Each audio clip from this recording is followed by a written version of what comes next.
Welcome to day 2 of Mayday Mayhem 2015. This is the first game of the day on track 2. We're going to have the Pueblo Derby Devil Dolls, Jailhouse Jawbreakers, versus Assault Creek Roller Girls, their A team. I am Julia Sleazer, and I'm joined here by Eeyore. Hi there, everybody. We're going to go ahead and run through some rosters really quickly. Absolutely. First, I'm going to start off with Assault Creek Roller Girls. We're going to have 006 Heather Havoc, 136 Riot Rita, 18 Miss Trita, 187 Minister of the Fist, 28 Hall Pass, 3 Medora West, 333 Pork Chop, 36 Breathtaker, 4125 Plum Jam Happy, 713 Bisa Graceve, number 8 Danger Girl, 84 Grindin' Zone, 99 Lindsay McVeigh, and 9mm Miss Maladjusted. And for Pueblo, we've got 133 Alla In Your Business, 1623 Jamie Fox You Up, 2 Farm Fresh, 314 Havoc Her Way, 33 Lady Lorna, 365 Joan Kusmak, 5 Strawberry Sour, 667 Ringo Scar, 69 Harley Innocent, 7 Jane's Bondage, 75 Nitrogen, 8409 Big Kapowski, and I-25 Mother Trucka. We are already ready to get this bout underway. The ladies are on the track. Should just be a few more seconds before we get this going. Early in the morning here in Loveland, Colorado. But ready to get going. Here we are for day 2 of the Mayday Mayhem 2015. I do apologize. We are across the way from the jammer line, but I can see that Assault Creek has number 3 Medora West. But more importantly, 133 Alla In Your Business is lead jammer for Pueblo. Both those jammers neck and neck. Alla calling it off as she slides through the pack on the inside. No points picked up by Pueblo. Let's see, what did we... We already have an Assault Creek Assault. Yeah, I keep saying that. It's so early. Wrong. It's so early. it's the apostrophe in there. It makes me want to just bring it out. But Assault Creek has a blocker, number 9mm Miss Maladjusted, already in the penalty box for a track cut penalty. So that was 2 points picked up by Pueblo. Sorry, nothing picked up by Assault Creek. 1623 Jamie Fox You Up from Pueblo is lead jammer. As number 99, Lindsay McVeigh, is stuck back behind that blocker line of Pueblo. Jamie's coming through the pack. She takes the outside, gets through without much resistance. 5 more points on the board for Pueblo as she calls it off about halfway around the track to the pack. So that puts us at 7-0, just 2 jams in. Down to 3 in the pack. Another blocker being sent to the this is early to the box. This time from Pueblo. So both teams' pivots are in the box. Assault Creek's pivot is standing, so this will be a short-lived 3-on-4.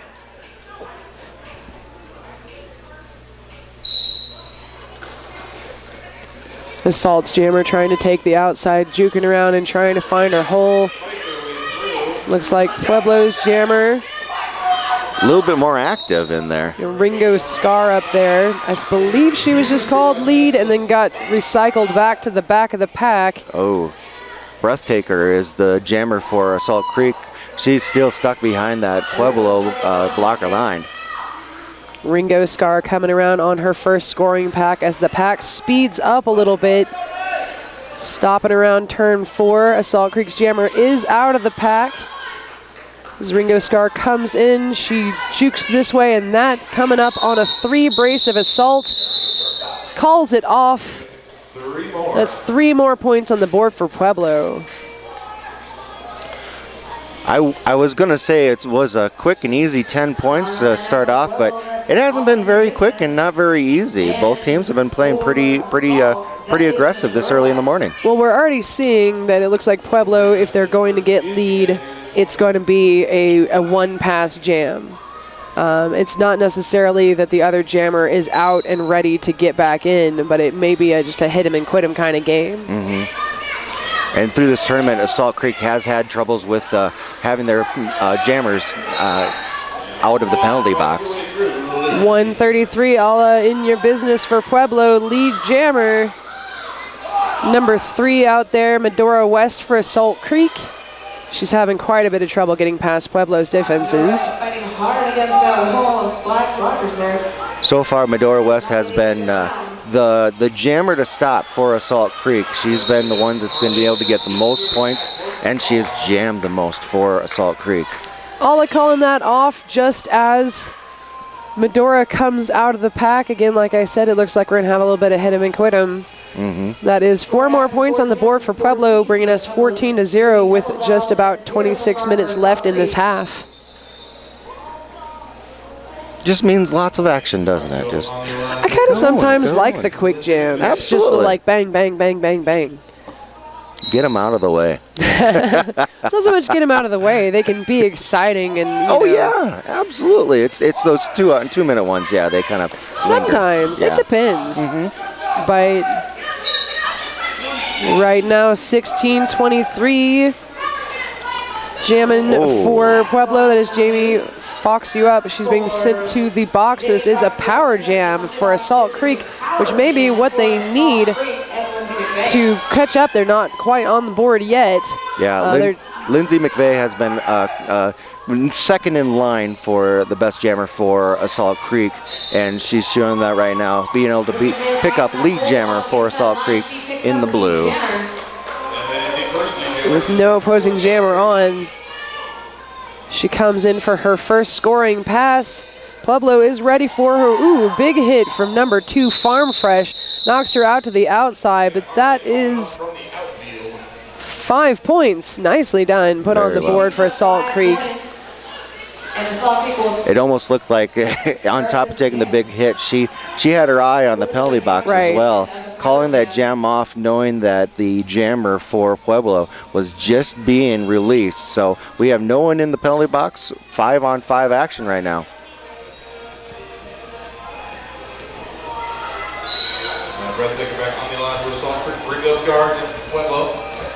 Ringo Scar for Pueblo.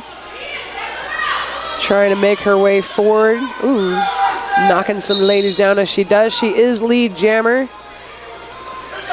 Ringo Scar, lead jammer. Lead jam with no penalty, no pass, or no pass, no penalty.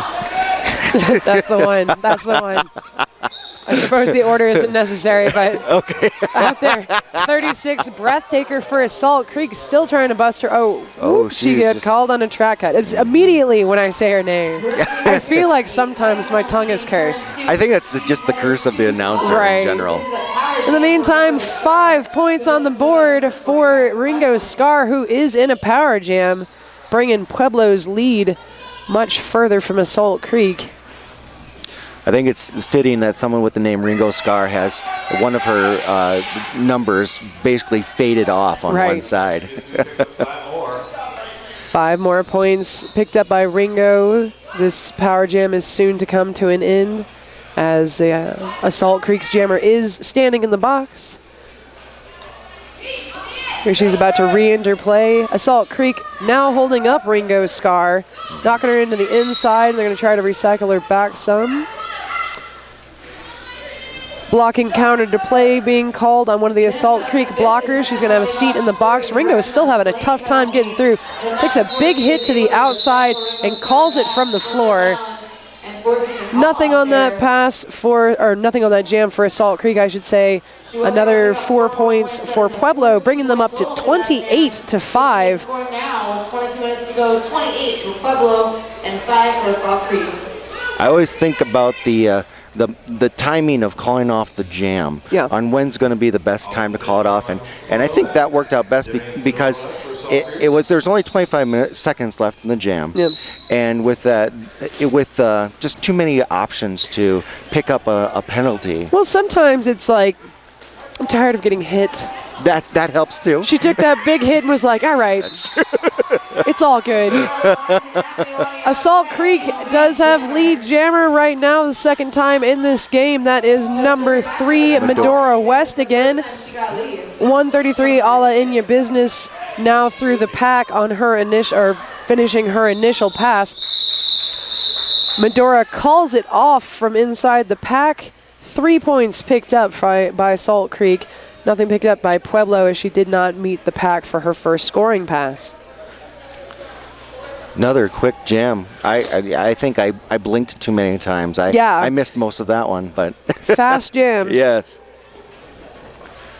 It's good though, despite the 20-point difference right now, which obviously is not very much. It's good because we can do the math. Yeah, exactly. That's the thing. Math is hard. I'm always nervous to do math on the mic. If it's on the house, I'm like, bah. In the meantime, 16-23 from Pueblo.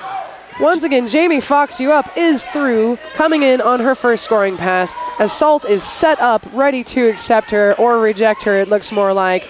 She's tumbling through that pack, more pressing the wall forward as she busts through 4 points picked up, and then as we've been saying, jam called. There was 1 point picked up by Salt Creek, though, which I think this may be the first jam that both teams actually picked up points in. Yeah, I believe so as well. Yeah.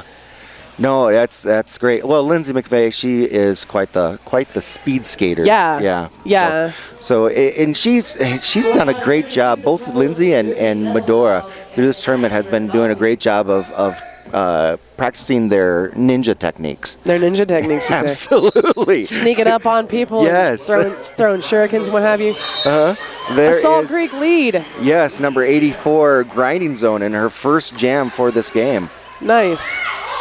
She popped right out of that pack, similar to a ninja, I would say. Yeah. In the meantime, Pueblo's jammer being recycled back to the back. And it's Ringo Scar again. Grinding Zone's picking up 5 points on that pass. Oh, nice little jump, apex jump. Unfortunately, not able to finish it on her feet, but... She scooted her way out to avoid, it's a delicate procedure there. Yes. She scooted her way out to avoid any penalties that could have been picked up. There's no points picked up on that pass because the apex jump did not land appropriately. But it was a 5-point jam for Salt Creek, bringing them up 14 to Pueblo's 32. We've got just under 19 and a half minutes left in this half. Yes, indeed. I was just going to say that's way too hard for math at this point. Yeah. I'm good. I know my elementary school teachers, were they listening to this, would be super disappointed in me. But they were boring, and so they're probably not listening to this at all. No. So, they're not derby pie type. we have an empty box. We also have Alla In Your Business up front. Declared lead jammer scooted out by 9mm, Miss Maladjusted from Assault. Recycled way on back there. She still has control, so if Assault Creek's jammer, which is Medora West again, gets through, she can make a decision on when to call it off. Oh, sorry. Of course, I said her name, and she cut the track. She was trying to tiptoe along the outside, ended up having one skate go outside. It's sometimes hard to feel where your feet are. So this is Power Jam for Pueblo. I'm sure they're going to take full advantage of that. She is now out. That was a long initial because, as I said before, she got knocked out, recycled back to the back. This is her first scoring pack. She's sliding through the pack. She's going to meet up with Assault's couple of blockers who have been hanging out up front, waiting for her, trying to push her out, but she managed to keep in bounds. 5 more points on the board for Pueblo. This hasn't been really too bad of a penalty or a power jam, though, because Assault Creek has been able to hold them to 5 points. Right. Yeah, there's some time burning because that initial pass took so long because of the recycle. So that power jam is finished. She's back in play. Ooh. And now it's a new type of power jam, this time for Assault Creek, as a track cut is called on Alla. Unfortunate part for Assault Creek is that there was just over 30 seconds left, and Medora still needed to make her initial pass. So she's not really going to have a lot of time. They can't really capitalize on the next jam with having that power jam in there. But we are loving these short jams, so it's all good. She's going to pop in there, do her business, and then it's going to be finished, and it'll feel like home. She is through. That is 4 points. There is a no pass, no penalty, so she did not pick up all 5. So this is a 5-4 jam. Pueblo at 37, Assault Creek at 18, and a team timeout is being called by Pueblo.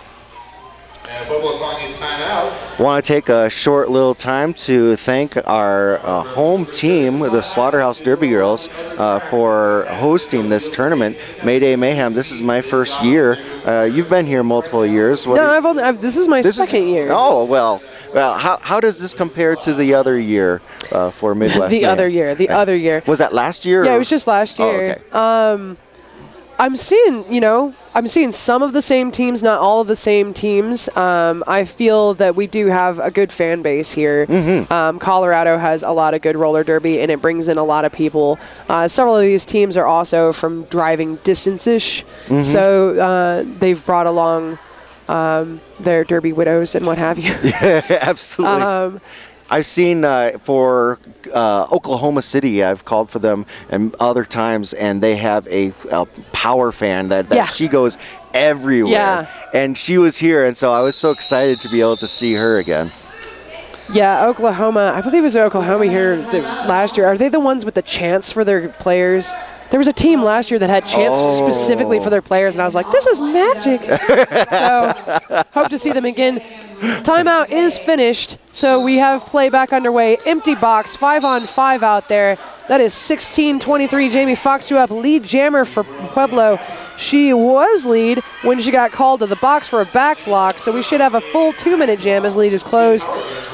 We have about a 1:40 left on that jam. Let's see if Assault Creek can bust through and take advantage of this. No, instead. Was she called lead? Oh, no, she wasn't called. I don't know if she was called lead. I thought she was called lead and then immediately a back block. We're going to find out. Okay. Yep, exactly. Yeah, so lead was shut. That is Rockety Roller out there knowing all of the things that I don't know. It was over on the far side, and they called a cut a penalty. Yeah. And so I wasn't sure if that was going to be on Lindsay McVeigh. Fortunate for Salt Creek, it was not. So she is able to enjoy a short power jam, getting 4 or 5 points for Assault Creek.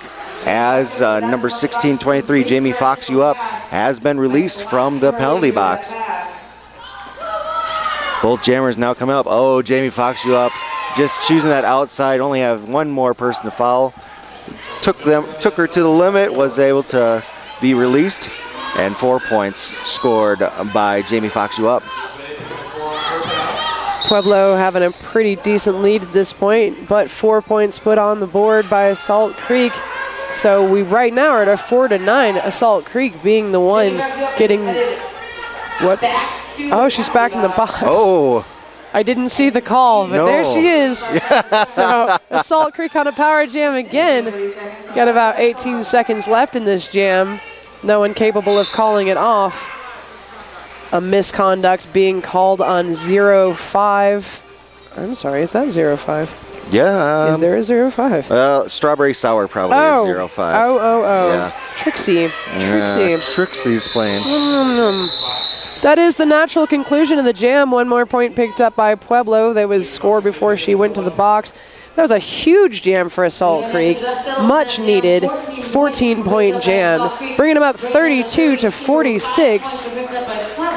Yeah, and the Pueblo jammer, as well as a blocker, is in the penalty box right now. So and the jammer, Jamie Fox up, is standing. So she's going to be coming back here soon. But that's, I was going to say, it would be just enough time for a grinding zone to get a lead jam. Fortunately, just getting nudged out of bounds at that last second along the outside. No pack is being called. She did get lead. She did. So grinding zone for Assault is lead jammer. And we have 2 blockers being sent to the penalty box for Pueblo, as another blocker is standing right now. So having their defenses, Grinding calls that off. That's still going to make for 4 points to go against that deficit. Right. They're still going to make for a less formidable start for Assault Creek this time, because they've only got 2 Pueblo blockers on the track. All 4 of Assault are out there. Let's see if she can, or they can help their jammer get past this diminished defense. Ref did change that last score for 5 points, as Medora West just pops out and becomes the lead jammer for Assault Creek. Salt Creek now only 9 points behind. Pueblo, in the meantime, with only one blocker on the track. She's probably going to be sitting back on unless one of these blockers in the box stands as she approaches, and here she is. So they're going to have 3 blockers in the box, 2 standing, 1 sitting. Ringo Scar coming through on her first scoring pass as she approaches the back of that pack. Medora does call it off. 4-point jam for Salt Creek, sneaking up on Pueblo, 46-41 with 12:40 left on the clock for this half. Just as that jam was ending, 2 of the blockers were released from Pueblo, so we are looking at only 1 blocker in Pueblo in the penalty box for Pueblo right now. So 5-on-4 advantage for Salt Creek, being only 5 points down. This is turning into quite the game. Look at you with your math. I'm just trying to show off now. That is 99. Lindsay McVeigh becoming the lead jammer for Salt Creek, choosing the path along the outside. Salt Creek doing a great job of bridging, be able to hold back. Isla in your business.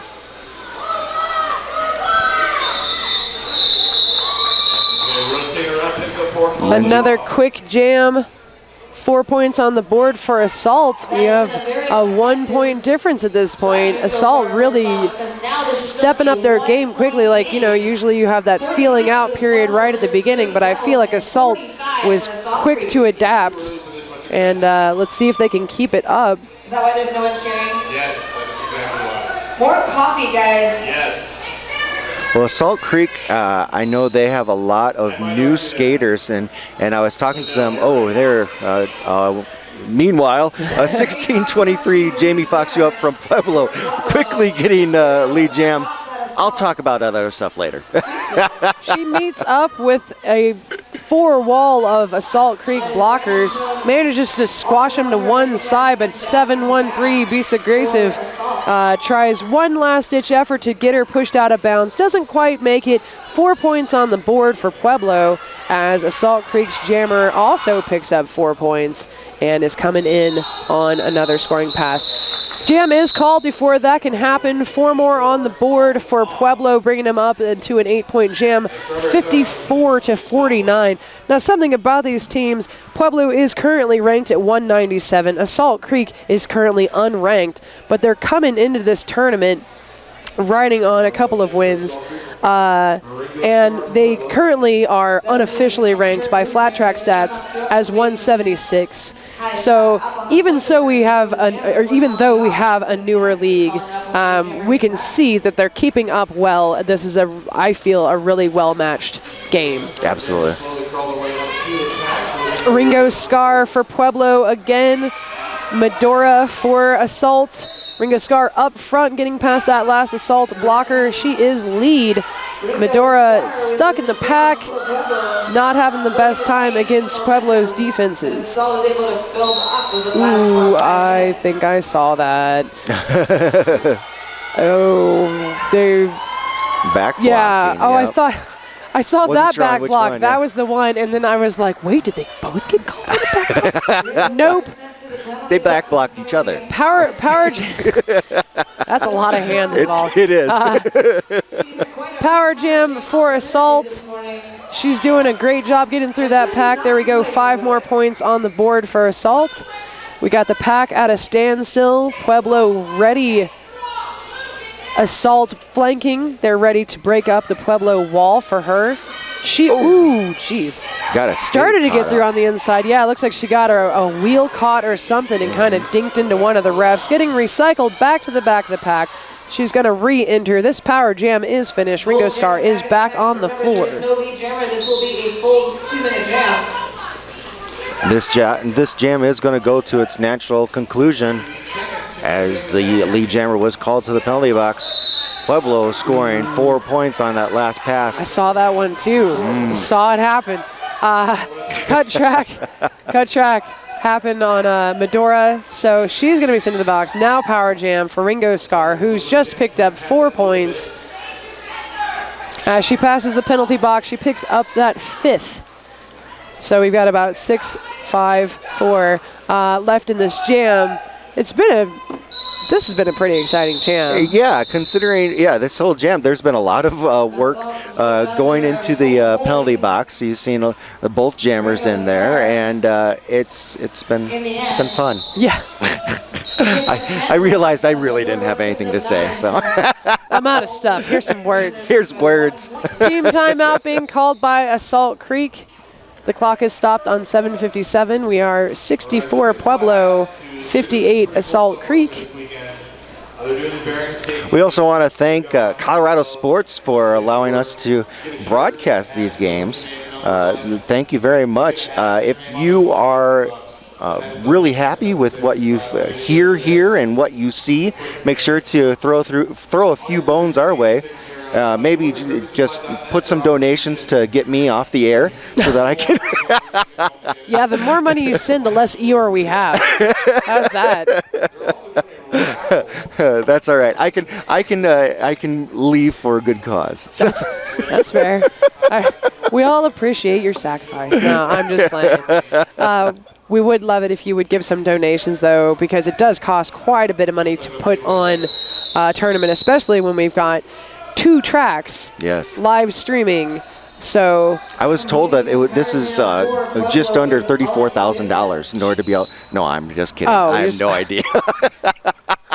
Man, you're fired.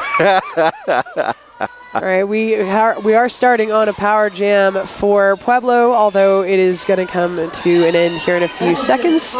Assault's jammer Medora is standing in the box, but Ala in your business is lead jammer Pueblo, and she's coming around on her first scoring pass just as Medora re-enters play, skips along on the inside, is clear to go. Oh.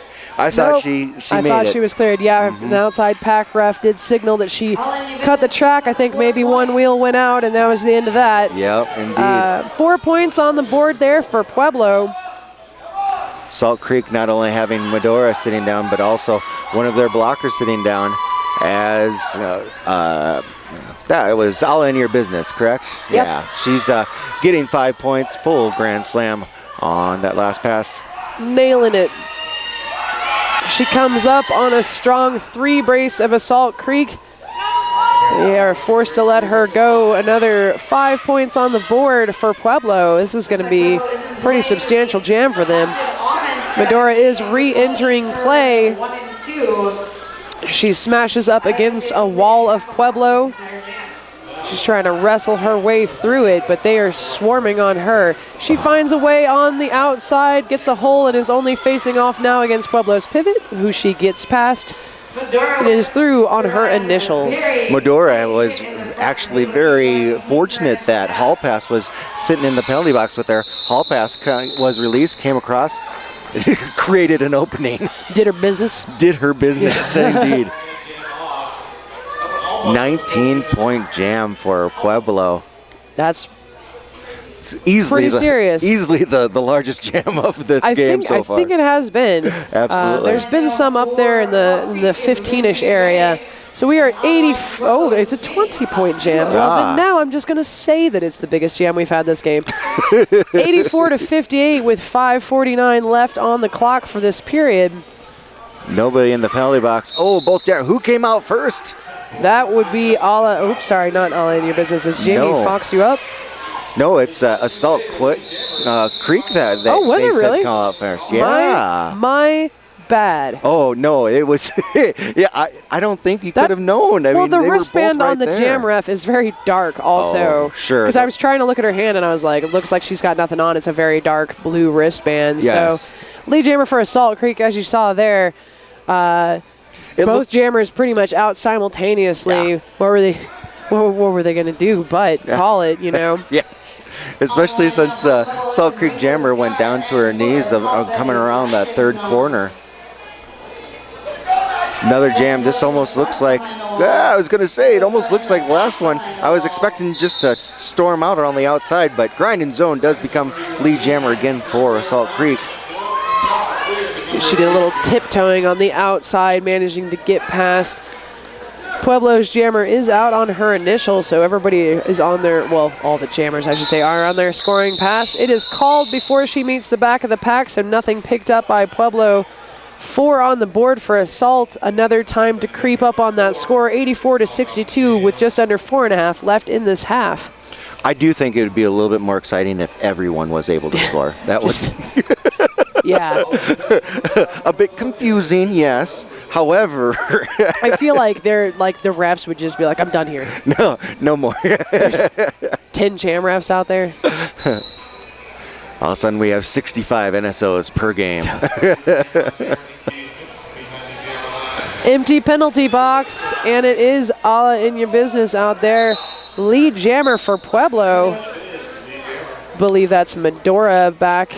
Yes. Finding her way. She found a big old gap on the outside.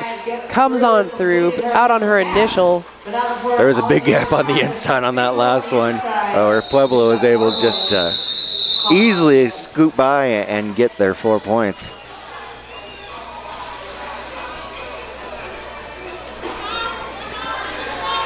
One Pueblo blocker in the box. So we're going to have a 3-on-4 pack advantage to Assault Creek.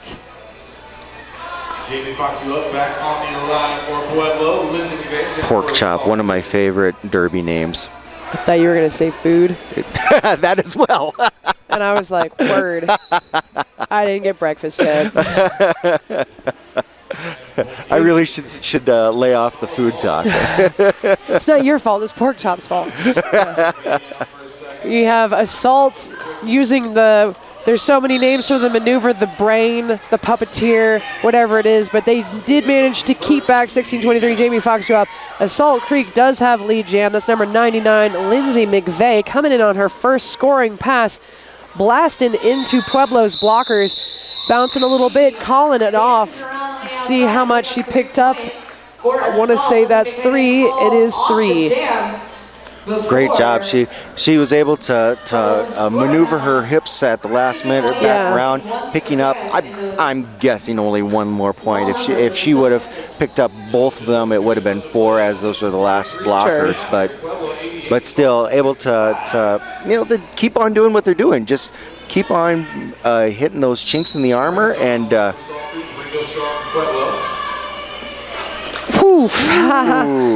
Nice. Number 84, Grinding Zone, yeah. smashing, wanting through so badly. After that big hit, though, she did get knocked out on the inside, so she's recycled back, but she is blasting through with some ferocity. In the meantime, though, Ringo Scar is lead jammer for Pueblo, coming up on her first scoring pass. Grinding Zone still trying to make her way through, does a little dance, gets through on her initial as well. Little confusion for Pueblo, as it looked like they were trying to they thought that they hit out Grinding Zone and they were starting to bridge back, but Ringo's going to call that off. 4 points on the board there for Pueblo. Assault Creek was able to sneak 1 point in there.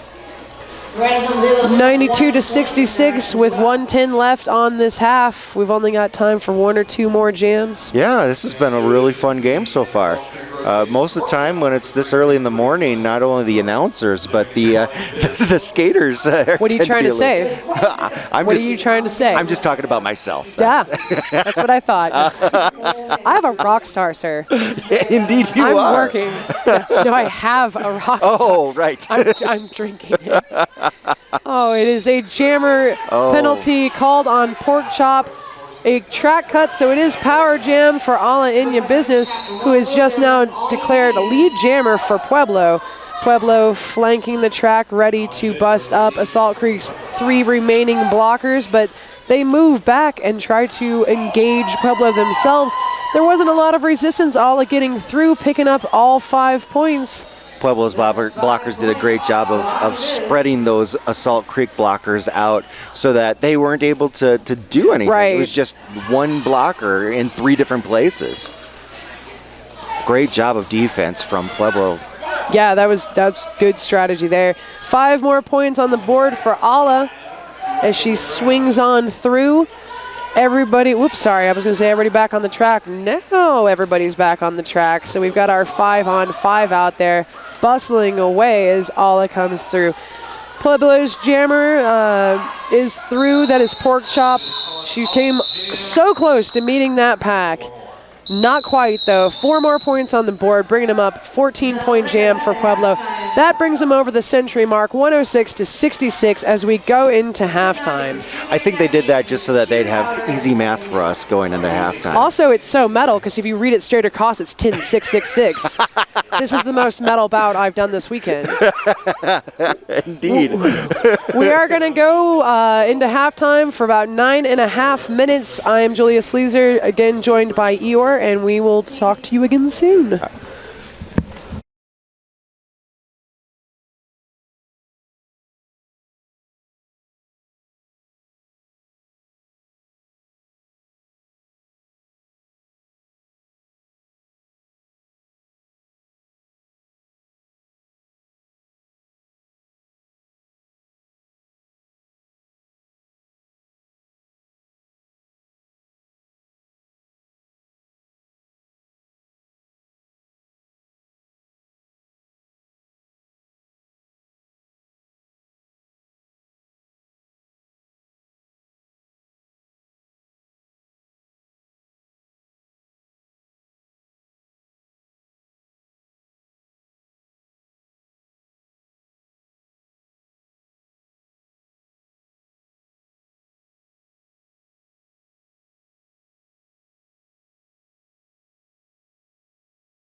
All right, we are back with the second half. Less than a minute to go. Again, I am Eeyore Jameson, and I am being welcomed here by Julia Sleazer. I don't know if you're using that word right.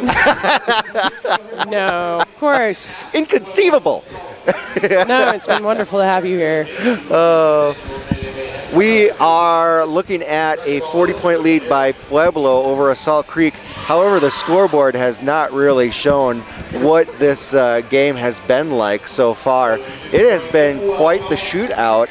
Only a couple of power jams has really been the difference factor in this game. Yeah, there's been some real high scoring jams on both sides. Although the score, we are at 40-point difference.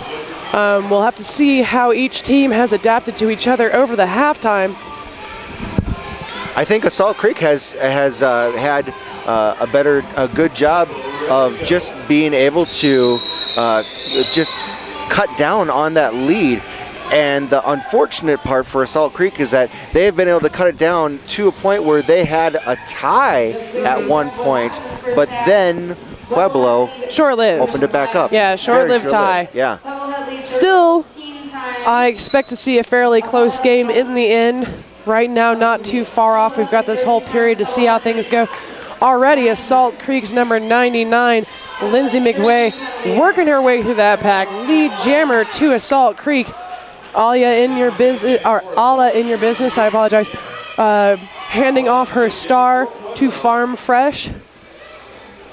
She wasn't capable of getting through what seems to be a renewed ferocity in Assault Creek. Farm Fresh is through as she approaches the back of the pack. Lindsay McVay calls off the jam. 4 points on the board for Assault Creek, starting us off this first jam of the second half. As you said, ferocity. That was the best way to explain Assault Creek on that last jam. I was going to say, unfortunate for Assault Creek, they weren't able to put more points on the board, but that was just due to Pueblo having that right. star pass, taking full advantage of that star pass. Well, also, it's been the theme today in this game, the Wham Bam Thank You Ma'am Jam. Yes. Grinding Zone becoming a lead jammer, getting out from that initial pack, but needing to pass by 314 Havoc her way.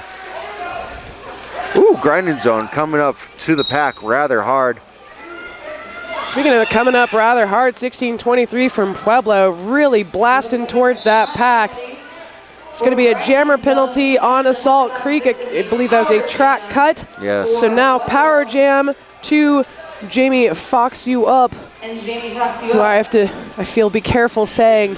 Yes. 5 points on the board for Pueblo. This is going to be the full 2-minute jam because Assault Creek did have lead jammer before Grindin went to the box. We've got about a minute left in this jam. Another 5 points. She's really just zooming through that pack. Assault Creek has Danger Girl sitting, one of their blockers sitting in the penalty box. So only 3 blockers out there for Assault Creek, just not being enough to be able to hold off Jamie Fox You Up. The jammer for Assault Creek, I believe that was Grinding Zone that was in there. Yes, indeed. She has not made her initial pass yet, so Jamie Fox You Up is able to make her way through yet again a scoring pass. There we go, Grinding Zone finally making her way through. I was wrong, actually. It was 4 points, so that was her scoring pass. She did make her initial pass. So. Yeah, she was lead when she went to the box, and I yes. think she'd picked up maybe a point or two before she went, and so that was the completion of her first scoring pass. 4 more on the board for Pueblo. 3 more on the board for Assault Creek. Huge jam for Pueblo. Yes. 23-point jam. 25-point jam. Scoring now that we've said that, will anything else happen? 27 point. No, 25. 300-point jam. This is crazy talk. It was a 25-point jam for Pueblo, 7-point jam for Assault Creek, 131-77 in favor of Pueblo. 26.5 minutes left in this game. We have an empty box So we've got the 5-on-5 going on out there. I did it in the break. Whoa. Ringo, oops, sorry. Yeah, no. Yeah, that is Ringo Scar. Yeah. My bad. Ringo Scar coming through, getting lead jammer for Pueblo pretty quickly. Meantime, Assault Creek's 333 pork chop getting recycled. Back, and in she goes. Ringo Scar taking a little bit of a tumble in the pack as she tries to get through the last of Pueblo's Assault Creek's blockers, but picking up 5 points on that pass. She is in control of lead, and I think she has the awareness to know that pork chop is just now through on her initial. So let's see how she's going to time this, or if she's going to time this. Almost looked like she was going to go back in, try again to get some more points, but she was aware that she needed to call off jam. Was not able to score on that last pass, however. Assault Creek did keep a pretty substantial wall back there. Yes. You know, she had several seconds she could have pressed through there, just unable to do it. So yeah, no points on that last pass. 5 points picked up in that jam though. She ended up getting pushed to the inside, and once she went out of bounds, I think she just said, let's try it again. Some other time. Well, Assault Creek was sneaking up on her. Sometimes you don't even want to give up that 1 point. Speaking of Assault Creek, number 99, Lindsay McVeigh out there knocking some girls to the ground and then taking a little bit of leap as she takes lead jammer status, Assault Creek.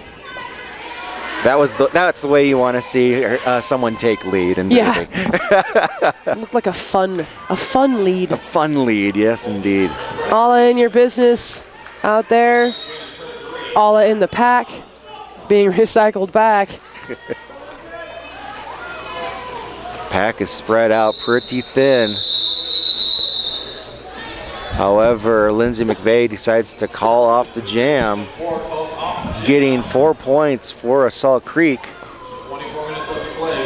We are at 136 to 81, 24 minutes left to play.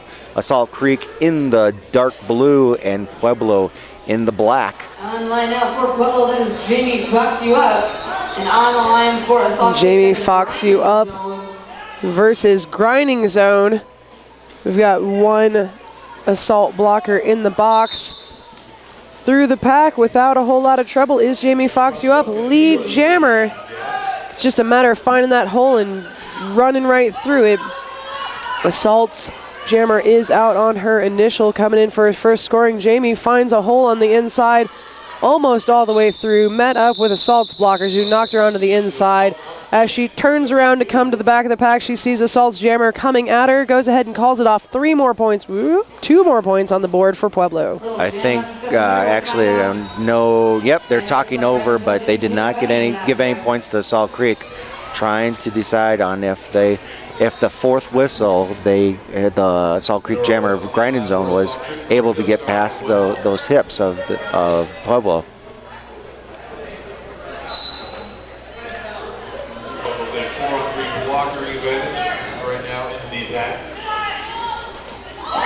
Blocker just being released from the penalty box for Assault Creek as Ringo Scar, number 667 in the black, scoring the lead jam for Pueblo.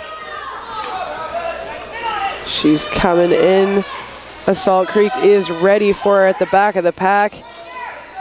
She manages to pretty much skip through. 5 points on the board and a power jam to Pueblo. Track cut being called on Assault Creek's Medora. Ringo Scar pushing her way through the pack. Once again, takes those assault blockers. They get their out of play warning and they have to let her go. 5 more points picked up by Pueblo.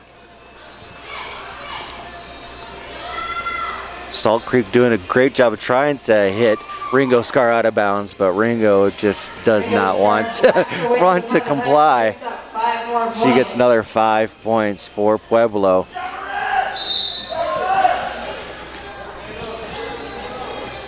Track cut called on a blocker of Salt Creek as Ringo Scar getting one more grand slam for Pueblo. Now 20 points in this jam so far for Pueblo. This power jam has been over for a couple of seconds. Medora is back in play and about half of the way around the track to the pack. Ringo calls it off. 20-point jam for Pueblo, bringing them up to 158 to Assault's 81. About 21 minutes left in this game. Lindsay McVeigh is going to be jamming this next jam for Assault Creek. However, she is not going to have two of her blockers as they're in the penalty box. Pueblo does have one blocker in the penalty box, number 69, Harley Innocent. Oh, Lindsay McVeigh. Wow. Finding a small opening and making her way through. Well, she needed all in your business slicing along across that track. Lindsay gets past her own blockers. Oh, whoa, careful now. The high five. Yeah, Alla came in. She tried to jump it. Breathtaker +1 took her out as the jam was called. High fives were exchanged. Yes, that's what I like to see. Teamwork. Teaminess. Well, Yay. you've only got two people on the track. You got to do what you got to do. And they were able to hold yeah. off, but Pueblo, they didn't have any points. Assault only able to score 2, but still, a quick jam like that, it's more of a confidence booster more than anything, and that's exactly what Assault needs. Unfortunately, number 1623, Jamie Fox You Up, is going to prevent that to happen, as she is. Well, it's fortunate for Pueblo. Yeah. So Assault's jammer is out of the pack on her initial. That is grind and zone.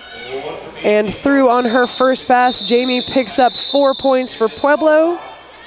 Calls it off. Whoa. 4 points for Assault. Oh, it was a 4-4. Oh, I see. Yep, indeed, 4-4. I think I missed a little something there. They were the scoreboard was a little confused. Yeah, it went up, it went down. Yep, I and then went back up. I stopped. If the machine doesn't know what's going on, how can I? 162 to 87, 19-ish minutes left in this game. Medora West jamming for Assault Creek, and that is Ringo Scar becoming the lead jammer, finding an inside track for Pueblo. Strawberry Sour trying to keep towards the front to hold back Medora. Multiplayer block called on Pueblo, giving Medora an opening to get through and causing Pueblo to call off the jam. 4 points scored on that jam for Pueblo. On the line for Pueblo. The most important part is another minute and a half gone off the clock. So Pueblo definitely needing to play the time game right now. And points help too. It's true. You never want to act like they don't. No. 2 of Pueblo's blockers in the box. 1 is coming back to the track, but right now their defenses are halved. That gives the advantage to number 99, Lindsay McVeigh from Assault, getting through lead jammer. 133, Alla in your business. Almost to the pack and just now through on her initial for Pueblo. A back block being called on number 99, Lindsay McVeigh. So this is now a power jam and going to run the full 2 minutes for Pueblo. Lindsay McVeigh headed to the penalty box for a back block for, who is that? Alla in your business. Yeah, this is going to be jammer musical chairs. Lindsay McVeigh coming back. Pueblo bridging out, so she has to come back forever away. She comes back in, and that was enough time to get Alla in your business also out of the box, only having to serve the same amount of time. And guess what?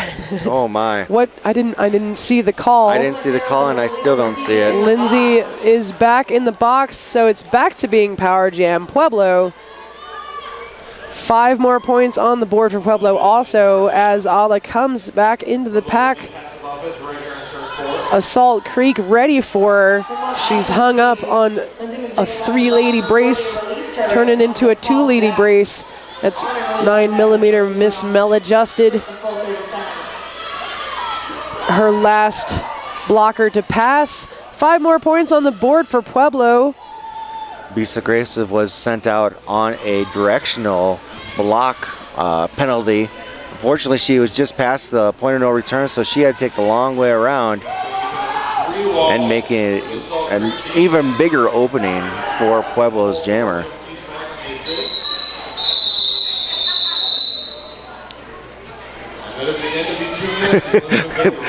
All in your business is just, she's done with that jam. That's that. That was the natural conclusion. A 14-point jam for Pueblo, a 3-point jam for Assault Creek. Bring us up 180 to 90. You want to math that one? I could. Can you handle it? Yeah. Are you gonna? It's a double. What? Yeah. Nailed it. Pueblo is doubled Assault Creek's score, now up by 90 points. Assault Creek just 1 blocker in the box. We got 3-on-4 pack advantage to Pueblo. Jamie Fox, you up from Pueblo, lead jammer. Assault Creek now jamming Plum Jam Happy. She has been jamming for most of the tournament. This is her first time jamming in this game. And she's not going anywhere. 5 more points on the board for Pueblo. Jamie really zipping along the track as she comes back towards the back of the pack. Pueblo losing one of their blockers to the box. There's a little bit of a clash between Assault's jammer and some of those Pueblo blockers. Not so much trouble for Jamie to get through while everyone's distracted, though. Another 5 points on the board for Pueblo. Plum Jam Happy finally be able to get through the pack, her initial pass. So Jamie Fox, you up trying to get a few more points. And she calls off the jam. Plum Jam Happy. I got confused with the jams there. Plum Jam Happy not able to score on that last pass. However, Pueblo putting a total of 14 points on the scoreboard for that jam. Pueblo flirting with the 200-point mark now, as we are just over, right around 14 minutes to play in this game. Day 2, Mayday Mayhem 2015. Ringo Scar out there once again for Pueblo is your lead jammer. Looked like Grinding Zone was able to get that, but Ringo Scar just started using those toe stops to sprint ahead. Yep. Score now 190. Ringo didn't even want to chance it. Just called it off as soon as she knew that Assault's jammer was hot on her heels, or more like right next to her. Right next to her, right holding next to her hand. Yeah. It's less exciting to say, just right next to her. Just there. Just walking along together like nothing's going on. I think they had just a small conversation. Like, hey, I'm gonna call this if that's cool. That should be You're fine. right. Yeah, that's good. 1 Assault blocker in the box. That is number 75 jamming for the first time this game. Nitrogen for Pueblo as lead jammer. Number 99, Lindsay McVeigh for Assault Creek is through the pack, but also is being called on a track cut. So this is going to turn into a power jam for Pueblo, who is again in control of lead and picking up 5 points. Nitrogen, super happy. Very happy. So happy. I love Happy Derby. Yes. It's like my favorite. Big old smile as the jammers get through. I love that. Assault is recycling Nitrogen. Nitrogen trying to get through. Assault is bridging it. They finally have to let her go, and she's picked up another, I believe that was... It was 5. It was all 5? Yep. A short power start for Pueblo coming up because Assault's jammer is already standing in the box. Start this next jam as a power Nitrogen, very happy with those 10 points. That's all she needed. She just... No, that's great. 10 points is super. Absolutely, but... I love it. It's usually the jammers coming through so very smiley. Uh-huh. It makes me happy. Just smile on your face. You sound like the Joker. Not in the Joker way. Whoa, I was just man. thinking that. That was... Yeah. Do not cut people's faces up. That is 16-23. Jamie Fox, you up through the pack for Pueblo. Lead jammer, Assault Creek's jammer being knocked out and recycled to the back. Called on for an illegal re-entry. An illegal re-entry. She had tried to come in from out of the box and just didn't do so legally. She was traveling, actually. Is that what that was? Same hand signal, different game. It is, yeah. And it's going to be a little jammer switcheroo as Jamie's sent to the box for a back block. So out comes Lindsay. Lindsay McVay's released from the penalty box. Meeting, oh wow. She is meeting up with those Pueblo blockers, managed to make a hole, but they waterfalled back into place. She is now through on her initial, and soon to come back into play is Pueblo's jammer.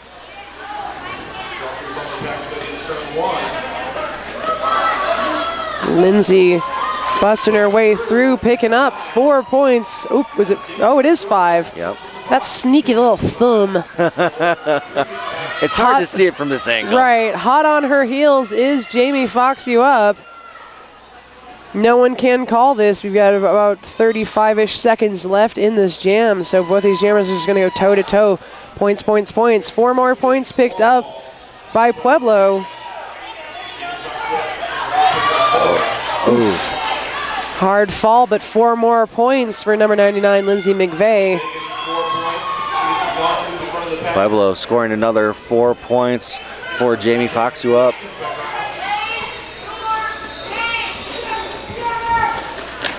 Did somebody just say play your game? I just heard that. It was so serious in the crowd. Play your game. And I'm like, are you not looking at what I'm looking at? It was to the point it was so loud with our headphones on. Yeah. I wasn't sure if it was from the audience or if someone on the track. No, it was over there. It was over there, yeah. Such seriousness from the audience. They were not happy with that. Speaking of seriousness, 23 points, pretty serious jam for Pueblo. Yes. 9 points picked up by Assault Creek, and Assault Creek nearly over that century mark. 2:27-99. An official timeout being called. I think the NSO just wants to show off his guns. He's got some pretty big arms. He's got some pretty serious guns there. Yes, he does. That might have been the only reason why he became an NSO. He just knew that he was going to be showing off. He said, I can do that. I can't keep these guns to myself. No, I have to share these with the world. Show the world. Once you have said picture with said logo, you have to tag Derby Supply. Well, if you're in the Colorado Springs area or even wanting to do some shopping online for some Derby supplies, you can go to Derby Supply High Altitude. Their website's at derbysupply.net. Well, the Derby Supply High Altitude is this local location of Derby Supply. Derby Supply has several. They've been branching out nationwide. So derbysupply.net will ship it anywhere. If you are in the Colorado Springs area, though, Derby Supply High Altitude offers bearings and skate cleaning, vinyl cleans and customizations, all your Derby gear needs, and it is free shipping, as always, from derbysupply.net, which is always enticing. I'll pretty much buy anything if you'll ship it to me for free. Exactly. In the meantime, who is through but Allah in your business for Pueblo? Lindsay. She is on a power start. I think that's what you were going to say, huh? Yes, indeed. Took the words right out of my mouth. I was hoping you're keeping them in your mouth, man. It's going to get weird fast. This power jam is over. Number 99, Lindsay McVay, back in play, scooting through that pack. Allah has been recycled back, so this may give Lindsay a little bit of advantage, get her through on her initial. Now she's going to be coming up on her scoring pass. See if Allah calls it. Indeed she does, but not without a shove from Heather Havoc first. All in your business being able to score 4 points for Pueblo. That was quite stylish and unique. Assault Creek now over that century mark. He really wanted to end that jam. 2:31-101. Just about 8 minutes left in this game. Now Pueblo has more than doubled the score. Whoa, whoa. Whoa, whoa. Whoa, whoa. I'm going to one-up you. There's a 130-point spread here. Yeah. Mwah. Medora West becoming the lead jammer for Assault Creek. As Ringo Scar makes her way through. Medora West having a tough time trying to get by her own team. was able to skirt around. Unfortunately, not enough around the hips to be able to score any points. 0-0 on that pass. Time ticking 0-0 down. on that whole jam. And that jam, yeah. Well, the jam was only one pass. No, it was 2 passes. I'm just trying to make stuff up. It was 9 passes. It was 9. And there were goats everywhere. You do get extra points for the goats, though. So. Yeah. If you can pass them, those things are total jerks. 7 minutes left to play. Pueblo County with our Pueblo Derby Dolls with a commanding lead. Miss Maladjusted out there. Miss Maladjusted out there for the first time taking the jammer line. She had lead, but hot on her side was Pueblo's jammer, so she went ahead and called off another 0-0 jam. They were having another jammer conversation. Yeah, just, hey, how's it been? Yeah, just kind of casual. I like your hair. Uh-huh. You want to call off the jam? Nah, not yet. We'll just wait a little bit longer. Enjoying the conversation. It's all about bonding. Yeah. That's what derbiness is all about. Jam called, whistle blown. Things happen. Things happen, stuff's going on. All in your business, in the pack. Lindsay McVeigh stuck behind blocker line. Alla trying, just really having to fight. Oof. Assault really trying to push her out on the outside, now out on the inside. She manages to get through lead jammer. I'm realizing that Lindsay McVeigh is a jammer that skates angry. When she can't get through, she just starts barreling right into them. Yeah.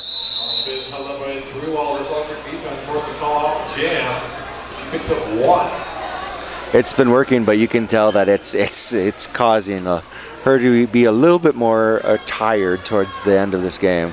Well, I mean, this is an incredibly physically demanding sport. We are on the second day. Yes. I'm not sure if is this the third time they've played? Oh, yeah, this weekend? Yeah. So, yeah, and it's also some horrifying hour in the morning. I was like, I got the 8:30 call. Yay. Not that I don't want to call some derby, but boy, oh boy, it is. It's been a long weekend already.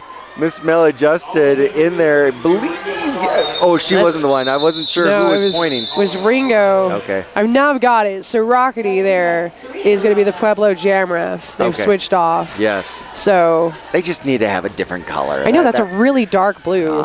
Direwolf at least has it down away from his wrist guard. Rockety had it more up on hers. Right. There's too many shadows in here. It's hard to tell.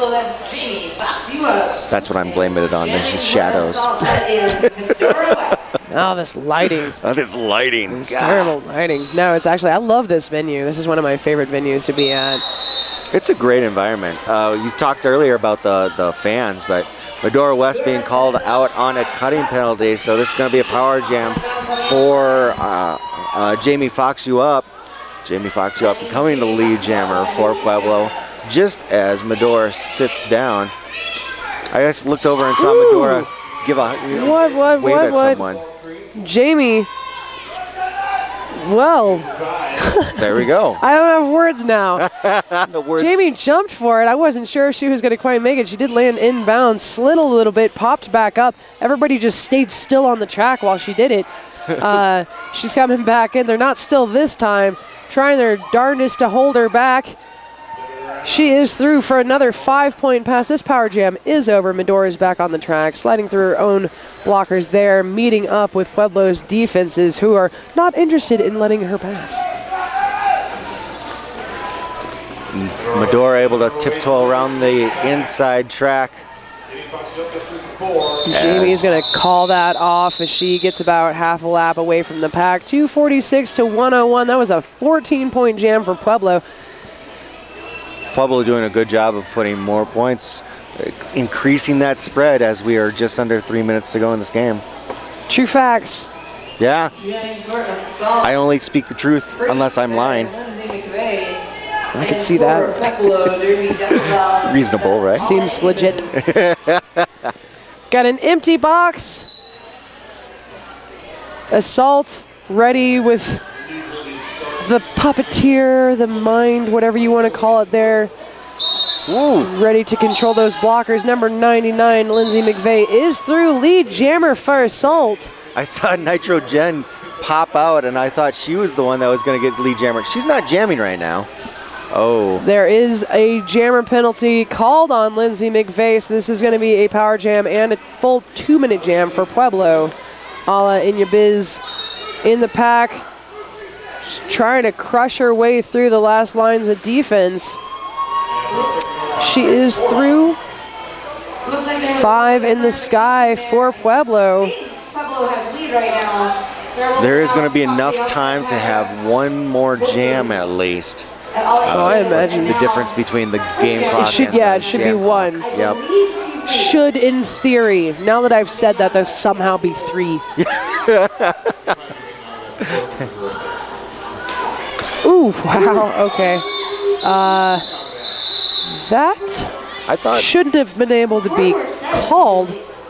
Because that's Lindsay cool. was You know the what? lead jammer. That just happened. Okay. And I'm going to accept it because Zen. Moving on. It's Zen Sleazer today. So I thought Assault had lead when she went to the box. Did she not? I would agree. Okay. I saw the same thing. That's but cool. You know what? Not a ref anymore. No. We have a minute left to play, so now we're going to have 3 jams left. Yeah. They're just trying to Boom. prove you right. Yeah, I know. I know. Ringo Well, Starr. now I'm starting to doubt myself because of that last thing. I'm like, am I hallucinating? I thought she was lead. So sorry for misinforming you at home. Not sorry for misinforming Eeyore, though. It's fun. Ringo Starr is lead. I know that for a fact. She has been recycled, though, so this is still her initial and not her first scoring pass. Now, she is through, and that's all. Oh man, I lied. I would like to see I lied. That was her. I'd like to see Miss Mel Justin try to call off the jam just to see what the refs are going to do right now. Just they're going to be like, They should be. I hope they got up in time to have coffee. Right as I said, I'm pretty sure that's not her first scoring pass. That totally was her first scoring pass. Blah, blah, blah, though. Also a scoring pass for number 9, Miss Mel Adjusted. This is the unofficial final. And luckily, because I feel like maybe my brain has died, 264 to 105. We're going to wait for the official finals so the jam refs can go and double check the paperwork. There might have been a math error. Yeah, it could be. Yeah, instead of putting 1, you accidentally gave them 100 points. That has happened. Has it? No. Okay. So again, you have watched Pueblo Derby Devil Dolls versus Assault Creek Roller Girls here on ColoradoSports.TV. If you enjoyed this bout, you can enjoy a whole lot more bouts coming up. You can also donate a couple bucks to us to keep Eeyore off the broadcast. to defray the cost of bringing you both tracks live this weekend, which we're so happy ColoradoSports.TV has been able to do. But as I said, even a couple of bucks can help if you would. I believe there's a button on your screen. You just click it. Yes. This is now a final score, 264 to 105. A brilliant game, even though there's, it's not going to... It's a pretty substantial point spread, but it was really great to watch both of these teams adapt to each other, duke it out, and not give up. Yeah, so, despite the point spread, it was still a close game. It was still a fun game to watch. Yeah, it was a great game to watch. To call for. I am Eeyore Jameson. I am Julia Sleazer. And we will take off. We'll see you in a few minutes for the next bout, which is someone versus someone else. I don't have my notes in front of me. I apologize. Bye.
Alrighty, ladies and gentlemen, welcome back to ColoradoSports.TV, bringing you all the live coverage from Mayday Mayhem 2015 here in beautiful, rainy Loveland, Colorado. I feel like I'm in Seattle. Or England. Or England, yes. I'm Bangers and Smash. I'm going to be joined on the mic by Holly Sheet, hello. the beautiful Holly Sheep with purple hair today, for those of you, since you can't really... Oh, actually, you can see us right now.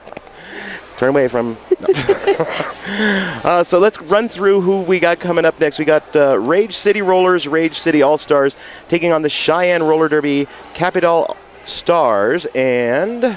I'll go ahead and run through Rage City. Yeah. We've got 100 Lil Red Vet, number 12 New England Pat Riot, number 202 Tiger, number 2112 Old Derby Basher, number 212 Hot Donna, number 227 Volatile Violet, got a little fast there. 26 Batman, 313 Wicked Speedia, number 49 Ice Crystal, number 50 Deuce Gunner, number 66 Painmaker Sally, number 76 Genetically Evil, number 93 Jack in Her Box. Thank you. And playing in orange today, we have the Cheyenne Roller Derby's Capitol All-Stars. We've got today number 101 Screwella DeVille, number 1112 Vivian Layamout, number 123 Hooked on Onyx, number 151 MC Slammer, number 210 Bangarang Faye, number 222 Karen Urasup, number 24 Rockscar, number 27 Her Majesty, number 311 Roll Pounce, number 333 Miss Enigma, number 35 Bomb Dylan, number 57 Bisco Fever, number 61 Boom Boom Becky, and number 7 Hannah Smash Turner. Alrighty, and we are actually just about to hear the whistle. I see the 5-second. Up to jam for the Capitols is number 27, Her Majesty, in orange, and then in the black, it's number 66, Painmaker Sally, jamming for Rage City. Her Majesty trying to force her way through up on that inside line, knocked to the inside, but comes back on legally, makes her way round.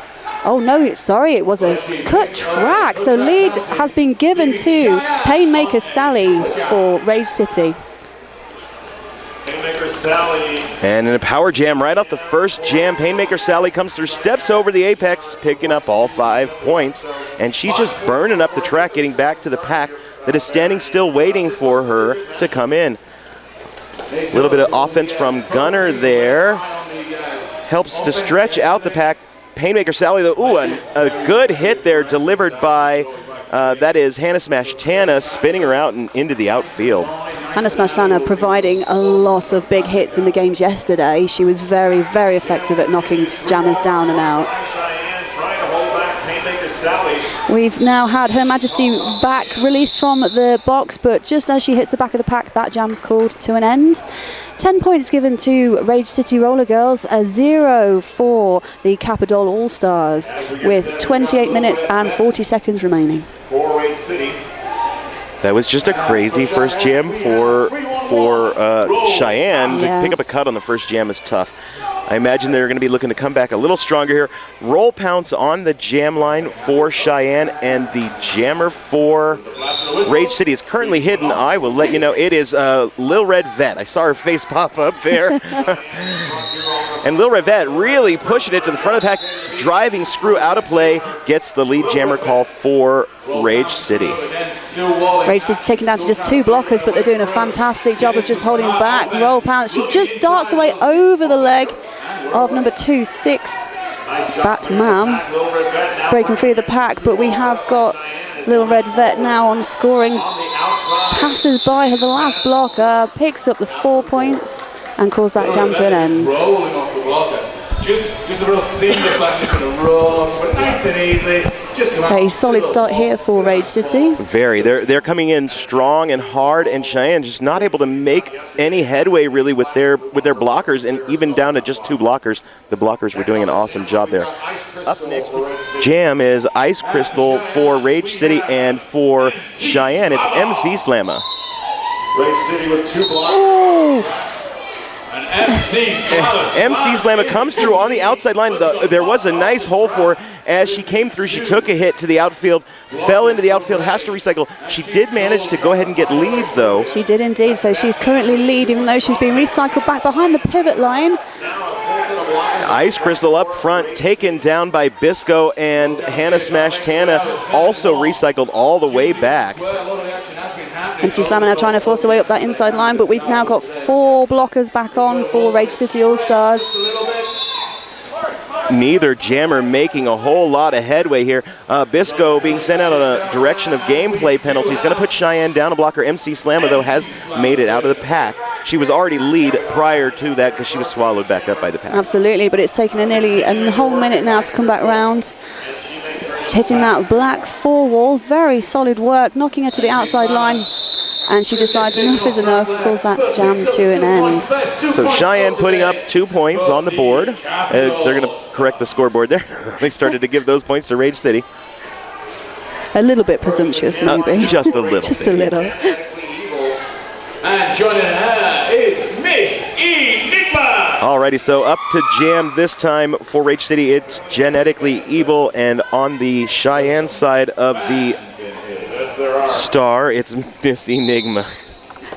Staying on the same side of the jam line. As they come towards the back of the pack, we have got Capitals down to just 3 blockers. Genetically Evil trying to force them out of play. She manages to do so, takes the outside line, picks up lead jammer.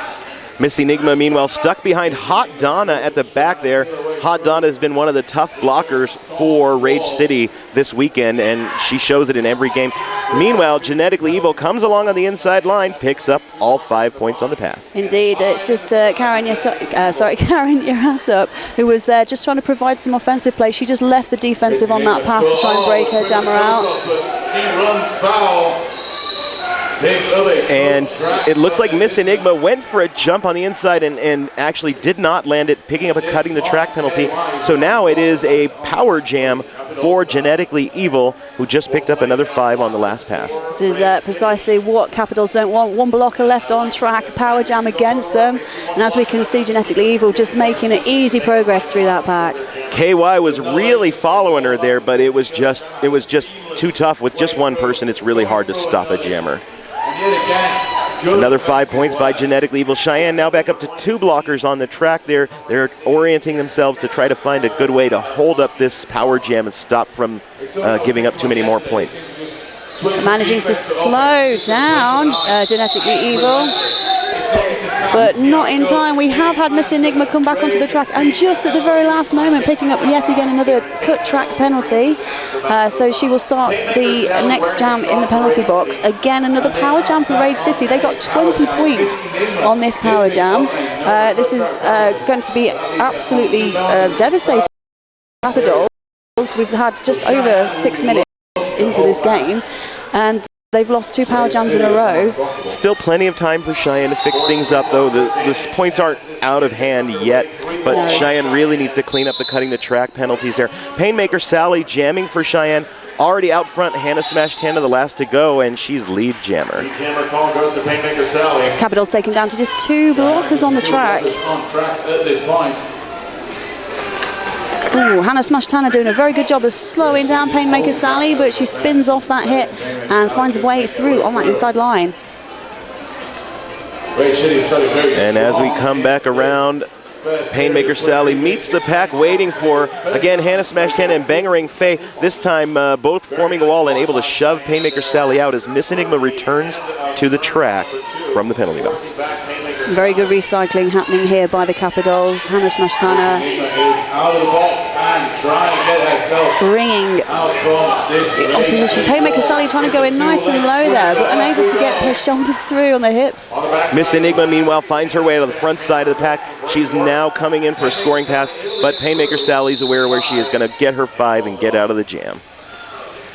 10 more points added to Rage City Roller Girls' total. It's bringing their total now to 44, playing against 2, with 22.5 minutes remaining in this half. This has just been crazy. And this time we're going to start with almost a full pack. Her Majesty on the line for Cheyenne in the orange, and in the black, Little Red Vet for Rage City.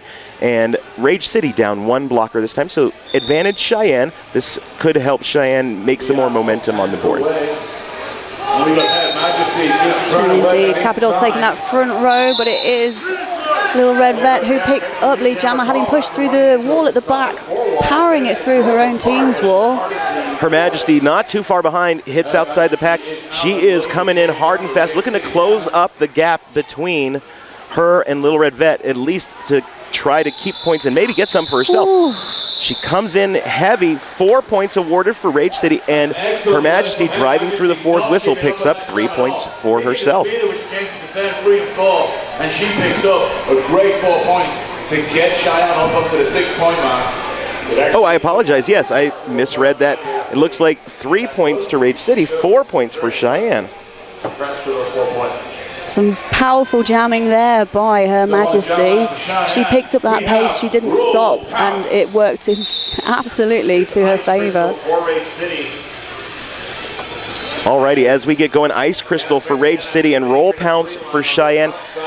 Ice Crystal up at the front of the pack there, but the 3-wall being formed by Cheyenne's blockers are really giving her a hard time. The pack now starting to stretch out. Again, it's Bangarang Faye and Hannah Smashed Hannah.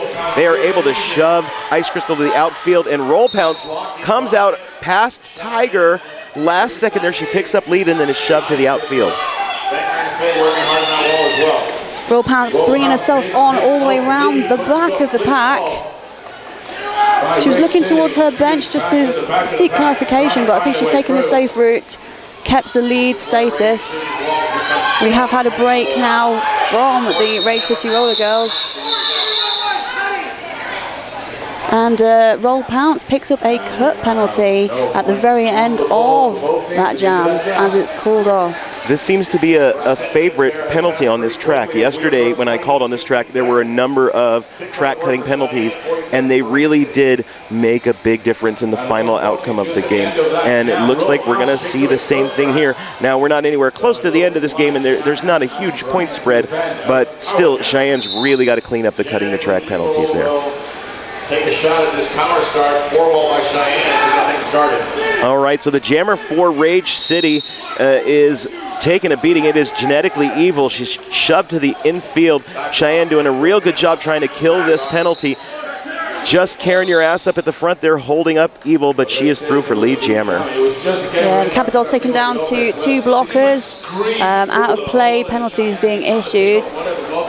The Rage City Roll Girls also down to just 3. Genetically Evil now hits that 2-wall, and they're doing a fantastic job of slowing her down as Roll Pounce has made her way out from the penalty box, darts around the edge and cuts up that inside line, has now broken on her initial pass. Alrighty, so as we go through, coming back in, Evil sees where Roll Pounce is. She's going to call it off. She was able to get past the 1 blocker on the track, which earns her all 4 points since everybody else was sitting in the box. It's a good way to get your points racked up. And we're going to start with a very light pack. It is Painmaker Sally on the line for Rage City and MC Slamma for Cheyenne. Both teams are down right now. Cheyenne is really down. Just Hannah Smashed Hannah out there. I think Painmaker Sally's going to be looking to take the lead on this one pretty quick. And she's able to avoid that big hit from Hannah Smashed Hannah and right out lead jammer. Very good work there, keeping herself on the track. Lovely agile work by Painmaker Sally. MC Slamma being recycled behind the whole entire pack as Painmaker Sally now hits on a scoring pass, darting underneath that thrown hit in there by number 35, who was Bomb Dylan. Happy birthday to Bomb Dylan. It is her birthday It is today. indeed. Great way to spend your birthday playing roller derby with your mates. Absolutely. MC Slamma out and looking to come in for score. Now the question is, Evil sees that she's coming in, or I'm sorry, Painmaker Sally sees she's coming in, calls off the jam from the floor. 9 points for Rage City. Cheyenne calling for a timeout. Now this is going to be something they need to do. They need to get together and figure out what is going on with the penalty calls here. They are just constantly bleeding blockers, and also their jammers are just giving up way too many power jams here, and that's why we're seeing such a big score differential. On the track, when they're on the track, they're showing a really good game, but they're really struggling to just keep people on the track. Indeed, we've currently got Hannah Smashed Hannah in the queue for the penalty box. That's why she's remaining on track, as well as the 2 blockers currently sat in there. When they're on the track, as you said, they're working fantastically well together. Some really big hits from Hannah Smashtana, some fantastic slow blocking, really good positional work when they're together, but when they're down to just one player, two player on track, it's so hard to keep your team together. It's so easy for the opposition to split you apart and just get easy points. You're absolutely right, Holly. So I hear now we're being an official review being called. I am looking to see if who is going to be doing. It looks like the official right now is pointing at the Cheyenne bench, so official review Cheyenne is going to be my guess, because the scoreboard is not updated to tell us who's actually doing the official review. If we find out information, we'll let you know. It did look like there was some clarification taking place in the penalty box, but we have not been given any details. We can only inform you of what we've seen, not what we've heard. And now the official review was signaled and then it ended, so I'm guessing, but it must have still just been a timeout in progress, because they were only charged a timeout to Cheyenne. Okay. Alrighty, so we get back into the action here. We've got Little Red Vet taking on Her Majesty. Little Red Vet makes her way out really fast. Lead Jammer going to Little Red Vet. We've had a star pass. Fantastic work there by Her Majesty, reaching around to Bangarang Faye, who's now got the star on her head. The Little Red Vet darting, easy baiting to the outside, picks that inside line, nice and open. 4 points added onto Rage City's score. They're now 65 playing against 6, and we've got 17 minutes and change left in this half. Don't forget, if you are watching us on ColoradoSports.TV, please do press that donate button. They're doing a wonderful job to bring you the whole weekend of fantastic roller derby action, so please press that donate button.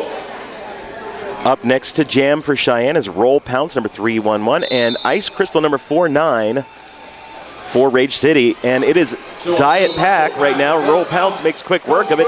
Lead Jammer goes to Cheyenne. Ice Crystal doesn't waste her time either. About 40-ish feet between the two of them. Roll Pounce is definitely going to be going in for score, and much needed score for Cheyenne. She's around, calls off the jam, and 4 points go on the board for Cheyenne. And that was a good call off. I mean, it looked really close there at the back of the pack, but no points awarded. It did. I think we had one of the opposition players just being sent off the track. It did look from our angle that that was a pass, but 0 points held there. Cheyenne managing to keep the points all in their favour. 65 plays 10. MC Slamma on the jam line for the Capitals and for the Rage City All-Stars. It is Genetically Evil. Again, Rage City still has the advantage in the pack, 3-2 in the pack, and we see Genetically Evil get up front, up against Vivian, lay him out, and out of the pack. She's now providing some blocking, but it doesn't work out as she wants it to. She calls that jam to an end. That was really good work to see her doing. I could see she was trying to recycle the opposition jammer back into the pack, but unfortunately with the packs being so small, that's a very risky move to make. Yeah, it was tough. And then MC Slamma was able to get right in front of her. Absolutely. One thing we've noticed, well, definitely I've noticed from this weekend, the footwork has been fantastic. So some fantastic footwork. Yes, Supercar, Synergy on the West Texas. Beautiful footwork. We've still got a blocker per team in the penalty box, so 3-on-3 in the pack. Her Majesty jamming for Cheyenne, and Painmaker Sally for Rage City. Painmaker Sally does some fancy footwork at the back of the pack there, and then finds that outside line. She's right through. Easy work for lead jammer.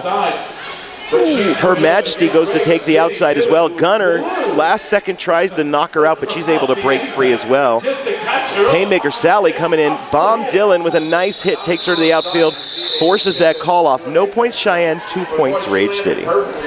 Some very good presence work there by Her Majesty. Really pushing on the pressure. And when she's jamming round, it's just unbelievable the speed and the pace that she picks up. Any jammer, any opposition jammer will feel her breathing down their neck as soon as they've broken from that pack. You're correct, and I see that all the time, and especially in a situation where she's not able to attain lead, she's very quick to turn on the speed. All right, Little Red Vet taking on... Quick on the work here, just trying to find some gaps Roll Pounce for this jam. Little Red Vet way up front. Bangerang Faye, though, really leaning into her, trying to get her out. Hannah Smash Tana now the last one to go. Roll Pounce picks up a cut track at the back of the pack there. Lil Red Vet picking up lead, though, was able to come right back on the track. Pack's absolutely static as Little Red Vet makes her way through, taking on that 3 wall at the front. Very good work by the Capitals to slow her down, but a no pack means they have to release, and that's all Little Red Vet needs to break through. 5 more points added to Rage City's total, bringing them currently on 72. Getting ready for the Lil Red Vet comes back in, a little bit of offense getting started by her wall, but she didn't need it. She was able to just jump right past everybody. Another 5 in the sky. That looked like such an easy pass for her as well. She looked like she was taking a walk through the supermarket. Exactly. I see that a lot with Lil Red Vet out there. As Lil Red Vet comes back into the pack, she was looking to call it off, but then gets a back block call. So now we have a power jam switch up, and Cheyenne has a power jam for Roll Pounce. It's going to be a full 30 seconds because Roll Pounce was actually coming back on the track as that back block call was going on Little Red Vet. Roll Pounce still on her initial pass, so she's got to get out to start putting points on the board for Cheyenne. And she manages to sneak away around the outside there. Now she can start putting some points on the board. Coming around, the pack is waiting for her, but it was a really good penalty kill because Little Red Vet is now coming back onto the track. Indeed, and we've only got a few seconds left as Roll Pounce is now in there. Little Red Vet picking up yet another penalty, another back block penalty, and that jam comes to an end. This will work really well for the Capitol All-Stars, starting on a power jam and knowing that the Rage City just picked up 2 power jams, given away, 2 power jams for the same penalty. Which is, you'd expect a jammer to come back on track with a little bit more awareness, having picked up a penalty previously. So I think this will be working really well for them. Their mental game should pick up from this jam onwards. And I think Lil Red Vet was coming in hot because there were just a few seconds left and she needed to get those points. And it was just a little too much when she came in. So now Cheyenne, a full 30-second power jam as they go into the jam. MC Slamma fielded as the jammer, comes up. Really good toe stop work, but she's driven to the infield and has to start the journey over again. Yeah, brilliant positional blocking by Rage City.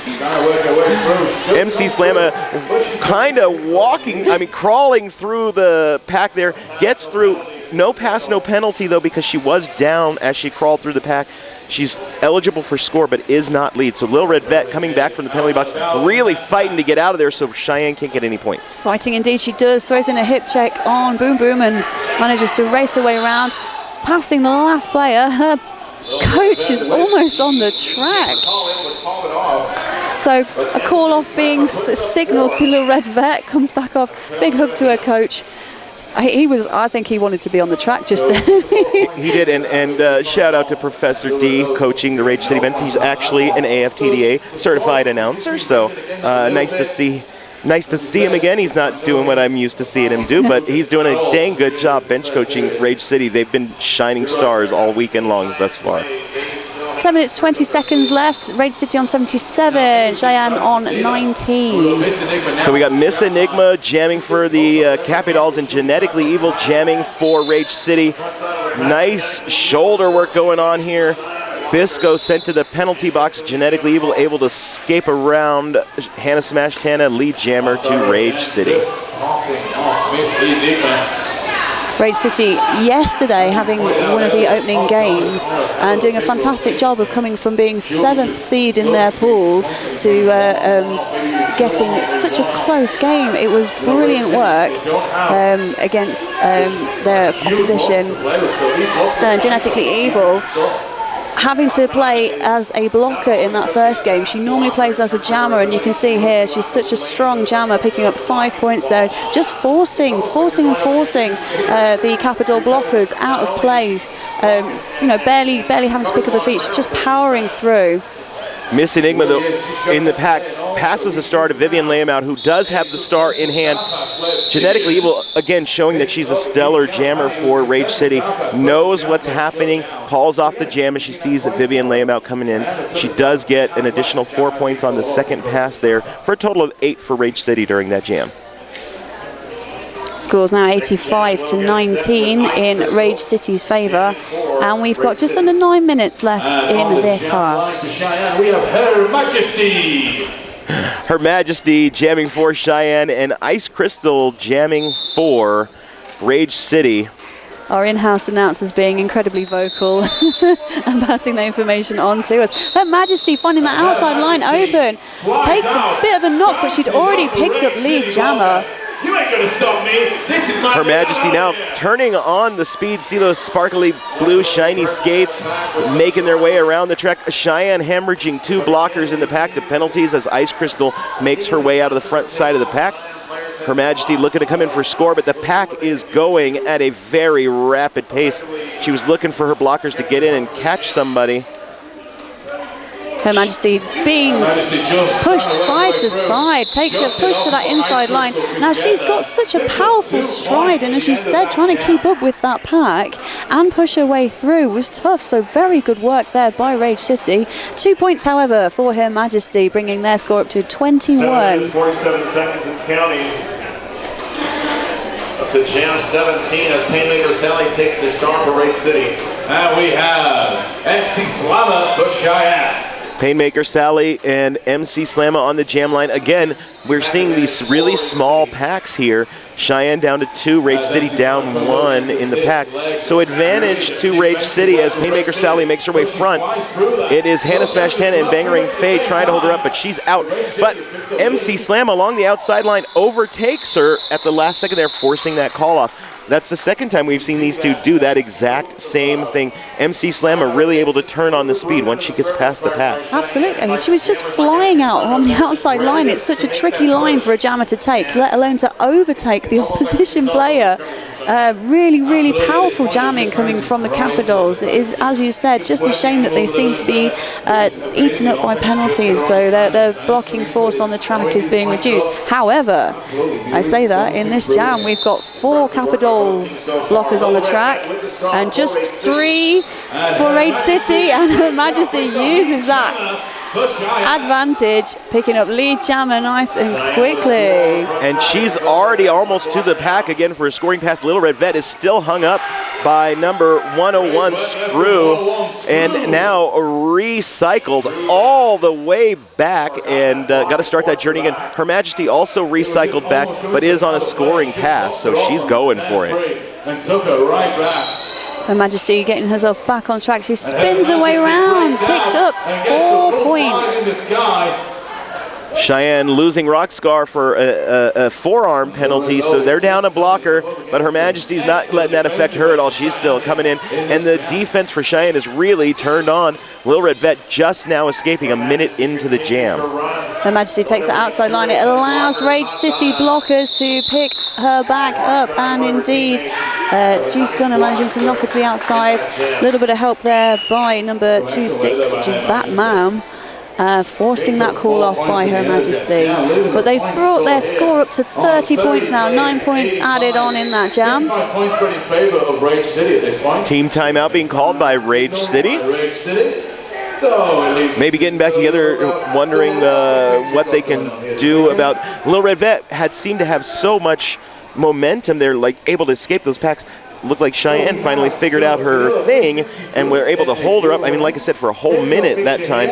Previously, every time we've seen Little Red Vet, she's just blasted out of the pack. Absolutely. She just shoots out of the pack. I mean, Little Red Vet has got the figure of an ice skater, but she's got the legs to go with it, and she tends to just step her way around the inside line and then powers through. But Her Majesty, again, as we've already said, as I've certainly already said many times, such a powerful stride on her that she can just blast her way around that track, eating up the track in seconds. It's working in the Capitals' favour when she's been jamming. And just remind you, if you are looking to get involved in roller derby and want to find some kits, check out derbysupply.net High Altitude. They are online at derbysupply.net, and they've got their stall here today. They do custom printing on shirts and caps, so if you've got anything you want making up, if it's your birthday, as it happens to be a certain person's birthday, Bob Dylan on track, you can get yourself some fantastic merchandise. pass. There's always something on to click onto, and they are furious. And we're back into the action on the track. Both jammers fighting to get through. Genetically Evil jamming for Rage City. Currently at the front with 2 to beat. The Hannah Smash Tana joining them. Roll Pounce kind of stuck at the back between Batman and Hot Donna. She's able to get past them. They're looking to make it out of the pack. She's out. Lead Jammer goes to Roll Pounce. Not far behind her, though, is Genetically Evil. Not a whole lot of space between them at all, not even 10 feet. We've got a queue of blockers making their way to the box. 2 for 2 in the pack as the pack speeds its way up. Roll Pounce now coming up, catching up, but it's the Capitals who are at the back trying to force their way to the front to pick up points for Roll Pounce. Has she slid past one player? Absolutely. She has indeed. She got 2 points on the, 3 points on the pass, that would be correct. She got past 1 and 2 in the box. I didn't see the thumb as the ref was going around the corner there. So 3 points for Cheyenne. Cheyenne coming back, making a difference here in the last few minutes of this half. Hopefully they can continue to do so and do so in the second half and make a strong comeback. I know that's what they'd like. Rage City now, though, looking to turn up their game too, so they don't change things up here. MC Slammer for Cheyenne trying to find a bit of room on the outside line, comes back to the middle and drops down to the floor. In the meantime, we've also got number 49, Ice Crystal, jamming, and she picks up lead jammer for Rage City. MC Slammer taking her time now, just one more blocker to pass. Wonderful sweep there to the outside. MC Slammer sweeps even further and breaks free of the pack. Good timing by MC Slammer as the whole rest of the pack returned almost right as she broke out the front. Now Ice Crystal coming around for a scoring pass, hits the back of the pack, is forced the call off because MC Slammer was right on her tail, only able to pick up 1 point on the pass, no points for Cheyenne. Good pressure there by MC Slammer. As you said, good timing, very fortuitous, but she still powered round and put the pressure on Ice Crystal. And good defensive work by the Capitals to make sure that's just taken down to 1 point. As we have Paymaker Sally on the jam. And now this game is the last of the seeding games. In the next bouts that you're going to see is where we actually start playing the bracketed round for who's going to win the tournament on Sunday. So stay tuned all weekend to figure this out. Back to the action on the track. Painmaker Sally jamming for Rage City, able to get around on the outside and grab lead jammer pretty quick there. Miss Enigma, meanwhile, stuck in the pack trying to find her way through. There she goes. She's out and eligible to score. A lot of weaving there by Miss Enigma. It did break her out of the pack, but it took a lot of time to work her way out. And we've got Paymaker Sally up against Hannah Smash Tana there. She was forced the outside, had to call off the jam. Did pick up all 4 points, though, on the pass. So with us going into the seeded brackets from this afternoon onwards, so the last game for these two teams, an official timeout being called. Every point will matter for either team, regardless of the outcome now. Every point will be added towards it because the brackets there are going on seeding, but if there is an equal seeding, we're going to be looking at the point score. Yeah, so points make a big difference in a couple ways. Points make a big difference in this tournament because of seeding, and it also makes a big difference because all of the games being played this weekend are sanctioned, no matter what association it's from. Every game is sanctioned, so sanctioning and rankings matter by points as well. So yeah, you're definitely not going to see Rage City giving up anything, and you're definitely going to see Cheyenne being, turning it on, trying to get more points on the board. Lil Red Vet currently jamming for Rage City, all the way at the front, being held up strongly by a 3-wall of Cheyenne. Is still stuck in the pack. At the back, Roll Pounce also having some struggles. She gets taken to the outfield by Gunner. Lead jammer, though, goes to Lil Red Vet as a cutting the track penalty by Roll Pounce turns this into a power jam for Rage City.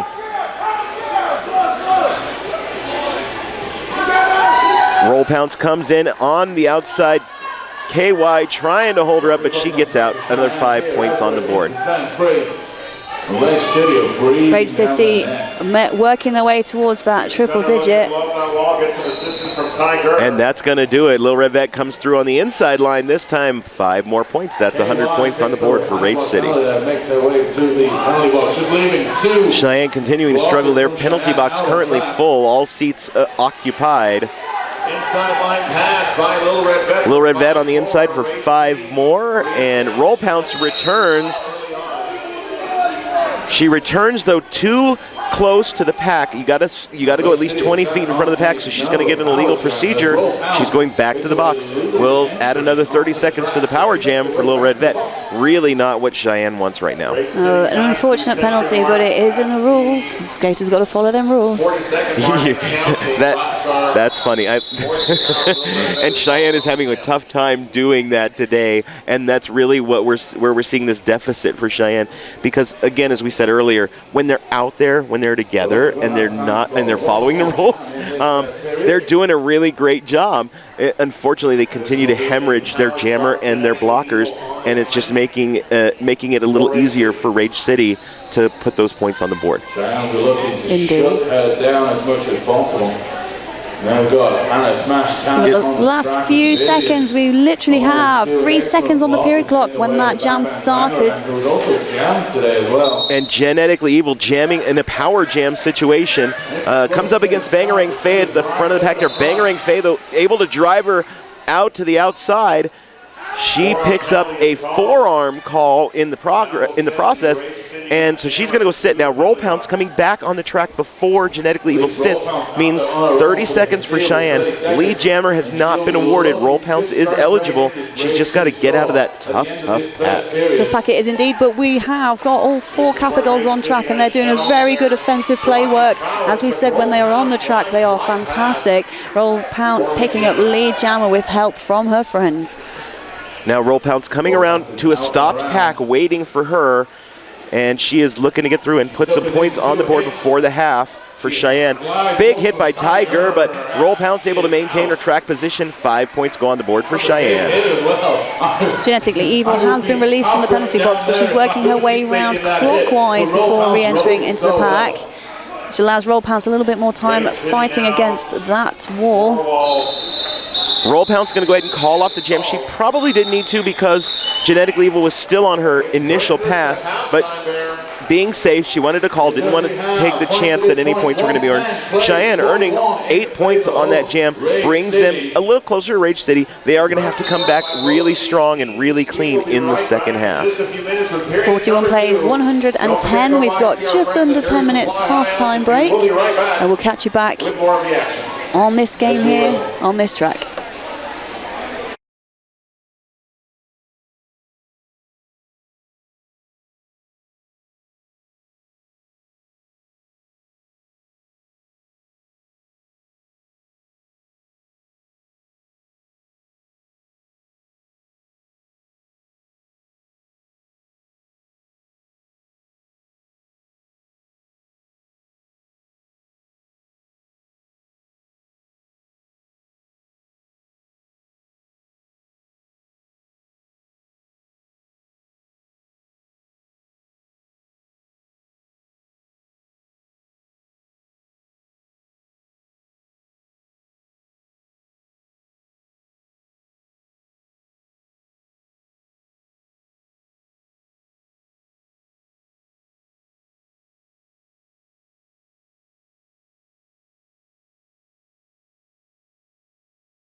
All right, ladies and gentlemen, welcome back to the second half of Game 2 on Saturday here at Mayday Mayhem 2015 in rainy Loveland, Colorado.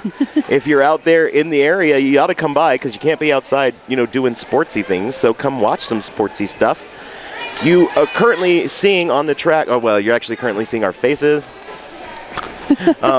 On the track, we've got Durango warming up for their bout coming up next. We're about to get back into the action, though, with Rage City versus Cheyenne. So, Holly, during the first half, Cheyenne had a lot of struggles. They gave up so many penalties on both sides of the star. Lots of blockers going to the penalty box, lots of jammer penalties, and that did not play into their favor. Rage City, though, came out really strong, showing some very effective blocking and very effective jamming. What do you think Cheyenne will need to do in the second half to pull things together? To put it very bluntly, they need to play as clean as possible.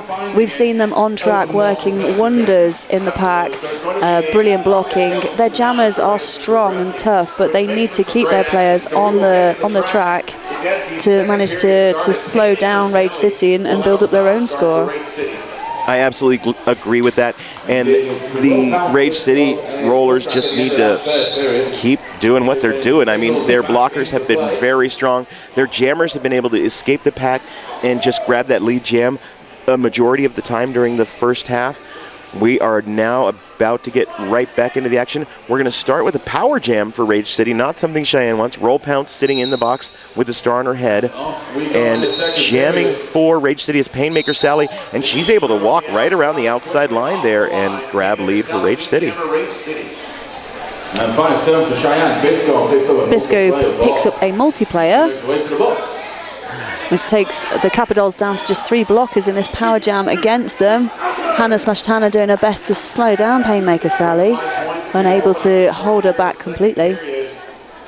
A static pack here on turn number 2, the action right in front of us. Big hit there by the Rage City blocker, jammer. Painmaker Sally just forcing her way through. But Painmaker Sally going to pick up a penalty for that hit. So Roll Pounce, returning from the penalty box, is now on her initial pass on a power jam for Cheyenne. She's not eligible for lead because lead was already given, so we're going to go for the full jam, but this could be an opportunity for Cheyenne to increase their score since they have the only jammer out there right now. And they've got their 4 blockers on track as well. And so does Rage City, though, and Rage City has shown they can really kill a penalty. Multiplayer block on Tiger means they lose a blocker, so 5 points go on the board for Roll Pounce. And we're now matched points for this jam as Painmaker Sally coming back in. Roll Pounce tries to call off the jam. It might have worked. The ref wasn't fooled, though. We're going to keep going in this jam. Both jammers now in, looking for score, and we're going to see who can make the most on this jam, because that's what it comes down to when you have a 2-minute jam. Indeed. Wikipedia for Rage City doing a very good job of knocking Roll Pounce out and down. Roll Pounce just managing to keep herself down and off the track before she re-enters back on behind. And keeping herself clean has worked wonders as we have Painmaker Sally picking up a back block penalty. Roll Pounce picking up now 5 points. This is what the Capitals need.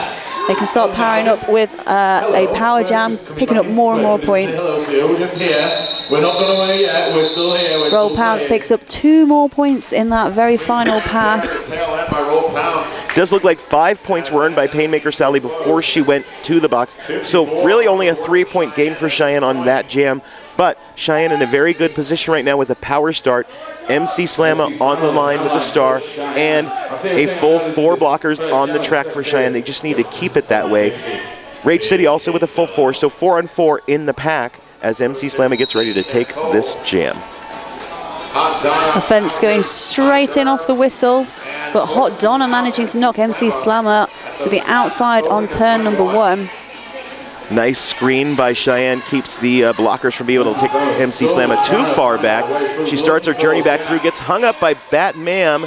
Batmam drives her to the outside, but she's able to come right back on. Meanwhile, Painmaker Sally returning from the penalty box is hit to the outfield and going to be recycled. Back block on KY, so she's gone. MC Slamma lead jammer. Wow, so much action just happened right there. Painmaker Sally taken to the outside by Rockscar here and recycled. MC Slamma recycled by Hot Donna and Gunner. There's a lot going on right there. Jammer's working wonders. Beautiful spinning turnaround by MC Slamma, picking up 5 more points for the Capitals. Painmaker Sally finds her way out. So MC Slamma going in, maybe one more scoring pass for her before this jam is going to be shut down, I'm sure. Slamma comes in, goes to the floor. She calls off the jam. The ref did not blow the whistle right away, so Painmaker Sally made her way in. Did she pick up points? Yes. 4-4 on that pass. Yeah, a low block penalty issued on Rage City blocker. I think that's Tiger, which was committed on MC Slamma. Thank you. Yeah, I think that was why the call-off was a little weird there, because she was signaling from the ground, but the ref was issuing the penalty to Tiger at that point in time. The jam doesn't end, though, until the 4th whistle. So this time we got Little Red Vet at the front there, making her way past Hannah Smash Tana for lead jammer. Her Majesty kind of stuck at the back of the pack, gets a shove from Hannah Smash Tana, but she also picks up a cutting the track penalty. It is power jam once again for Rage City. Little Red Vet now reaching the pack. She's pushing up against that 3-wall, managing to get them to pick up a little bit of speed, but the blockers are quite solid. A little nudge by Smash Tanner, but Little Red Vet again just stepping over with those legs, just barely breaking her stride. Just takes a nice big step over. Hardly anything brushing off on those hits. Oh, Hannah Smash Tanner decides she's heard what I've been saying, clearly. Gives a good solid knock to the outside. Little Red Vet deciding to call that jam to an end. 132 points to Rage City, 63 to the Capitals. And we've got 24 minutes and 45 seconds left of this game. Full pack as we get ready for the next jam. Genetically Evil jamming unopposed for Rage City. Currently, Her Majesty is in the penalty box.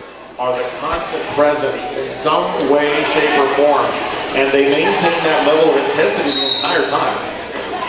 Everybody's set up for the passive offense, but then we get a lot of offense from Rage City, kind of sweeping the pack into the inside, hoping to get Jen through, but Jen gets hung up on Rockscar.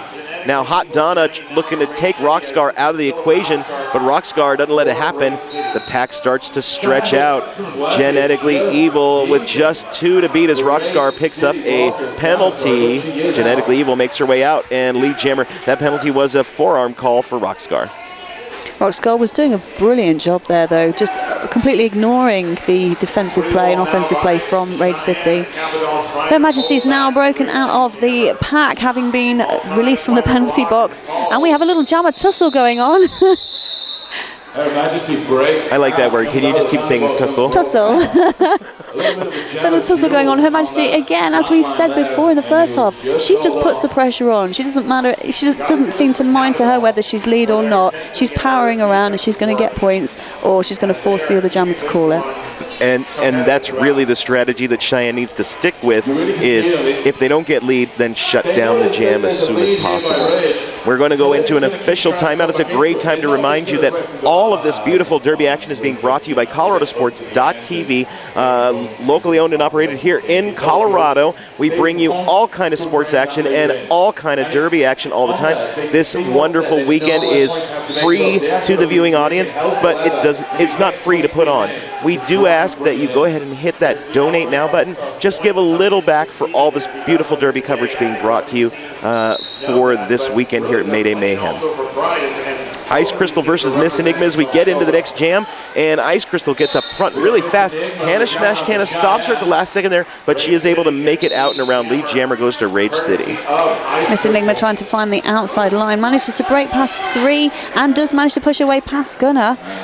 Juice Gunner to break out of the pack.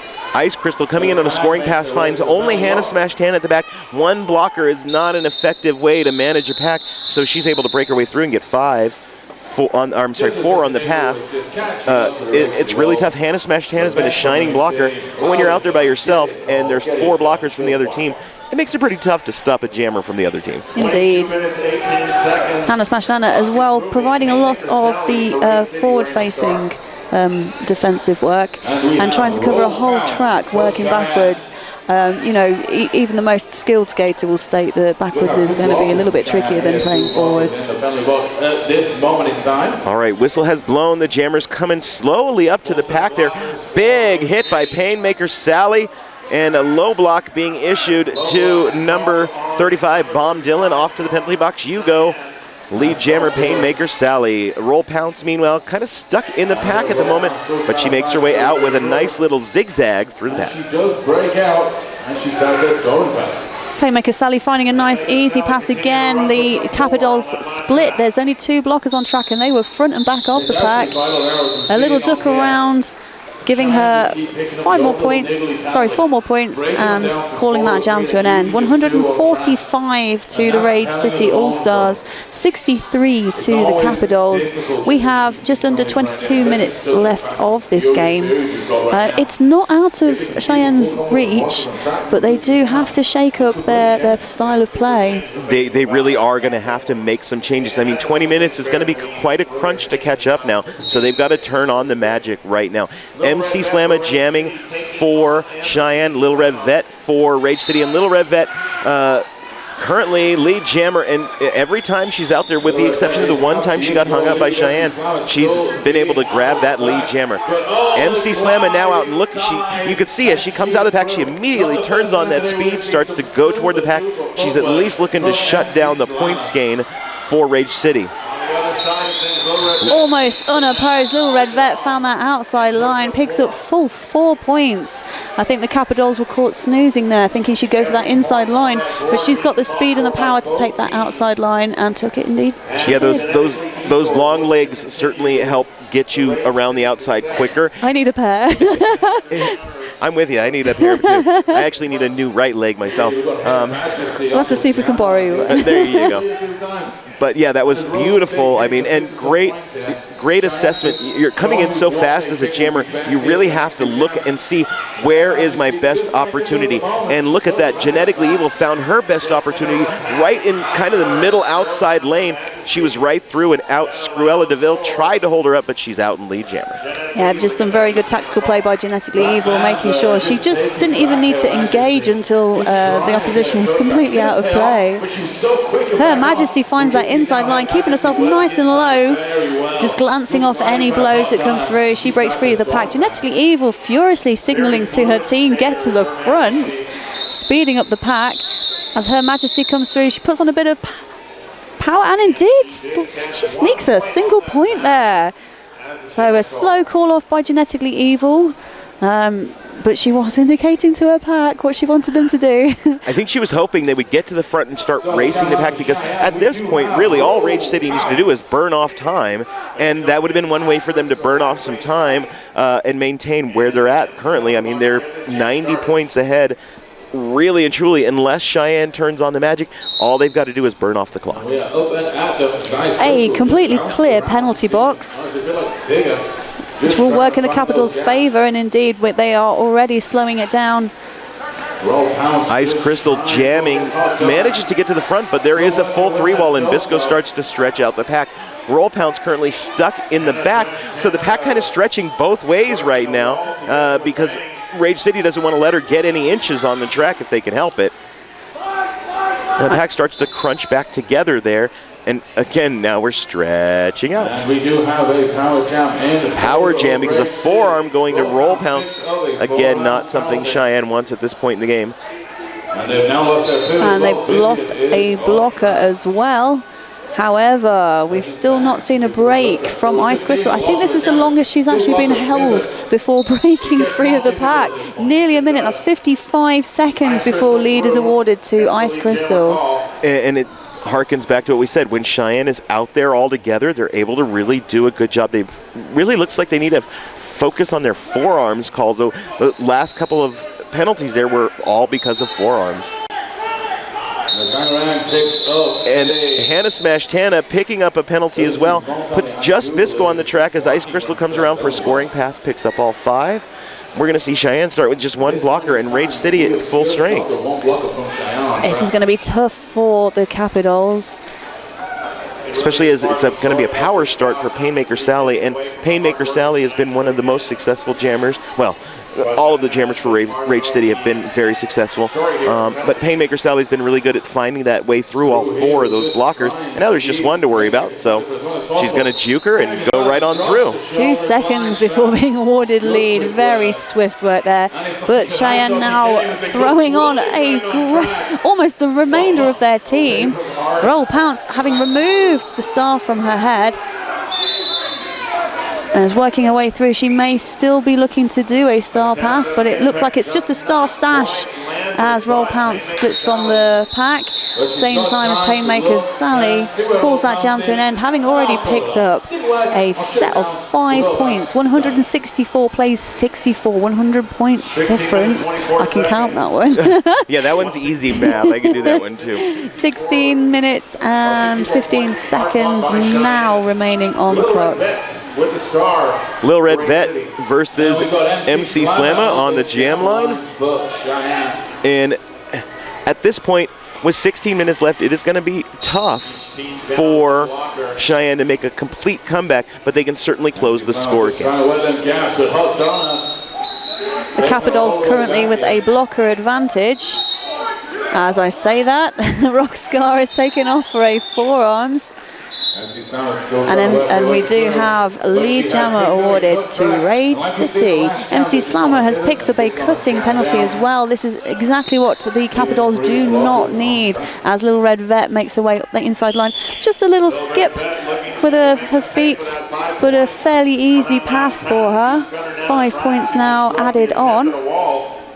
And she's coming back in. KY at the outside there, dives in for her. She ends up going to the outfield, but going to pick up a skating out of bounds penalty. So KY went in for that hit, and Little Red Vet went to avoid it, and you can't just skate off the track anymore, so that was a skating out of bounds. MC Slam is going to get released. She was already standing, so Little Red Vet's going to be gone for at least 20 seconds. As MC Slamma comes in, she's waiting for Rockscar, who is also returning, to get in there to give her some offense, and comes in, gets hung up in the pack there. Cheyenne now with 3 blockers back on track against the 4 for Rage City. It's a tough work here though for MC Slammer, being recycled back quarter of a track by Tiger. And Little Red Vet, having broken out of the penalty box, is now in the pack, pushing her way through. Again, just striding her feet over those legs of Hannah Smash Tanner. And 4 more points added to Rage City on that pass. MC Slammer looking a little bit worse for wear as she exits the pack, but she's still putting that speed back on. Little Red Vet tried to call that jam to an end, but having been in the penalty box, she's not allowed to do that. Exactly.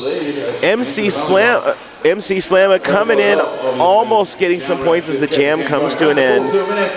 But looking very visibly shattered from that jam. It was a tough one for her, just not able to keep that spurt going to pick up any points. But she has still got over 13 and a half minutes left in this game. She may want to be saving herself for some more tough work later on.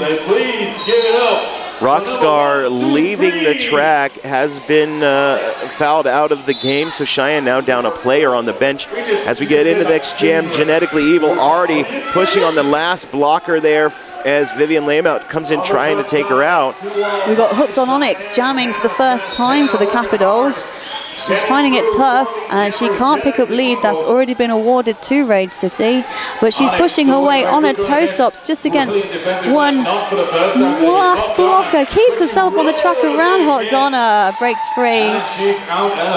But we already have a scoring pass being started by Genetically Evil. She manages to pick up 4 points and holds Hooked on Onyx to 0. Yes, we have had the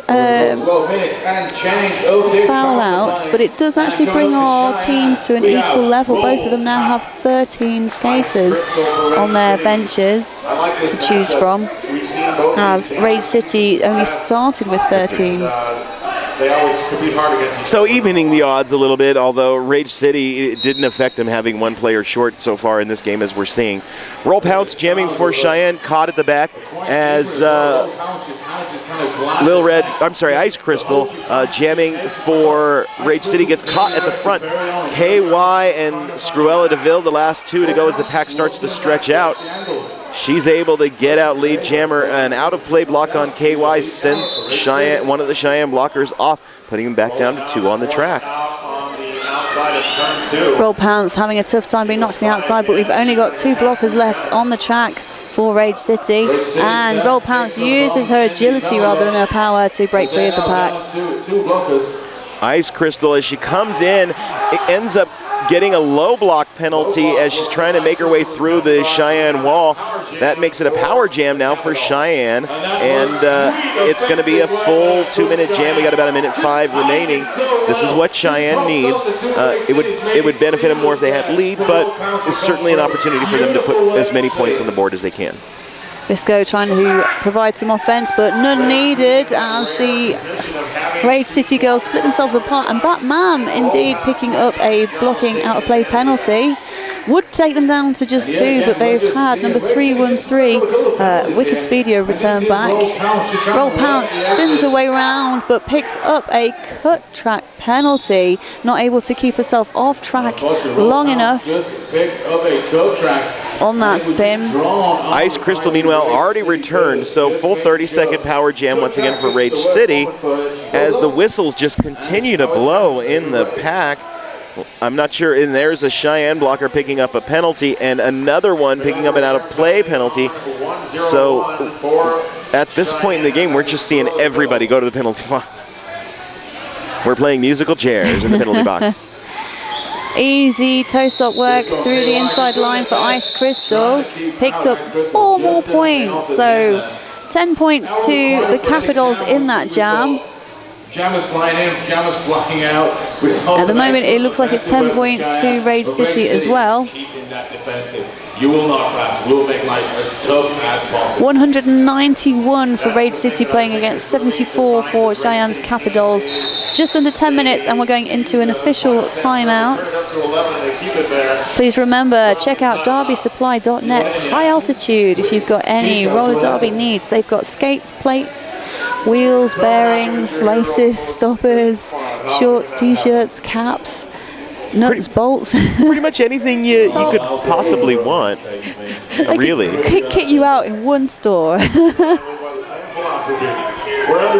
Looks like they're posing for a photograph here on the pivot line. Almost. I mean, it almost looks like the NSOs and the skaters are all posing for a photograph. It looks like the NSOs just making sure everybody's reported to the penalty box. The refs having some discussion about penalties. The coach for Rage City, Prof D, doing some talking with his people. The Coach Dirty for Cheyenne, doing some discussion with his team as well. I know he went to the middle at the end there as the timeout was called, had some discussion with the refs about that out-of-play call. He wasn't happy with that, but it is what it is. And of course, up at the front of the pack, you've got Bangarang Faye and Hannah Smash Tana, 2 very good blockers from Cheyenne who've done some really good work together, and they were kind of holding on to each other, kind of like we've seen them do all game, and it's been paying off for them. They work really well together as a team.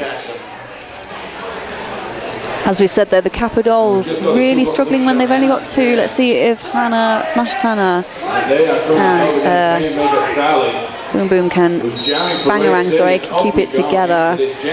Painmaker Sally coming right up into Hannah Smash Tana, and now in the middle of Hannah Smash Tana and Bangarang Faye. Bangarang Faye stretching out the pack. Hannah Smash Tana, though, unable to hold Painmaker Sally. She's out for lead.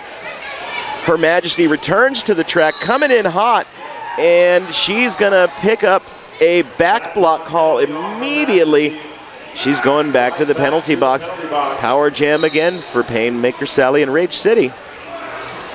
And Painmaker Sally doing the best, working away around the outside line, picking up 5 points. She's been so effective for Rage City. I'm sure she'll be trying to rack up their points as they're coming up. Nice, easy inside line move. A bit of baiting from Gunnar, their pivot to the outside line, managing to take Cheyenne just down to 2 blockers on the jammer. And of course, Painmaker Sally, 2 blockers is nothing for her. Oof. Big Nice. hit. Beautiful hit by the birthday girl, Bomb Dylan, taking Painmaker Sally out. And Painmaker Sally went down hard. Looks like she wanted to go ahead and call off that jam anyway. She saw Her Majesty standing. Wants to give a power start to the next jammer. Great time to call it off. Well, she's picked up 14 points already in that jam, so 205 points to Rage City, 74 to Cheyenne. And we're into our last 8.5 minutes of this game. Slaughterhouse Roller Girls doing a great job of putting this event together. Definitely want to give a shout out during this break to the Slaughterhouse Derby girls, who put this event on for 5 years running now. This is the 5th year of Mayday Mayhem, and it's Little Red Vet who's lead jammer. See what we can do. We now have a clear penalty box. But give it a few seconds, Her Majesty's just picked up a cutting penalty as Little Red Vet takes a back block penalty. So we've now got jammers packing on the speed to try and hit those seats first. Her Majesty briefly in moments beforehand. Little Red Vet also now being released from the penalty box. So a full 2-minute jam. That was so crazy. Oh man, that was the first time we've seen both jammers go off the track at the same time, and it was like instantaneous penalties given to both there. And Her Majesty finds her way through after doing a helmet cover stash. She's out and not eligible for lead, neither jammer is, so now it's just time to rack up points. Cheyenne's blockers, meanwhile, doing a really good job holding up Little Red Vet, so this could be a chance for Cheyenne to crawl closer to Rage City's 205. Little Red Vet just sneaks away around that outside line, being awarded 4 points. Her Majesty is still stuck in the pack and being recycled. We're all about recycling here in northern Colorado. Keeping it green. That's it. Her Majesty, beautiful, nice lazy spin there, making sure she was keeping in the track lines as she makes her way out. She has picked up 5 points for the Capitals on that pass. Lil Red Vet already in for scoring pass 2, taking to the infield, taking off her helmet cover, and Her Majesty being recycled.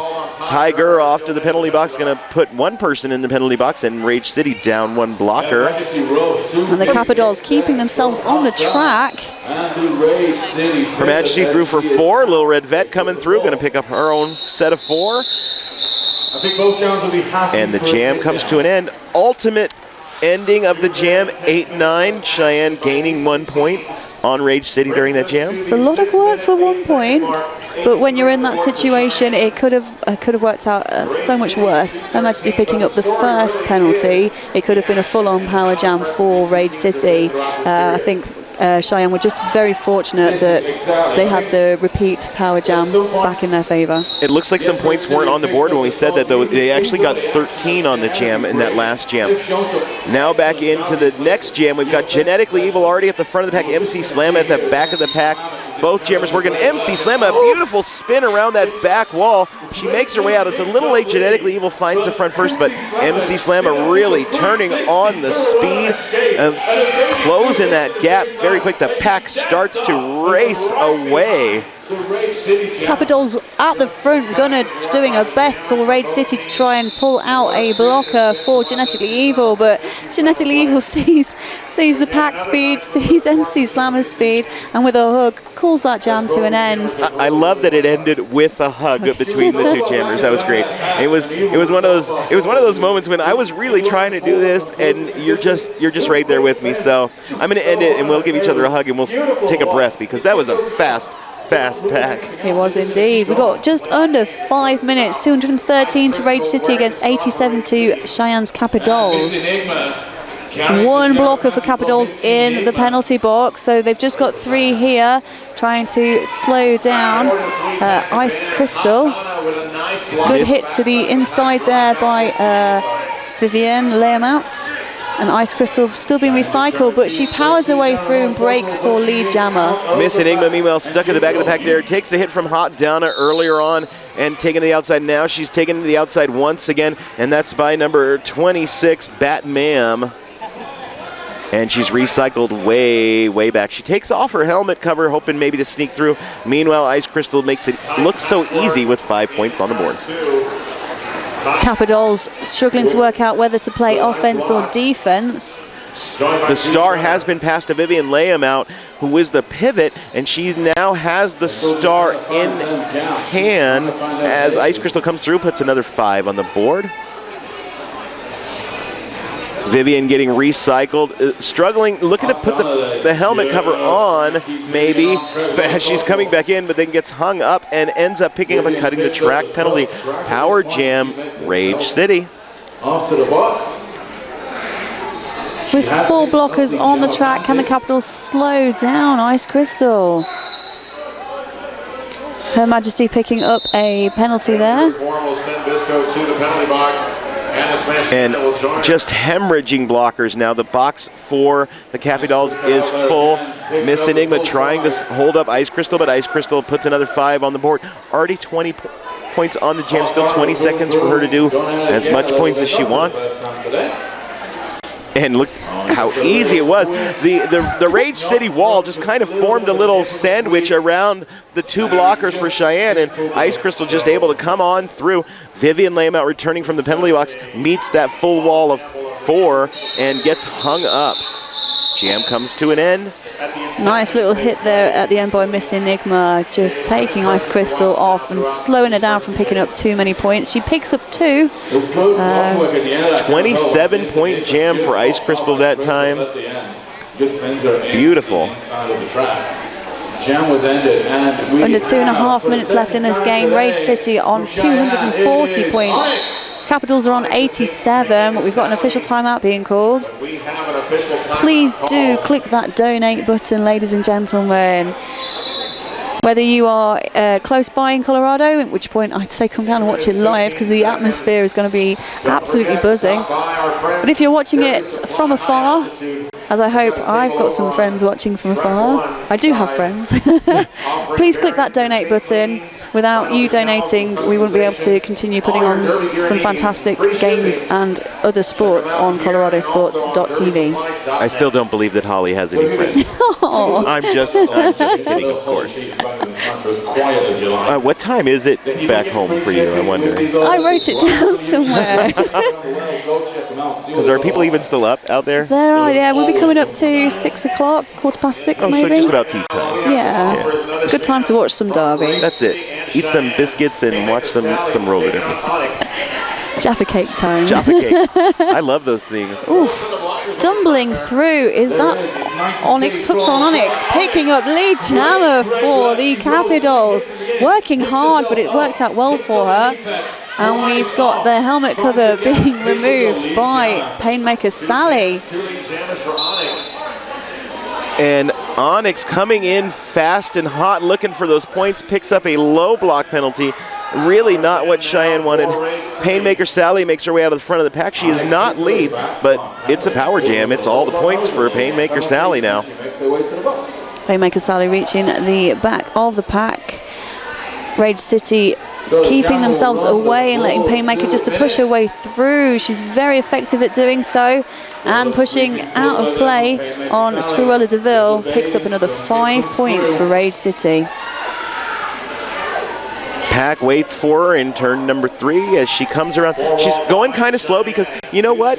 There's no rush. They have the huge lead. There's just a minute left. They're just burning time. She's going to go ahead and put points on the board, of course, because why not? There's another 5, but there's no rush for her to get in there. She's trying to play as clean as possible so that they don't end up with a more penalty, and they don't want to give up any more points to Cheyenne than they have to. Again, like you said, points differentials make a difference in this tournament. And as I say that, of course, she comes in, gets a back block penalty, and Onyx also coming in, picking up a back block penalty.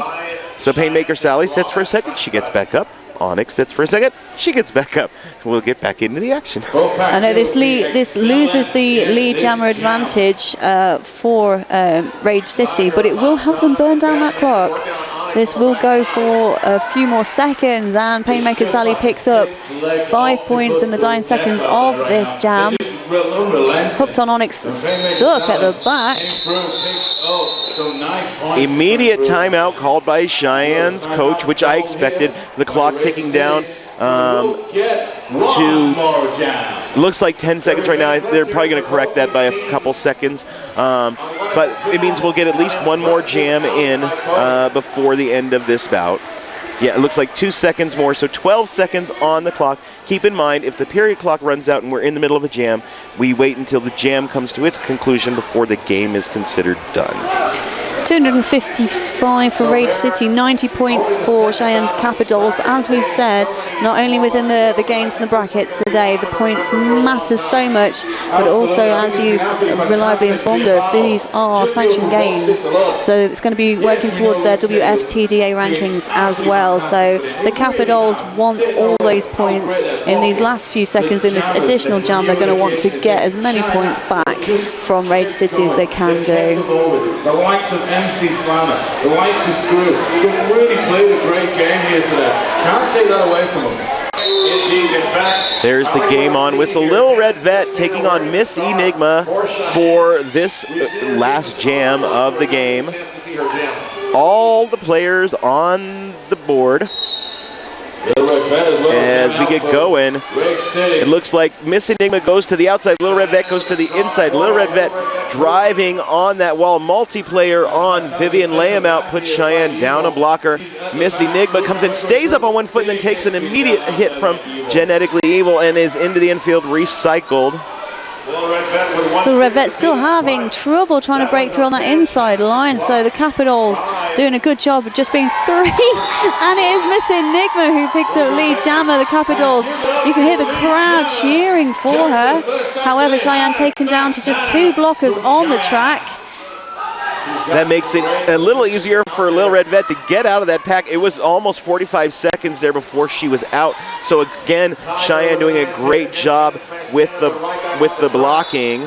We've had Hannah Smash Tanner take the helmet cover. She's trying to force her way through on that solid wall, and she does. Keeps herself on the inside line. Picks up 4 points. Little Red Vet makes her way through, picking up 4 points. Now, as Miss Enigma, or has it been Hannah Smash Tanner the whole time? Maybe I am just blind. Hannah Smash Tanner coming in looking to jump over the apex. Picks up a penalty. She's into the penalty box. However, that looks like it was her last penalty, so they're going ahead and sending her off for a foul out. She turns over the jammer star. We're going to play this out with Gunner, now the jammer for Rage City, going to finish out the jam. We are going to go to the end because there's no lead jammer. Great work to watch these two teams going at it. Gunner picks up 5 more points for Rage City. This is her first time jamming in this game. It is. Gunner is not normally a jammer. She does wear the pivot cap a lot. They weren't lead anyway. I think perhaps Little Red Vet got a little winded there, and she's like, here, you do it. And it didn't hurt anything for him, and they still managed to get 13 points on the jam. Indeed, a good power there at the end by Gunner, managing to rack up those final few points. 4 points awarded to Hannah Smash Tanner before she fouled out of the game. So 94 to 268 is our unofficial final. I'm going to say there's not a big math issue by the scorekeepers. I'm pretty sure they can do math. So I'm going to give this one to Rage City, even before the unofficial final. That's risky. It is a little risky, but I'm certain that even if there are some score adjustments, it's not going to be that big of an adjustment. And as a matter of fact, the teams are even going ahead and taking their laps. Rage City really bringing it here, really going hard, bringing all they've got. They want to enter this bracket as high as they can. And as I said, the next set of games that we're going to start playing are going to be the bracketed play for the women's bracket here at Mayday Mayhem 2015. The Capit All-Stars really doing a good job especially as we pointed out a number of times, whenever they were on the track together and they were playing and not getting penalties, they were able to really do some good work against Rage City. However, penalties plagued them the entire time, and we saw that was kind of the demise for Cheyenne here. With a 2 foul outs and many times having just singular players on the track, I think you can sum up this game by saying the cleaner you play, the better you'll do. Unfortunate for the Capitals, but a really good play by Rage City. Let's not take it away from them. They played very solidly. Their jammers were brilliant and efficient, and their packs kept on recycling back in the Capital jammers. So really good work by Rage City. Capitals suffering from their penalties, but the score given as it is, 268 to Rage City, 94 to the Capitals. That's going to do it for this game on Track 2. Thank you so much for joining us at Mayday Mayhem 2015 on ColoradoSports.TV. I'm Bangers and Smash. And I've been Holly Sheet. Have a great day.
All right, welcome back to Mayday Mayhem 2015. My name is Rock the Mike. I'm on the mic here with L. Ryan Hubbard. That's right, coming to you from the Mayday Mayhem 2015. We're taking on Durango Roller Girls, the Derailers. Going to go and see Lava City. For this game. Give you a quick rundown of who's skating here for Durango. We've got number 10, Shotgun Shaheen, number 1013, Kilicha, number 1026, Caranoid Psychosis, number 1080, Mother Stucca, number 24, Kim Jel Illen, number 30, Dose of Jose, number 31, Mega Bash, number 42, Quadus of Pain, number 501, Gene Schwartz, number 566, Destroyer, number 8008, Brutal B, number 85, Tuberculosis, number 911, Ike Rumba, number 939, Bed Check Bohati. And for Lava City in white, it's going to be 00 Yoko Ono, number 1 Anya Az, number 10 Disabler, 100 Nilla Waster, 123 Panty Dropper, 211 Juice Nukem, number 4 Dame Deviant, 40 Dirty Joe, 44 Screamin' Melanie, number 8 Knickerbocker, number 83 Mudslinger, number 86 Volatile, number 969 Cutthroat Cali, and H2O and Elvira Mental. All right, as we said, we've got Durango in the white, Lava City in black. I thank ColoradoSports.TV for broadcasting this for you guys watching at home today. You're home for all local sporting coverage in Colorado. All right, it's going to be a minor delay here, ladies. Sorry about that.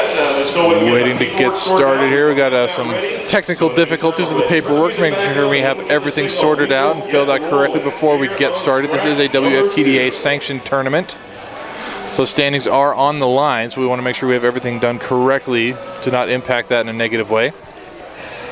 Yeah, and the referees and officials this whole tournament have been great at making sure everything has flowed as smooth as possible and making sure everything is done in the most professional way possible. Yeah, we've had an absolutely fantastic officials crew. Our NSOs, really the stars of the show. We're running, I think it's 4 total NSO crews for both tracks. So these guys are doing several games in a row. So we really want to take a second to thank our non-skating officials for all their time and hard work. They never get anywhere near enough credit for what they do.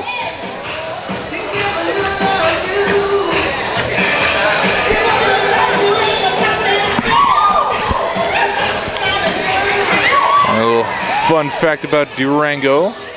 The Durango Derailers are called so because of the Durango Silverton Narrow Gauge Railroad. Big deal down there in Durango. They played in 4. They played against 4 of the Mayday teams here. Previously, they played Pueblo, they played Duke, Happy Valley, and Foco. And all those games were previously unsanctioned, so Durango really looking to get up on the sanctioning level here. Get some good rankings going for them. Right now, currently ranked at 162. Lava City ranked at 126.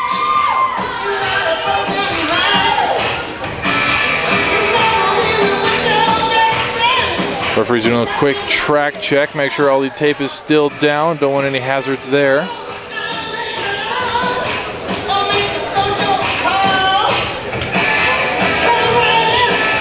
Lava City has been at the Wild West Showdown 4 times. It was in 2010, 2011, 2013, and 2014.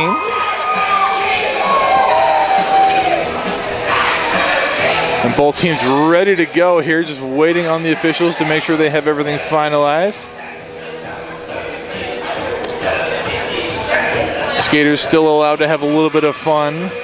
That's true. There's still a little bit of fun allowed here on the track till that whistle blows. Then it is all business. All business all the time. So far, Mayday this weekend, we've had a lot of great gameplay. It's a very slippery track. We've seen the repercussions of that. A lot of people sliding out. Polished concrete, very slick and unforgiving surface. Yeah, and we've also seen some great debuts from some previously unranked WFTA teams. Most definitely. Winnipeg and Mud City coming out strong here at Mayday, and it'll be interesting to see what their rankings end up being. That's right. We're going to be doing our actual tournament bracket here coming up. I believe that starts later this afternoon. So make sure you stay tuned for that. It looks like that action is going to start happening around 4 o'clock. And we are over here on track 2.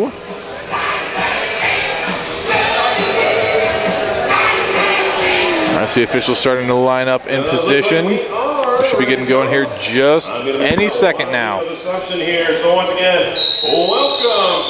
All right, there is the ready, set, go whistle.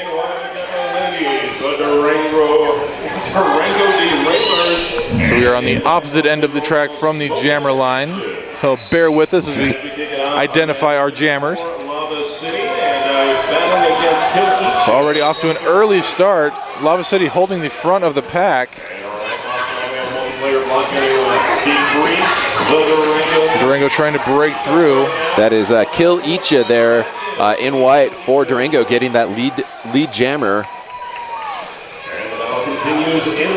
Lava's jammer still mixing it up there in the pack. A tight 3-wall. She gets able to get past it. They try to bridge, try to chase her down, but she's able to get through to start her scoring run. And that is number 1, Anya Az.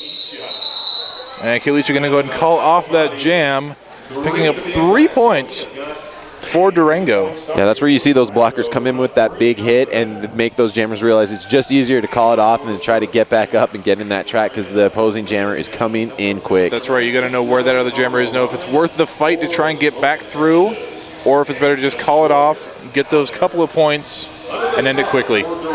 Yeah, 4 points now on the board for Durango. Again, they are skating in white, Lava City in black. Next jam underway. Lava City trying to control the front. Durango breaking up through. Cutthroat Cali jamming for Lava City. And she's going to be your lead jammer. Jammers out of the pack at almost the same time, neck and neck, right behind each other. That is Destroyer jamming for Durango. Again, jammers only about 10, 15 feet apart at this point. Coming up on the back of the pack about 10 feet away. That's right, pack trying to speed it up, keep their team in front, but it looks like 2 points being scored there for Lava City. It's going to be 2 points there for Lava City right now. So and as we line up for the next jam, Durango in front of the pack, Lava City in back. 2 minutes expired, 2 jams down. So I've seen a lot of interesting things happen with where people are lining up. Some teams tend to do better when they're lined up in the front of the pack. Some are better in the back. And we've even been seeing some of those old school pivot line starts Yes. this tournament. I like the pivot line starts. It gives the jammers a little more time to work with it. You don't have that scrum start to try and fight through initially. So if you don't have a clean break on either side, lining up in the pivot line gives you a little bit more room to work with. And that's going to be bad check Bo Hadi for Durango, getting that lead jammer status, but very close on her tails is number 211, Juice Newcomb. And a little too hot, forcing the call off, 0-0 jam. Scoreless jam, Bill, 4 points to 2, Durango. So 3 jams in, Durango currently on top with a score of 4-2. Low scoring game so far. Out there for the Smoking Ashes. And number 911, Aika Rumba. On the line for Durango. Durango again lining up in front, Durango in white. And the full strength match. Impeding both of our jammers currently. Both teams put up some pretty solid defensive walls here. That's right, they had Durango's jammer on that inside line. She came out through the outside line and still is just fighting her way through. And Screamin' Mimi jamming for Lava City. And for Durango, it's 911, Aich Rumba. Ike Rumba gets through first lead jammer.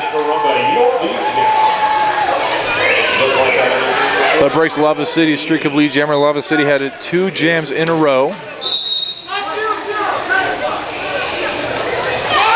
Akaramba working her way around, calls off the jam just as Lava City's jammer comes up on the back of the pack. Akaramba picking up 3. And Durango slightly increasing their lead. Yep, still a close game, 2-7 right now with Durango on top, and we are just still over 25 minutes to go here in the first half. And nobody really tried to break away yet or get any kind of big scoring runs. So very low scoring game, very tight action in the pack, keeping things contained nicely. Yeah, we've seen a lot of that clumping up there where they just control that jammer back and forth, side to side, trying to keep her from getting through. Yes, nice solid wall right here from Durango. Kalicha jamming now for Durango. And Anya Az jamming for Lava City. She gets that in front, your lead jammer. A rematch of the first jam we saw. Kalicha trying to take the inside line right there on turn 2. A big, big hit there from Lava City, sends her cycling back. And Durango again with a solid 3-wall at the front of the pack as Anya Az tries to break through. As they're getting forced to the outside, has to recycle behind the pack. And Kalicha getting through. That was her initial pass, so now looking to score. Anya Az sees her coming around, calls off the jam as she picks up 5. On 5 points, Grand Slam pass and call off the jam. And with that, we now have a tie game, 7-7, 24.5 to play.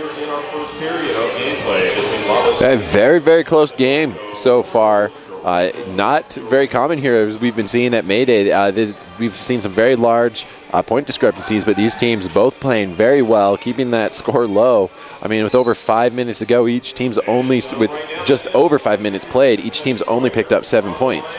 I said it's a lot of back and forth action too, whereas Durango will take one jam, Lava City will come in with the next. A lot of back and forth, to and fro.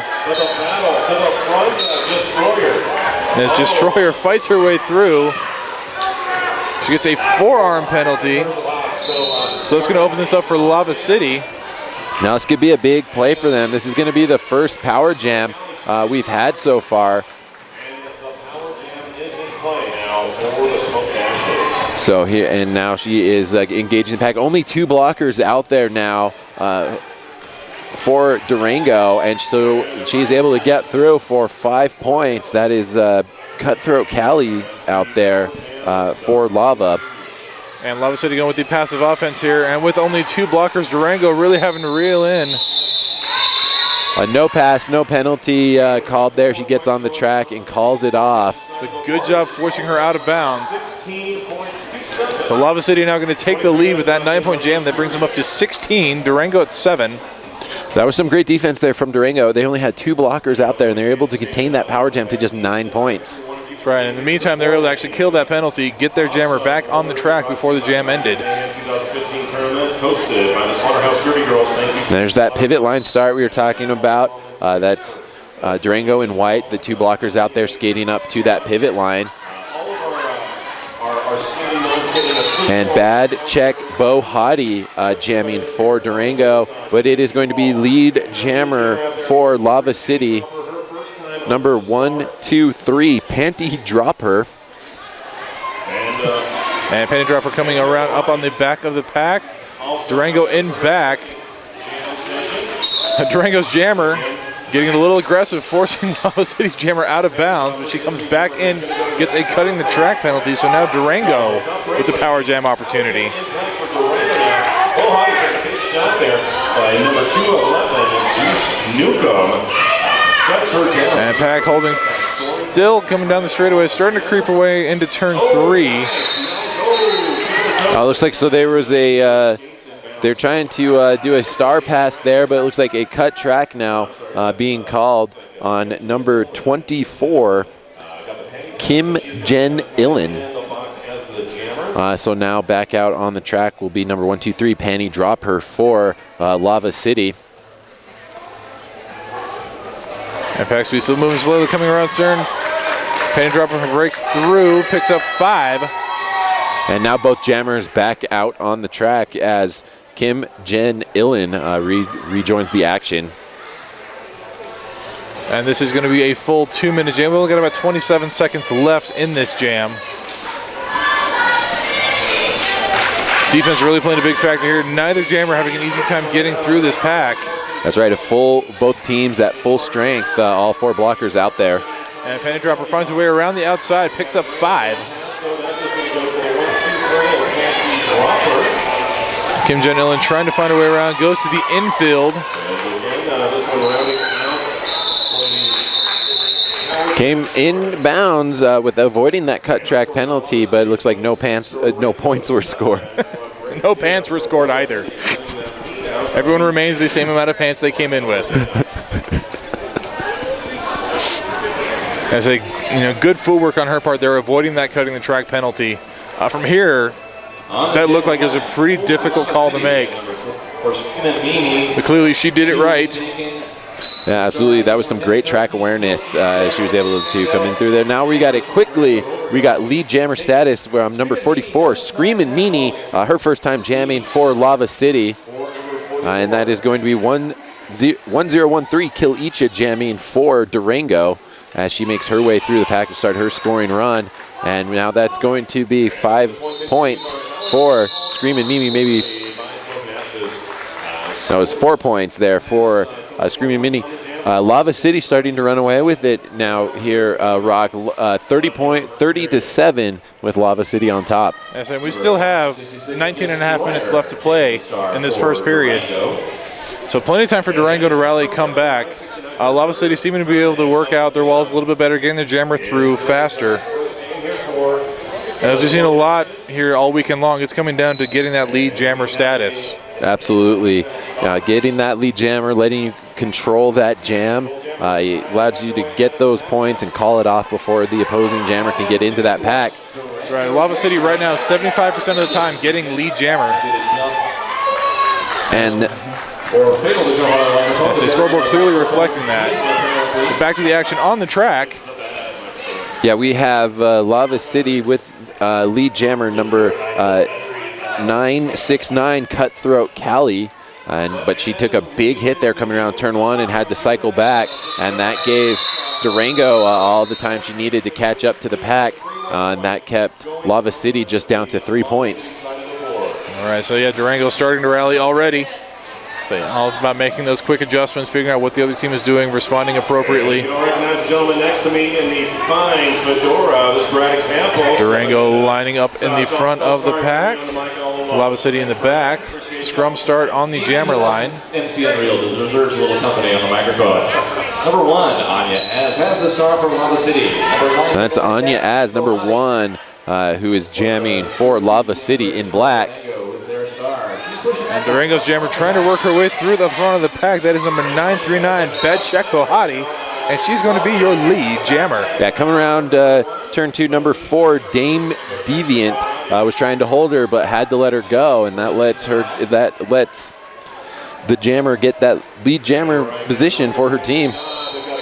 And Bedcheck Bohati spinning out as she comes up on the Lava City half of the pack in the front, picks up 4 points, quickly calls it off. And that's going to bump Durango up to 11. Lava City still on top, though, with 33. So Durango seeming to have a bit of a momentum shift here. We've got 11 points. First they were holding Lava City, now Durango getting points on the board.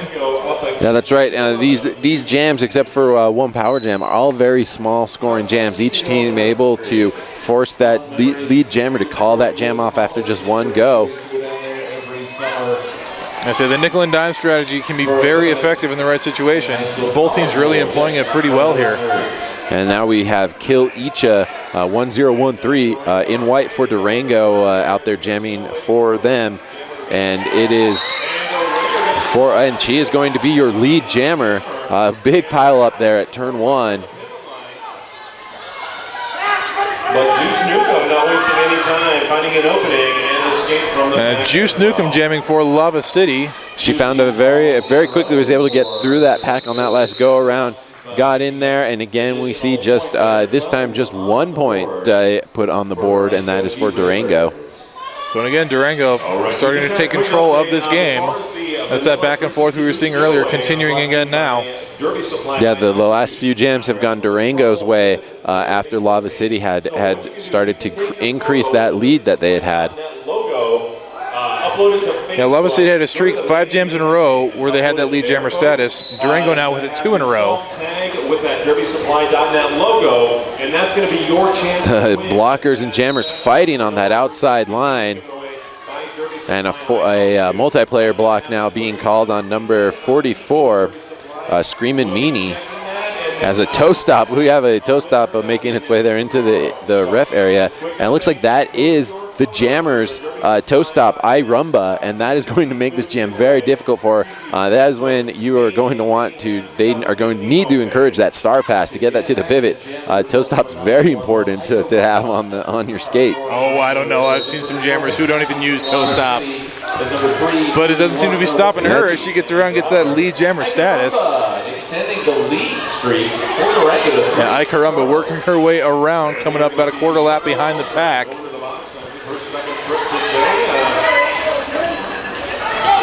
A great stop there, just using the one toe stop she still has on her skate. Take that outside line and get around for 5 points.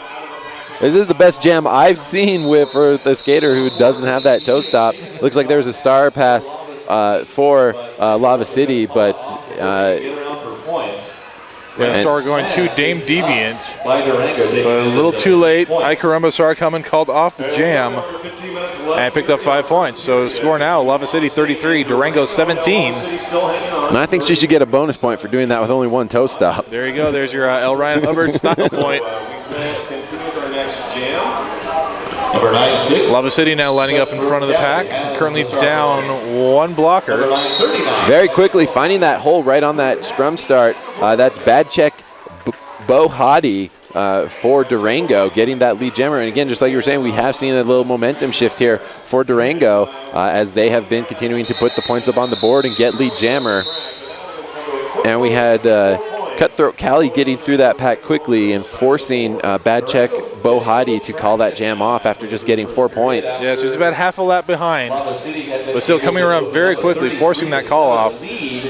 So again, no really big scoring jams. We've had a couple that got up there, but for the most part, it's only been 4s and 5s that we've been seeing. That's right. Lava City quickly rocketed up to that 33 points, and Durango just at 7. But Durango has been just chipping away at that lead to where they are now up to 21 points. And we are just at over 13 minutes to go now here in the first half. Yeah, only 12 points separating these two teams. As Kilicha for Durango gets through quickly, finds that gap, goes through it, and gets lead jammer for Durango. And Anya Az jumps into the inside, clears the front of the pack. She's about a third of a lap behind. Pick up just a few points and call it off and keep Lava City from getting any points. Yeah, that is now 5 jams in a row. Durango has gotten lead jammer status. We've got 2 Durango blockers. So both teams have gotten lead jammer status half the time. And Lava City now here in some penalty trouble. Just 2 blockers out there on the track for them. Looks like it will be 86 Volatile and number H2O and Elvira-Mental. Screaming Mimi jamming for Lava City. But it's number 566, Destroyer, your lead jammer for Durango. Yeah, she took advantage of a big hit there at turn 1 for Screaming Mimi, who had then had to cycle back. And that gave her all the opportunities she needed to get through. Almost through again, but a big hit from Elvira Mental on turn 2, on the inside of turn 2, sends her cycling back. And now all 4 Lava City blockers back on the track. We are up to 5 on 5. And now Screaming Mimi made her way through the pack to get her scoring run, forcing Durango to call it off, and that is 5 points for them. Now just a 3-point game as Durango has been in control of these last few jams. And Lava City calling a timeout. Brought a 2-2 record for 2015 into Mayday Mayhem, whereas Durango is starting their sanctioned play this weekend. All right, we are 15 jams in. Durango having gotten lead jammer 8 of those 15. Lava City with the other 7. Very much back and forth as far as lead jammer goes. Score now clearly reflecting that as well. Lava City up with only a 3-point lead, 33-30. Penalties haven't really been that big of a factor yet. No, we've only really seen one time when it was an issue. There was a power jam, and then there was just one time where there was just 2 blockers out there. And as far as jammer penalties go, we've only had 1 for each team. And that was in the same jam. It's back in jam number 7, which is also when Durango had their star pass. Yeah, very interesting jam that one was. And both jammers getting a cutting penalty. It's also the only jam we've had that's gone the full 2 minutes. I believe that is 211 Juice Newcomb out there for Lava City. You are correct, sir. Yeah, she skated backwards there on that turn 1 just to prove me right and let me see that jersey. And she is through and gets lead jammer for Lava. And now we could see, if this game continues, that could be the momentum change where we see 5 or 6 lead changes for Lava. And then that could go back to Durango. That's how this game's gone so far. And Kilicha jamming for Durango, about a quarter lap behind the pack. And Lava City quickly calling off the jam. Good call there. Yeah, that last blocker was making her earn that. She was trying to buy as much time for her jammer as she could. Fortunately, it was not enough time, and so that was 4 more points put up on the board for Lava City. And again, it all keeps coming back to that lead jammer. You get that lead jammer, you get one quick scoring pass, and that's how we're just slowly building up these scores. Lava City in black currently 37, Durango in white 30. I like that combination of Lava City up in the front of the pack. Volatile facing around backwards, directing traffic. And we have number 911 Ike Rumba for Durango getting that lead jammer status. Out of the pack for Lava City. And Anya Az jamming for Lava City, coming up on the back of the pack, having made her initial pass. Both teams able to pick up points on there. 3 points for Lava, 2 points for Durango. So Anya Az forcing that call off. Ikarumba calling just a little slower than she should have. Lava City with the advantage in that jam, 3-2. And right now, with less than 10 minutes to play, only 8 points separating the two teams right now. Lava City at 40, Durango 32. and the 1-2-3 of Penny Dropper out there. And we are now under 2 minutes to go in the first half. On the outside, trying to take that outside line for Lava, and she is able to do it and get lead jammer. And that is number 123, Panty Dropper, jamming for Lava City. And Bochek Hadi jamming for Durango. And she's getting dangerously close. That was right there, right about to get to the pack. But then with Panty Dropper gets 4 points and calls it off. So again, jammer awareness, knowing where that other jammer is at all times. A very important part of this one and done strategy. Next one, that is Kilicha. She is out there wearing the star yet another time, the 969. And that's going to be Kilicha jamming for Durango. And Cutthroat Cali jamming for Lava City. And full strength defense right there. 5-on-5 on the track. Durango in front. We head back to the play. Pile up there on the straightaway. And that gets Kilicha through first in white, Durango, number 1013, and she is your lead jammer. And Cutthroat Cali trying to fight her way through. She breaks out in front as they push it past the 20-foot mark. About half a lap behind, coming up. Yeah, that's right. They were able to keep her in the pack until turn 4. And Kilicha having a little bit of trouble getting through that front wall. Calls it off. She only gets 3 points. But she does keep Lava City from scoring at all on that jam. So with that, 8 minutes left to play, Lava City at 44, Durango 35. On the period clock, number 566, Jess Stroyer. And we're still seeing this constant back and forth. As for Lava City, coming out from Bend, Oregon. So it's going to be Anya Az for Lava City and Jess Stroyer jamming for Durango. And getting on that outside line, Jess Stroyer gets through quickly, gets lead jammer status for Durango. Anya is having to contend with a 2-wall. She's shifted to the outside, able to recover before going out of bounds. Now she's got all 4 Durango blockers to contend with, trying to force her way through, and she does. Jukes to the inside, clears the pack. And we had mirror images happening there of the black jerseys and white jerseys, as there was also the 4-wall doing the exact same strategy. Both teams doing the same strategy there. And Durango picking up one. You need is more points than your opponent. That was like the hardest earned single point I've seen in this game so far. Yeah, almost a 0-0 jam. She was able to squeak by, get that 1 point. And again, seeing Lava City's jammer coming up, calls it off. And Juice Newcomb now on the jammer line for Lava City. Bad check by Hadi jamming for Durango. And heavy hitting this bad check by Hadi. Now a little smack. And bad check by Hadi in the middle of the pack, trying to get around this Lava City defense. Up on one skate backwards, Juice Newcomb earning that lead jammer position for Lava City. That was fantastic. 1 foot backwards, gliding around the apex. I mean, I could do that. I just don't want to. No, that was amazing skating that she did, and definitely earned that lead jammer status. And bad check by Hadi. All 4 Lava City blockers at the front of the pack. Trying to force her out, but she manages to stay just on the inside of the tape. Yeah, a big hit there from Environmental, but she's able to stay up, stay in bounds, and start her scoring run.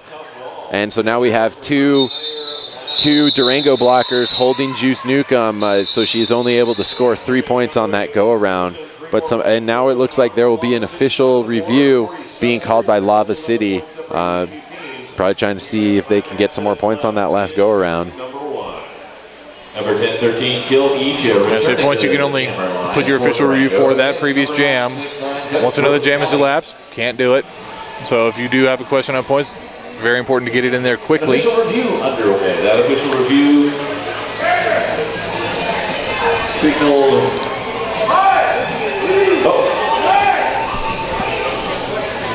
So they're correcting the period clock to 5 minutes and 39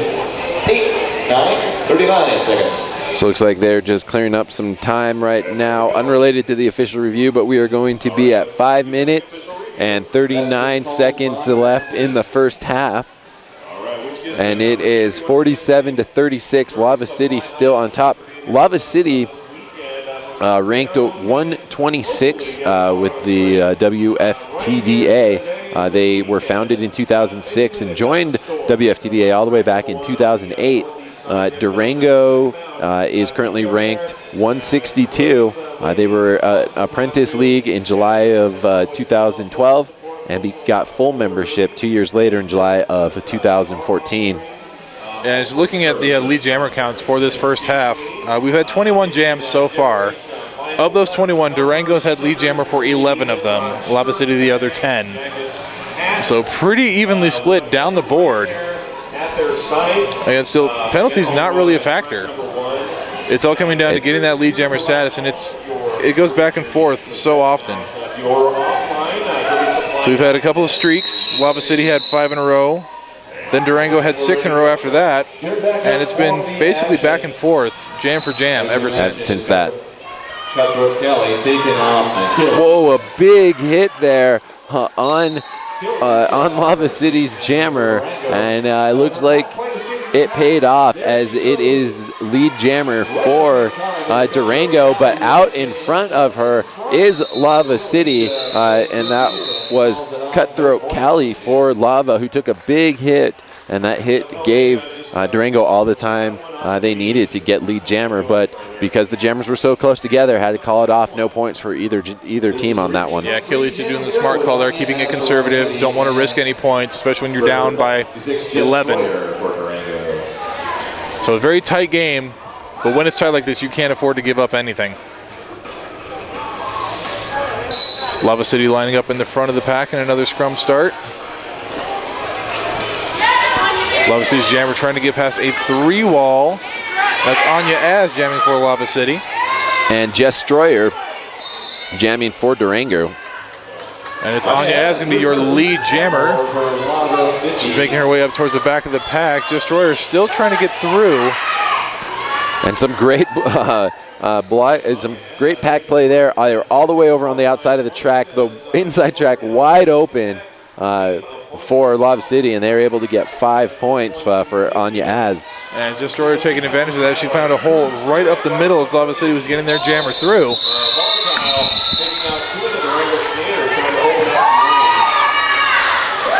8-point jam. That's one of the biggest jams we've seen, especially here late in the half. 3 before calling it off. 8 altogether, 55. So just under 4 minutes left to play. That's going to drive the score. Lava City 55, Durango 36. And this is like what we had seen earlier in this half, where Lava City starts to get a bigger lead, and then Durango rallies. The last time it was about 5 jams in a row, and they came back to just a single point difference there. Exactly. And number 123, Panty Dropper, jamming for Lava. But it's going to be Bad Check Bohati for Durango, your lead jammer. Yeah, some big hits there in between turns 3 and 4, but she was able to stay in bounds and get that lead jammer.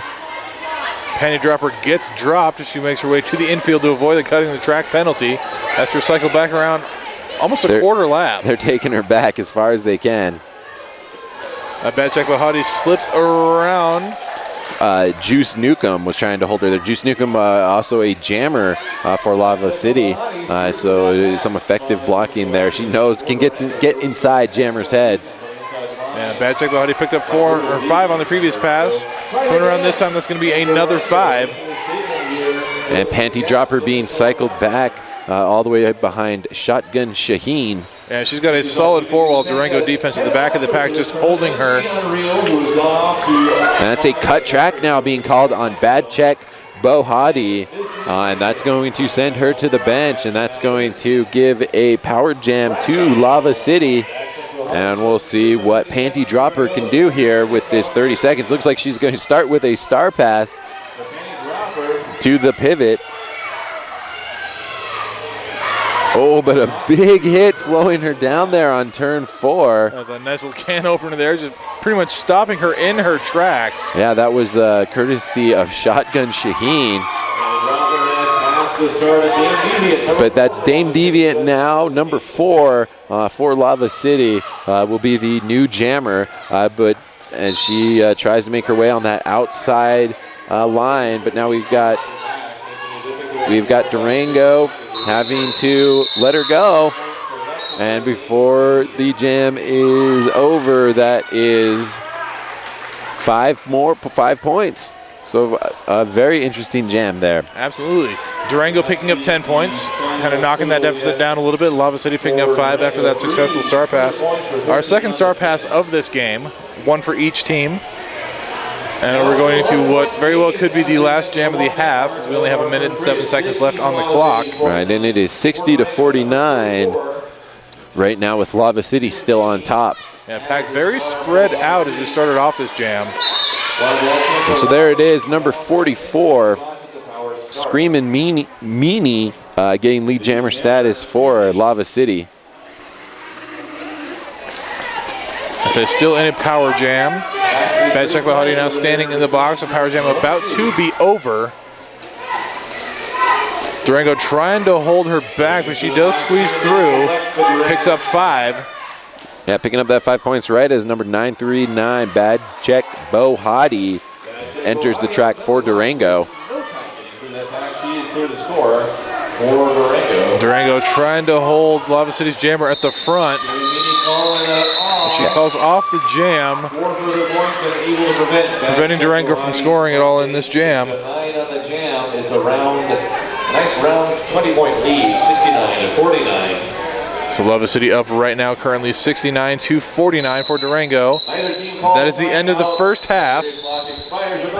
Just waiting to see if anyone's going to call a timeout and give us one more jam. Nope, the half ends. We're going to have a 10-minute halftime so we can keep everything on track here and running smooth at Mayday.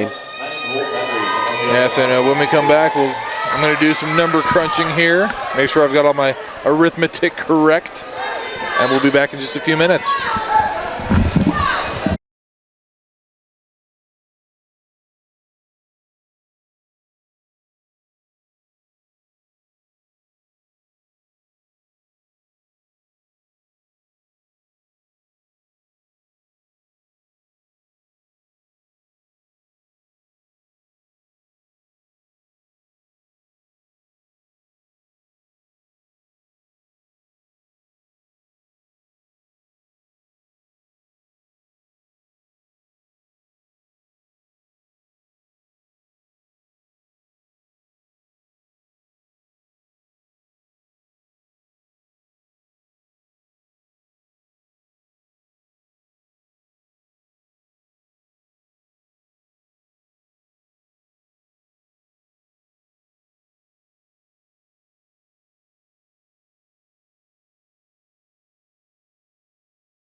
turn into the track. All right, welcome back here to the second half of the Lava City Roller Dolls Smoke and Ashes against the Durango Roller Girls Durango Derailers.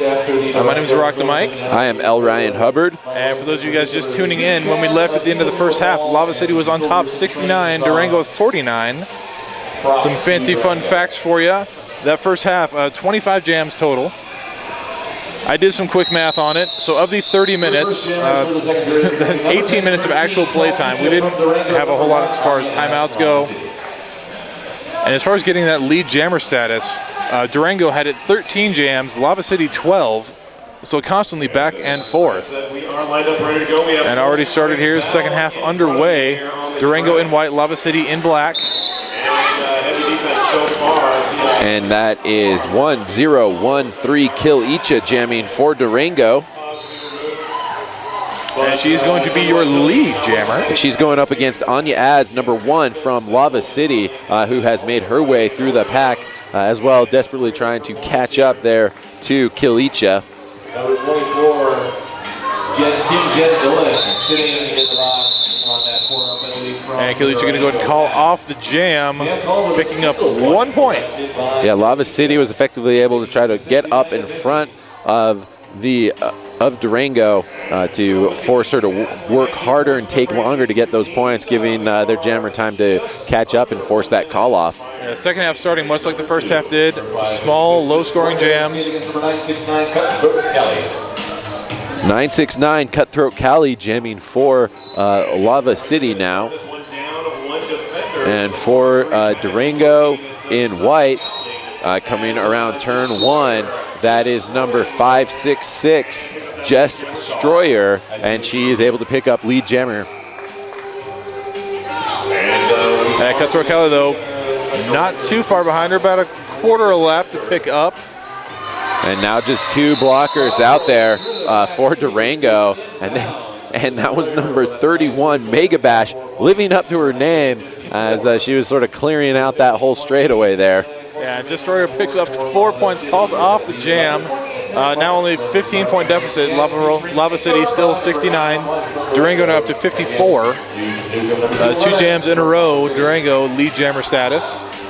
And once again, A close call there, a little confusion. There is a blocker in the box for Durango, and so they were debating on fielding that 4th one or not. It looks like they ultimately made the right call. Yes, and they did. Kept that there. That is number 211, Juice Newcomb in it for Lava City, getting lead jammer. Going up against Icarumba, jamming in white there for Durango, and still trying to get her way through the pack. This could be a big opportunity for Lava City to keep putting some more points up on the board. Yes, and Lava City trying to go for a momentum shift here, getting that lead jammer status, picking up 5 points.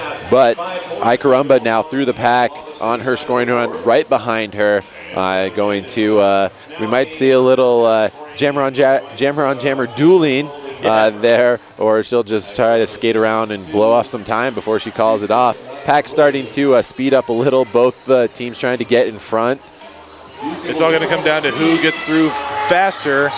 She wants more points. She gets Icarumba gets up into the back of the pack before the call off. Icarumba picks up 3.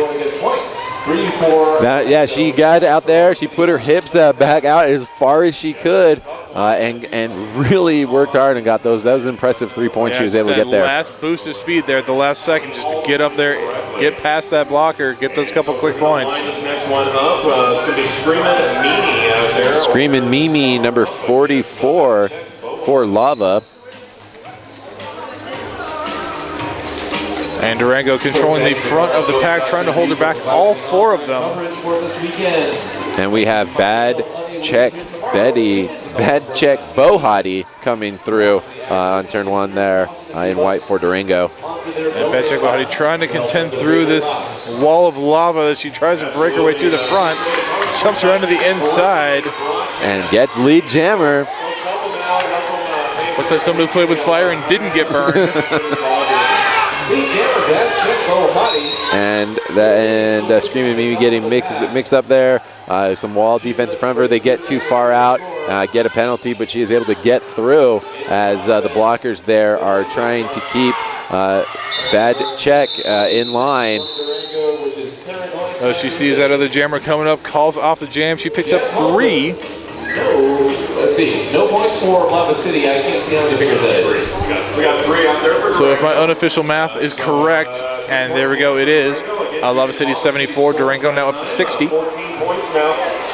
Again, we're seeing that back and forth action that we had all the way through the first half. And this game is really coming down to just which team can get lead jammer. The penalties have not been a big issue in this game. Not a lot of power jams. Just a few times we've seen the micro pack out there, just 2 blockers. Yeah, and even that's been pretty rare. Jammer's pushing away there. That is 1013 Kilicha for Durango. And there we go, Lava getting through. They try to chase her down, but we do have Lava getting lead jammer, Cutthroat Callie, earning that for her team.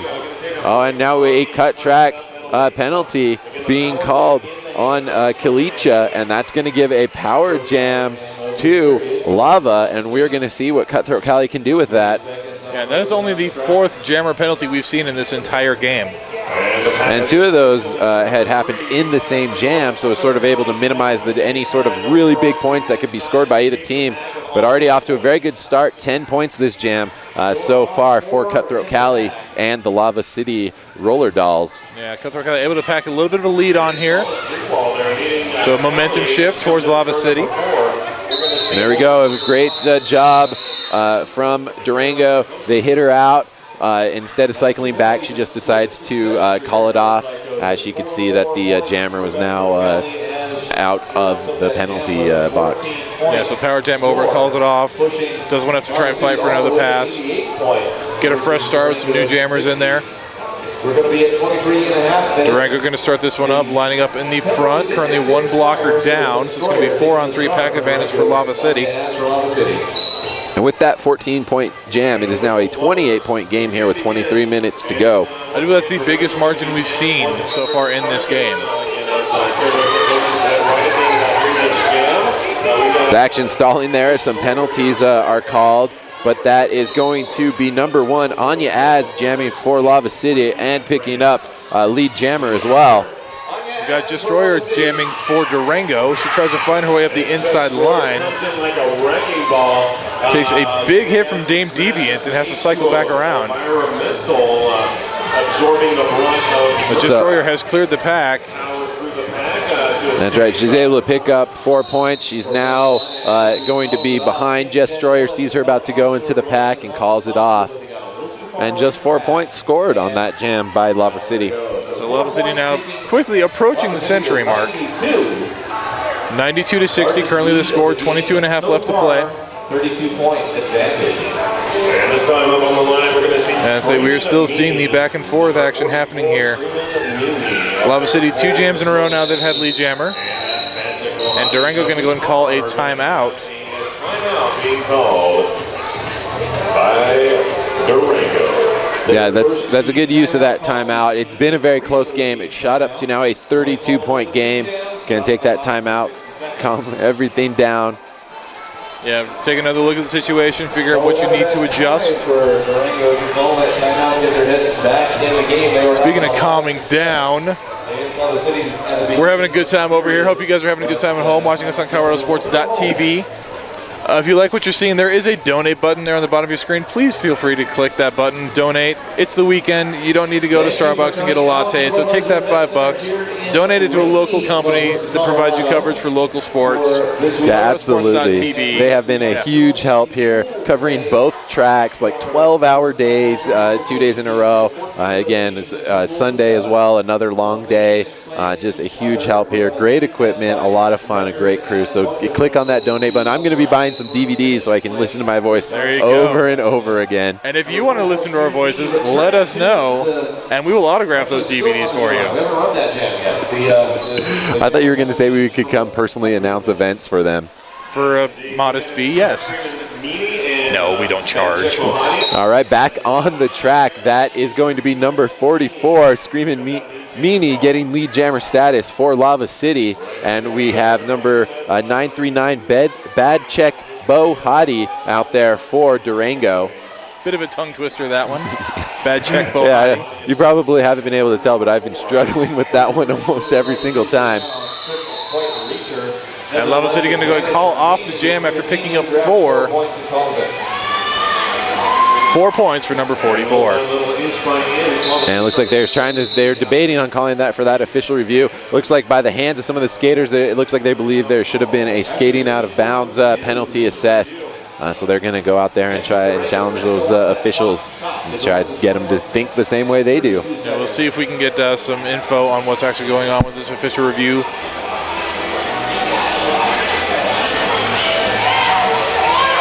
So the last 3 jams in a row, Lava City has gotten that lead jammer status. So it's starting to break away a little bit. Good solid momentum shift. Durango with this official review, maybe trying to break that up, get some clarification on some things.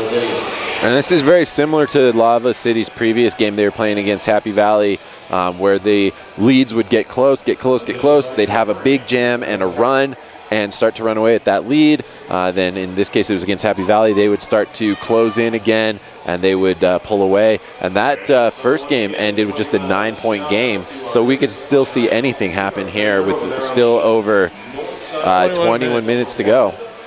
And plenty of time for Durango to shake this up, bring it back in. Lava City had the lead for quite a while. Durango started off the game, the initial 4 points, then Lava City came back slowly, took over the lead. It's been steadily building it. Durango, periodically comes back in, starts to decrease that margin. So very much a back and forth game. Penalties not a factor at all. Penalty count very low. We've only had 2 jams go the full 2 minutes. We've only had 1 0-0 jam. And we are back on the track. From the official review, no penalty time or point changes, so it looks like the official review, there was no changes made there. The call or no call, as it was, stands. And that's 1-0-1-3 Kilicha. She is jamming for Durango. She's able to pick up lead jammer status. But Lava City's jammer is through. That is Cutthroat Callie. And she is trying to make up some of the distance there. 2 out of the 3 penalties jammed at this period. Nevertheless, the other way around, 4 points. And it is 4 points now being awarded for Durango. Right there again, that momentum shift. Durango getting that lead jammer, getting that quick 4 points, calling off the jam. Same strategy we've seen from both teams this entire game.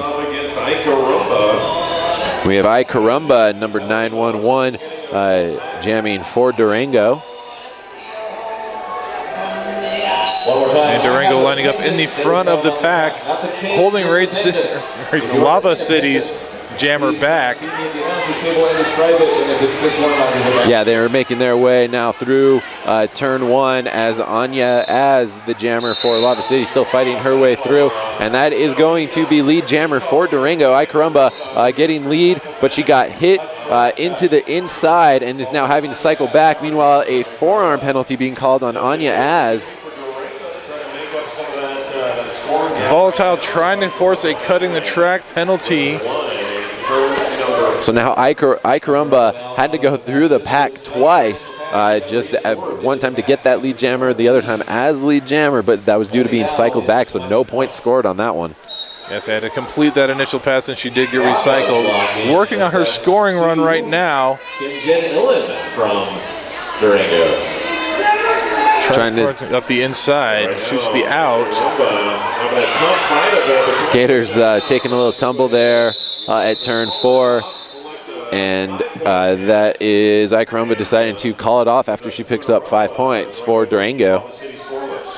Now Lava City no points on that one. The momentum shift now clearly in favor of Durango for the time being. Yeah, who knows what's going to happen in 2 minutes from now. If the trend continues, it's been very back and forth. Score now 96-69. It's the same if you read it either direction. That's right, a palindrome score. Yes. Gotta love that. And so we are at number 44 now, Screamin' Meanie getting lead jammer for Lava City. And we have Durango's jammer through as well. number 566, Jess Stroyer. And she's about a third of a lap behind for most of that before the call-off. 2 points going on. Lava City picking up a quick 2. 68-69, approaching 18. Yeah, that's bringing them to 98 points now, 98 to 69 here as we get ready for the next jam. Her counterpart, number 10-13, Phil Icha from Durango. That is Kil Icha, who is going to be jamming for Durango. Well, in terms of lead percentage this period, Phil Icha's doing Both teams forming up walls. Lava City on the inside, Durango on the outside, but Kilicha gets around first, your lead jammer. And a cut track now being assessed on Lava City's jammer Cutthroat Cali. It's going to be a big, big power jam here now for Durango. This is an opportunity they've been waiting for here to cut into that lead that Lava has been running up recently. Yeah, Kilicha needs to get around quickly, get as many points on that board as she can. There's 5 right there. So she's got a little bit of time to work with. Durango doing a good job holding the pack steady, using that passive offense, making it easier for her to get around in time. As she tries to work her way through, gets cycled into the infield, has to come back around behind. Cycles back short distance and looking to 3 wall to get through. Yeah, trying to push her to that outside. She manages to stay in and gets through for 5 points. And now time over on the power jam as the bench just clears out. And we have Lava City, we have Cutthroat Cali making her way back onto the track. And Kilicha forced to the outside. This time she did not manage to stay in bounds, got hit out and had to cycle back. Lava City is still on their initial pass. So Kilicha still has a little bit of opportunity to work with here. Cutthroat Cali trying to get around that last Durango blocker. She spins around and gets through. Yeah, they were going shoulder to shoulder there all the way from turn 1 to turn 2, but she had to let her go through. And Kilicha keeping a good eye on the situation, calls off the jam. But she picked up 13 points on that one. So a big jam for Durango. Yeah, absolutely. They definitely needed that power jam to keep them in striking distance of that score. And speaking of scores, Lava City on top currently with 98, Durango 82. So very quickly closing that gap. Yeah, still 15, just 15 minutes to go here in the game time here in the second half. Durango controlling the front of the pack as Lava City's jammer tries to fight her way through. That is number 1, Anya Az.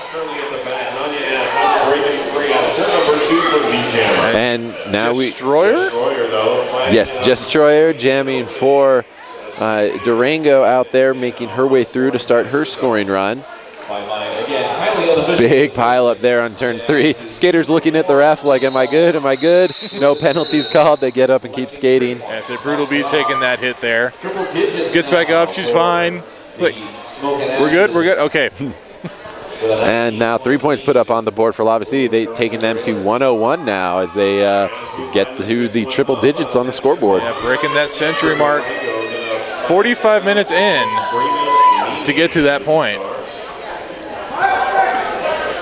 I'll say defense clearly been playing a strong role in this game. Very defensive game. This is one of the lowest scoring games. I mean, anything can happen in 15 minutes. Absolutely. But at this point in most of the games, the scores have not been this low.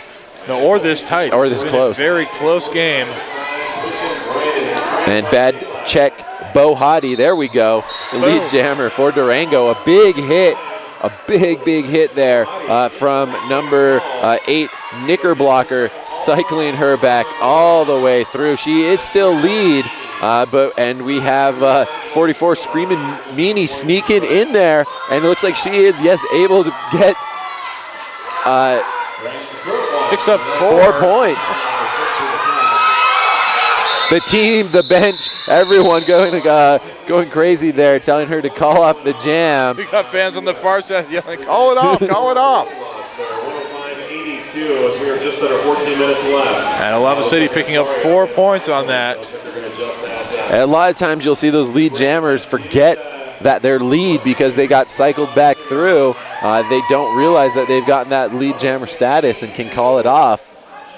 And I believe that is the first time we've had a lead jammer who didn't score points where the other jammer did. And it's going to be number 211, Juice Newcomb, jamming for Lava City. And Kilicha jamming for Durango. Kilicha working her way through front, and yes, getting lead jammer status for Durango. Juice Newcomb making her way through to Bruculosis, trying to hold her through, but had to let her go. And Kilicha calling off the jam. She picks up 2 points. Yeah, Juice Newcomb came in fast, tried to get those hips behind those opposing skaters, was not able to do it, and so no points there for Lava City. Yeah, good job on the other jam awareness there by Kilicha. Know exactly where she is, calling it off at the right time. So we're in the game of inches at this point. 22-point deficit now. Lava City at 106, Durango 84. 12.5 minutes left to play. This one could come down to the wire. Yeah, absolutely can. Durango in the front of the pack trying to hold Anya back, but she does break free. Anya, your lead jammer. Yeah, and we have Durango still there mixing it up. Not even quite yet to turn 1 yet. That's Jess Stroyer. Some great defense. Like we were saying, this low-scoring, close game is due to the aggressive defense both teams have been playing. Yeah, Anya finding her way through a 2-wall. Durango doing a great job bridging back, keeping those 2 in play. And here's all of Lava City's blockers now on the inside line. Looks like they're going to try to snake over, lock those Durango blockers. It worked very well. One still out in front, though. Kim Jen-Illen, the last line of defense. But she's able to get through for the full 5 points and calls it off. That was some great defense there from Lava. As you can see them just lined up right on that inside track. And this is one solid move. They just pin all the opposing blockers onto that outside and leave the inside wide open for their jammer. Yeah, Destroyer got a cutting the track penalty, so Lava City going to start off in a power jam. Not an ideal situation for Durango at this point. No, this is at the point you really have to avoid those power jams. I mean, when there's only 11 minutes left and you're in those striking distance, power jams are going to ruin being able to get back up on top. I say there is still just under 11 minutes left to play. Durango's got time. They can come back. Well, Cutthroat Cali jamming for Lava City, and she's going to be our lead jammer. Jess Stroyer there standing up now, making her way onto the track here. The blockers lined up at turn 1. Hops on her toe stops, avoids going out of bounds, cuts to the inside, trying to find a lane. That pack just cycling itself around her. Yeah, Lava, she passes a blocker, hits the next one. That blocker leapfrogs over in front of them, and that just continued there through that whole straightaway. And Cutthroat Cali calling off the jam, picking up 4. 4 points now for Lava, bringing it to 120 to 84. Now just under 10 minutes to go, and we are getting another timeout being called by Durango. So Durango now 1 timeout remaining. They've lost their official review. So controlling their timeout, whether or not to hang on to that last one is going to be a very difficult decision to make. Don't want to waste it. We thank you all. Lava City currently score of 120, Durango 84. And just looking at the jammer stats here, it continues to be back and forth. Lava City had the last 2 jams in a row. Previously to that, Durango had 2 in a row. As far away as England, yeah, Lava City's been using a very effective jammer rotation there, keeping those main jammers, Cutthroat Cali, Screamin', Meanie, Anya all going through, and Juice Newcomb. Juice Newcomb also, in addition to jamming, doing a lot of great blocking, but Lava City with a very powerful jammer rotation. Everybody, and again, another big shout out to the Slaughterhouse Derby Girls for hosting Mayday Mayhem 2015. And another great year. Yeah, 16 jams into this second half. Lead jammer status is 8-8. So right down the middle again. Now we've got Durango with just 2 blockers out there. That's actually bad check. Bo Hadi blocking now, but that's going. But now Screamin' Meanie able to get through to get lead jammer status for Lava City. But out of the box, Icarumba now through and getting a cut track penalty, and so that is going to be a power jam here for Lava, and Screamin' Meanie getting through to pick up 5 points. So Lava City now really starting to pack on this lead. 41-point now gap. Yeah, Durango's already starting with just 2 blockers out there on the track. Then they had their jammer go to the box. This is a great opportunity for Lava City to put some points, continue putting points up on the board. Yeah, penalties definitely becoming a factor here late in the game. Durango hanging on, but just And Lava City going to call off the jam. No additional points are being scored. And they came around turn 2, saw the jammer standing there in the box and decided to call it off, so they have that advantage of getting to start there in the power jam. But that will be Icarumba, who will be making her way onto the track here for Durango. Yes, in 10 seconds or less, as she is currently standing. So Durango really got to work this defense very strongly from the beginning. Icarumba now making her way back to the track, but not before Anya Az gets through, gets that lead jammer status. Icarumba returning to the track. So that is now 4 jams in a row. Lava City's got the lead jammer. 4 consecutive lead calls. Lava City taking control here late in the second half. Some great, a last-minute bridge there to keep that 3-wall blocking. That was number 85 to Bruculosis, who kept that defense going. But we do now have Icarumba through, starting her scoring run for Durango. And Anya is going to call off the jam as she picks up an additional 5 points. So we have Lava City, again, for you that they are in black. They're at 135, Durango in white at 84. 7.5 minutes to go here in the game. And for the next jam, Durango lining up in front of the pack. Again, we're going with a scrum start here. Almost every jam has started with Durango in that exact formation there on that scrum line. They spread it out nice and wide, gives them a lot of coverage area on the track. Lead jammer status for Lava, that is Cutthroat Cali.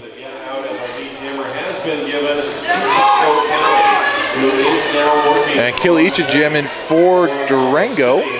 Still just getting beat up there by the blockers as they try their best to keep her and get in from game through and get their jammer get points. That's 5 points now on the board for Lava. Yeah, Lava did some great defensive work there as they come around turns 3 and 4.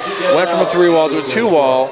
At that point, she had 1 left to get around, but then that second blocker comes back up, reforms the 2-wall, and is able to hold her just long enough.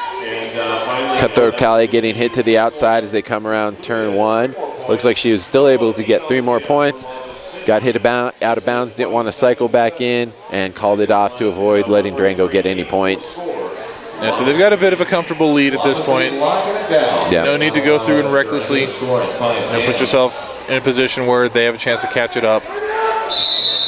Again, now we see the team maximizing their time, waiting until that 5-second call from the jam timer to wait to call out that timeout, giving them a 1.5 minute timeout ostensibly instead of just the minute timeout. And it also runs down the period clock a little bit too. At this point, Lava City time management is going to become, a focus. Don't want to rush through anything. You got that opportunity, take that timeout, but let it wait until jam's about to start. Get that extra 30 seconds off the clock. All you have to do is take your photo with the DerbySupply.net logo, which you can find. On the flip side of that, Durango, they need to start making these happen quickly. Yeah, absolutely. Just 6 minutes, 3 seconds on the clock. 59-point gap. If Durango can get through, get a couple of power jam situations, some high-scoring jams, they could come back and tie it up. Given the back and forth nature of this game, I don't see that as being very likely. I think it's going to continue being tight all the way through the end. So Lava City currently with the momentum. 5 jams in a row now they've had lead jammer. But just as I say that, Durango comes through and breaks that up. No, those darn skaters always just proving us wrong all the time. Bad check Bohati coming out, getting lead jammer. Lava City's jammer is through on her scoring run, and she that is Screaming Meanie trying to come in into the pack and pick up some points as well. And bad check Bohati hit to the outside, and now both jammers mixing it up there in the pack.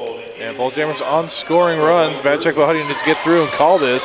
During the pivot, Iker Rama, number 98, not the one there, hanging on to Screaming Meanie for a few extra seconds. And 4 points scored for both jammers. 4 points as Bad check Bohati calls it off. And Bad check Bohati with the call off. That's going to put us under the 5-minute mark when the next jam starts. Again, Durango lining up in the front, spread out kind of wide.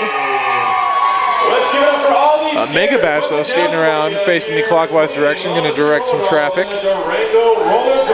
Yeah, we've seen a lot of effective use of that diamond or triangle defense where the skater in front will go backwards and be the air traffic controller for the rest of the blockers. So you can see where people are lining up their shots at. You can say, no, you need to go here, and you need to go here now.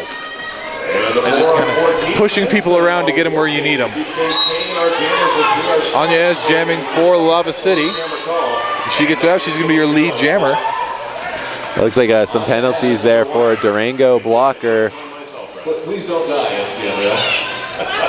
While their jammer Destroyer trying to make her way through that pack, but some tight defense there from Lava City, making it very difficult.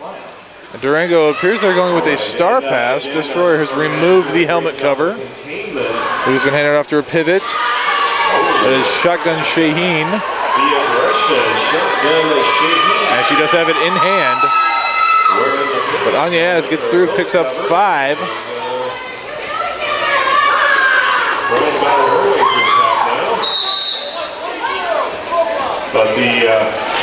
And there we go. That is a low block called on Shotgun Shaheen as she was trying to fight her way through that pack. Does give her some time to put the star cover over the pivot. So she will have to sit as the jammer now since she has it in hand. It is now on her head. From Destroyer.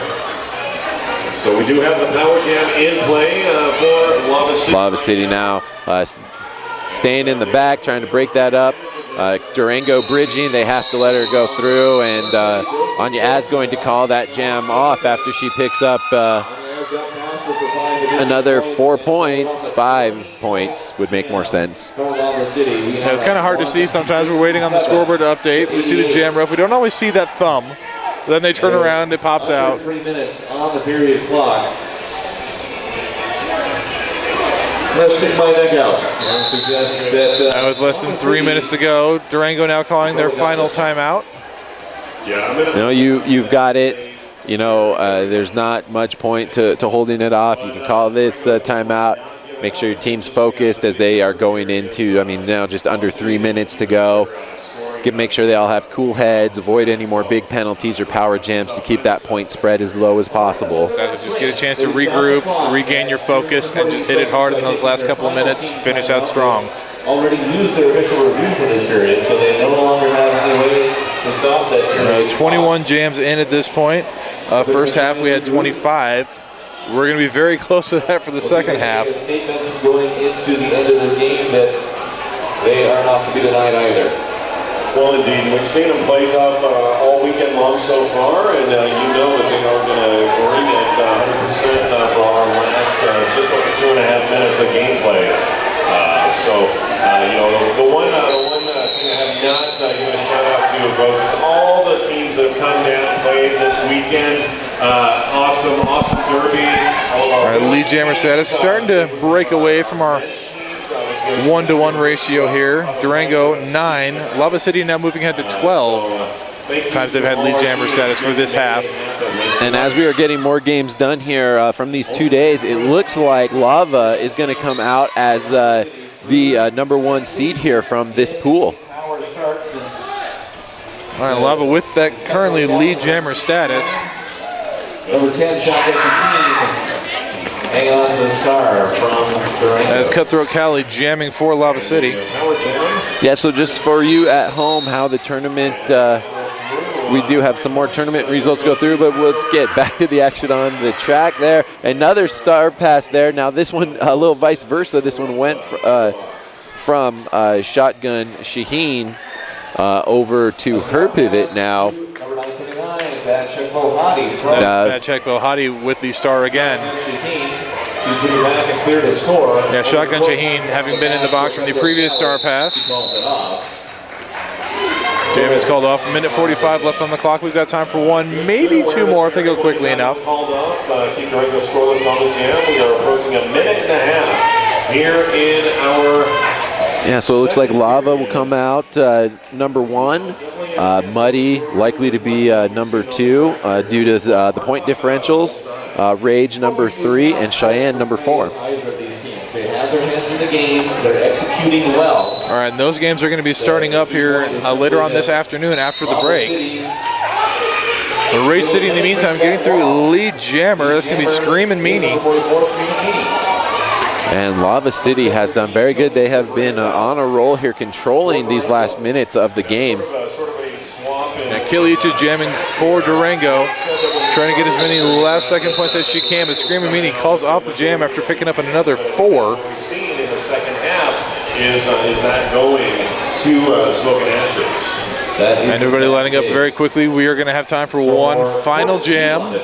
40 seconds left on the period clock. All right, and very likely we are seeing lined up here our final jam, depending on how this plays out. 31 seconds, 30 seconds, and we are going to see Dirty Joe out there. All right, Durango lined up in the front of the pack as we get this, what should be, I believe, the final jam of this game. There's some great communication there from the team. They almost fielded a pivot, even though the pivot is in the penalty box, throwing that pivot cover off very quickly. Now we have Lava City hitting out Destroyer, who is jamming for Durango, cycling her back all the way to the pivot line. And Dirty Joe putting on the star for the first time here for Lava City. She gets that lead jammer status. On jam time. First time out in the last jam of the game. She calls it off. Period clock has run out as Durango goes for a final star pass. That star pass intended for Badchek Bohati. Yep, time running out on the game. Unofficial final 180-290. So it does appear Lava will come out as the number 1 team from their pool. So congratulations to Lava City. Well played, Durango. Definitely a very interesting game to watch. Some very good defense there. Both teams playing very hard till that final second. Yes, a lot of back and forth all the way through the entirety of the first half and most of the second half. It wasn't until the last 12 minutes or so that Lava City really started pushing ahead and took control of this game. They did have a few large scoring jams in the first half, which kind of set them up and get their lead extended a little bit.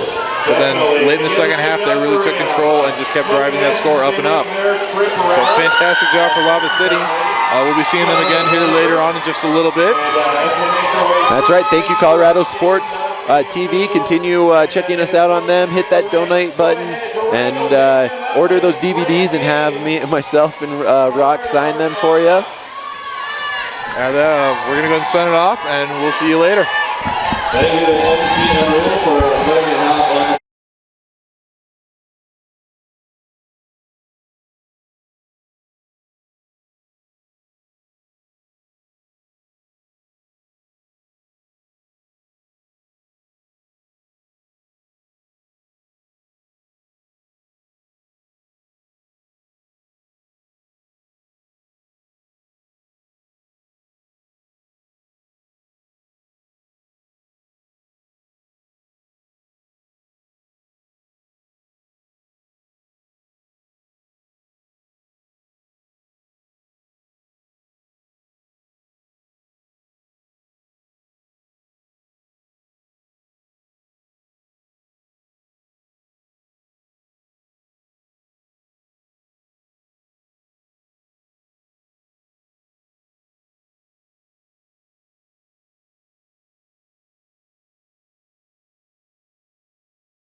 Welcome back to another bout from Mayday Mayhem 2015. I am Julia Sleazer, and I'm joined here by Roller Polar Bear. Hello. You are going to be seeing Duke City Derby versus FOCO Girls Gone Derby. Go ahead and go through the rosters really quick. I'm going to start off with Duke City. We've got number 10, Banff, 11, Killer Queen, 187, Doomdy Doom, 311, Betona Brat, 34, Holly Chamberlain, 511, Seam Slayer, 6, Leah Featherstone, 708, Razor Blaze, 713, Jerk of All Skates, 80D, Meep Meep, 86, Death Row, 9, Kel's Inferno, 91, Gabriella Kem, and FU2, Swearin' Marie. And lining up for FOCO Girls Gone Derby, we have number 0, Sandra D. Composer, number 12, Hermione Danger, number 13, Wonder Woman, 138, Unchained Milady, 187, Double Destruction, 314, Badley Portman, 333, Hat Trick, 50, The Original Skankster, 576, The Deathly Holler, 8008, Princess of Wales, 818, LA's Finest, hashtag 818, 86, Gal Capone, 98, 98 Pounds of Steel, and N0T8, You Be Nice. We are literally seconds away from getting this game underway here on track 2, and thank you very much for joining us. This will be a fantastic game, and whoever wins from this will be playing literally in a matter of an hour and a half, 2 hours. It is, yeah. We've done a little bit of a time difference, so they didn't have to play just back to back. So we got the first jam set up, clearly an empty penalty box. Good start. Great start. We love a good empty penalty box. And out jamming is number 8D, who has already picked up a penalty. Is Meep Meep for a low block. So the penalty box is now got somebody in it. There's going to be a little bit of a jammer switch.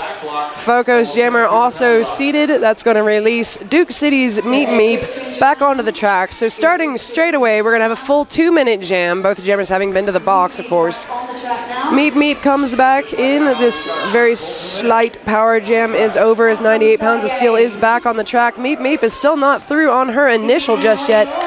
She is now through and is going to be coming in on her scoring pass. In the meantime, 98 Pounds of Steel out of the pack, takes a little bit of a spill and is coming back in.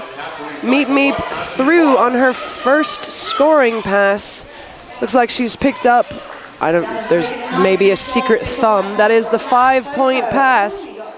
Meep Meep comes back in. She finds a big hole on the inside, takes it, another 4 points. 98 Pounds of Steel hung up in the pack. First time we've seen that today. Well, for me anyway, seeing both jammers in first jam go to the box pretty much straight away. So it just, as Sleazer correctly said, you get the full 2 minutes of a jam.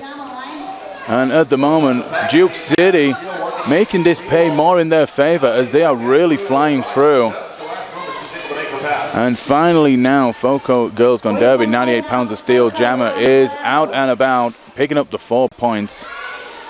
So first jam underway, and we have points on the board for both teams.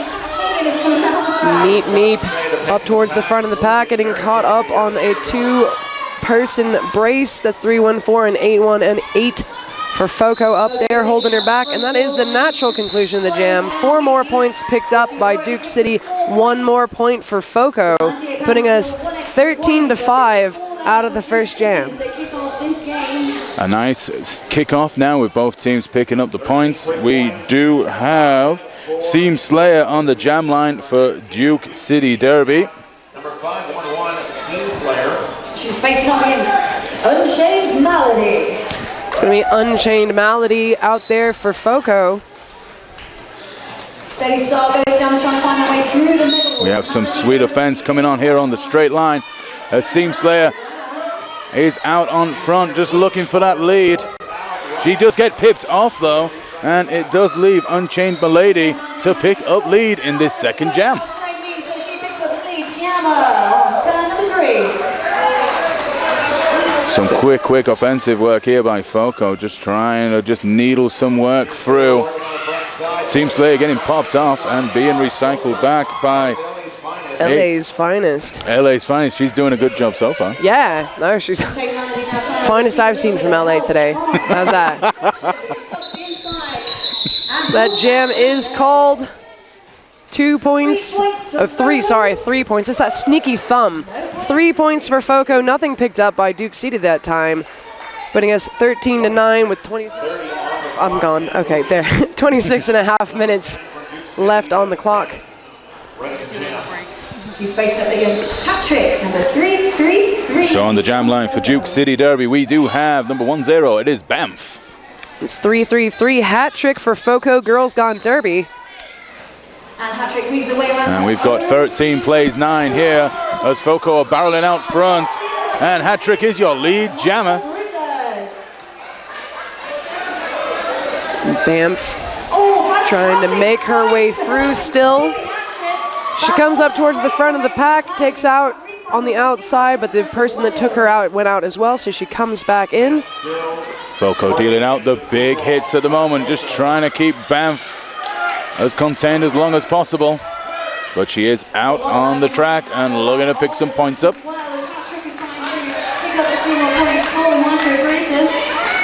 Banff coming in on her first scoring pass. Foco is in control of lead, and they do call it off.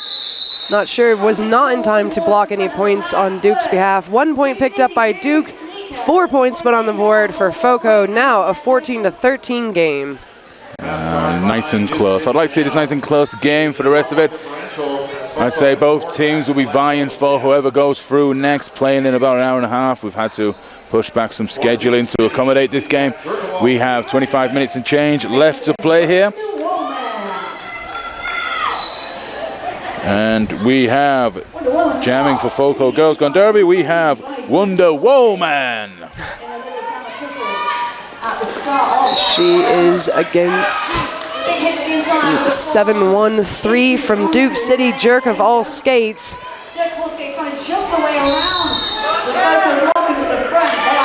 Taking those skaters out of play. It is Jerk up front, lead jammer to Duke City. There is now a power jam for Duke City as Wonder Woman has gone to the box. 4 points on the board for Duke City. The pack is pretty much at a standstill. Foco looks ready for her to come in, her own team flanking either side of the track, but letting her take at it herself and make her own hole. She's really muscling away at number 50 there, the original Skankster. She pushes her out of the way, picking up 5 more points for Duke City. That just reminds me, and that looks like me at a sail. Just bouncing off everywhere, not just a normal sail, a sail for cheese. So, coming out of turn 4, Wonder Woman just made it. And just as about I was getting excited with myself, seeing a pretty sweet apex jump. It is deemed as a cut track, and she's back in the box before I can say, whoa there. Jerk being recycled back by the remaining Foco blockers. She comes through, is knocked down by 576, the Deathly Holler. She's going to be sent back, but not as far this time. Big hit there, being dealt out on Jack. As Hermione Danger dealing that block and then also going to the box. I'm not sure what the call was, but she will have a seat for 30 seconds in the sin bin. Jerk recycled back. They've just eaten away that entire power jam. Wonder Woman is back in play, but that jam has finished. Foco did some great blocking work there. Absolutely just leaving Jerk of all skates, picking up the very few points. We've got 22 minutes and change left to play. We've got 29 plays at 13. I mean, if they hadn't held her, it was a 15-point jam. If they hadn't held her back so successfully, that could have been just a wild jam there. Oh, definitely. And Duke City still with 4. 2 Foco blockers on the track. All 4 of Duke City. Gives Duke City's Meep the advantage. She gets through lead jammer Duke City. 98 pounds of steel jamming for Foco. She's weaving her way through the pack. She is out on her initial And she's picking up some speed. Just trying to get back into that pack to try and rein some points in against Duke City. And Me just waits and waits and waits and calls it just at the right time. The refs discussing perhaps whether or not these last points were picked up. It looks like right now 4 on the board for Duke for the last jam, putting them up to 33 to Foco's 13. We've got a 20-point spread in favor of Duke. 21 minutes into this. I think we're going to see a very to-and-fro game. They both know what's at stake. It's going to be a hell of a battle as we dance into Seam Slayer picking up lead for Duke City. Close on her heels, though, is Foco's jammer. She's going to go ahead and call it off, even though she's half a lap from the pack, which was pretty fast at that point. 0-0 jam, of course, but strategery, am I right? I think you are right, Julia. Of course, in these situations where the lead of Duke City can be contained to a 20-point spread by calling it 0-0. Too much British, sir. Too much. Dial it back. I once had a fight with the Queen. She killed me. Got one Duke City blocker in the box, but she is standing, so we got 3-on-4 pack advantage to Foco. Banff is lead jammer for Duke City, taking quite a spill from 818, LA's finest, who is also going to the box for what she's done. It was a hell of a hit as well. It was a great block, but also you're going to need to take a seat. Yeah.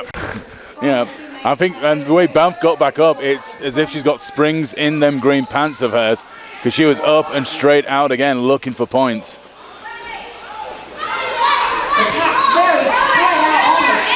Foco's jammer hat trick, still making her way through, taking a spill to the outside. Ooh, taking down a ref. It was like everybody's all right. And that's the suicide line.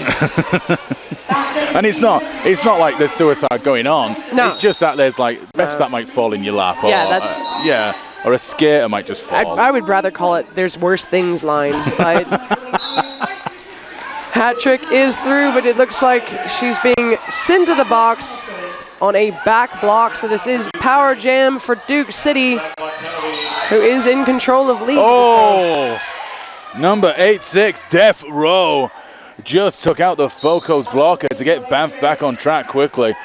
That was a hell of a hit. I could feel that from here. I've got a bruise now. Is it? Do you? I do. I do. It was from the Queen. So we've still got Banff out there just racking up the points here. Duke City just getting a good spread at the moment. Looking at 30 points at this point, and the jam is still running.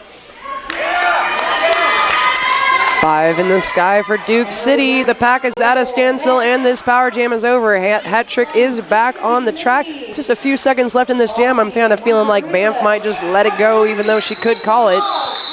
That is the natural conclusion, a full 2-minute jam. 5 more points, so that was a 20-point jam for Duke City, bringing that point spread up quite a bit. 53-13, just under 18.5 minutes left in this half. Foco, if I was sitting on Foco's bench right now, it would just be stop the penalties, go back to basics, just for a couple of jams. Just stop Duke City just scoring any more points and just start all over again. The penalties are hurting them. They do have 2 blockers right now in the box, 2 just on the track.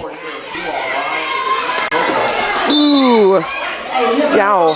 That is Seam Slayer up front for Duke City, but it's Foco has lead jammer status. That is, was that Wonder Woman?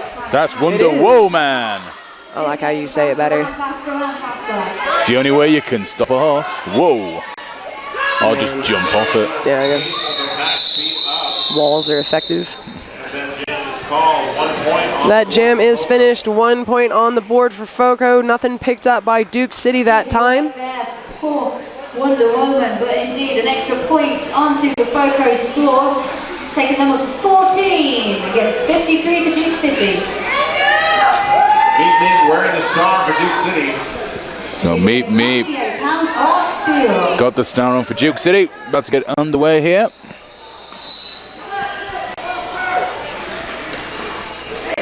Foco got a blocker in the box at this point.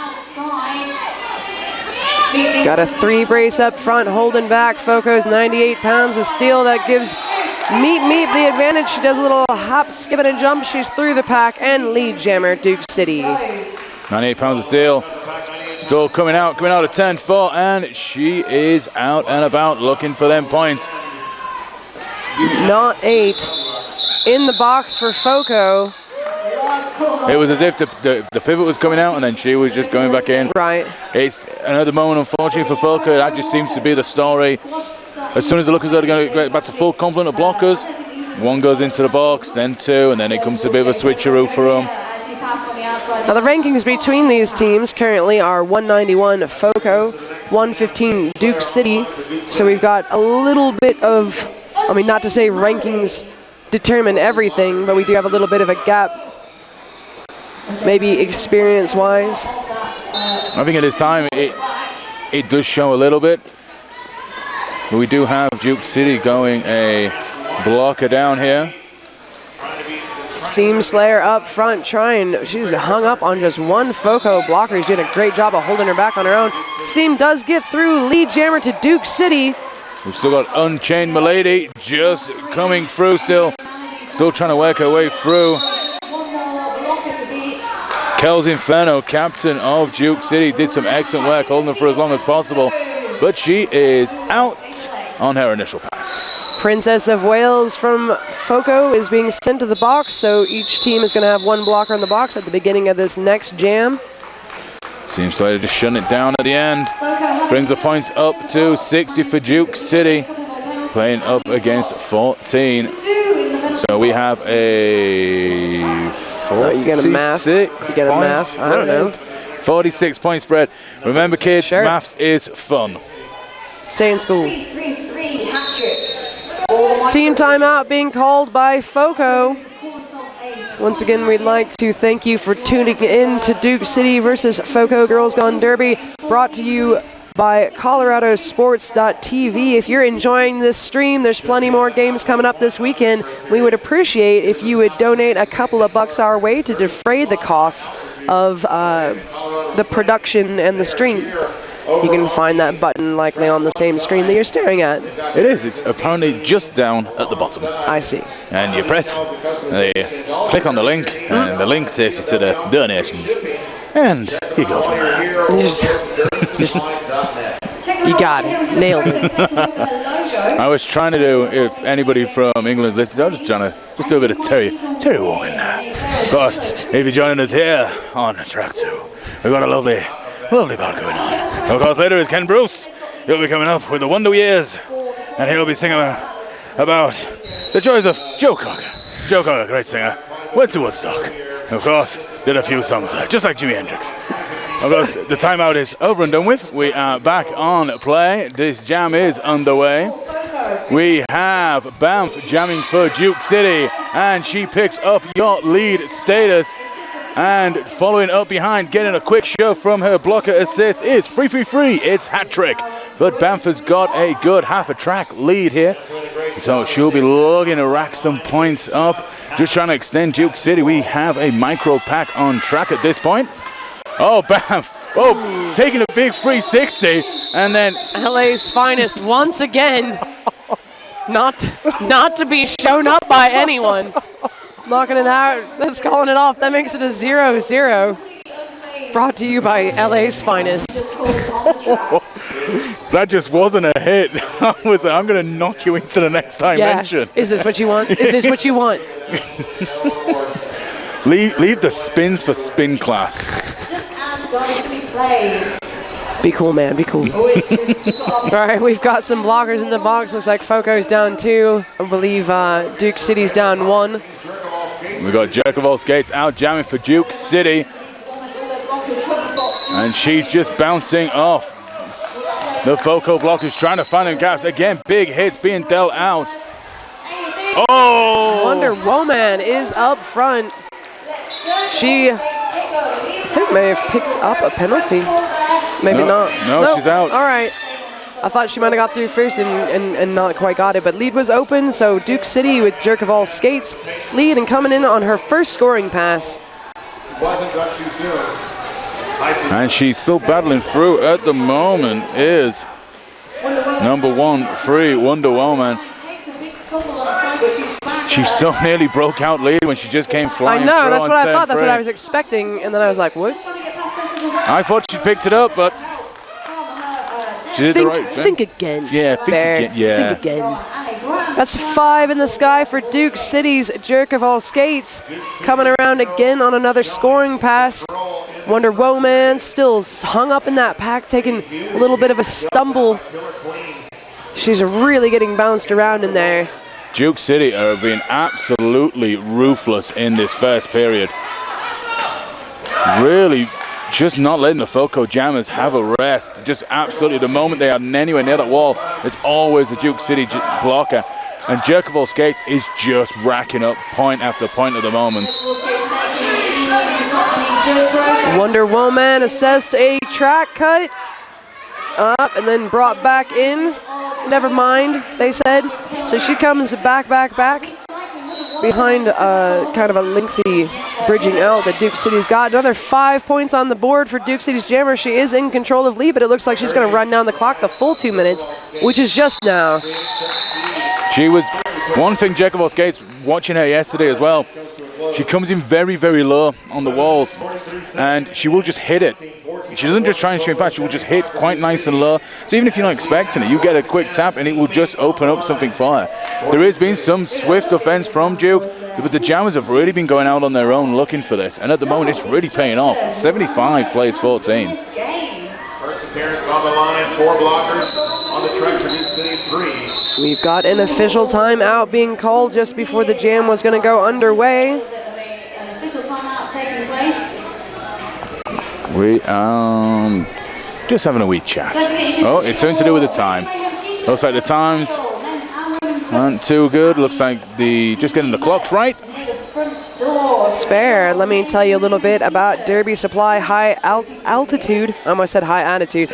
High Altitude. They are the Derby Supply that is located in Colorado Springs. They offer bearings and skate cleanings, vinyl decals and customization, all your Derby gear needs, and you can get free shipping at derbysupply.net. Super stuff. And it is free shipping, so folks at home back in England, if you fancy getting some super gear, just go check them out, and there is free shipping. And back on track, we do have Meep picking up lead for Duke City and jamming for the first time today.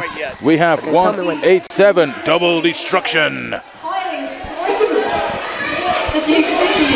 Just smashing her way through at the moment, and she is out looking for the points. Mimi coming up from the back of that pack, trying to work her way through. Foco doing a great job of hanging her up. She calls it off before the Foco Jammer could come into the back. 4 points on the board for Duke. And it looks like we have an official review. We are having a little bit of trouble with my headset, so we're going to have to reset, and we'll be off for just 30 seconds. So it's not that we don't love you. I'm going to actually just blame it on Bear. So this 30 seconds of silence brought to you by Roller Polar Bear.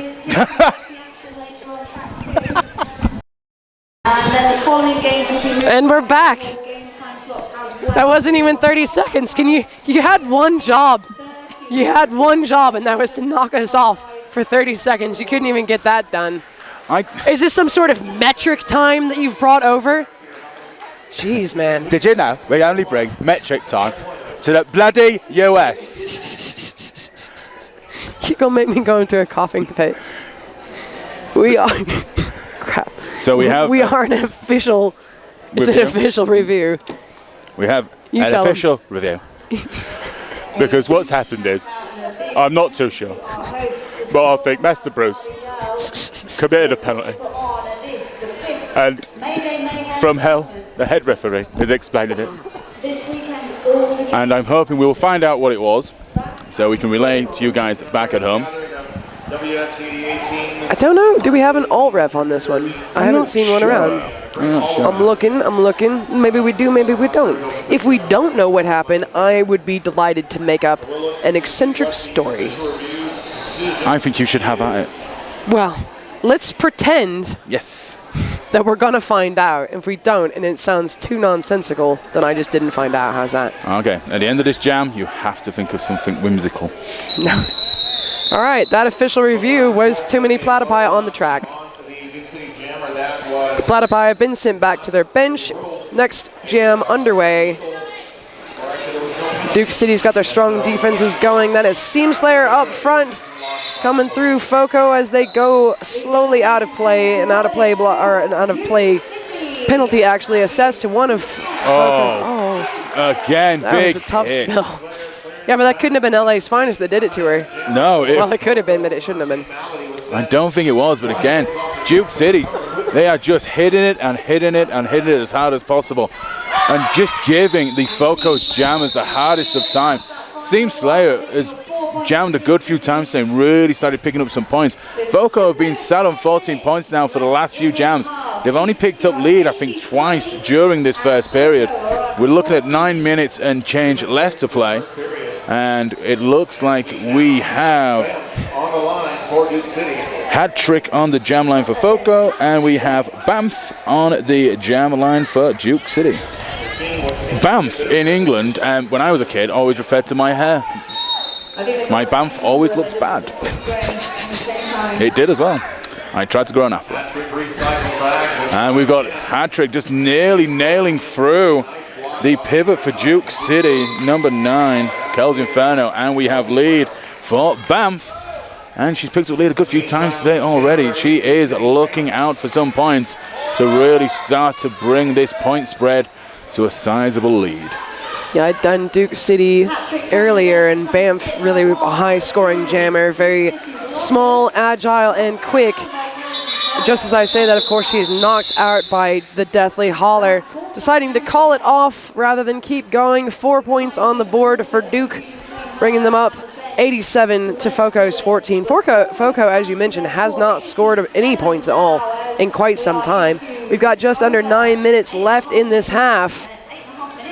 Remaining in this half, 2 halves. They really, for me now, FOCO, the penalties seem to have stopped. It's now just pushing on from there. Yeah. It's getting their jammer out as quick as possible. It's seeing how they can get them out, seeing if offense is the way forward for them.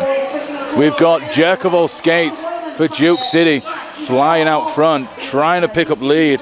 We've got Wonder Woman for FOCO.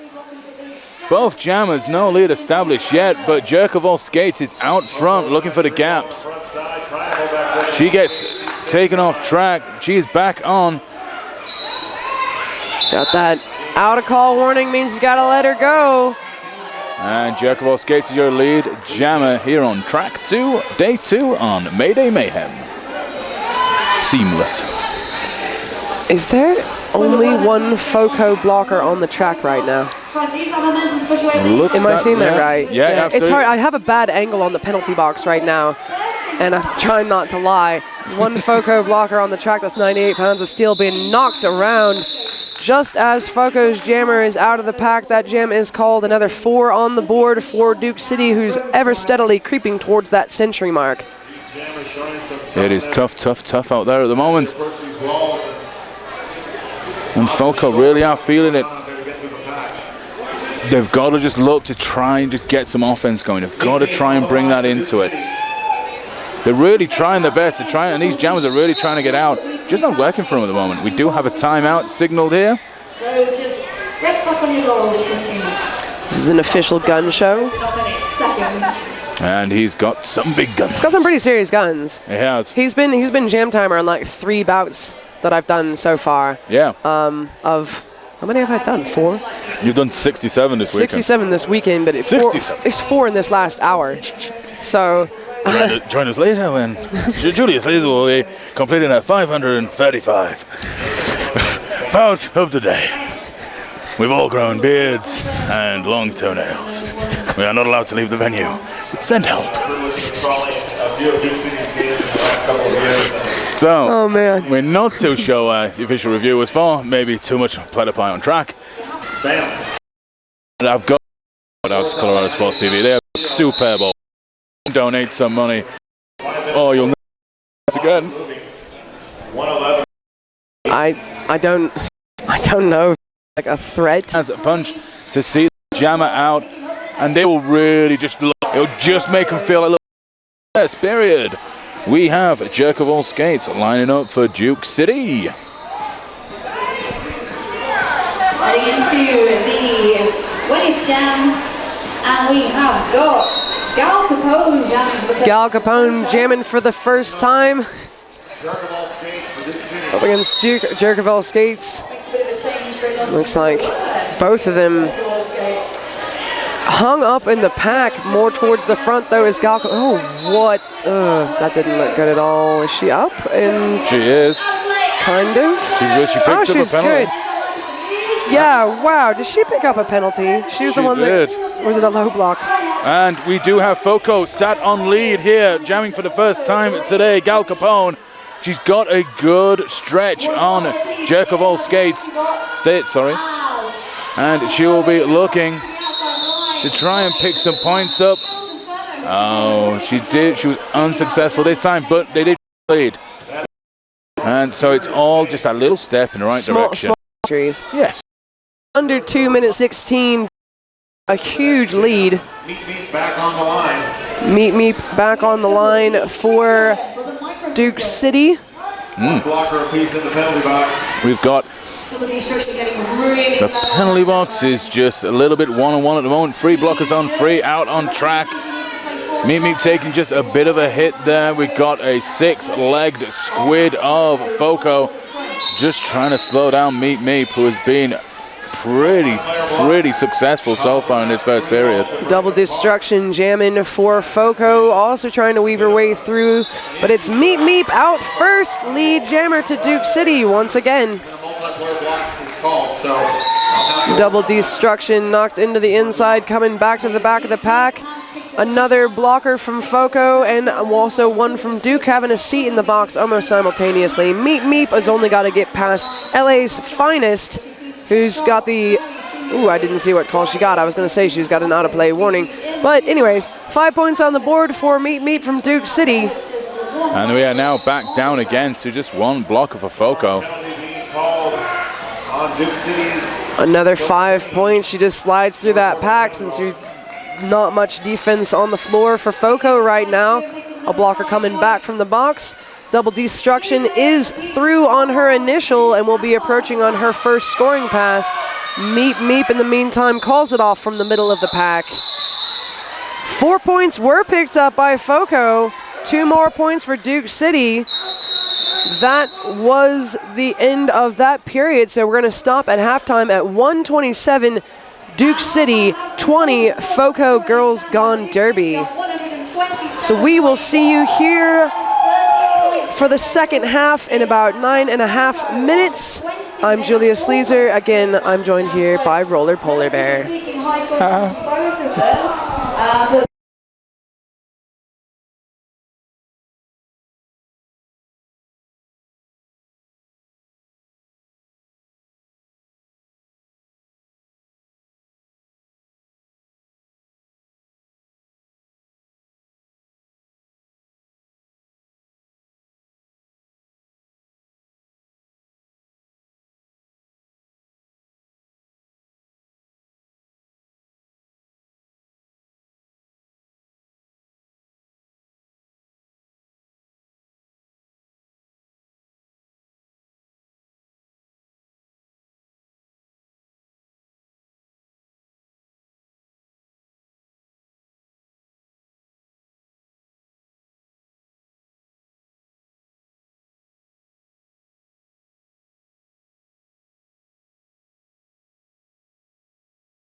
Welcome back to Duke City versus FOCO Girls Gone Derby. I'm Julia Sleezer, joined again by Roller Polar Bear. We are about 50 seconds away from the action, unless there are some delays. I don't foresee there being any. I feel jinxed today. It's like every time I say a skater's name, it's like, off to the box with you. So... You're doing so well. No. Not anymore. Sleezer said your name. So at this point in time, we have 127 plays 20, 107 point spread for Duke City. But seeing how focused FOCO was during that halftime period, they did have a pretty in-depth chat with each other. They do seem they want to get out there in the second period, and they want to get to work, and they want to put a marker down for this second period. So expect FOCO to come out fighting here. Duke City have had a great first period. We'll see if they can keep it going. We are just about to get underway here. We have Meep Meep on the jam line for Duke City. All right, we've got one blocker apiece in the box. Jamming for Duke City is Meep Meep taking on Wonder Woman. Wonder Woman out there again for FOCO, getting knocked into the inside, recycled back. Got a pretty slow pack so far. Got a 3-base up front for FOCO. Ooh, keeping Meep Meep back, knocking her around quite a bit. She seems to be muscling her way through, and it is lead to Duke City. And Meep Meep out front, and still Wonder Woman just kind of went a bit Spider-Man there and just crawled her way through the last blocker, just trying to keep herself upright as much as possible. It was good work as well, coming out. Have you ever seen Spider-Man before? Have I ever seen him? He doesn't really hang around my area anymore. That's fair. FOCO's blocker running out to the front, saying, I think we may just have one Duke City blocker in the box. FOCO on the line. Nope, 4 on the floor. She was hidden. They've got their 3-brace going, or the Triforce, as I will force it to be called. We have Seam Slayer jamming for Duke City, and double destruction for FOCO. Seam Slayer leaning hard on that 3-brace. Hat trick in the back there. Seam Slayer just finding both jammers, just not finding the gaps they need to get through. Big hit dealt out, and we do have the jam comes to an end very quickly. I think her face got lacerated. I think that's why that jam ended, yeah. Looks that way. Not positive, but they do seem to be looking for something on the floor. If there is blood from her face, they do have to treat it as a biohazard. They'll from hell, I believe, head ref of this bout. Slowly going along, they found it drop. And they'll get that all cleaned up, and of course, we all know how physical and how brutal this game can be, and the skaters going full tilt every jam. So there will always be the odd injury, the odd time the jam has to be called off, and that's why I'm thankful for the medical teams here today who are here for the full weekend, taking care of the fantastic skaters on shore, looking after just about anyone in here, NSOs, refs, announcers, if we have a boo-boo. Sometimes the announcers slap fights, get out of hand. We do have Fight Club every Saturday night tournaments. I wasn't supposed to say that, so apparently I'm not in Fight Club now. The EMTs were quick to react on that one, though. They are cleaning up the blood from the floor appropriately. It looks like she's being treated. She was holding her cheek as she came out, so as I said, I'm under the impression maybe she got cut in the face somehow. Still looking to see if there's anything else on the track. Looks like the refs are just starting to get back in position. It's bad news about you being kicked out of the Fight Club, because the first rule of Fight Club, oh, for God's sake. We'll just grab a drink after this. I was going to say, you want to start drink club? First rule of drink club. You can talk about it all you want. Just keep on talking about it. You can text about it after a couple of pints. As long as it's not to your ex. Second rule of Drink Club. Don't drunk text your ex. I think we are back underway. Sadly, Sandra Decomposer going to be out for a moment. Well, if she's all right, she'll just be out for 3 jams, of course. And we got Banff out front for Duke City, trying to build a lead, but she does get pulled off track. Some swift hits. We've got 1-3-8. Unchained Milady.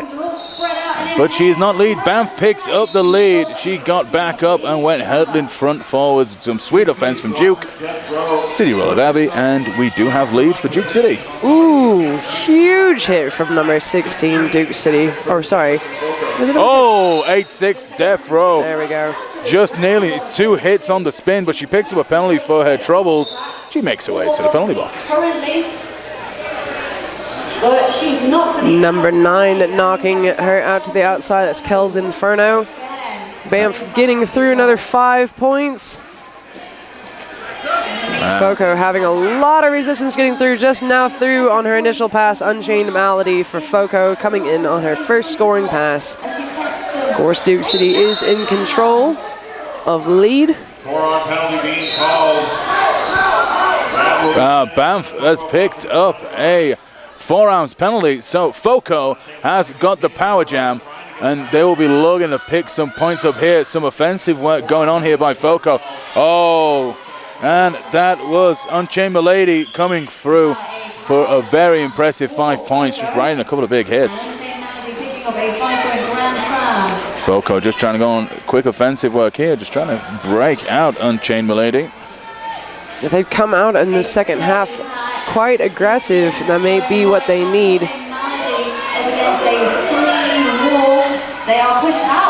Unchained Malady coming through again. 5 more points for Foco.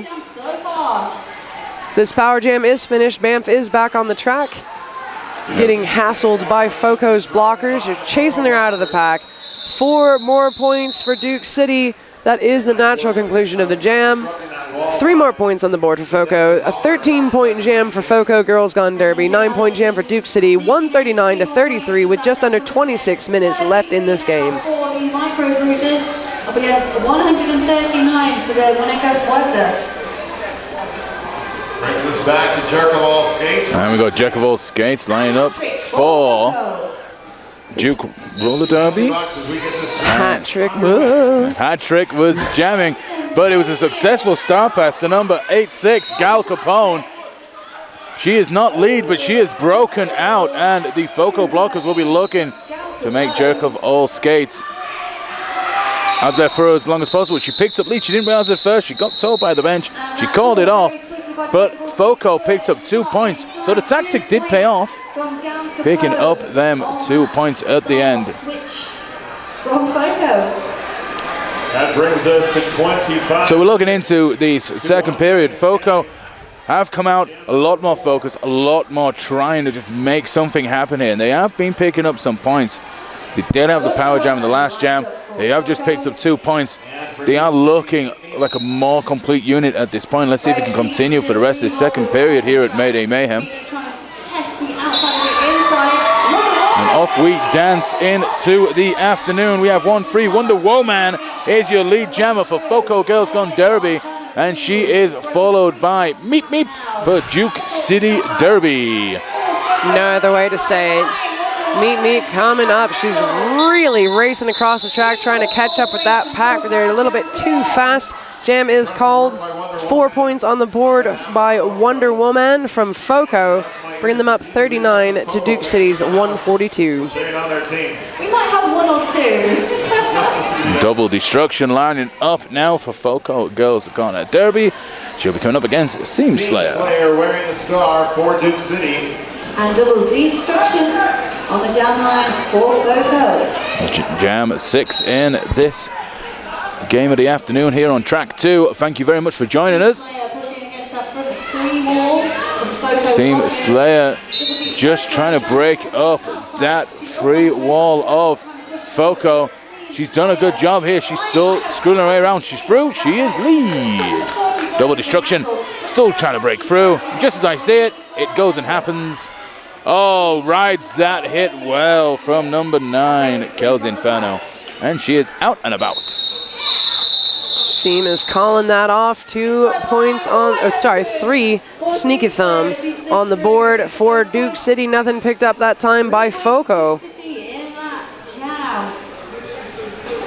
Going Foco down in Acapulco if you stay too long. That's not a song. No, it's not. And I am not the singer of that song, so I don't get a copyright. So we are back into the action here on to Jam 7. Oh, we have a timeout. Lies. Lies. It's an official timeout. So all the refs are just coming in to the middle for a wee discussion. So how have you found these bouts all today, Miss Lisa? How have I found them today? Well, let's see, who did I do earlier? It was Duke City. Now they've all bled together. Did I do Duke City versus Winnipeg at 8:30 this morning? That was really exciting. I mean, there was a pretty big point spread between the two, but still a really exciting bout. Again, I've got another pretty big point spread here, but I think this is a great bout to watch, tactic-wise, energy-wise, all of that. So Foco really bringing the energy, especially in this second half. They've really come back with a lot of aggression, but they're keeping it under control. Not seeing as many of them in the penalty box this time, which was really hurting them in the first half. Hat trick out in front is the lead. One last-ditch effort by one of Duke City's blockers to take her out. Did not work. Hot on her heels is Duke City's jammer, though. That is Banff. And we've all seen how quick Banff is. She is quick on the toes. There is some blocker on blockers really going into each other. Hat trick calling it off as she gets in the pack. 2 points picked up by Foco. 1 point was taken by Duke City. 146 to 41, 22 minutes left on the clock. In that jam, and we have a scoreboard calendar. 146 playing 41. Team timeout being called by Duke City. How are you finding these bouts? What have you done today? I turned up, I had a coffee, kicked back and relaxed. I did game 2 here on track 2 at 10 o'clock. No idea who it was, though. Could have been anyone. It was Rage City. Rage City took the win, and that was against, and the mind eludes me for a moment. But again, what we saw in the game that I did the house broadcast with Piggy Fatness, who is actually on the house at the moment with Holly Sheet. It was a great game. It was a lot of fun. Both teams just really going at it hell for leather. One thing I've taken from this weekend up to now is the physicality is so brutal. And I think one thing, no matter what lead Duke City have picked up or are picking up, they are still going at Foco. They are still trying to make them hurt. And it just shows respect for the teams. You don't lighten up on a team. If you get up that point spread, don't lighten up on them. Show them the respect. Right. Keep going. That's what I've always thought. I know everybody cheers for the underdog, and that's awesome, but sometimes people get a little bit bitter and think that a team should give up some points to the other, and I don't agree with that. I completely agree with you. If you have respect for the other team, you'll still give 100% no matter what is happening. And that is exactly what both of these teams are doing, and doing quite well. Got a 3 brace up front. 7-13 jerk of all skates. Skating for Foco, taking a little bit of a stumble. That is 138 Unchained Malady. Jamming for Foco. She's fallen down on the inside, being recycled back. In the meantime, jerk of all skates. Lead jammer for Duke City. Unchained Milady just comes out of the straight, breaks out, turn 2, and she starts her initial scoring pass. Jerk of all skates getting so low down she could pick up the dust from this floor, but she doesn't. Because there isn't much dust. It's also gross. It's also a little bit. She's a lady, sir. How dare you?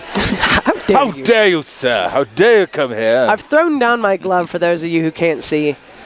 I think that means we're to duel in your country. We don't do many duels in the country anymore. That's fine. Dance off. Would you like a dance off? We do a dance off. Yeah, I'm a pretty good dancer. I'm not gonna lie. I'm not. I'm actually lying.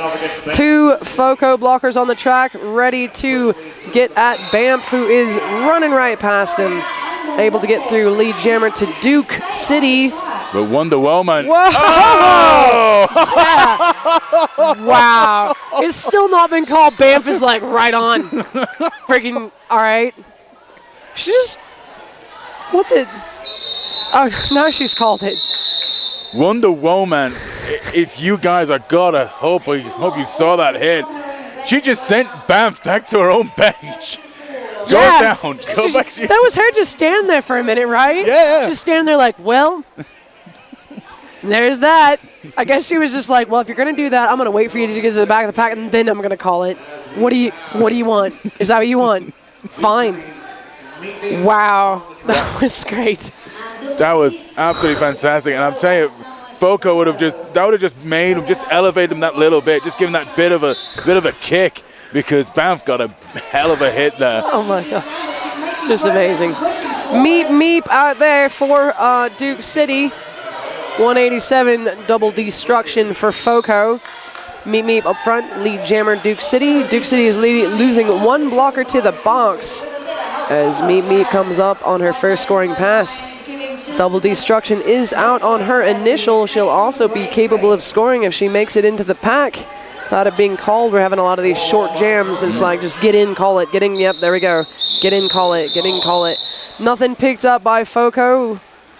2 points picked up by Duke City, bringing them up 152-41. Just under 19 minutes left in this game. 152 plays 41. We got Team Slayer lining up for Duke City. 40 seconds left in this game. Team Slayer on the line for Duke City. And she's up against Hat-Trick. Hat-Trick on the line. Hat-Trick on the line. Sometimes I think you can actually hear House on feed. No. And the house is standing behind the jammer line, and feed is at turn 1. So we're kind of cheating, waiting sometimes for Holly to say who's on the line. That's what I did there. I didn't want to lie to you. So Hat-Trick. Ooh, so close. Falling down on the inside. The pack does pass her up. She's going to be recycled back a bit. Hat-Trick carries on unabated after taking a hell of a hit. She is trying to close down Team Slayer, who is your lead.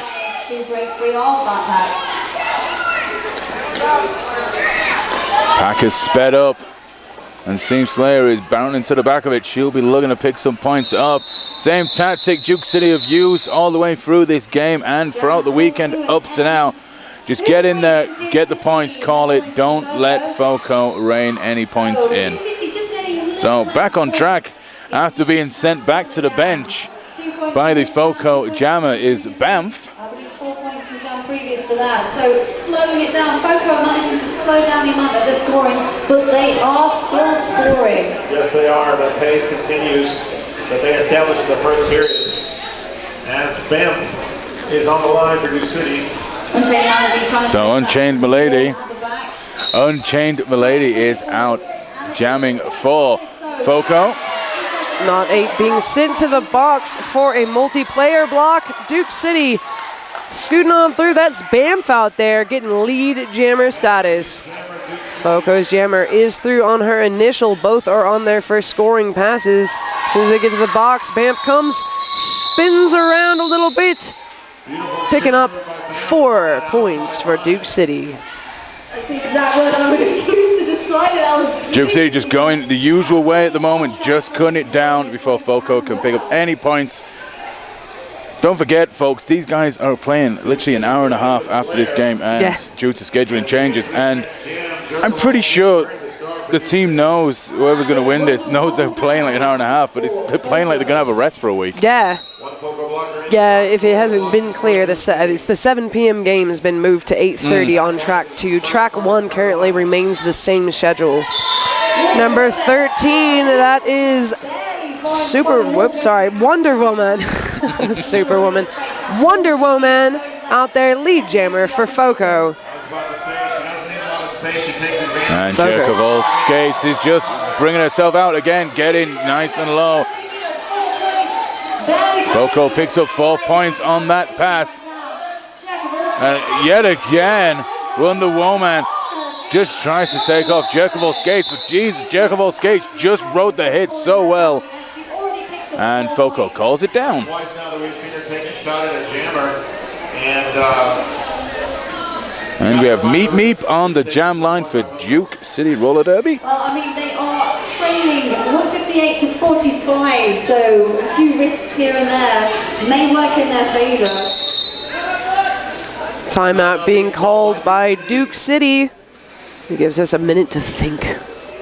It's a trend we've seen now over Just have the few bouts, and that is a wee little moment.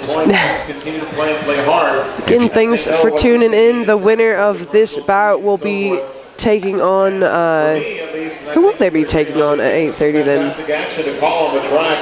Where's our bracketies? Each jam becomes its own display of derby talent. We did have pooled brackets if you weren't capable of following this whole week. I know some people have jobs and didn't keep up with us Friday, which is a shame. You should quit your job and dedicate yourself wholly to roller derby. So we did go in pool wise. So we've got pool 1, pool 1 and pool 2 that will eventually converge and go into our normal brackets. So we're about done. I think we're about done with the seeding phase. Are we done with the seeding phase? It's just all but done now, and then as soon as this game's done, then we get that one more game, and then that's it. Okay. Until the next day. So do we know who the winner of this bout will be taking on at 8:30? Gal Capone on the jam line for Foco. We do have Gal Capone on the jam line for Foco as we just try and find out who either Duke City or Foco we're playing, and Gal Capone picks up lead for the second time. She has put the jammer penny on.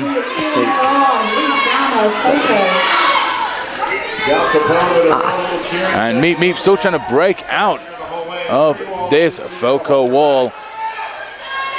Meep Meep is finally out and about. Oh, Gal Capone rolled a big hit well from Meep Meep, and oh, big hit from Meep Meep. And Gal Capone shuts it dead, picks up the 4 points. Foco hit the 50, Duke City Derby on 158, and 14 minutes and change left to play. So the winner of this bout, I figured it out. I'm not the best. I'm not the best at brackets. Okay. But I figured it out. Is going to be taking on Cheyenne. Well. Oh. You say so delicately. Oh. Well. Well. Was it? Thank you. Thank you so much. It's what I had. It's what I had. That's what I've contributed. I'm actually. That's it for me. This call. I can't drop my mic because it's a whole headset. That's been Julia Sleazer there, using every bit of brain power for the brain brackets. So off we go again. We have Seam Slayer up front jamming for Duke City, and number 333 Hat Trick picks up lead, and they are selling a super jam. And they'll be looking to pick some points up and rein that Duke City Derby score in. Seam Slayer. The Micro Boosters on a power jam here. Duke City just making life tough for Hat Trick. Hat Trick is back on track. Looking for the gaps, looking for the lead, looking for the points, and she comes through. 5 points picked up by Hat Trick for Foco. She comes back in. Her power jam looks like it's coming to a close. Meep Meep about to come out of the box. Oh, she tries to come through on the inside, does not quite make it. Met up with one of Duke City's blockers at the last second. 5 more points on the board though, bringing them up to 60 to Duke City's 158. We've got 12:43 left on the clock right now. Foco have really gone at it these last few jams, really picked it up, really just looked just to try and just say to Duke City there, we're still here, we're still fighting for this, we still want to get some points on the board. We will make life as difficult as possible. Foco got their 3-lady brace ready for, I think that is Banff, yeah? Yep. That is Banff out on the lead jammer status for Duke City. She had a really good job of just breaking up that 3 brace. Not a problem at all. She may be small, but she's also very strong and agile. She's coming through that pack. She stays on her feet for a bit, takes a knee just for a second, pops back up, and is back in that pack, fighting her way through on her first scoring pass. In the meantime, Unchained Lady broke out, coming out of 10-3. Just out, and it got shut down. Shut it down. Banff calls that jam to an end, having picked up 4 points. So Duke City pick up 4 points that last jam. Duke City now 162 to Foco's 59. We are coming into the 11-minute 26 mark left to play. Thank you very much for joining us here on track 2. If you are watching, much appreciated. If you're not watching, I don't know how you're hearing any of this. And if you are and you're not watching, then you have technologies far beyond our capabilities, and we welcome you to planet Earth. Please wear a tinfoil hat. Meep Meep up front, lead jammer Duke City. Hat trick is out of the pack. Coming up on her at a significant clip. Oh, I'm sorry, that's not a hat trick at all. That's Wonder Woman. I saw the 3 and I went for the name. It was okay. You put it out there. You was as honest as the day was long, and you put it out there, and you reined it back in. You put a retraction out, even before I could say libel. I believe LA's finest from Foco has fouled out. She has left the track. She's removing her helmet. Generally speaking, that means that's enough of that. So she had quite a strong first period. Yeah, she has some amazing blocks. Just some of them landed her in the box, and that's how it goes sometimes. It's the way she goes. It's the way it goes down. We've got number 8-6 Gal Capone just trying to battle past Swearing Marie, and now Death Row, and she ducks, shows the shoulder, throws the right. She's out as your lead, and we have Seam Slayer hot on her toe stops, trying to just shut her down, but trying to make sure she doesn't pick any points. 2 Duke City blockers going to the box at the end of that jam, which means Duke is going to start off with halved defenses. Good work again there from Foco. Just trying to keep picking up these points. They've had such a better second period. Yeah. They really have. Less penalties, still a lot of strength in all these ladies. I think it is number 86, Gal Capone.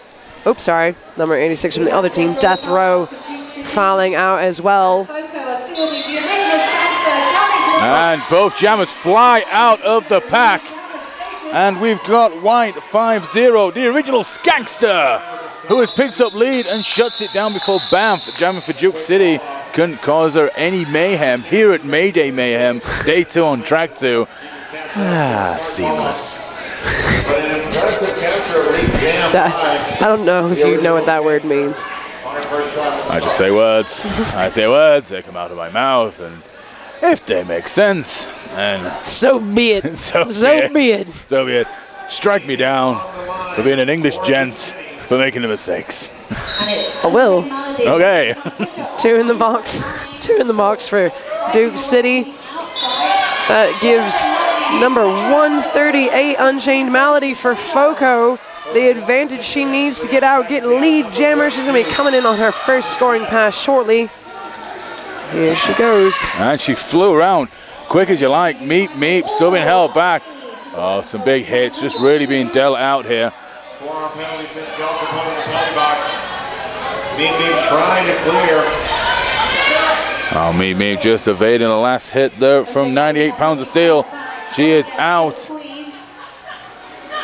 Little bit of help from her teammates. She manages to just push away through. Good work from 138.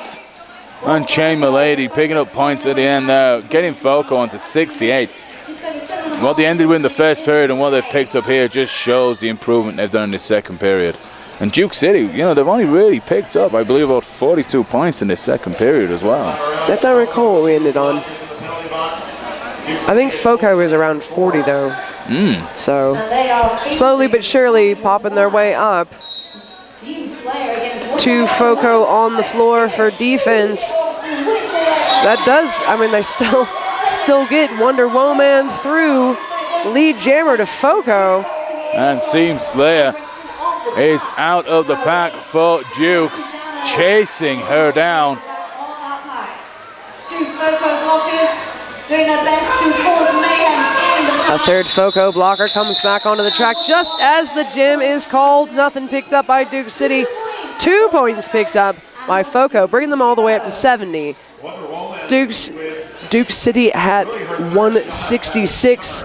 6:35 left on the clock. The clock is slowly running down here. Foco have really just stepped it up. And we've now got, for the first time today, just about a pivot start. Just about. They've all gone towards it. We do have an empty penalty box. That means we got 4-on-4 blocker-wise, of course, 1-on-1 jammer-wise. Banff trying to shove her way through Foco. She is through and is lead jammer for Duke City. Hat trick out in the back, trying to slide through that pack. All she's got to do is get past number 11, Killer Queen, and she is through on her initial. And off we go. Banff again, just siphoning through the middle. Seeing the inside, taking it, calling it down, picking up the 4 points.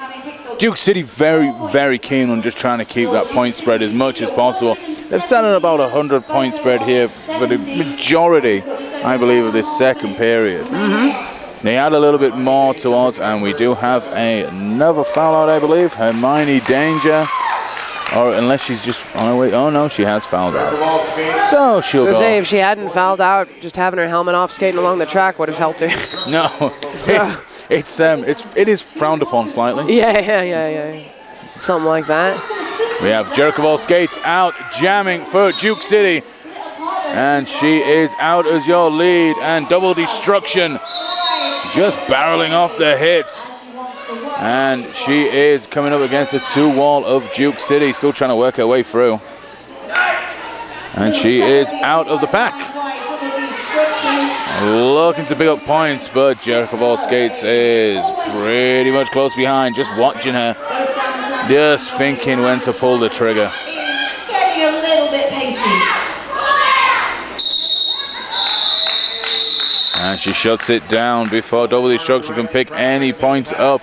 4 minutes and change left to play. Woo indeed, sir. Woo indeed. 174-70. You want to math that? I'm going to hazard a guess. I no longer have my abacus. So we're going to go for 104 point spread. Yeah. Good work. Yes, we have a show in England called Countdown, which is maths and words orientated fun. Sounds horrible. It is great, honest to God. Meep Meep is through, lead jammer Duke City. And we have number 86, Gal Capone for Foco. And she's really stepped up to the jamming in this game as well as Gal Capone. Not used as in the initial rotation, but oh, great work from Gal Capone. Just saw that inside and was just clear about 1.5 foot, little jump. And Duke City really didn't notice her, and she really impressive jump. Yeah, she got all 4 points, whereas Duke City picked up 3 before calling it, so she was in like a ninja. 1 Foco blocker standing in the box. Foco ready with their 3-lady brace. Just over 3 minutes remaining in this game. Unchained Malady. Unchained Malady. Unchained Malady, in case you didn't hear Holly Sheet there from the out. You leave me alone, man. I take what I can get. Seam Slayer out there jamming for Duke. I used the lovely voice of Piggy Fatness to tell me that.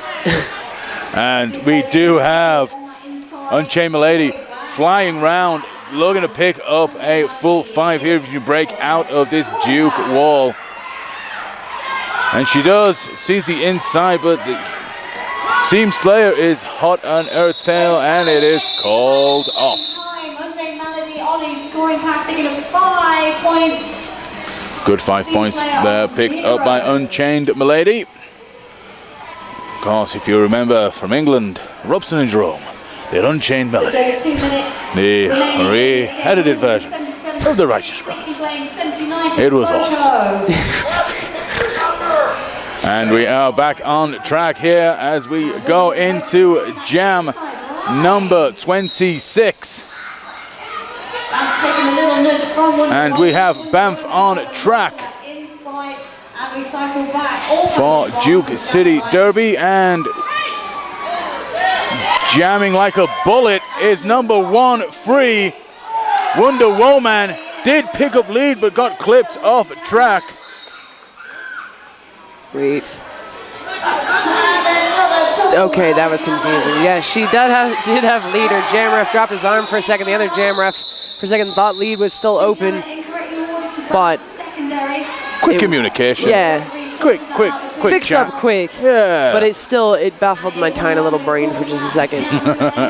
No points picked up by either team on that jam. We are just about to the probably one jam left time of the bout. Looking that way. Looking that way. Duke City sitting 177. FOCO Girls Gone Derby at 79. Team timeout is being called by Duke City.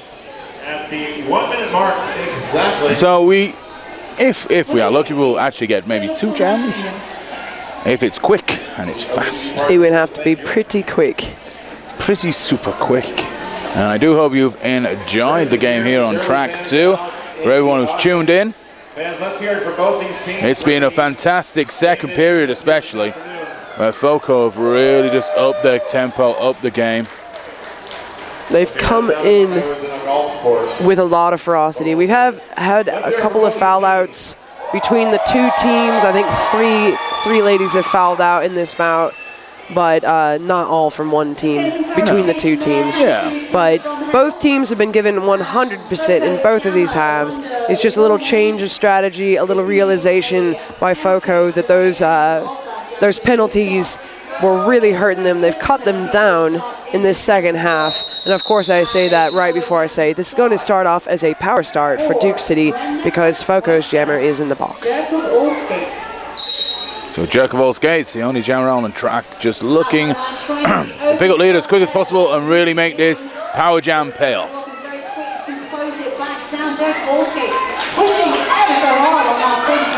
FOCO up to the full complement of blockers and bridging as well as you can imagine right now. But Jerk of all skates is out as your lead jammer into the final embers of this bout.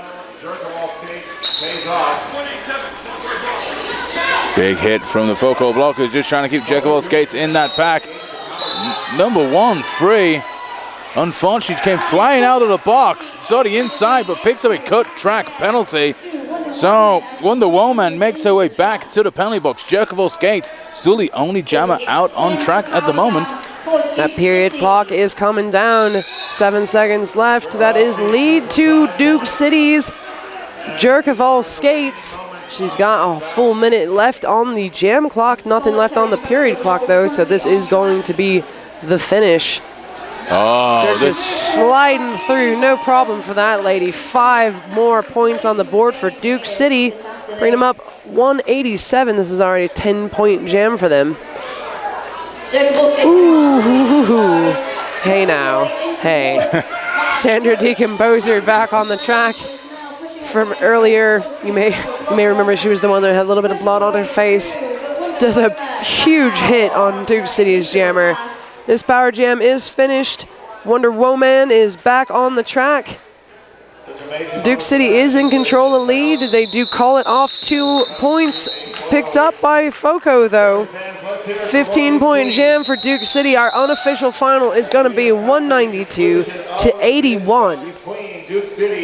And that is the game, the bout, the scuffle on track. The fisticuffs on skates. Is that right? Yeah, something like that. But I think we saw in the second period especially, we saw FOCO really improve their game all around. Yeah, keeping definitely. blockers out of the box, getting the jammers out as quick as possible. They went back to basics on a couple of things and then they just started to grow back into the game. No shame at all from these girls. There is a big step up for them to play Duke City. Yeah. And you could see the absolute great play from Duke City. The offense, defense, the way the jammers just slice through walls. And we can see Duke City there just coasting around, getting the happy slaps off everybody. An intense game on both sides. We are waiting for that score to be finalized. That does mean Duke City will go on to play Cheyenne at 8:30 on this track. Again, our 7 o'clock bout on this track moved to 8:30, so Duke City doesn't have to go off take their skates off, be happy for 5 minutes, come right back on. It would be potentially a disadvantage to do so. So we've moved the schedule. Schedule on track 1 still staying the same. Or I guess there's an hour-and-a-half gap. I feel like it's much later in the day. It does feel that way. I'm like, what is it, like 3 or something? And I'm like, all right, it's about time to go to sleep. We're looking at 5 to 4. We're just about to put our pajamas on. Yeah. Have a cup of cocoa. Once I go across time zones, I age like an extra 50 years. I feel like Doctor Who right now. Because I look like Tom Baker. Yes. And I can't do the voice, so I'm not going to try. Don't bother. Don't bother. The kids don't know who you mean anyway. So I'm not positive that score is final. It looks that way. I think the final or the unofficial official isn't on the board for me right now. I'm going to imagine that 192 to 81 is going to stand. Go ahead and stick around for another awesome bout happening on this track. I still am Julia Sleazer. And I am, for the time being, until I have a name change just for fun, Roller Polar Bear. Thanks so much for tuning in. Goodbye.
Welcome back to continuing coverage of Mayday Mayhem 2015 here from beautiful Loveland, Colorado. You're watching on ColoradoSports.TV. My name is Wilhelm Scream. I am Jumping Spider.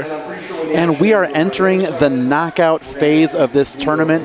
We spent a lot of time in group play, now moving on to the knockout phase. This game is going to feature Muddy River Rollers, the Lumber Smacks, coming out of Moncton, New Brunswick, Canada.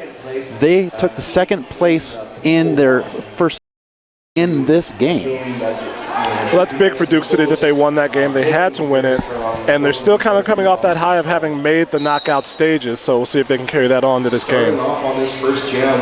We are underway with the first knockout game. Looks like that is number 50, Sniperus for the Lumber Smacks, picking up lead jammer right away for the team out of New Brunswick. The Canadians trying to put some authority down already.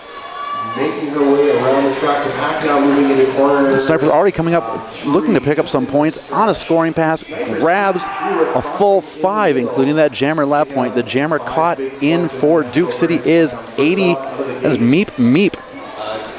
Meep Meep finally near the front of the pack, sliding off it, just staying on. Godley trying to push her out. Meanwhile, Sniperus through the pack once again. Another scoring pass, 4 points grabbed, making the early score 9-0 for Muddy River. Sniperus has been at this all tournament. She's part of a short 3-jammer rotation. You'll see Muddy River bring in a relief jammer later in the half, but it's her, Tootsie Valentino, and Smashy. And Sniperus usually tries to get things off to a good start, and she did so there. And we're going to run a quick rundown of the rosters. Muddy River's roster, number 0, Box Blocker, 111, Knocker Walker, 1755, Velvet Stalker, 25, Sugar Snaps, 33, Sienna Sempra, 42, Godly, 45, Burnin' Rubber, 47, Smashy, 50, Snipers, 619, Billy the Shiv, 7, Kate Shamrocker, and 8, Tootsie Valentino. Tootsie Valentino is jamming right now for the Lumber Smacks, but does not pick up lead jammer. That goes to the Muñecas Muertas. And number 511, Seam Slayer. Seam Slayer was just almost out, but a good job of blocking by Muddy River. Held her up just enough that she got lead jammer, but the Muddy River jammer was able to overtake her and force the call off pretty early. Back behind the jammer line for Duke City is Bam. And we're getting set for jam number 3. Score is still 9-0. Just over 2 minutes elapsed so far.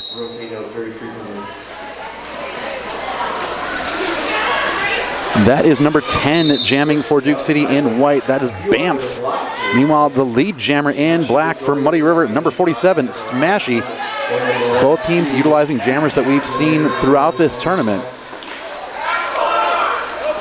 Smashy is a very tough jammer. She showed it there, just slammed into the defense and was able to get through almost immediately, grab the 4 points. Putting the score at 13-0. Quick rundown of the Duke City Muñecas Muertas roster. Number 10 is Banff. Number 11, Killer Queen. 187, Doom De Doom. 311, Beatana Brat. 34, Holly Chamberlain. 511, Seam Slayer. 6, Lee Featherstone. 708, Razor Blaze. 713, Jerk of All Skates. 80D is Meep Meep.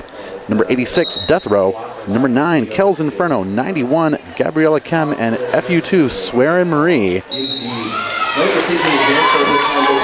Speaking of 713, Jerk of All Skates, she is lead jammer for Duke City in white. It's the first time that Duke City has secured lead jammer status, taking it away from number 50, Sniperus.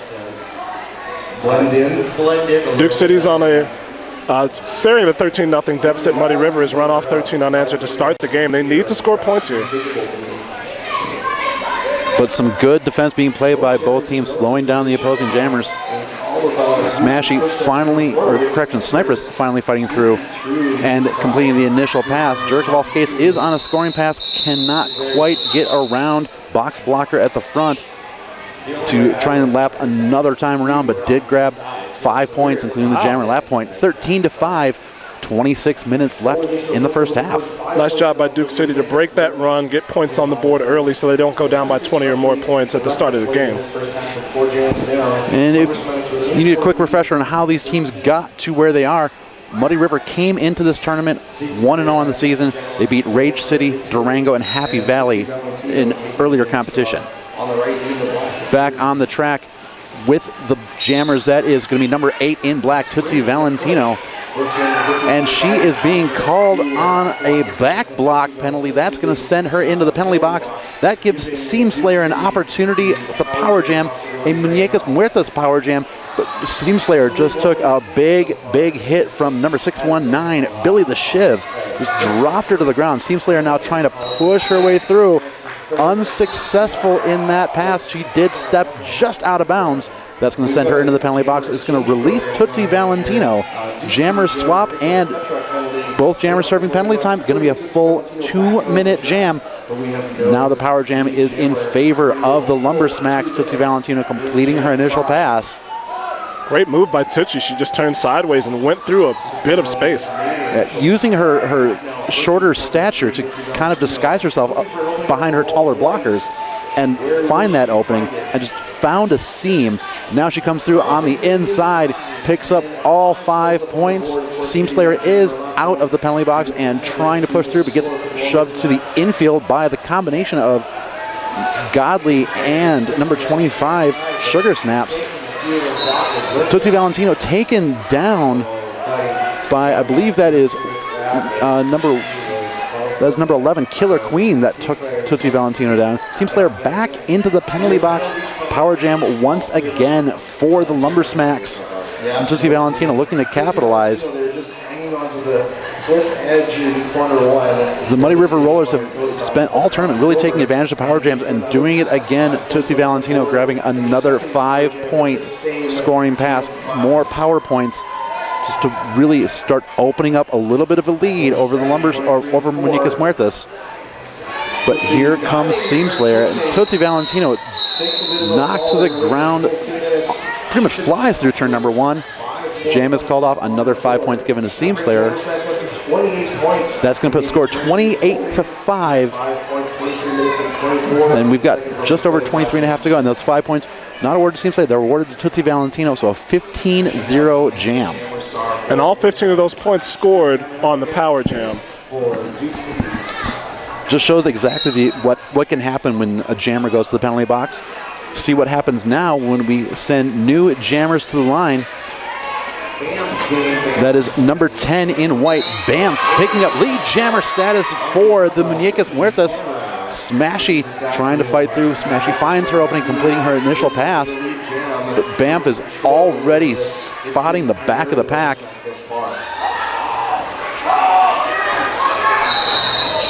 A loud shout from the audience helping Bamf realize that Smashy was coming along hot. Good derby smarts, calling off the jam, putting 1 point on the board, 28-6, 22.5 to go.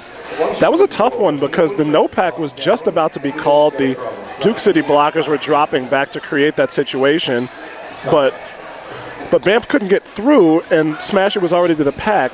Interesting to see if those missed points come back to haunt you later. We've got Snipers jamming in black for Muddy River.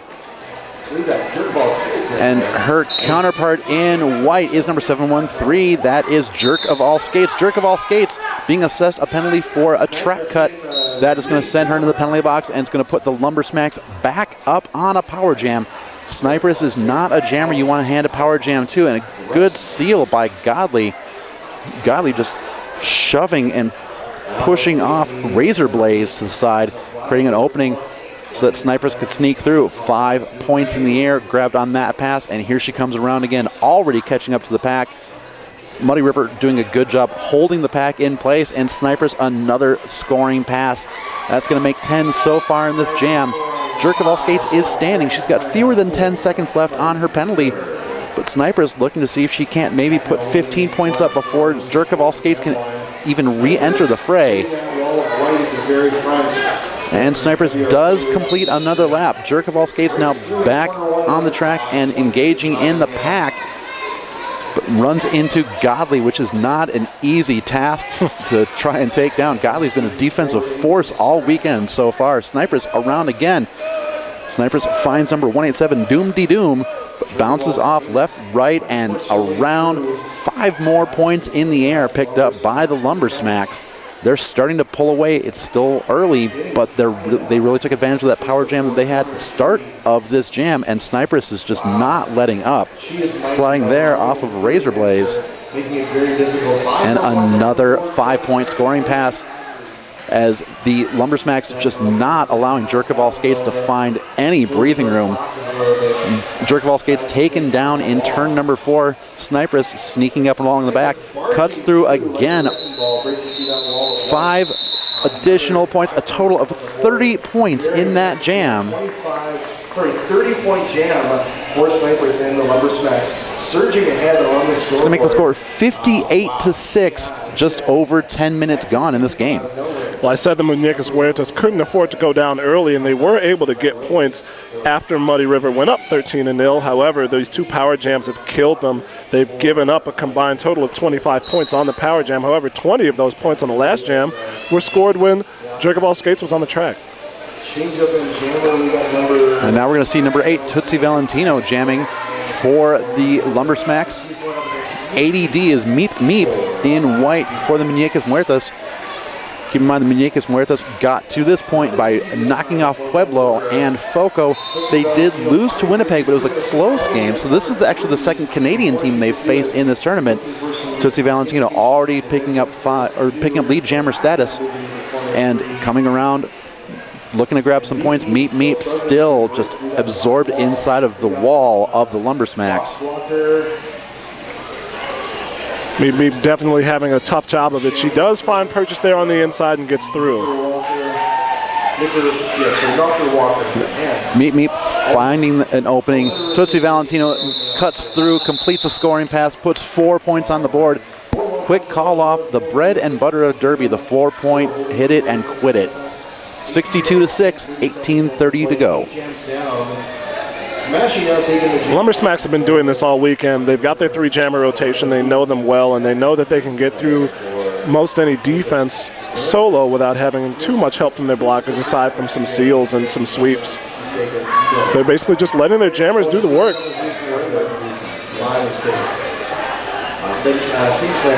Starting in jam number 9, and that is number 47, Smashy, who is jamming for the Lumber Smacks for the Muñecas Muertas. Number 511, Seam Slayer.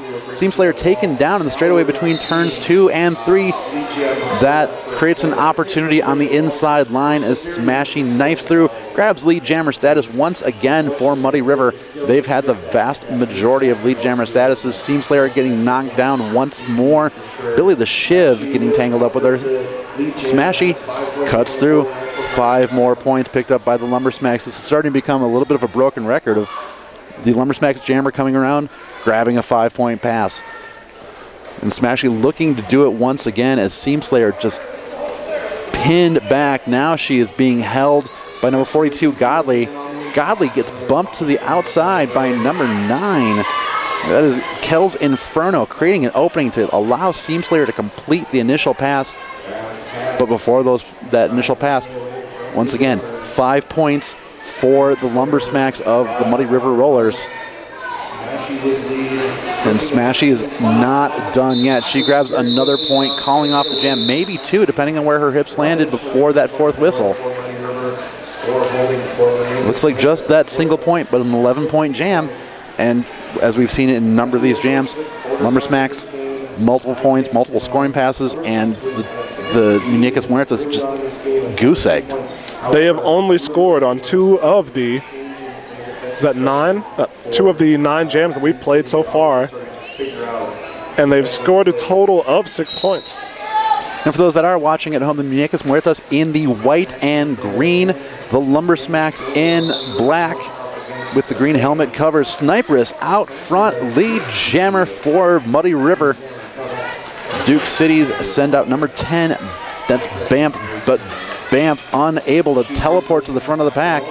Just being stifled right now. Good, strong defense behind Muddy River.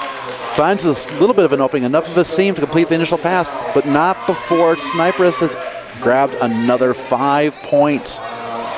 Just putting a few more on the board and a little burst of speed. A fast-moving pack. Neither jammer having a lot of opportunity to catch up easily. That pack wants to keep it moving. Duke City holding the front. They don't want to give up any more points on this pass. It's going to end Jam 78-6. The score 15.5 left in the first half. Give credit to Duke City there. They realized that they needed to do something and move the pack speed up, so they got to the front, they quickened the pace, and they actually drew the Lumber Smacks up with them, which made Snipers have to call off the jam. And she only scored 5. For her this half, that's a fairly low-scoring affair. Star this time for Money River. She's jamming up against Miki. Jam number 11 underway as we reach the midpoint of the first half. Jamming for the Muñecas Muertas, that is number 80D, Meep Meep. Jamming for the Lumber Smacks, number 8, Tootsie Valentino. Tootsie fighting at the front with, that is Death Row. Death Row unable to stop Tootsie Valentino from completing her initial pass and grabbing lead jammer status into the penalty box for Duke City. Razor Blaze takes one blocker away, and to be honest, the Lumber Smacks haven't had a lot of difficulty when they've had all 4 opposing blockers on the track. Tootsie Valentino now with only 3 to face and 5 points put up already. Coming back around for another scoring pass as the Duke City jammer being drawn back deep by number 45, Burnin' Rubber. Burnin' Rubber trying to lure her into a track cut, unsuccessful. Meep Meep was able to jump back on the track before that track cut would have been enforced. Tootsie Valentino grabbing another 5-point scoring pass. Coming around one more time. She's looking hungry and fighting through, sliding off of a hit. Kel's Inferno put a decent hit on her, but Tootsie just slid right off of that hit, completed another 5-point scoring pass. Grand slams abounding so far for the Muddy River Rollers. And Meep Meep pushed the outfield once again, forced to recycle back. Tootsie Valentino just a head full of steam and bowling her way past the Muñecas Muertas blockers. Another 5-point scoring pass, made all the more impressive by the fact that these 25 points she scored have all been done with the opposing jammer on the track. Got a star pass now that's been conducted by Duke City. Puts a star on number 9, Kel's Inferno. The jam comes to an end.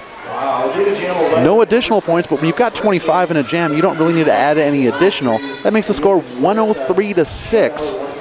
Just under 13 minutes left in the first half, and a team timeout being called by the Muñecas Muertas.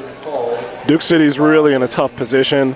They might still not be recovered from that 2:30 game, which they won to make it into the knockout round, and they're being bullied and bulldozed by the jammers in black, and their bridging is suffering as a result of it. And honestly, on the last jam, they did look like they didn't. There was some fatigue that had set in. There wasn't a lot of chasing going on. And when you reach the bracket round of a tournament, I feel like you should go for it. Speaking of go for it, you at home should go for it as well. If you've been enjoying the coverage of Mayday Mayhem 2015 here on ColoradoSports.TV, click the donate link. Throw a couple of bucks our way. We're presenting this to you free, but it's not free for us to put it on. We do have some costs. Help defray those costs. Throw a couple of bucks our way. Yeah, throw one for every Lumber Smacks point if you're feeling especially generous. If you're if you're a little strapped for cash, throw one for every Duke City point that have been scored at this point. Anything you can do to help, much appreciated. ColoradoSports.TV. There's a donate link right where you're watching. Don't let fatigue weigh down your wallet. Back on the track after that team timeout. Maybe a little bit of an adjustment that's working. Seam Slayer right off that timeout, picking up lead jammer status for the Muñecas Muertas. Been a rare sight to see a Muñecas Muertas jammer picking up lead, and Smashy bounced to the infield by number 9, Kel's Inferno. Seam Slayer already through scoring points for Muñecas Muertas. 5 points in the air. She's already almost doubled her team's total. Smashy, 1 foot that stays on the track, completing the initial pass. Seam Slayer around again, grabs 4 more points, calls off the jam. A rapid fire call off to the hips. That puts 9 points up for Muñecas Muertas, and more importantly, 0 for the Lumbersmacks. That's big for Seam Slayer. She drew 2 penalties, or she accrued 2 penalties the last time she jammed, and that led to a very, very big jam for Tootsie Valentino, who scored 15 points on the power play. It's big for her to get those points back. Scored on. They scored 1. I think Mighty River scored 1. Number 10, Banff, jamming for the Muñecas Muertas. Looked like Snipers was trying to be a little bit tricky and tried to lure her into a negative lap. Did not work. And Snipers gets tangled up. That allows Banff to sneak through, grabbing a lead jammer for Duke City. 2 jams in a row now that Duke City, maybe that timeout. Again, it just kind of helps settle things down, because Duke City now coming on a little bit of a head of steam, a little momentum swing. You know, the first 10 minutes belonged to Muddy River, but Duke City looking to stake their claim to some of it as well. And Banff grabbing her points. Looks like she got 4 and did complete, got the jammer lap point, so 5 points on that pass. That puts Muñecas Muertas at an even 20 to the Lumbersmacks 103. Their blocking's looked much better lately. Smashy had been having some trouble, which was very unlike her. She'd been doing very well in the tournament, but it looked like she was the jammer that was having trouble with the Muñecas Muertas blockers. Snipers, however, had been having her way, and so the ladies in white did a much better job that last go-around. Tootsie Valentino jamming for Muddy River. Jamming against her in white is Jerk of All Skates. Jerk of All Skates barely made it onto the track in time before the whistle to start the jam. Then Jerk of All Skates takes a hit, a legal hit, but one that kind of stunned her. That came from number 111, Knocker Walker. And a track cut penalty being assessed. Slight step out of bounds. That's all it takes. Jerk of All Skates going into the penalty box. That's going to put Tootsie Valentino on a power jam. As we saw not that long ago, she doesn't need a power jam to put up a lot of points. This is going to give her an opportunity if she can fight through the Duke wall. But right now, the 3 in front for Duke really pinning back Tootsie Valentino, not allowing her to get through. And a good job being done by Swearin Marie. She is stuck behind the Muddy River wall, but she is pushing them forward so that her blockers can continue to engage Tootsie Valentino. Tootsie thrown to the ground, a good block by number 86, Death Row. That knocks her down, and a very, very impressive Duke City penalty kill. Tootsie Valentino did not complete her pass through the pack, and we've already got Jerk of All Skates back on the track and re-engaged with the Muddy River wall. Tootsie Valentino now taken down, and looks like she is being attributed. Yes, there is a low block call being assessed. That's going to put Jerk of All Skates on the power jam. But as we saw previously, that strong defense being played, now it's flipped teams. And a failure to reform penalty being assessed to Knocker Walker, 1-1-1 from Muddy River. Duke now holding a 4-2 pack advantage. And Jerk of All Skates fights through the tandem of Sienna Sempra and Box Blocker, completing her initial pass, bringing the jam to its natural 2-minute conclusion. Score is still 103-20. Duke City is going to start out in a power jam, but Tootsie Valentino is standing. They're going to have to make this count. They did a great job. A lot of credit goes to Swearin Marie there.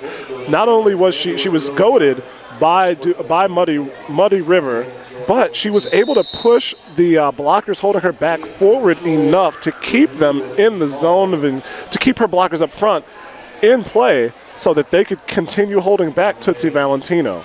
And we have an official review being asked for. I believe that's being asked for by the Muñecas Muertas. Correction, it is a official review being asked for by the Lumbersmacks. Hopefully we'll get some information about what that official review is. But we can kind of talk about what's been going on so far. One thing that I've noticed in the Canadian teams overall in this tournament is the lateral movement. The east-west, left-right movement has been very effective, kind of opening up a hole and making one of their own. And it seems like Duke is starting to stifle that a little bit. They've really, it looks like they've kind of picked up more one-on-one blocking. I haven't seen too many formations from them. And as I said earlier, their bridging was not really that good. And I was seeing it on the last jam as well. They weren't really bridging, and they had to use 3 blockers to try and hold back Tootsie Valentino. However, Soren Marie was able to really, really fight, push her blockers forward, and keep the pack with all players in play rather than her blockers going out of play and the jammer being released. So if they've found some strength, some inner fortitude, maybe they don't have to rely on bridging as much if they can use 2 or 1 player to hold the jammer back. It'll be anybody's guess to see if they can do that. Well, it'll also be interesting, that timeout, we mentioned that it was kind of an advantageous time because it did change the momentum for Muñecas Muertas. They went on a little bit of a tear after that timeout. Also coming right around that 10-11 jam mark, which in a lot of the games we've seen so far in this tournament, that's been where the teams kind of settle into their style of play.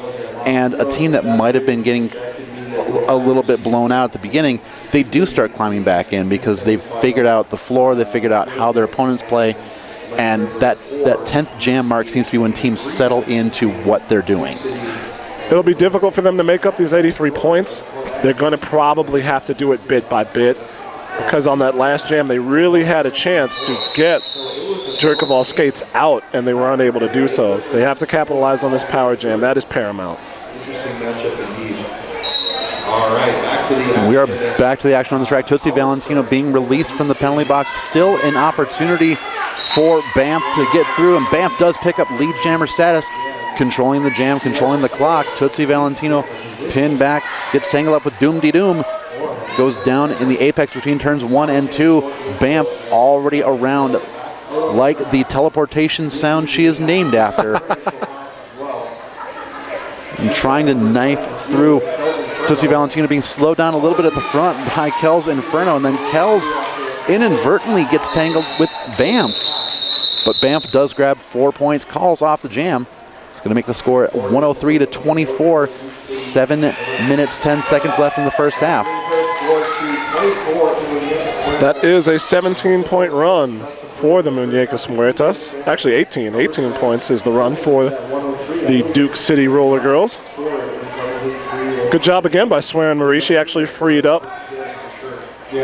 She's freed up Banff right at the end, right about the jammer line to pick up an extra couple of points. All right, taking the jam line now, we have Seam Slayer going up against Smashy, and Seam Slayer once again grabbing lead jammer status from Muñecas Muertas. That timeout just showing it paying off.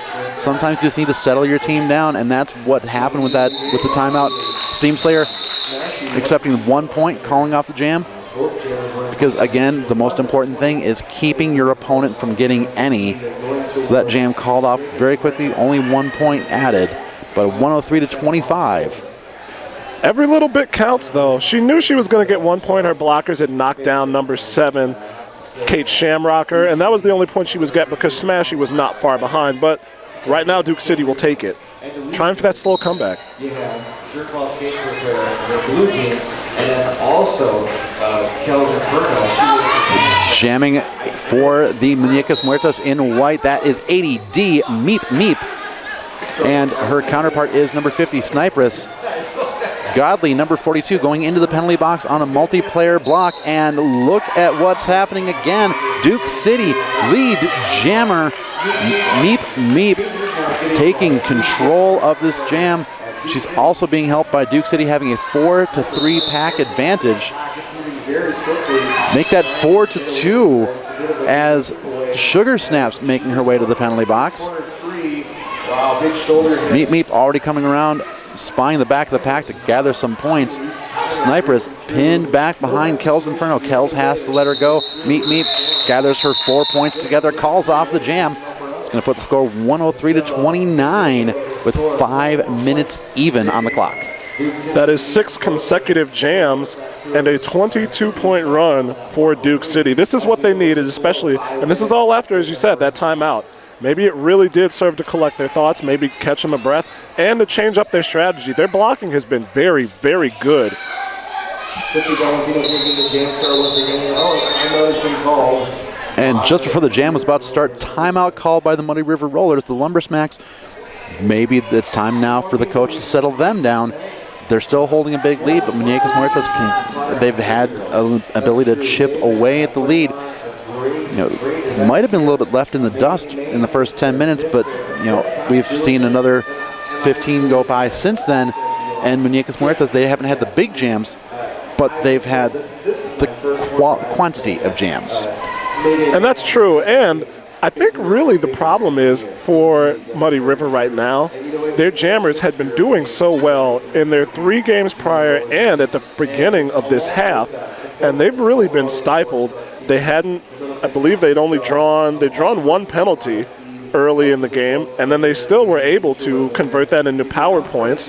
Then Snipers took a low blocking penalty on a fall, but they had not been able to get lead jammer. They've really been tied down by Duke City.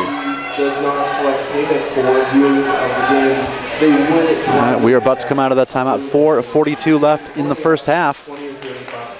So greatly appreciated. We would appreciate it from you as well. You put up $5. And there goes Banff out around using a little lateral movement of her own, picking up lead jammer status. Tootsie Valentino running into Swearin Marie, being slowed down. Banff already back and in the middle of the pack to pick up points. Knifes through again, grabs 4, calling it off. That's going to put the score 103-33. What was once a 97-point lead is being whittled down. It's now down to 70 with 4 minutes to go in the first half.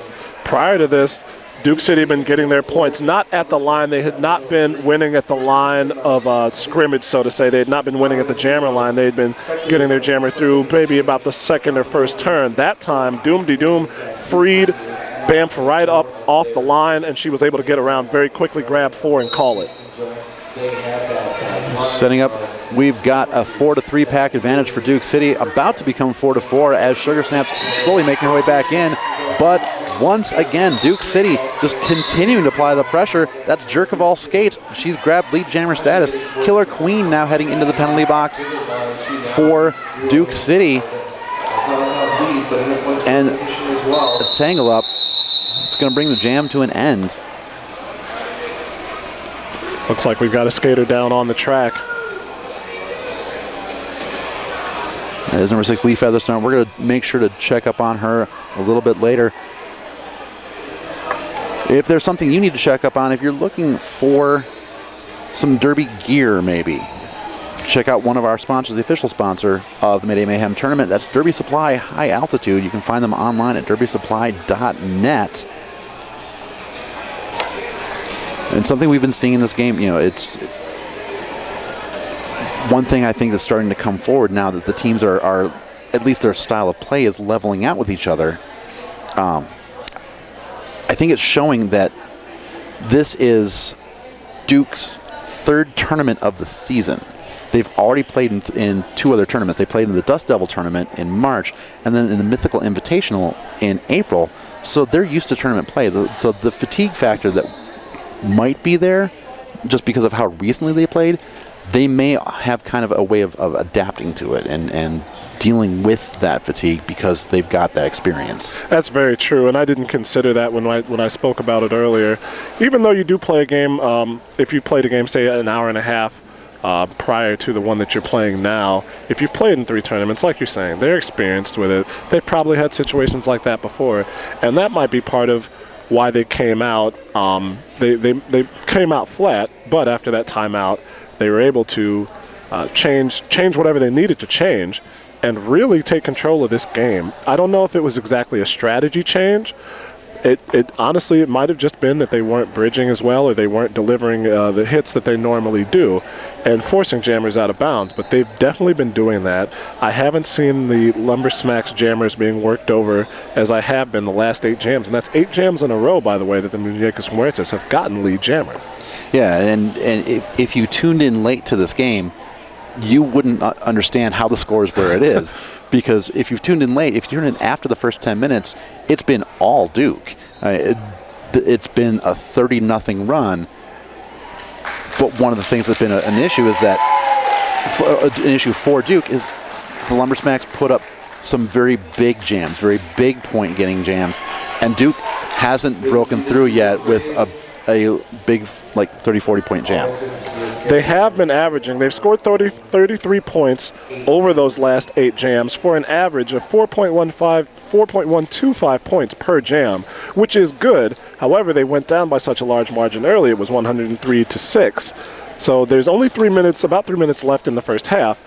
They really, really do need that one big power jam to try and really swing the momentum. They've got the Lumbersmacks back on their heels, but they haven't really rocked them yet. It's kind of been, in boxing terminology, they're throwing a lot of jabs, and they've got them in the corner. They need to start throwing body blows and really get them off their feet.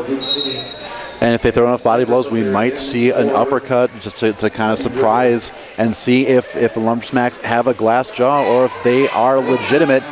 Trying to say that they're legitimate, that is number 50, Snipers, breaking that Duke City streak of lead jammers. Lead jammer belongs to the Lumbersmacks, but not that far behind is the Muñecas Huertas jammer. That is Meep Meep. And the fact that Snipers was already through the pack and was in the middle of scoring, but Meep Meep was coming around. Quick 4 points, and the call-off also puts an end to that 30-0 run. 107-36, 2 minutes, 39 seconds to go. I did recall, it seemed like the Muñecas Huertas blockers were getting drawn into the jammer trap, jammer bait, so to speak, where all of their blockers would funnel to one side but leave the other side wide open. And that lateral movement you talked about, the Lumbersmacks jammers have it. We've got Tootsie Valentino jamming for the Lumbersmacks. That is Seam Slayer jamming and tossed to the inside for the Muñecas Huertas. Tootsie Valentino trying to fight at the front of the pack. Seam Slayer forced to re-enter at the back behind Burnin' Rubber. Neither jammer through as of yet. Tootsie Valentino was pushed to the inside. Didn't have as far to retreat, but she is out front and does pick up lead. Jammer Kells Inferno had to let her go outside of the zone of engagement. And with Seam Slayer bounce to the outside in the far apex, that allows Tootsie Valentino an easier time to pick up a jammer lap point, something we haven't seen in a little while. And Tootsie fighting through, sliding off of a hit. The combined tandem of Kells Inferno and 187 Doom De Doom unable to stop Tootsie Valentino. That's 5 points for the Lumbersmacks. Some much needed and probably a relief of 5 points. Seam Slayer through the pack, completing her initial pass as Tootsie back in, engaged on another scoring pass. Calls off the jam. I believe 3 more being held up. More importantly, holding Seam Slayer off the board. Score is now 115-36 at 8-0 run, setting us up for the final minute of the first half. They've gotten 12 on the last 2 jams, and they've gotten lead jammer back. They've taken the momentum away, at least briefly. The Muñecas Huertas, that they did a better job of blocking there. They weren't able to bridge because Muddy River knocked one of their blockers out of bounds. Very quickly off that jam line, that is Banff, number 10. Just reappearing at the front of the pack. Lead jammer Smashy also out of the pack. Both jammers through relatively quickly. Not even 15 seconds gone before both jammers were out in the open. Box blocker headed towards the penalty box. And Banff, just a little spin move, calling off the jam after getting her hips forward and grabbing 4 points for the Muñecas Huertas, making the score 115-40. Nice job by Banff. She found a seam on the inside and took it right at the jammer line. I really believe that the Muñecas Huertas have to win at the line of scrimmage to win this game. And that is going to bring us to halftime between these two teams. Score is 115 for the Muddy River Rollers Lumbersmacks, 40 for the Muñecas Huertas out of Duke City. Once again, that's a team from New Brunswick, Canada, taking on a team from Albuquerque, New Mexico. If I can just get one more thing in before halftime, this is, if you want to call it quarters maybe, there's been a tale of 2 sides in the first half. It's 115-40, but remember, it was 103-6. So if you take that into account, following that timeout that Duke City called, they were actually won by a score of 34-12. Yeah, exactly. This is definitely one of those games where the scoreboard does not reflect the actual gameplay that's been going on. It really is just a couple of very big point-getting jams for the Lumbersmacks that have created the separation. We'll see what happens with some halftime adjustments. You're watching Mayday Mayhem 2015 here on Colorado Sports TV. I'm Wilhelm Scream. I'm Jumping Spider. We'll see you in just about 9 minutes.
Welcome back to the coverage of Mayday Mayhem 2015 here on ColoradoSports.TV. We are coming to you live from Loveland, Colorado at this tournament hosted by the Slaughterhouse Derby Girls. We are coming into the second half with a score: Muddy River Rollers from Moncton, New Brunswick, Canada, 115. The Duke City Muñecas Muertas from Albuquerque, New Mexico, 40. I am Jumping Spider here with Wilhelm Scream. Hope you've enjoyed it. Just a quick note before we get back to action. The big moment in the first half came when Muddy River scored a total of 55 points in 2 jams. A big jam from Snipers early, 10 points on a power play, and then 20 more for 30 points. And if you take away those 55 points, it's a 65-40 game that the Muñecas Muertas controlled for quite a bit of the first half. Yeah, Muñecas Muertas taking a timeout around the 10-minute mark when they were holding only 6. Since then, they've gone on a 34-12 run. Starting out the second half, though, much like we saw at the beginning of the first half, the Lumber Smacks taking lead jammer status as Snipers gets through the pack first. Meep Meep trying to find an answer and find an opening, now being pinned back by number 7, Kate Shamrocker. Duke City's got their full 5, making it difficult for Snipers. And Snipers knocked to the outfield by Killer Queen. Meep Meep completing her initial pass. Snipers now tangling up the front of the pack, trying to dance on the inside line. Looking like she is trying to find a seam.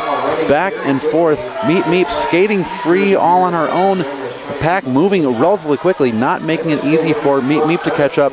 Snipers now with 2 left to beat, calls off the jam.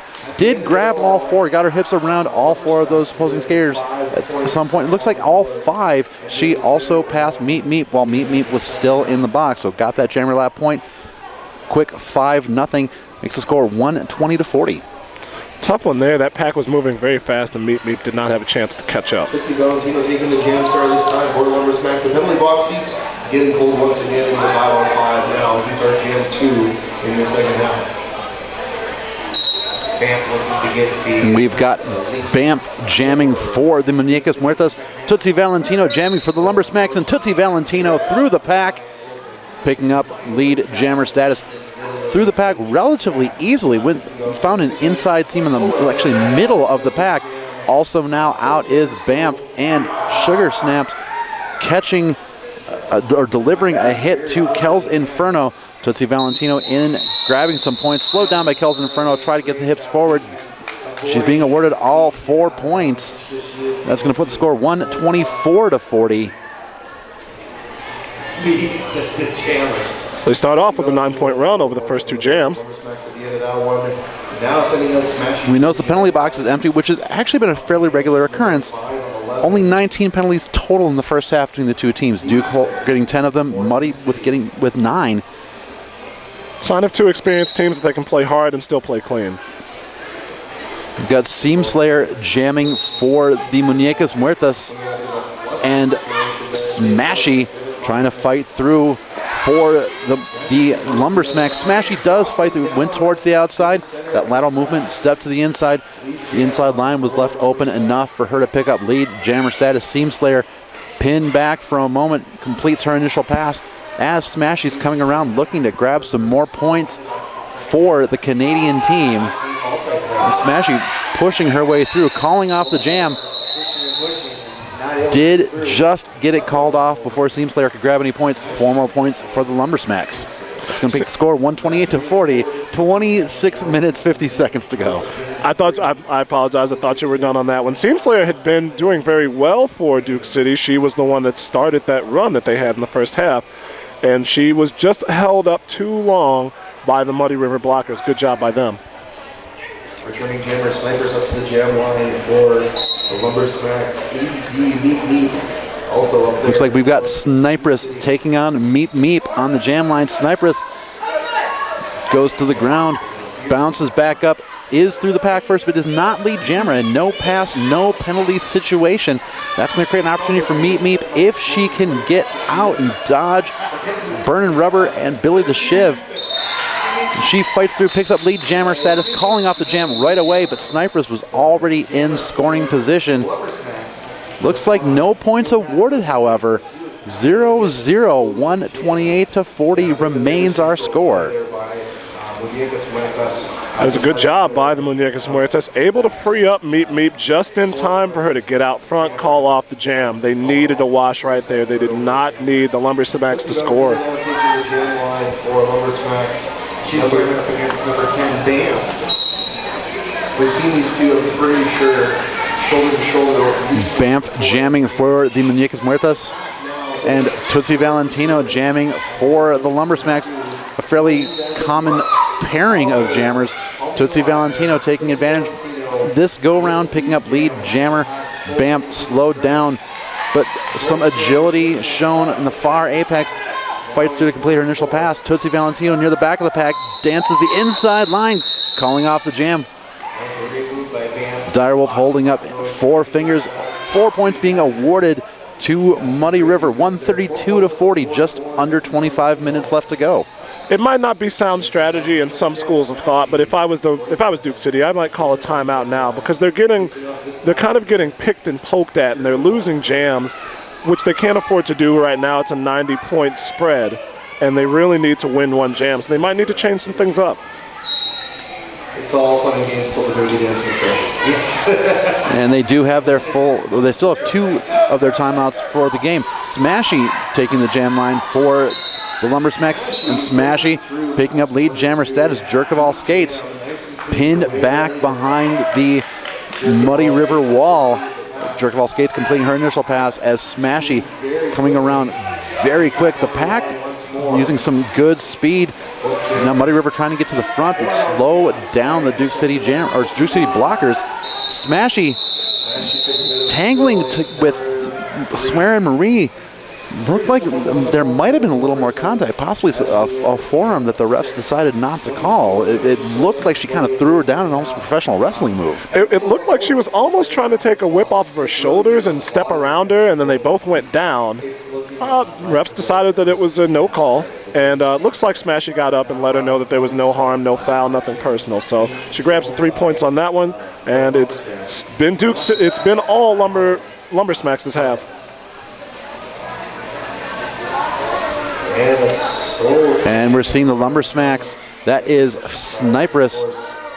And I believe her counterpart is Meep Meep. Sniper's trying to lure Meep Meep into that negative pass. Meep Meep is content to stand there. Unfortunately, that's allowing the Lumber Smacks to just kill off more of the clock. It's a situation that is just not going to be a good situation no matter what for Meep Meep. If she gets lured back, she can get absorbed into the pack. But if she stays where she is, Snipers can just stand relatively still and kill more of the clock. Now we're seeing the pack starting to move forward. That's going to force the jammers to get back in and re-engage. And good patience shown by Meep Meep, but maybe not the best time to do it when you're down by 95 points and the clock is starting to become an enemy.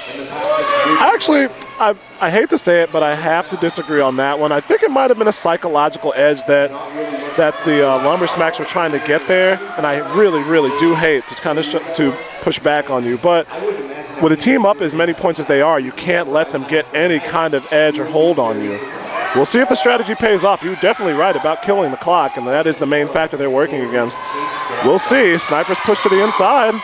And from a psychological standpoint, it's certainly not going to help the Muddy River Lumber Smacks because the lead jammer is Meep Meep. It took a long time because there was the negative lap by both jammers, not fully reabsorbed in the pack, but then the pack took off running. It took a long time for them to catch up, but Meep Meep is through. Sniperess is not, which means Meep Meep in scoring position. Sniperess being pinned back and takes a big hit from number 6. Leigh Featherstone, good to see her back on the track after that scare in the first half. Meep Meep coming around. Jam ends at the full 2 minutes. All 5 points picked up. You know, again, if you were talking about correction, 4 points, but if you were talking about a psychological game and trying to psych out the Muñecas Muertas, not the best way to do it. It was weird there. You know they were trying to go for the soul crush and bait them into getting that negative lap, as you said. And And the Lumber Smacks had won every jam. They'd won every jam. They'd gotten lead jammer every jam. So it was paramount for Duke City not to let that happen, and they didn't. And Tootsie Valentino and Banff, your jammers, good one-on-one blocking by Death Row. Very impressive as Banff snuck through out of nowhere. Tootsie Valentino thought she had a free shot to becoming lead jammer. Death Row and Banff had something to say about that. Tootsie Valentino still pinned back. Death Row holding her for a long way around the track. Banff is in scoring position, gets pushed off the track by Sugar Snaps, calls off the jam. But looks like a few more points can be added to the Duke City side of the board. Here we go again with that slow comeback by Duke City. At least in this one, they didn't have as much to make up. They do have a large gap to make up, but they didn't allow the Lumber Smacks to get those big chunks of points. That's going to make the score 135-47. Just under 20 minutes left in this game. Now breaking through and getting some points for Duke City. That is Seam Slayer jamming for the Muñecas Muertas, and Smashy fighting through, picking up lead jammer status for the Lumber Smacks. Seam Slayer being pinned back currently behind a 3-wall. Good bracing defense being played. Smashy out and around. That's all 5 points. And a power jam being awarded, a track cut that was forced on Seam Slayer. Also a penalty being assessed to number 33, Sienna Sempra from Muddy River.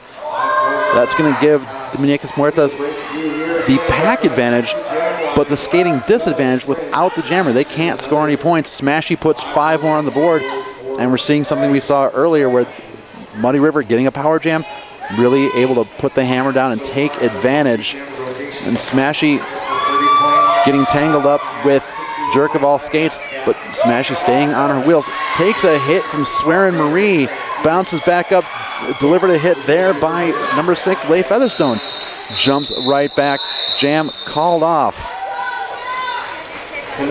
A lot of good blocks late there by the Muddy River, by the Muñecas Muertas. 15-point jam, not as big as we've seen, but more than Duke City wants to see going up. It's going to make the score 150-47, 18 minutes, 15 seconds left in this elimination game. The first elimination game of the Mayday Mayhem 2015 tournament. Got to win, or you go home, or at least go to the sidelines. Snipers out there again for Lumber Smacks. Sniper's trying to push her way through for the Lumber Smacks. Her counterpart is Meep Meep, and Meep Meep being assessed a track cut penalty that's going to put Muddy River back up on a power jam. Sniper's being pinned back behind Death Row so far, dancing on the outside, but she is also being assessed a track cut. It was a short-lived power jam that she voids. That's going to allow Meep Meep to rise back up, re-enter the fray. She will have an equally short power jam, full 2-minute jam with both jammers serving time in the penalty box. Meep Meep being pinned back so far behind the Muddy River wall. Sniperess out and through and being assessed another track cut penalty. That's going to put Meep Meep on a full power jam. Meep Meep dropped to the outside by Godley. That defensive powerhouse that we've seen all weekend from Muddy River, laying the hammer down, not allowing Meep Meep to fight through. And again, this is a situation where if it was not a full 2-minute jam by necessity, you might have seen the Muñecas Muertas possibly try and call it off, reset, get a different jammer out there. Instead, they use the other tactic that's available to them. That is a star pass. That star now is on the cap of number 9, Kel's Inferno, trying to change their fortune. Snipers rejoining the fray. Kel's Inferno completed the initial pass and is now in scoring position, looking to grab a few points. Gets pushed to the infield by Burnin' Rubber. Takes a misstep. Sniper still stifled, and Kel's Inferno bouncing off of a hit from Godley, staying on the track, completing a scoring pass. 4 points in the air for Duke City. It's going to end that jam. and make the gap back down under 100 points between the two teams, 150 to 51. Lumber Smacks still holding the lead. That was a tough jam, a good hard-fought jam on both sides. The Muñecas Muertas weren't quite able to take advantage of the power jam as much as they might have wanted, but they got 4 points that they desperately needed. If they want to have a chance in this game, like you said, the clock is definitely a factor now, and the time is ticking away. And keep in mind, the winner of this game will be back at 11:30 Mountain Time tomorrow. And they'll be playing the winner of Winnipeg or Cheyenne. There's a chance that we could see two Canadian teams playing against each other. And we'll see what happens then. And meanwhile, on the track now, Tootsie Valentino, lead jammer for the Lumber Smacks. Banff going to try and catch up for the Muñecas Muertas, but Tootsie Valentino's got a quarter track length lead over her opposing jammer. Tootsie taking a bump off of Swearin' Marie, being slowed down somewhat frantic, asking from her bench for her to call it as Banff was gathering up a head of steam. Saw the back of the pack in sight. Tootsie calling off the jam with 3 points and 0 for Duke City. Opens it back up to just over 100, 153 to 51, just under 15 minutes left. It's clear what the strategy is from Duke City now. If they don't get their jammer through early, they know the speed of the Lumber Smacks jammers, and they're going to try and speed the pack up and make them chase. And we're reaching the halfway point of this second half. Duke City taking a timeout. You know, in the first half, we saw them take a timeout and assert themselves, and they pulled themselves back in, went on a pretty good run, and specifically held the Lumber Smacks scoreless. Now they're taking a timeout, and it's been relatively even so far in the second half. Lumber Smacks getting a little bit more of an advantage and putting on some more points thanks to, again, another couple of big jams. The Muñecas Muertas have only scored on 3 jams so far. They've gotten the lead jammer on 2 of those, and they've actually put up 10 points so far. I've counted, unless I'm counting wrong. It looks like I must have been counting wrong, because I know they didn't start with 41 points. But they've only scored on those 3 jams. If this timeout works the way that they did in the first half, they will do well, but they won't do well enough to win. They need to take advantage of power jams. They really need to focus on knocking the jammer out and drawing them into penalties. They were able to force 2 cutting the track penalties on Snipers. Very smart jammer. If they can do that in the second half, they will have a chance to make up a lot of ground in a short time. It's only 102 points. April Hook is a licensed massage therapist. She's gone for today. All right, we are back from that timeout once again. 153 to 51, 14 minutes, 32 seconds left in one of these teams' tournament life. Out of the timeout, Smashy picking up lead jammer status. Jerk of all skates, bouncing off of her own teammate at first, now dealing with Godley and Burnin' Rubber at the front of the pack. It's knocked to the ground, back up on her wheels. Now Godley again in front of her. Jerk of all skates through Smashy, tangling inside the pack, already on a scoring pass. Dodging a hit. Killer Queen had her lined up for a big hit. Smashy just slowing down her momentum enough, threw off the angle of attack. Calls off the jam, 157 to 51. 13 minutes, 50 seconds. There's a term in football, you call it over-pursuing, and that's what the Muñecas Muertas blockers have a tendency to do. When a jammer gets to one side, they'll commit all of the blockers on the track to that side, and it's easy for the Lumber Smacks to seal off the opening lane and give their jammer a way through, especially once you reach the turn. Smart jammers slow their momentum and step inside or outside. Meep Meep jamming for the Muñecas Muertas. And her counterpart is... that is number 50, Snipers, for the Lumber Smacks. So far, very strong defense being played by both teams. Snipers puts an end to that, grabs lead jammer status for the Muddy River Rollers. And a track cutting penalty being assessed to Meep Meep. That's going to put Snipers on a power jam. This is the exact opposite of what Duke City needs. And Snipers, who has piled up points on them earlier in this game, looking to do it again. There's 5-1 pass. This could be the game if she gets a 20-point jam. Most definitely. She's not skating as quickly as she has in the past. Again, the fatigue. This is both teams' 4th game of the tournament, so that could be coming into play a little bit. just overall over the course of the game. But Snipress grabbing 5 more points. Meep Meep is out of the penalty box now, re-engaging the pack, but Snipress, smart play, actually pushed herself to the inside, but used her toe stops, little tomahawk stop, got back on the track and is re-engaged, and she is now up in the front, tangling with a 3-wall. One of that 3-wall is Death Row. Death Row pushing into the outfield, and Snipress saying, I don't feel the need to push anymore. I'm going to call this jam off. That's another good block by Death Row, and she would have had to recycle in well behind where she wanted to go. That was a 13-point jam. That makes the score 170-51. Under 12 minutes left. That's 17-0 following the timeout to the Lumber Snacks. Yeah, it sort of adds to both sides of the coin there. Tootsie Valentino coming through the pack, trying to find an opening. Banff also looking for an answer. Tootsie Valentino fights through first. The key that she possessed unlocked the Muñecas Muertas wall and the door. She is lead jammer, but Banff also out of the pack. She's going to chase down her opposition. Banff getting tripped up by the floor a little bit. That's going to just make an opening for Tootsie Valentino. Tootsie taking a hit from Lee Featherstone. The back of the pack, that is Lee Featherstone and Jerk of All Skates, slowing down Tootsie Valentino, forcing her to call off the jam. Banff also coming up fast.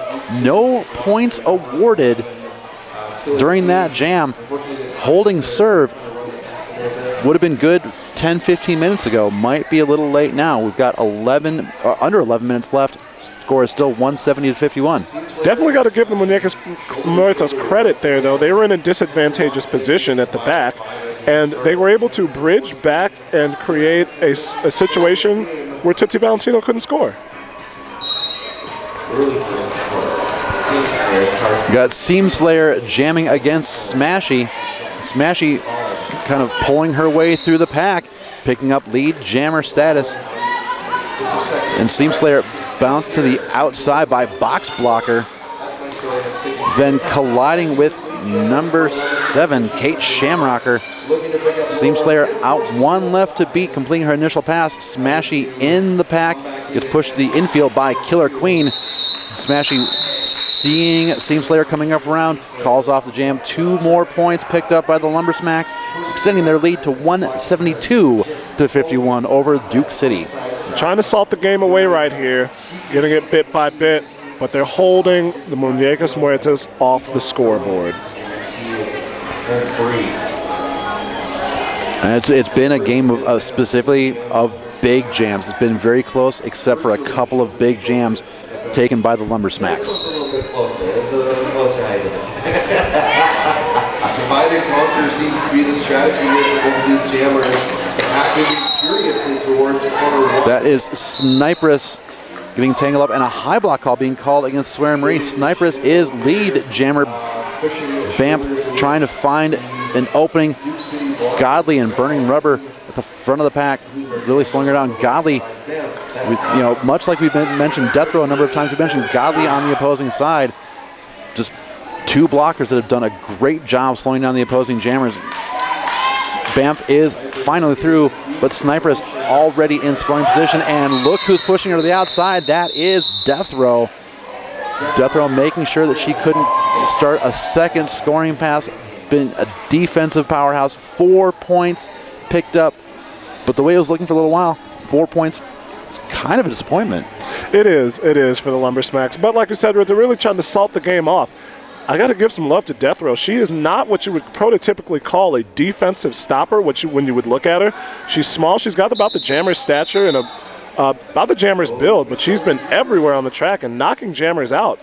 Yeah, she's definitely playing kind of like a cannonball out there, but a smart cannonball, one that gets itself in the right position. She's utilized her body, very good positional blocking, and she's also found a way to kind of, just utilize her lower stature to get that leverage to push the jammer aside. I'm going to nerd out here and say she's like a bludger from Harry Potter. She's like a Quidditch bludger. We are in an official review which is why we're rambling and starting to enter into nerd speak about It's Harry roller Potter. derby. Half of us are nerds out here. We're jock nerds. Pretty much, that's actually why we're on the microphone and not playing the game, is because we're jock nerds. We're jock nerds. So we're going to see what comes out of this official review. This is being taken by the Lumbersmacks. Not sure quite what they're challenging, but score currently stands 176-51. 8-12 left to go in this second half. Once again, if you've been enjoying the coverage of Mayday Mayhem 2015 on ColoradoSports.TV, click the donate link.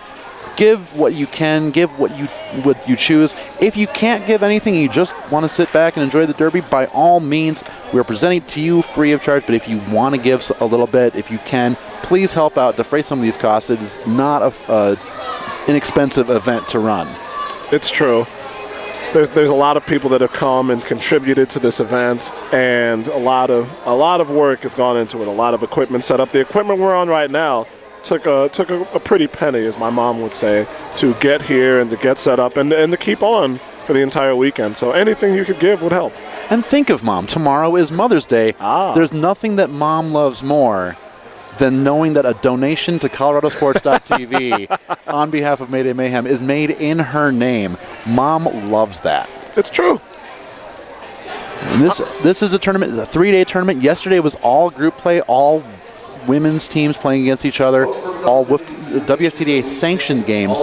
Today, mostly WFTDA sanctioned games. We've sprinkled in a little variety. We've got some men's roller derby that's been going on. And tomorrow, weather permitting, because it's Colorado, we never know if we're going to get hit with a blizzard out of nowhere, if it's going to be 75 degrees and sunny. Oh boy. Tomorrow, junior roller derby. Watch the future of roller derby here on ColoradoSports.TV. It'll be exciting to watch.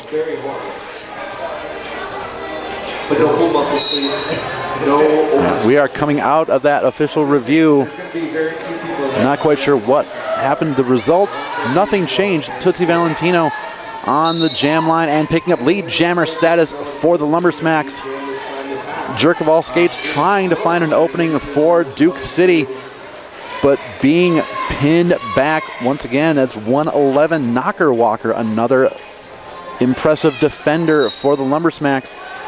And there's a tandem of 3 triangle defense, really slowing back Jerk of all skates, now down to 2. And finally, Jerk of all skates getting through. They actually had to let her go. She was outside of the zone of engagement, did not want to pick up an out-of-play penalty. But Tootsie Valentino, already in scoring position, takes a block from Killer Queen as she's calling off the jam. It's like 4 points grabbed by Tootsie Valentino. It's going to put the score 180-51. Muñecas Muertas still have not scored following their timeout. And then Muddy River might be surprising some people coming into this tournament. They came in unranked, mostly because they haven't played enough games in WFTDA yet. That's going to change after this weekend. Flat Track Stats making an initial guess of about 99 or so. That will also probably change based off of this weekend. Duke City 115. So fairly close ranked, but sometimes one team just has that extra boost. Seam Slayer right now trying to find an extra boost to make her way through the pack. She's near the front, jamming for the Muñecas Muertas. Smashy jamming at the back right now for the Lumbersmacks. And Seam Slayer, lead jammer for Duke City. Smashy pushed to the outside and retreating back. And guess who's pulling her back? That is number 86, Death Row. You could have guessed. She's been everywhere. Death Row at the front of the pack, the back of the pack. Good, smart bridging and very impressive play. And forcing Smashy into a track cut. Seam Slayer's already picked up 5 points, and now she's about to enter a power jam. Going to be in a little bit of an extended power jam because Smashy was just past the point of no return. Had to take the long lap around.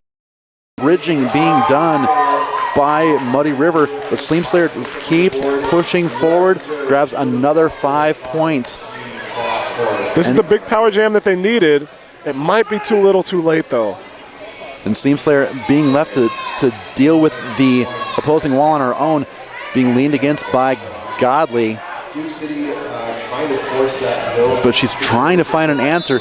Duke City trying to draw the no pack, unable to do so. Seam Slayer does call off the jam before Smashy can grab any points. Another 4 for the Muñecas Muertas. That makes it a 14-point jam, 180 to 65, just under 5 to go. Well, like I said, that was the big power jam that they needed, and they did get 10 points off of it. However, they gave up those little bitty jam points, 5s, 4s, and 3s, and 2s, and now the lead is 115. And hopefully push themselves towards that 3-digit mark. And swooping on the outside, Sniperess picking up lead jammer status. Jerkoval Skate's going to try and chase her down.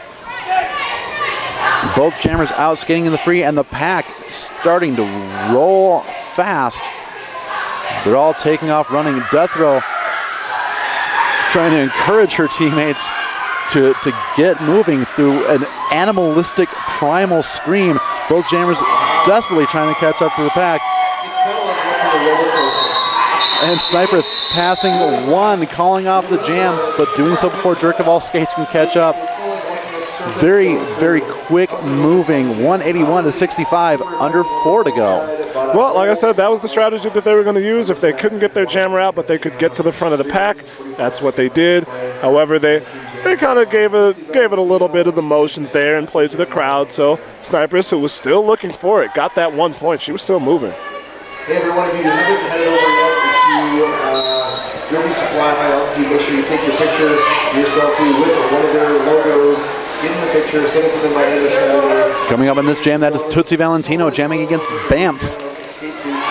And Banff in white, just sliding off of a hit from Godley. I'm not quite sure how she stayed on the track. There was definitely a spin move involved.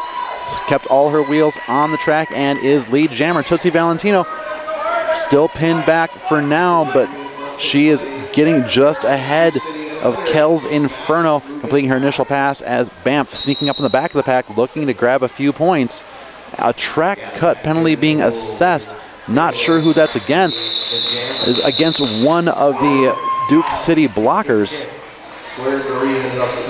And that is Swear Marie into the penalty box. 2 points grabbed by Muñecas Muertas, 181 to 67, 2.5 minutes left.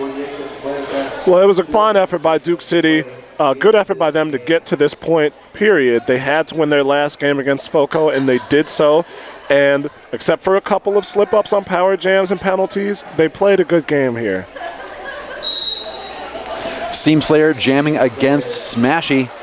Smashy left, right, that lateral movement that we've mentioned so many times. Smashy picking up lead jammer status. Seam Slayer seeming content to, instead of trying an east-west, just go north-south. Bowls her way through to complete her initial pass, but Smashy already in scoring position.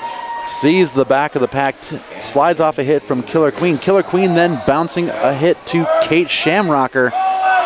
Pulled her out of position. That allowed Smashy to get through, complete a scoring pass. And that's 4 more points being added to the Lumber Smacks tally. 185 to 67, minute and a half left. My guess is maybe 2 more jams if they call it off quickly. Well, the Lumber Smacks will be looking forward to their next game. And they will be playing, as you said, the winner of the Winnipeg and Cheyenne game, which will be played later, I believe. That Winnipeg Cheyenne game is going to be played at 8:30. Originally 7 o'clock, 8:30 because of a slight delay in schedule. So definitely tune into that. Find out who will be advancing to play Muddy River tomorrow at 11:30. Banff jamming for the Muñecas Muertas. Sniperess jamming for Muddy River. Banff is lead jammer. And Sniperess slowed down and taken down, in fact, by Kel's Inferno. And Kel's trying to push her to the infield. But Sniperess, her skates having eyes of their own, staying on the track, avoiding a track cut penalty. Banff coming up around, both jammers in scoring position, but Banff coming through the back of the pack now. Her teammate coming to engage, trying to create an opening. Banff calling off the jam.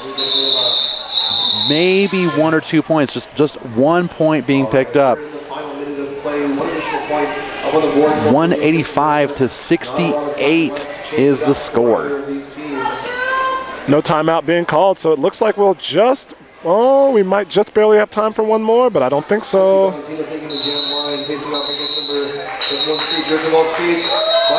And that'll do it. That is going to bring us to a final. Unofficially, the score is 185 to 68. We do know that Muddy River is going to be advancing to play tomorrow at 11:30 Mountain Time. They'll be facing the winner between Winnipeg and Cheyenne. Well, this was a great game, honestly.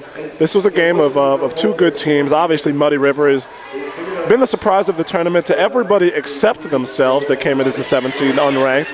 But people are going to know about them from now on. The ladies from New Brunswick are going to have some scouts watching out for them on the map. Their 3-jammer rotation has been almost lights out except for that stretch by Duke City in the first half. They're going to be a force to contend with. And Duke City, they've had a great tournament themselves. Apparently, their Achilles heel is Canadian teams. Their only 2 losses have been against Winnipeg and now against Muddy River. Really, again, a game where the scoreboard didn't really tell the story of what happened. It was just a couple of really big jams that Muddy River put together, and Duke just didn't have an answer for even a 20-point jam. Well, it was tough going for them. Credit to Duke City, though. They kept playing it out. Their strategies worked sometimes, didn't quite work at some other times, but I give them a lot of credit for being able to do what not a lot of other teams do, and that's adapt within a game. That's how they were able to close the gap in the first half. That's how they were able to take control in the first half. And that's how, for a few moments in the second half, we're able to do the exact same thing. So credit to them. Credit to them for a great tournament as well. Well, thank you for tuning in to Mayday Mayhem 2015 here on ColoradoSports.TV. Stay tuned. Coming up next, we're going to have Lava City taking on FOCO.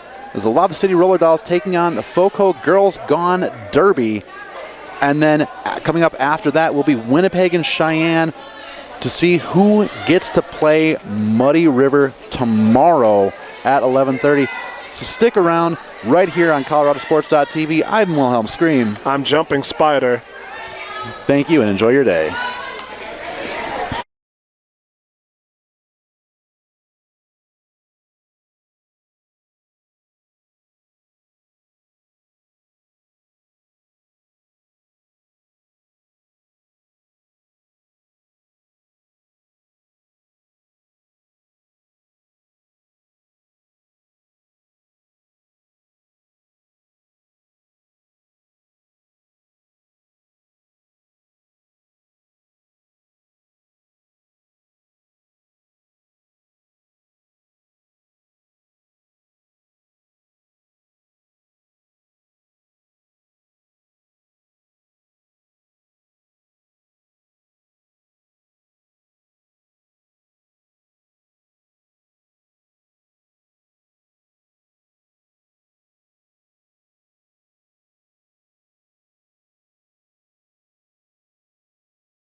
And good evening, Derby fans. Welcome back to Track 2. I am Piggy Fatness, and I'm here with my friend Rock to Mike. Hey, how you guys doing here tonight? Rock to Mike, we have got a treat to follow here with Lava City Roller Girls getting ready to take on FOCO Girls Gone Derby in our next bout here this evening at Mayday Mayhem 2015. Day 2, what a day it's been. Absolutely, and now at this point we are into our actual tournament bracket here. This is going to be the second game in the bracket. Previously, we had Muddy River and Duke City. Muddy River taking that game for the win. And these are the ones who are going to be advancing on towards tomorrow's semifinals and final matches. Group play was done, or actually, well, yes, group play of sorts earlier today.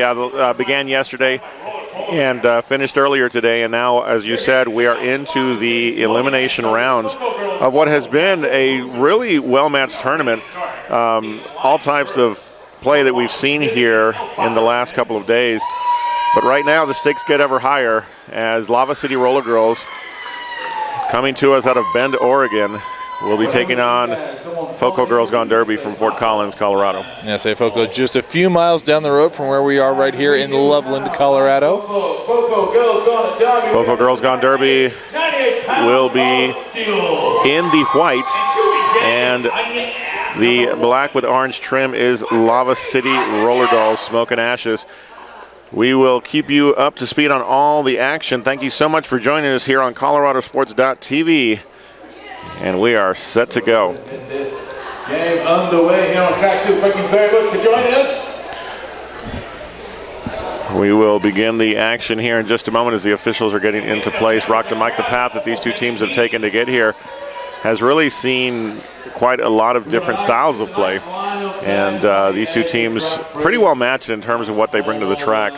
And we'll talk about that as this plays out over the next 1 hour worth of play. Yes, 2 30-minute periods full of 2-minute jams of awesomeness. Awesomeness is what we're looking for as the 5-second call has been made. And we are underway. Jam 1, Lava City versus FOCO Girls Gone Derby. And FOCO currently in the front of the pack, trying to hold Lava City's jammer back. That is Anya Az jamming for Lava City. Already a FOCO Girls Gone Derby blocker to the penalty box. Lead jammer Anya Az for Lava City. And that is 98 pounds of steel jamming for FOCO. Trying to work her way around a 3-wall. Now she's got 2 to contend with, so she makes a break for the front of the pack, cuts to the inside, and she clears the pack, eligible to score. 98 pounds of steel has shown quite a bit of jamming skill here this weekend. And right now, though, in a position to try to catch the pack, but Anya Az in control, calls it off, and we'll reset. First 5 points on the board by Lava City. And it's a quick one single pass, getting those quick points on the board, calling it off. Very popular strategy we've seen here all weekend. We have number 1, free 8, Couple of balls, couple of bouts this weekend that I've seen Lava City play, and their style is just intense, pour it on, start quick, and they're going to look to do the same here today. Yeah, it's been very effective for them so far all weekend long. FOCO again up at the front of the pack, trying to control. And we've got a back block penalty is going to be sending the jammer from Lava City to the penalty box. Power jam opportunity for FOCO, and they get the lead jammer call. That's 138, Unchained Malady for FOCO, lead jammer. Yeah, that is Cutthroat Callie, the blocker for Lava City, sitting in the box right now. Unchained Malady coming around in her next scoring run. One blocker to get past. Lava City with a nice 3-wall through turn 1. Unchained Malady trying to get through, and she does. Puts up 5 for FOCO. Jam continues. Yeah, FOCO now currently going with the passive offense, holding the pack steady at turn 3, making it a little easier for her to catch up. Cutthroat Callie coming out of the penalty box. 5 points on the board for FOCO as Unchained Malady traversed the pack yet again. Cutthroat Callie now trying to do the same with a 2-wall facing her from FOCO, extended forward, but through the pack. And double destruction in the last line of FOCO defense as she makes her way through. That was her initial pass coming back quarter lap behind. FOCO going to call it off. 3 points on that last pass by Foco. And they have sprinted forward here, 13-5, 27-11 on the clock. On the jump line. Screaming Meanie on the line for Lava City. And we have number 44, Screaming Meanie. And it's going to be a hat trick jamming for Foco. Middle at the moment, and off we go. This time Lava City lining up in the front of the pack. Foco working 2 around, 3 around in the front. Having some trouble from the Screaming Meanie getting through that attempt at a wall by Foco, successfully through for lead jammer. And she begins her scoring run. And a little bit of a collision coming into turn 4. One of Foco's blockers going down. 2 all up front by Foco, holding back Screaming Meanie, but she pushes forward. As the out of play signal was made, they let her go, and she's through for 5. And hat trick making her way through on her initial pass, about a quarter lap behind Screaming Meanie. Make that about a third of a lap now. Pack speed slowing down a little bit, giving hat trick a chance to catch up, but Screaming Meanie going to call off the jam after picking up 2. Foco just getting on the inside, trying to pick that speed up. 1 point differential after that jam. And in this early 4 minutes or so that have passed, both teams have taken their shots trying to figure out what the other is going to do here in this elimination bout. Yeah, so a little bit of touch and go here as both teams trying to feel each other out strategy-wise, find out what works well, what doesn't. On the jam line for Lava City, it is Juice, the last starfighter, Newcomb. Caught behind a 3-wall on the backside, looking for space on the outside. Takes a hit, actually gives a hit to keep herself on track. And Gal Capone jamming for Foco, trying to make her way around the front of the pack. She's got a 2-wall to contend with. And she's got an opportunity at a power jam. There it is, lead jammer. Juice Newcomb called for a forearm. That's entered to the penalty box. And so, power jam, Foco. And Gal Capone again contending with a 2-wall of Lava City defense at the front of that pack. Pack stretched out very wide, almost making the full distance of the apex. High block penalty called on the Lava City blocker. And through for 5 is Foco. Gal Capone.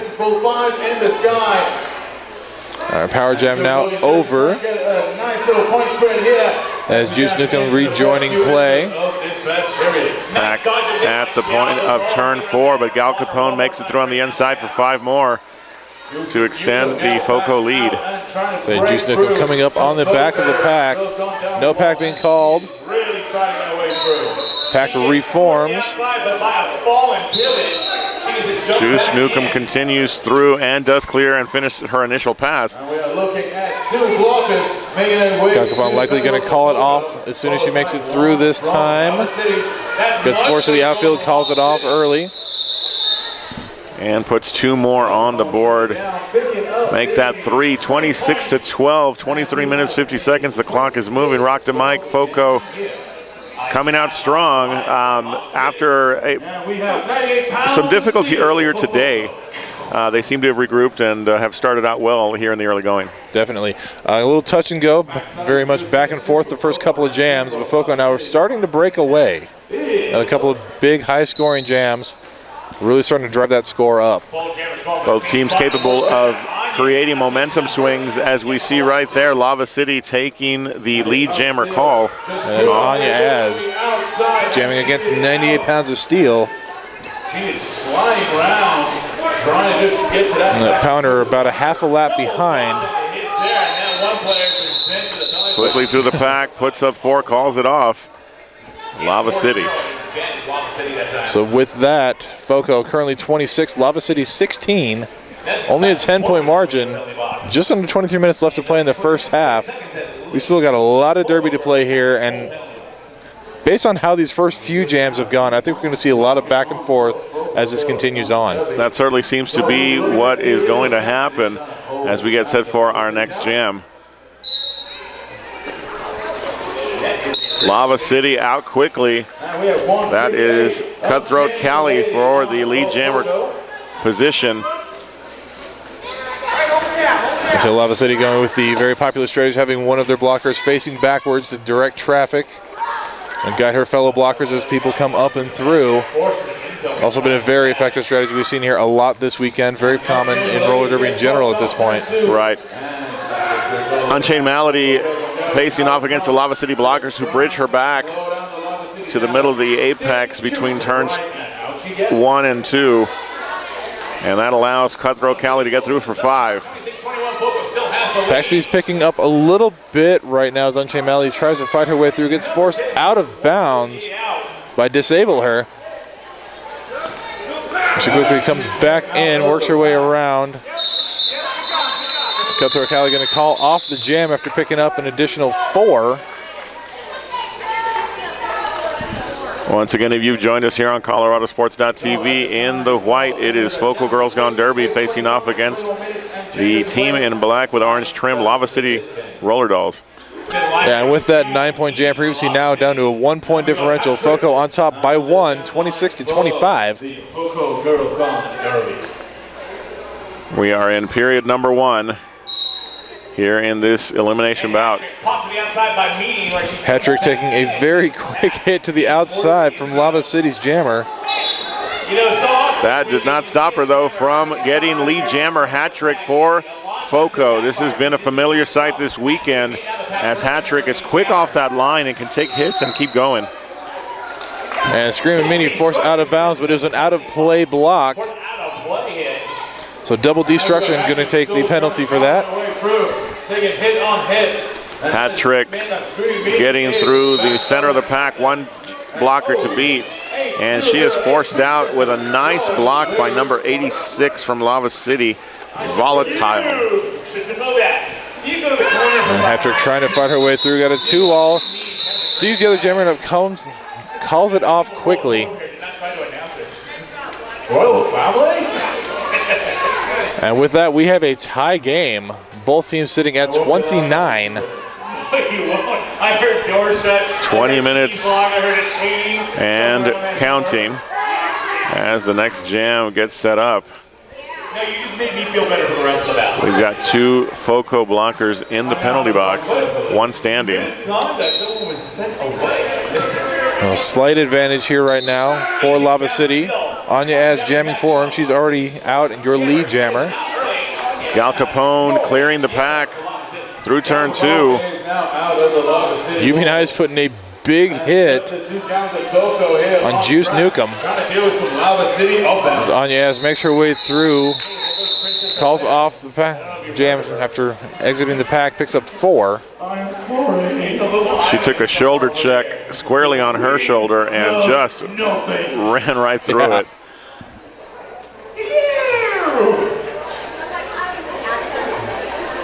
So we will get to the next jam as we have 1 Foco blocker in the penalty box, 4-3 pack advantage for Lava City. Do you know Eddie Izzard? I actually do. It's funny stuff. Oh, nice. Pack not really moving forward much. The bolt jammer stuck behind walls. Foco with a 3-wall at the front of the pack.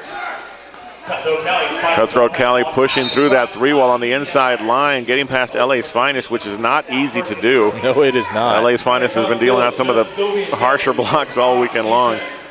But impressive work by Cutthroat Cali, looking for the outside this time against LA's Finest, and she gets past her, puts up 5. That's 98 pounds of steel jamming for Foco. Having a difficult time fighting her way through this pack. He's getting knocked to the outside, has to recycle back around. Another huge block by Elvira Mental from Lava City, and now she's brought 98 pounds of steel is brought back even further. Yeah, Yoka Ono dropping back. Another pass for Lava City, 4 points though on that pass. 98 pounds of steel still coming up against the excellent defense. Quick work in this jam by Lava City, puts them up by 13 and add 5 to that total as another pass by Cutthroat Cali extends this lead. And so 98 pounds of steel works her way around the outside. Another Volatile there to stop her. They seem to have 98 pounds of steel's number on this jam. And that is also not an easy thing to do. 98 pounds of steel, very aggressive. A lot of great footwork. And she's fast. Yes, she is. One of the nice things about this tournament in Violet Rock is our opportunity to see these teams play several times, whether we're on mic or not. We have this chance to see all this talent gathered for this event. And 98 pounds of steel is one of those skaters that has really stood out to me this weekend. And as you mentioned, not only her strength, but her agility proving successful through FOCO's run through this tournament. Oh, most definitely. Say being able to have that agility and be able to sidestep and go around the way that she does, huge advantage as a jammer, especially when you're dealing with the shifting walls that we've seen a lot of. If you can see where the wall is shifting and then be able to step around the other direction, very advantageous. Makes a huge difference. In fact, the other thing I find impressive about 98 pounds of steel, and she's just one of many skaters that I've been impressed by this weekend, is her ability to block. She's out in the blocking walls and does a great job. Not to take anything away from Lava City, though, as we can see, they've put up a sizable distance between themselves and FOCO at this point, 52-29.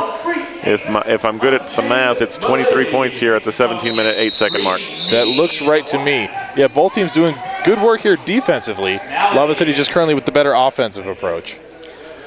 So we are set to get back to the action as Lava City Roller Dolls looking to extend their lead courtesy of Screaming Meanie, trying to break through one blocker to beat, and she is through. FOCO with a quick star pass attempt, but they will end up with a penalty being called. Track cut on 187 for FOCO. That is double destruction, so she'll report to the penalty box for 30 seconds. Sorry, and she was the pivot, taking the star pass from Unchained Malady. 5 points on the board on that last pass for Screaming Meanie, courtesy of her blockers. And again, another great seal block by Volatile. She puts two FOCO blockers towards the outside, opening up space for Screaming Meanie. Yeah, pack very light right now. Only 2-on-2 in the pack. Both jammers back on the track. Penalty box starting to clear out a little bit. Well, and just as we say that, Screaming Meanie track cut is called, and she will head to the penalty box. So now we've got power jam opportunity here, or actually power jam for FOCO. Yeah, exactly what they need at this point. An opportunity to get some unanswered points on that board. And just as soon as we say that, double destruction, one skate outside of that tape, and she did not come in correctly, so track cut penalty will send to the penalty box. Welcome back, Screaming Meanie. So now a short power jam here for Lava City. A little bit more of a frenetic pace to this particular jam. As if FOCO tried to hold her with the 4-wall at the back of the pack, she was able to break 3. Now contending with a 3-wall at the front. She's got him down to 2. Won't have to get around. She shoots the outside, picks up 5. Double destruction back on the track now, approaching the backside of the pack. And that jam comes to a close just as we hit the halfway point of this bout between FOCO Girls Gone Derby and Lava City Roller Dolls. My name is Piggy Fatness. I'm here with Rock to Mike, and we are bringing you the action from track 2 here at the 2015 Mayday Mayhem. Anya Az on the line for Lava City. Hat trick for FOCO. And just some unofficial numbers for you. In these first 10 jams we've had, Lava City getting lead jammer 70% of the time.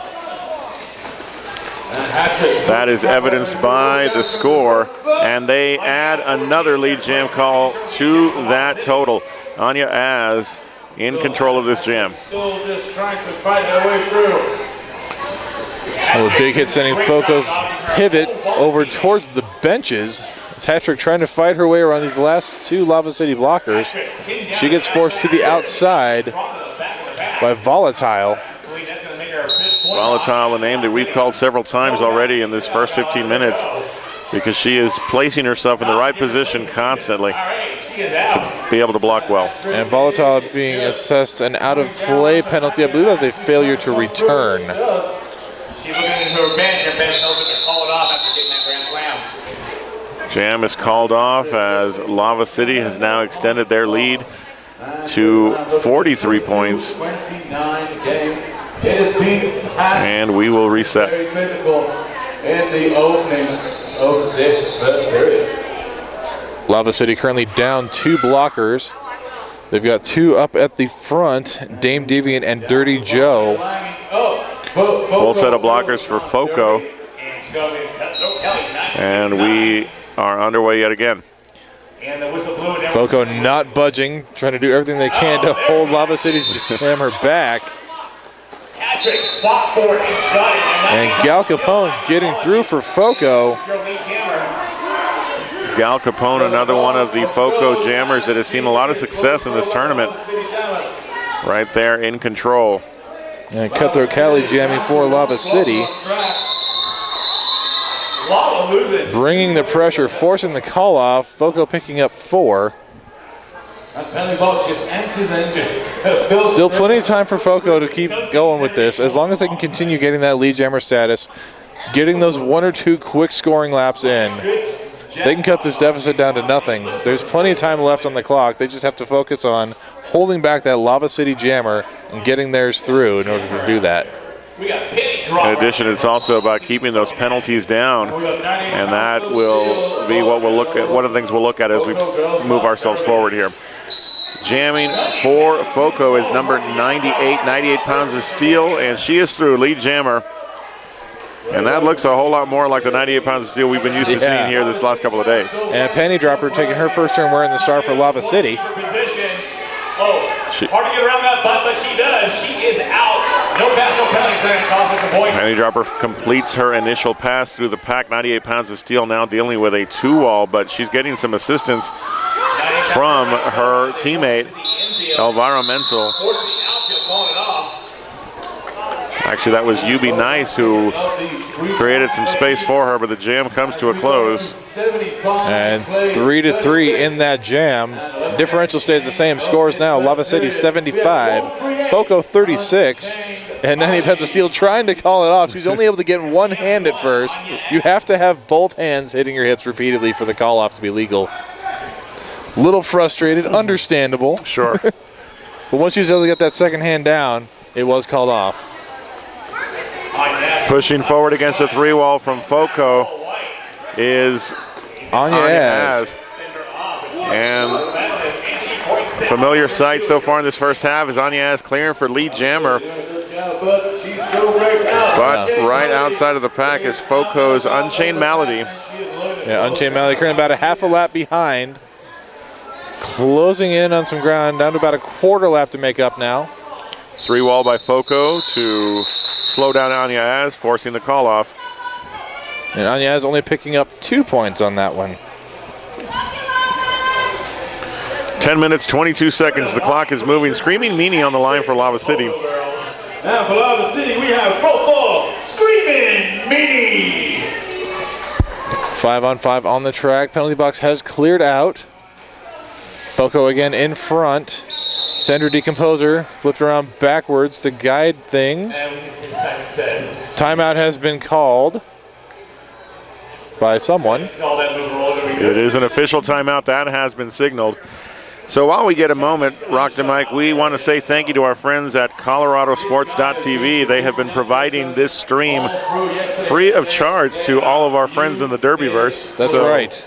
We'd like to remind you to take a look at the bottom of that screen. You're going to see a little button where you can make a donation, and we encourage you to do so as you can help ColoradoSports.TV in their effort to provide Derby to the masses. That's right. This takes a lot more work than people realize it does. You've got your equipment, you've got your people, you've got to get to the venues. So there's your, fuel costs, time.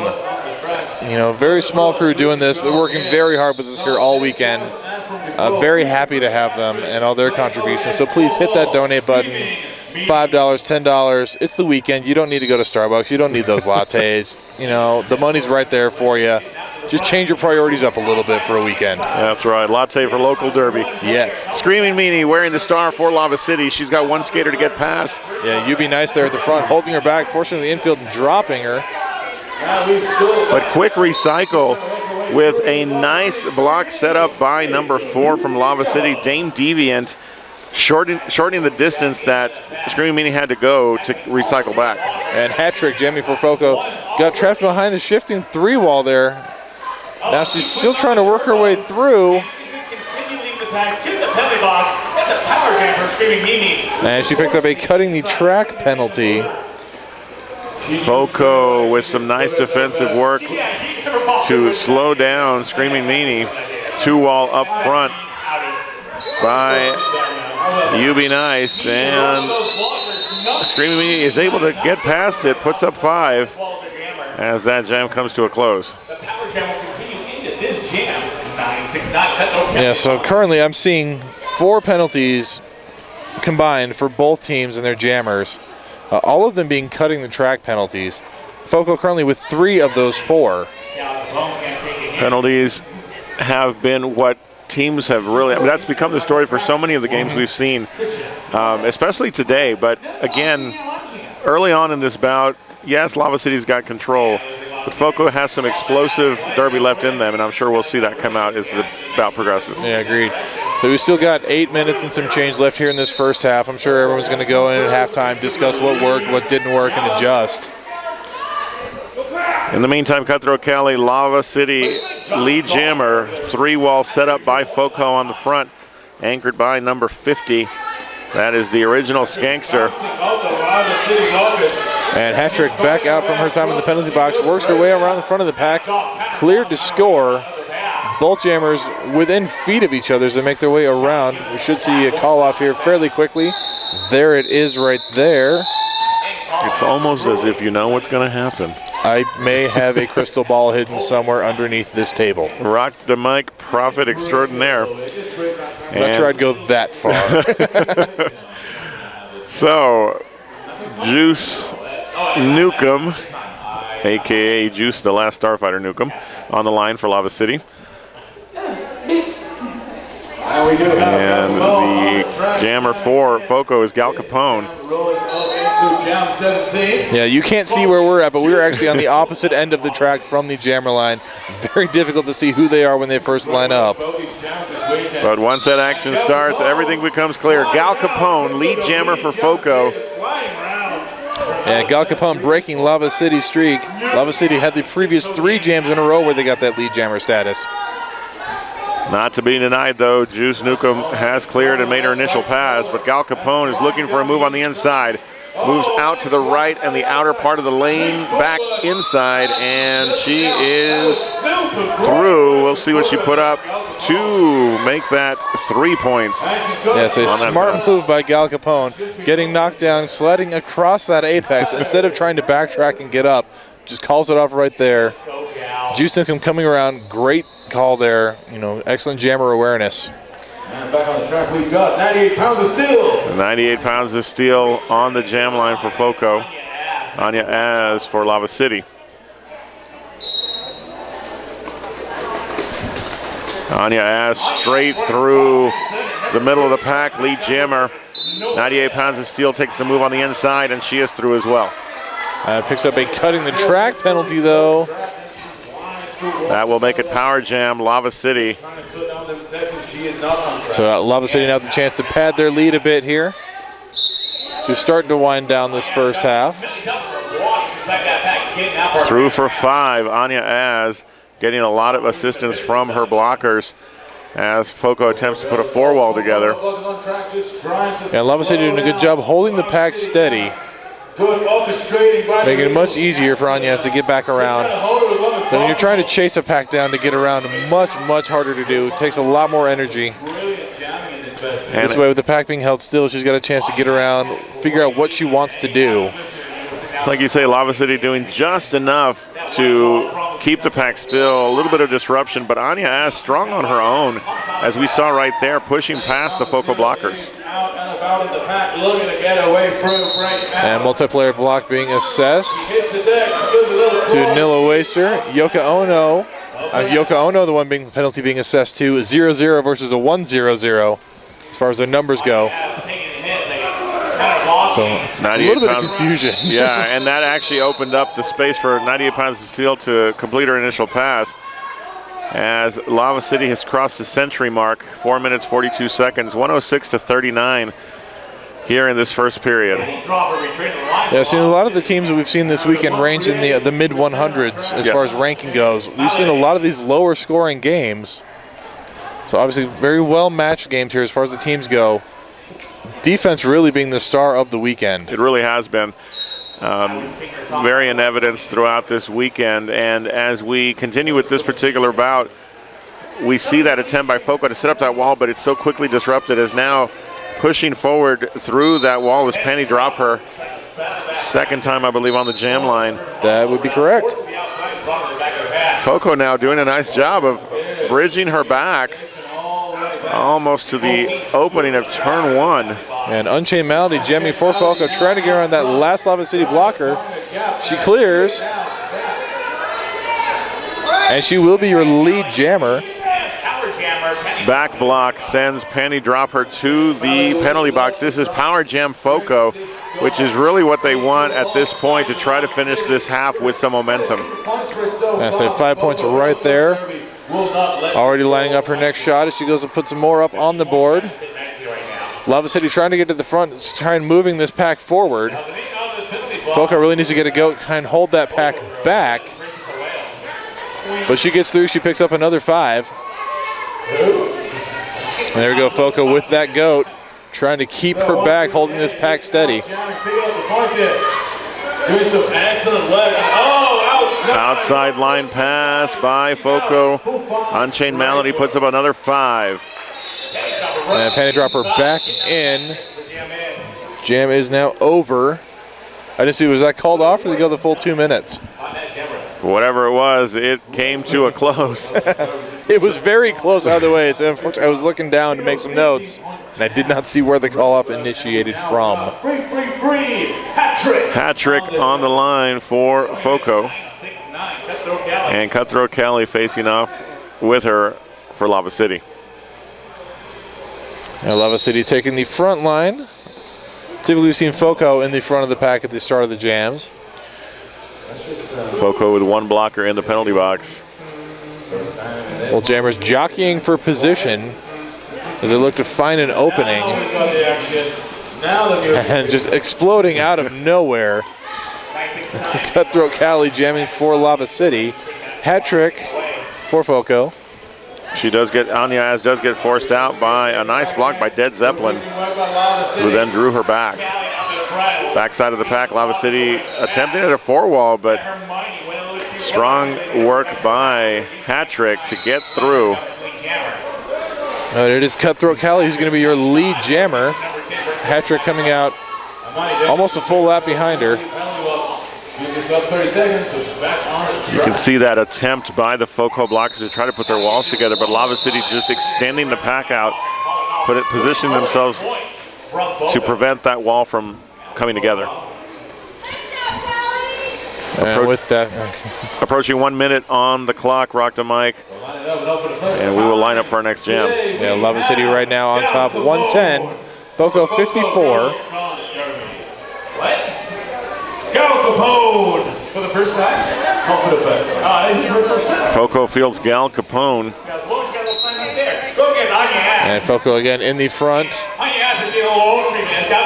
3 blocker wall in the front of the pack, trying to contain her, but Anya Az gets through. She's going to be your lead jammer. Anya Az in a familiar position throughout this first period. A little bit of a shimmy as she comes through the straightaway between turns 4 and 1. And Gal Capone picking up a cutting the track penalty. FOCO sending another blocker to the box. FOCO now with their pivot and 1 other blocker. That is Hermione Danger and the original Skankster on the track currently for FOCO. Anya Az with another pass to put 5 more on the board. And that momentum we talked about clearly in the hands of Lava City at the waning moments of this first period. Anya Az 1 blocker to beat. That blocker is number 50, the original Skankster, and on the outside she passes for 5 more. Regulation time has run out. Jam clock's still running. Got 56 seconds left. Anya Az has the ability to call it at any time ending this first half. So she's content to still keep going around. One more pass. There it is. And the jam is called. This will be a 10-minute halftime between Lava City Roller Dolls and FOCO Girls Gone Derby. Again, elimination situation here. It's win or go home for these two teams. So we'll see what the teams do to come out with adjustments. Rock to Mike, give us a little bit of what you have found is happening throughout this first half. Penalties definitely starting to play a factor. As far as jammer penalties go, they've all been cuts except for one penalty and then 3 jams previously. That was a back block from Lava City's jammer, penny dropper, picking up the only back blocking jammer penalty so far. Other than that, it's all been cuts. And I'll have to do some math here to come up with the lead jammer stats. But 21 jams in. Oh, and we're on TV. You can see us. So, again, great work being done by Lava City at this point. We will have some more information on stats as we are at halftime between these two teams. Rock to Mike, I'm Piggy Fatness. We'll be back in just a few moments for the second period of this bout. Thank you for joining us here on ColoradoSports.TV.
All right, welcome back, Derby fans. We are set to go, or almost set to go, I should say.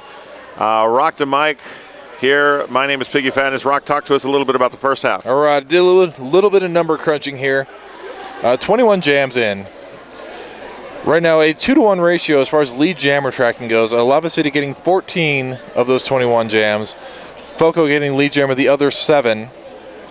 Score when we left at the half, 129 for Lava City. FOCO at 54.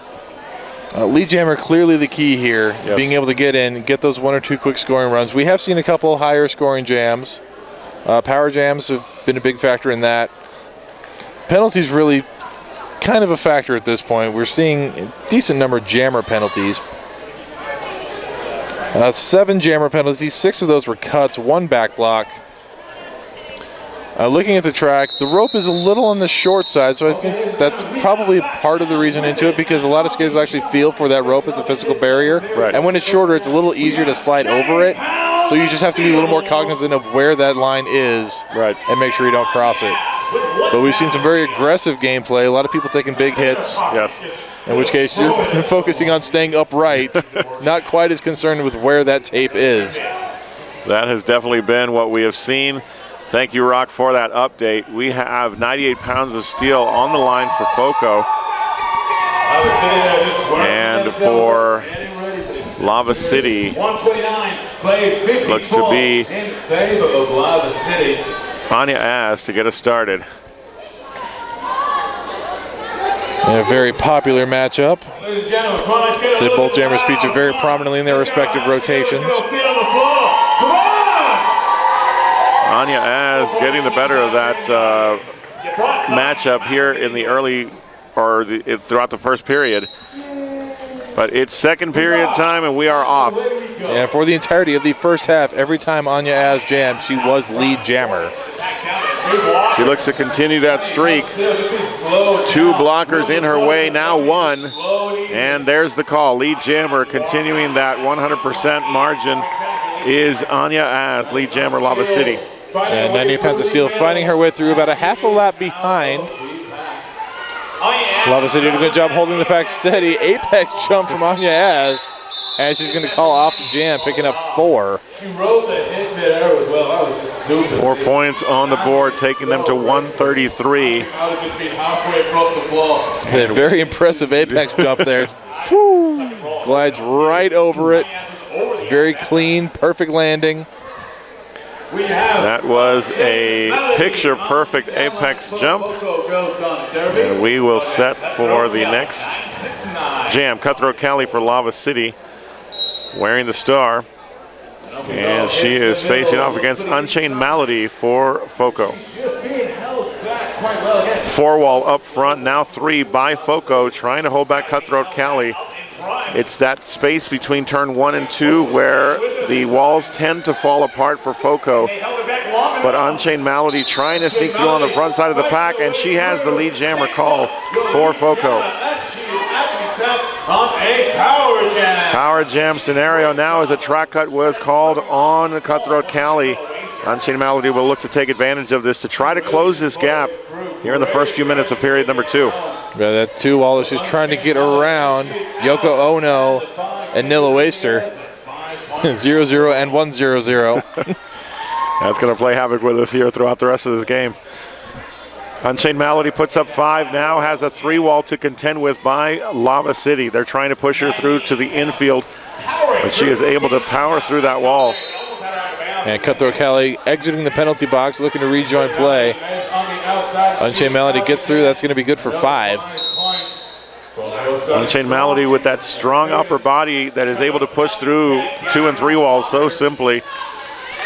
And Nilla Waster being assessed an illegal procedure penalty. Unchained Malady through once more for 4. So 14-point jam for FOCO and Unchained Malady. They can get 3 or 4 more of those. That's all they're going to need to get right back into this. I love that in other sports people say things like that and it just doesn't seem possible, but we know better. Yeah, 65-point differential right now. Sounds like a lot. Not so much. That's the beauty of the sport that we love. It changes so quickly. Right now, FOCO continuing this run as Hat-Trick takes lead jammer status. Screaming Meanie trying to get through on the backside, getting some help from her blockers.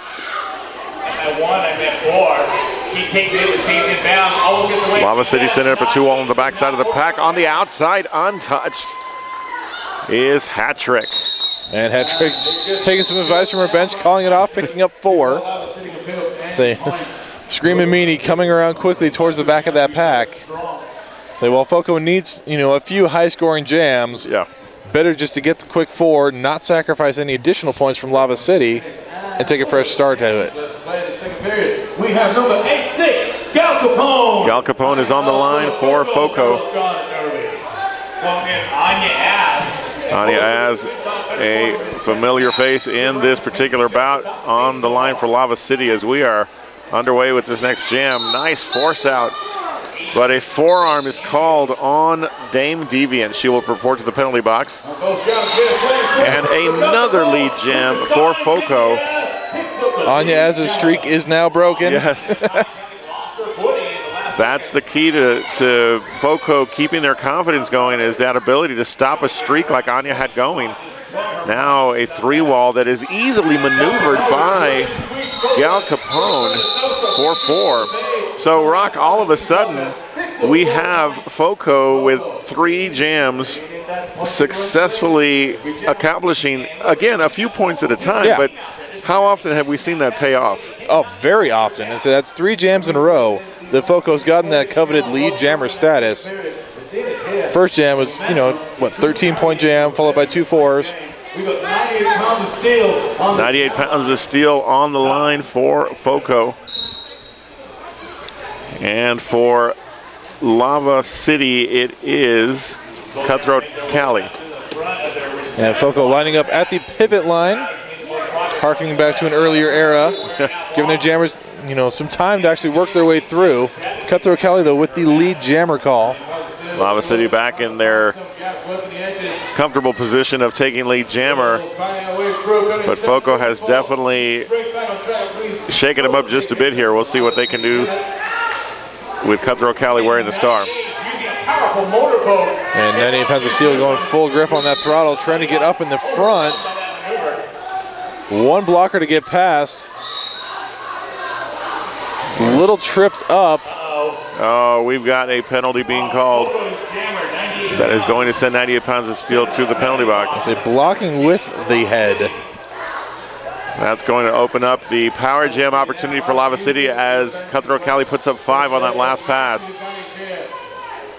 no multiplayer blocks going on. I don't mind saying that I'm the king of the obvious. This is not what Foco wanted after such successful work in the last few jams. Yeah, so they still have, almost a full half to recover and rally from this. And we've seen this earlier already. They'll have a few good jams.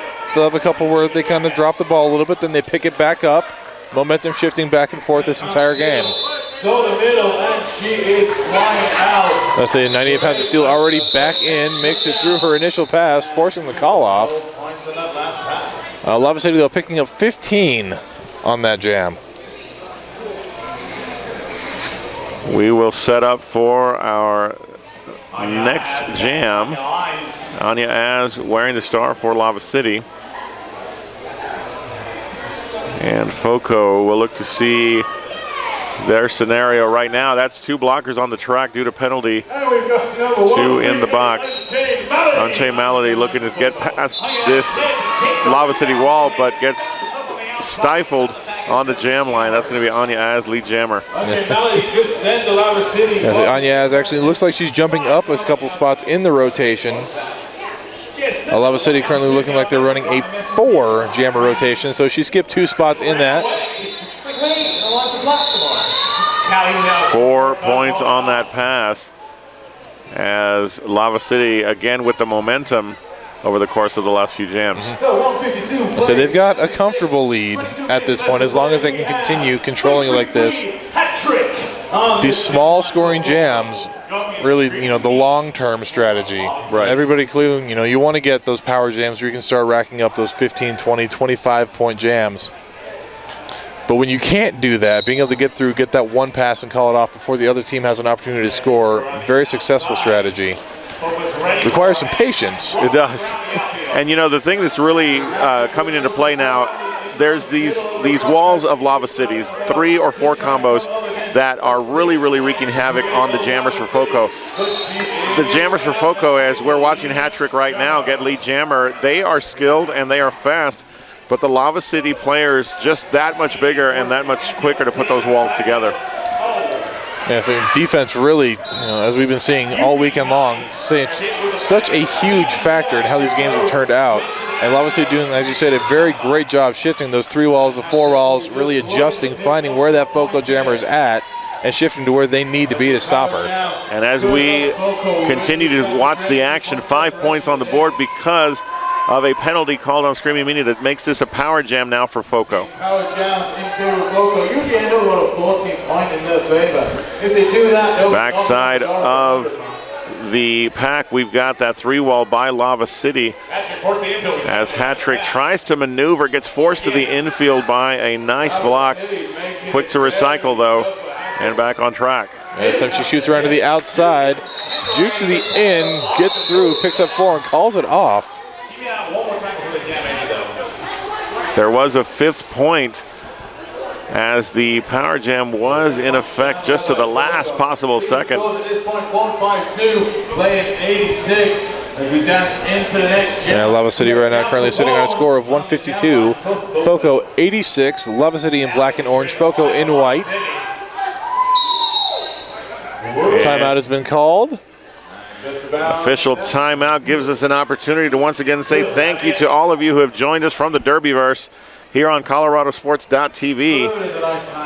If you get a moment, check out that button on the bottom of the screen where you can make a donation to help with the cost of what Colorado Sports TV is doing for us for free. And nice donation will help to support an organization that has supported local roller derby for a long time here in Colorado. Yeah, that's right. And they don't just do roller derby. They do bowling tournaments. They do hockey. They do football. If it's a sport in Colorado, they will cover it.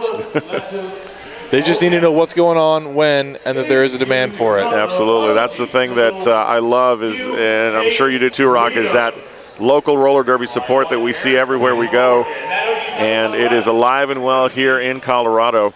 Yes, and from previous tournaments, we've had, a fairly large amount of international viewership. A lot of people up and say around the Netherlands have tuned in from time to time. A lot of European countries. Malaysia tuned in one time. And in August, they will hit their 4-year anniversary here at ColoradoSports.TV. So please support them so they can continue to support us, bringing this fantastic roller derby action to you on ColoradoSports.TV.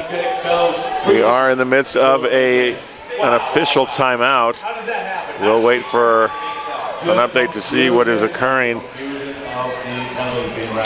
And if you're in the Colorado area, especially if you're a little further south towards the Colorado Springs area, Derby Supply High Altitude is here. They've got a skate shop running. They're doing repair work, bearing cleanings.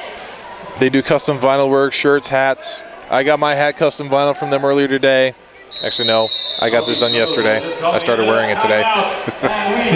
So they've been a big part of this tournament already this weekend, doing skate repair work, say the cleanings and all the sales that they have. So make sure you look them up if you need any gear.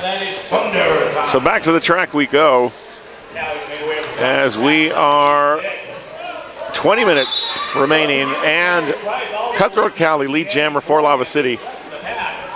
And Gal Capone jamming for FOCO, having a little bit of trouble getting through a 3-wall towards the front of the pack. She gets some assistance from LA's Finest trying to break apart that wall. And she does find it, yeah. Yes, she does. She clears the pack for her initial pass. 4 points on that pass by Cutthroat Cali for Lava City. And Gal Capone coming up quickly on the back of the pack, about a quarter lap. There's the call right there. So again, like we've been seeing here very regularly, one scoring pass, wait for the other jammer to get close to the back of the pack and call it. It's one of the cruelest moments in roller derby where that second jammer out comes oh so close. You can see it, and then you can't have it. The look but don't touch mentality. And letting up for the next one. Lava City currently in the front of the pack, only 3 blockers. FOCO with the full complement of 4. As 98 pounds of steel shoots up the inside. Lead jammer, FOCO. Anya Az jamming for Lava City. Only the second time Anya Az has not been lead jammer. 98 pounds of steel now runs into a 3-wall by Lava City. But that gets broken apart by the FOCO blockers, allowing 98 pounds of steel to clear. 4 points, calls it off. Inching ever closer. Yeah, Lava City with Lava City at 156, FOCO now at 90. So even with that big run that Lava City had a few jams ago, FOCO regaining some control in this, able to hold them and start putting more points of their own on that board. There comes a point where the clock will become the mortal enemy of FOCO, but right now they're going to look to take advantage of every bit of time that they can. Unchained Malady jamming for FOCO. Caught behind one blocker and actually make that Lava City that gets lead jammer. Penny dropper with the star.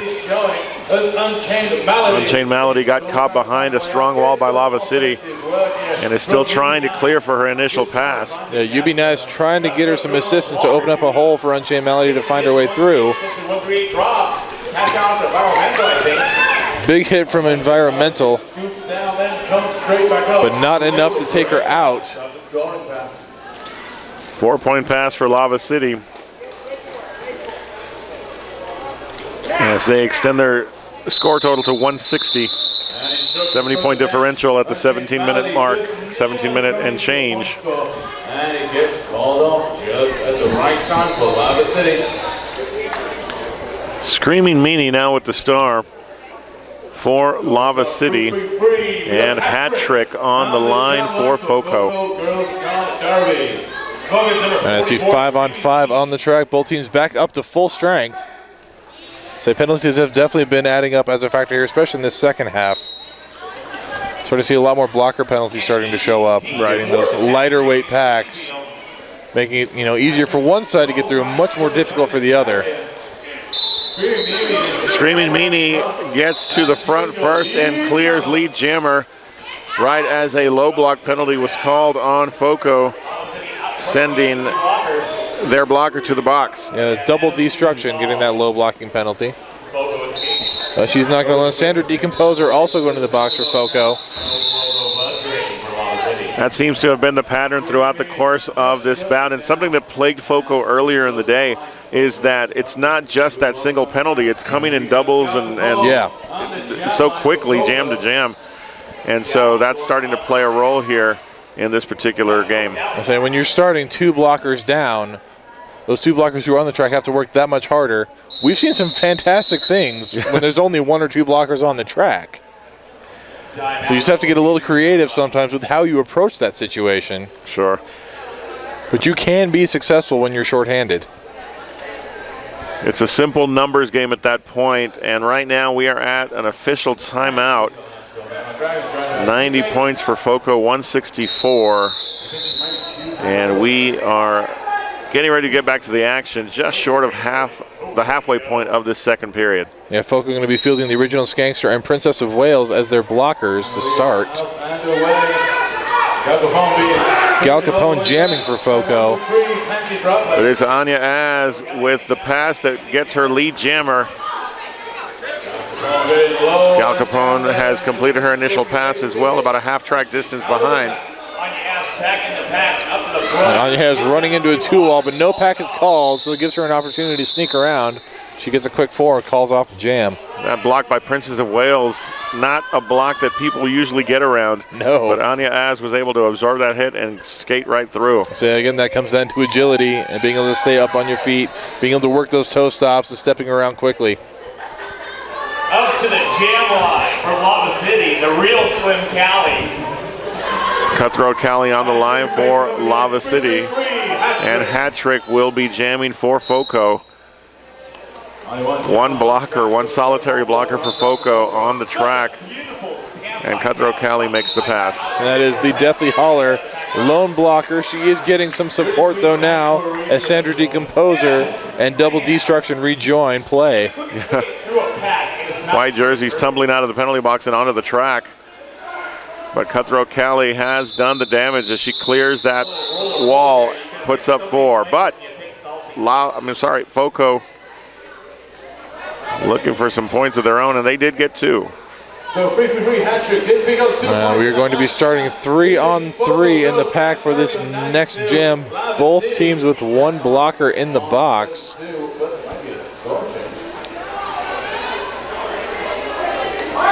Environmental working next to Dirty Joe. Full set of blockers for FICO as 98 pounds of steel almost got clear on the inside. She was forced out and back. Quick distance to cover though as she clears lead jammer FOCO. And a quick call off.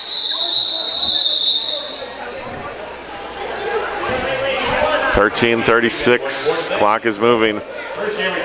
Lava City looking to advance into the semifinal bracket. That's right, we are in elimination mode here. This being the second game of this elimination bracket. Previous game was Muddy River versus Duke City, with Muddy River advancing to the semifinals. Make that the quarterfinals, excuse me. Thank you. I misread my bracket. That is the quarterfinals we're going into next. Unchained Malady, lead jammer. And that is Anya Az jamming for Lava City. Foco learning what it takes to stop Anya Az.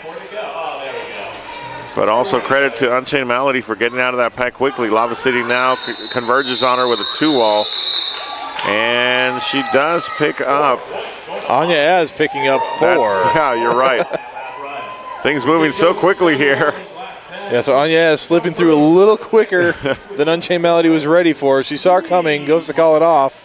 Anya Az just hits that speed booster, gets through, and gets those quick 4. 6'9", Foco's turn to have that 2-wall up front. 3-wall for Lava City. Yeah, Sandra D. Composer and Battle E. Portman, the lone Foco blockers.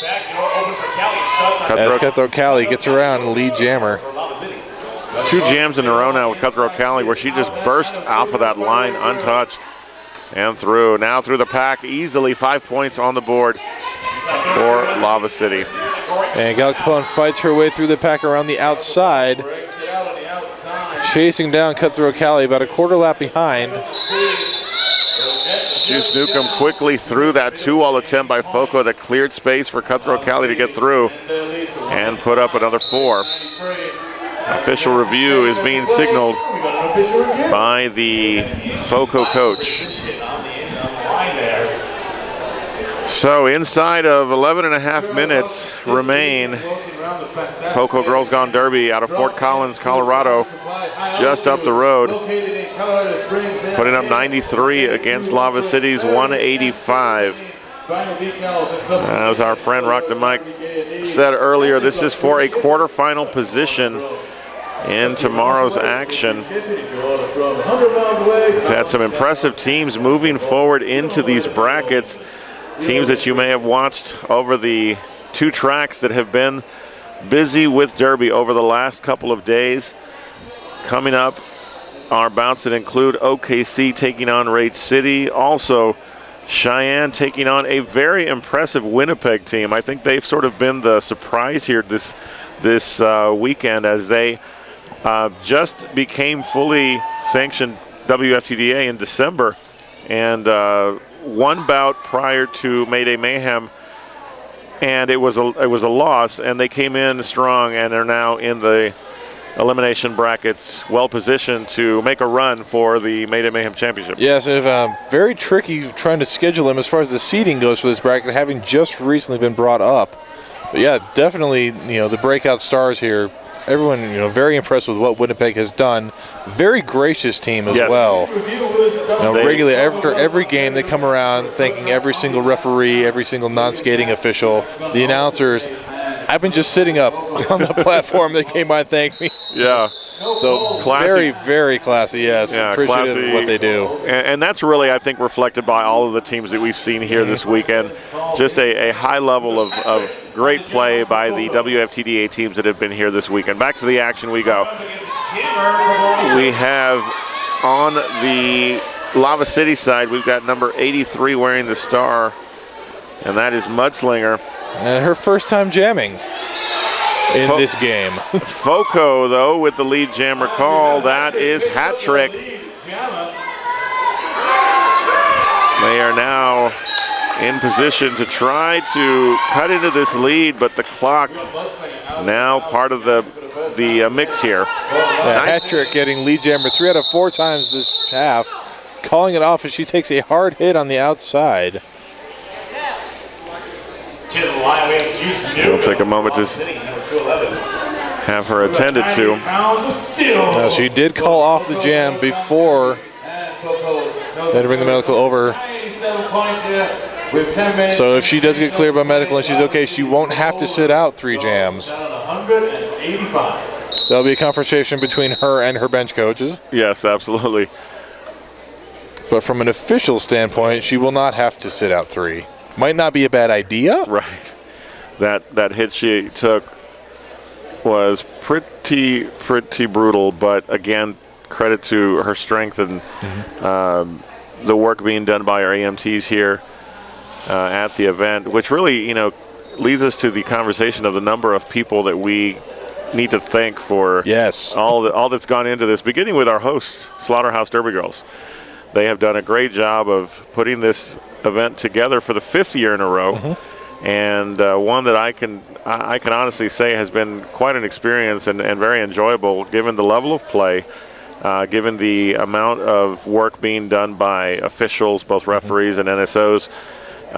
Really an impressive group of officials here this weekend. Yes, and having been to every single Mayday Mayhem, I've been able to watch this tournament grow from its very humble beginnings up at the Kill Floor, Slaughterhouse's home venue. 4 teams, it was done in a day, to, you know, last year we started playing here at the ranch in Loveland. Massive ordeal, 2 tracks. 42 games were played last year. I believe it's 45 this year. Because we can't get enough Derby. No, and we've added in, you know, we had 3 men's games. We've got juniors coming up tomorrow. So this has gone from, you know, a very humble, small tournament to one of the largest tournaments being run in a very short amount of time, and flawless job by our officials all weekend long. Absolutely, and not just run, but run well. And good to see Hat Trick get over to her bench under her own power, and back to the action we go. As Juice, the last Starfighter Newcomb, wearing the star for Lava City, takes a hit that sends her down. That opens up the space needed for 98 pounds of steel. Lead jammer, Foco Girls Gone Derby. Landing Juice. Juice Newcomb trying to get through. You Be Nice holding her at the back of the pack, as 98 pounds of steel has a 2-wall at the front to contend with. But again, as we were seeing earlier, Lava City doing a great job shifting those walls around, being right where they need to be. Pushing just hard enough. 5 points on the board for 98 pounds of steel and Foco. Foco beyond the century mark now at the 9.5-minute mark. And with Juice Newcomb chasing down on the back of the pack, we see Pounder get up in the middle, calls off the jam as she picks up 2. Lots of action, fast and furious on this track. Foco not done yet. Yes, and 98 pounds of steel wanted to get in, get some points, but not willing to risk trying to get the full 4. So very smart move, getting up in the middle, getting past those 2 blockers and calling it off.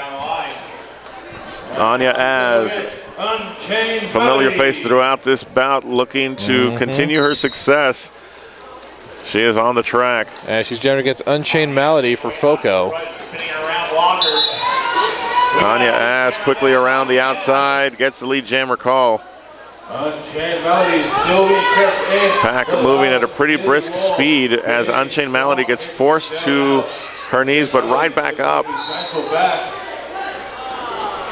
And the track cut is being signaled. This will be now Power Jam for Lava City.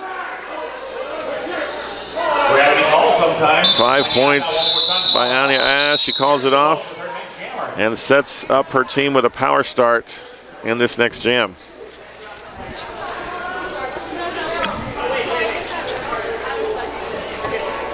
You can sense the, I don't know if I want to use the word desperation on the part of Foco, but just that feeling of having that, what looks to be opportunity, quickly shut down by a penalty or by strong walls. It's just that little bit of hope that sort of diminishes pretty quickly because of the strong gameplay of Lava City. Yes, they need to create a sense of urgency, you know, regroup quickly, figure out what they need to do, adjust, So we do have a giveaway this week. and then, you know, make those adjustments effective. Just take your picture. 7 minutes, 58 seconds on the board.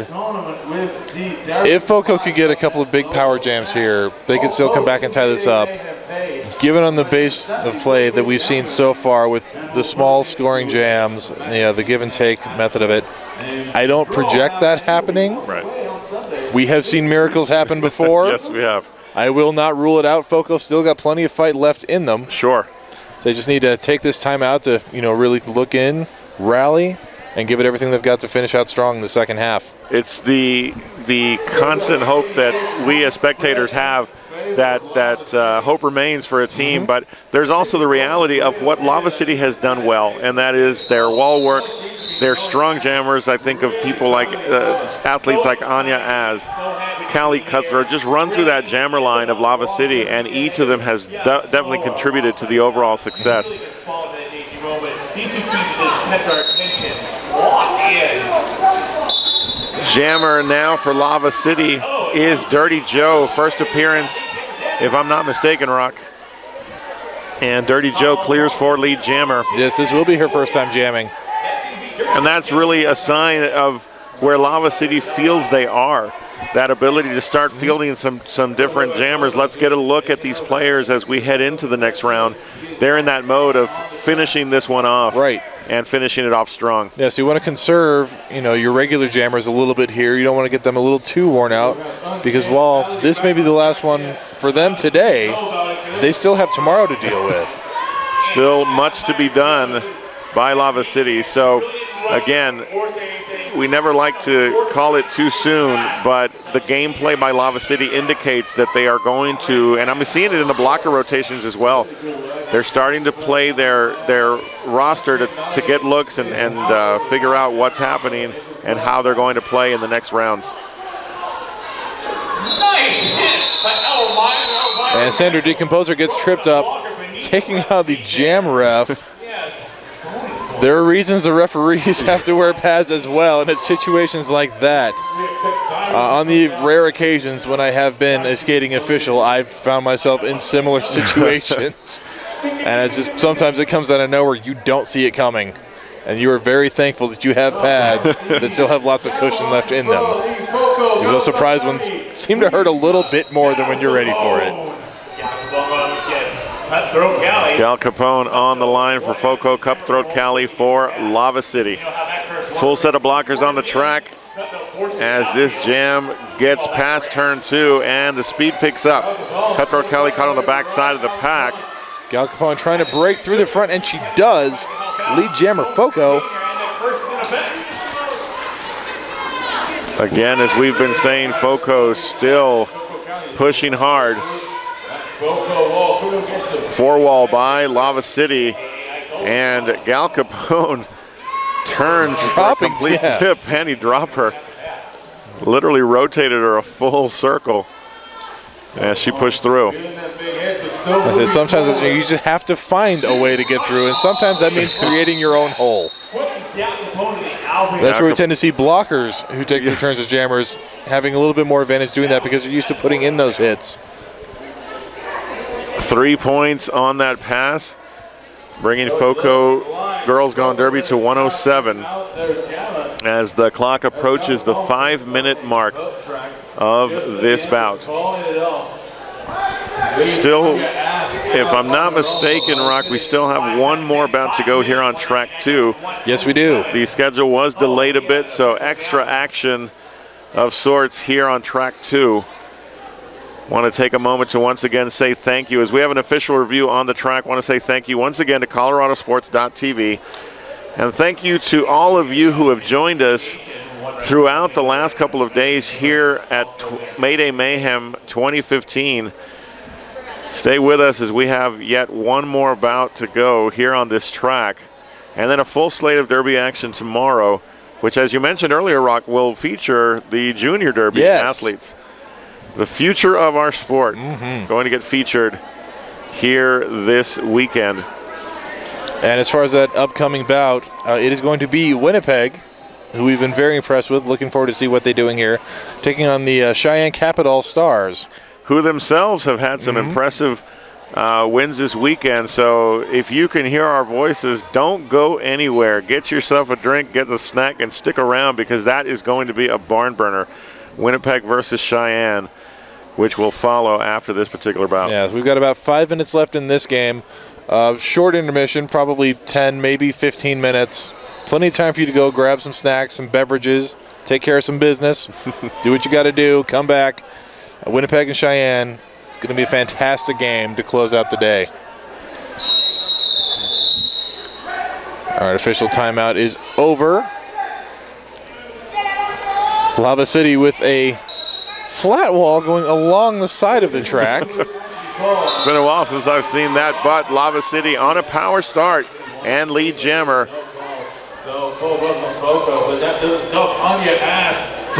Foco putting together a 4-wall to try and slow down Anya Az. Flying in from the side are the blockers from Lava City, creating space. 5-point pass, calls it off. And Anya Az calling it. With Foco's jammer standing in the box, Gal Capone waiting for her turn. Waiting patiently. Eagerly, but patiently. I'll never know what that feels like, but I bet it's not a comfortable feeling as Gal Capone is just itching to get back on that track to try to help her team out. As with the way she rolled towards the front of the box, I believe she's probably within a couple of seconds of coming out. Foco 4-wall up front, now extending the bridge forward, 3-wall. But Cutthroat Cali pushes through, lead jammer. And Gal Capone from the box through the pack, quickly chasing this down. Cutthroat Cali not going to have a whole lot of time here. But Foco doing a good job holding right now as they get their jammer through, but that was her initial pass, no points awarded. As 3 go on the board for Lava City and they call it off. 100-point differential, 207 to 107. Don't want to take anything away from Foco. They came to play, and play hard they did. So, again, in this elimination scenario, Lava City will advance. Yeah, Lava City just playing slightly better at this point. Offensively, they're doing a much more effective job of getting the jammers out and through. Defensively, their walls are shaping up better as the game progresses. Foco losing a little bit of steam, but still trying to hold together. His 98 pounds of steel gets out lead jammer. So quick, his 98 pounds of steel and tough. But Dirty Joe jamming for Lava City right behind her. Great maneuver that Lava City getting that stop pass on the running. So 98 pounds of steel likely going to get in here, grab a couple of points, and call it off. Lava City, though, speeding up the pack. Now slowing it off just a bit as 98 pounds of steel looks for an outside line, gets through, and calls it. What an impressive 4 points by 98 pounds of steel. And Dirty Joe sneaking in, picks up 1. At the end of that jam. Dirty Joe getting 1 point. About 2 minutes left on the clock, 2:02 the exact time. Lava City 2:08, Foco 1:11. Unchained Melody jamming for Foco. And Cutthroat Cali on the line for Lava City. Empty penalty box. Yeah, this may be the final jam. We might have one more after this.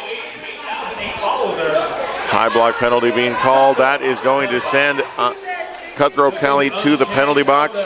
Power jam opportunity for Unchained Malady, but she's got to clear this pack that is really holding her down. That's Volatile with another strong block to force her out and back. Nice bridge work by Lava City. Nilla Waster out there alongside Juice Newcomb. It's just been a complete team play here by Lava City. Saying with that bridge work you're talking about, say Princess of Wales for Foco did a very smart thing. Her jammer stuck behind it, so she shoots forward, breaks that bridge. Lava City's still in play. Yes. Or no, Lava City then becoming out of play as Princess of Wales comes up to rejoin the pack. So very good move there, giving her jammer some room to work with. I've been saying it throughout the day. It's that idea of every jam is its own battle. And again, nice work done by the Foco blocker to prevent much more damage being done by that bridge. And it looks like we are going to get one more jam in here. 30 seconds still left on the clock. this a power start for FOCO Girls Gone Derby. And it's Gal Capone on the line wearing the star. Power jam over. Cutthroat Kelly back in quickly. And quickly through the pack. Lead jammer, Cutthroat Cali. Yeah, wasting no time getting in and through. Yeah, this is that statement-making jam where they're going to put a stamp on this victory as we move into the jam clock time that remains. And Cutthroat Cali going to go ahead and call it off. So our unofficial final, 111 for FOCO, 213 for Lava City. Just a really complete game being put together by Lava City to finish this bout and advance into what is going to be the quarterfinal round of the Mayday Mayhem tournament. Impressive work. Rock, tell us a little bit about what we saw. All right, I'm going to have to crunch some numbers here real quick. I should probably stop putting you on the spot like that, right? That's all right, because I'm just going to redirect and say that when they play next, Lava City is going to be taking on the winner of the Rage City and Oklahoma City game. Yes. Which will be happening tomorrow, I believe. It might have happened on the other side of the track. I don't know yet. Let me look at the schedule here.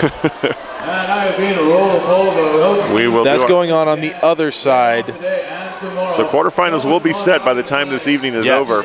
So, you know, two great reasons to stick around. That's track 1 and track 2 as FOCO Girls Gone Derby is taking their lap to the appreciation of everyone here. They've got some fans just right down the road from Fort Collins, just about 10 minutes away from this location. And again, a nice run for them through this tournament. Good work that they did, nice play, and definitely a name to look out for as we see great improvement for them bout to bout. Yeah, so some lead jammer stats here for you. For the second half, we had 26 jams, which is an impressive number of jams. Yeah. Not one of them went for the full 2 minutes. Not one of them was a 0-0 jam. So all of them called off by the jammers. Right. All of them scoring, at least one team getting some points. But Lava City getting lead jammer 14 of those 26. FOCO the remaining 12. So pretty close there. So pretty even split there, yes. I think the difference is the penalties, the power jams, and again, just a really nicely done job by Lava City to put together a full game here. And so they advance now to the quarterfinal round. And again, as we were saying, these games as they progress are just going to get more and more competitive as now the elimination brackets are full on. So as we bring this particular bout to a close, I want to say thank you once again for joining us here on ColoradoSports.TV. Don't go too far because once again here on track 2, we have got Winnipeg taking on Cheyenne. And so Rock to Mike, go ahead and send us out of here. Thanks so much for partnering with me here tonight. It's been an absolute pleasure, and we will see you guys. We'll see you tomorrow. Yes. But don't go anywhere because Winnipeg and Cheyenne are coming up next.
Welcome everyone to Track 2 Mayday Mayhem 2015, the last game of the day. We've got the Winnipeg Roller Derby League WRDL All-Stars going up against Cheyenne Roller Derby Capital All-Stars. I'm looking forward to an amazing game here. I've seen Winnipeg already a couple times this weekend. I haven't had a chance to see Cheyenne, but I know that both of these teams, being where they're at, for this game, the winner going on to play against the Muddy River Rollers from New Brunswick. Man, I think we're in the right seats for the right game on Saturday to close out the day. This is really exciting. I'm Eeyore Jameson, and no, that's okay. Yeah. It's been great. This whole tournament has been a lot of fun. It's great being able to have the quarterfinals on this on the last part of the second day. Yeah. Knowing what you're going to be going into for semifinals, finals, as well as the consolation bracket. Yeah. And plus tomorrow is going to have some junior derby as well. So getting to see the bright future of roller derby here at Mayday Mayhem 2015 as well. Indeed. My name is Stay Puft. I'm joining you tonight. Looks like the action is just about to start. We got Skartu Bichu back behind the jammer line for Winnipeg. I can recognize her.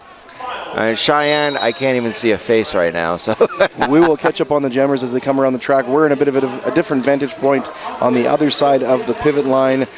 Their jammer, number 27, Her Majesty, taking the jam star for the first jam in this game.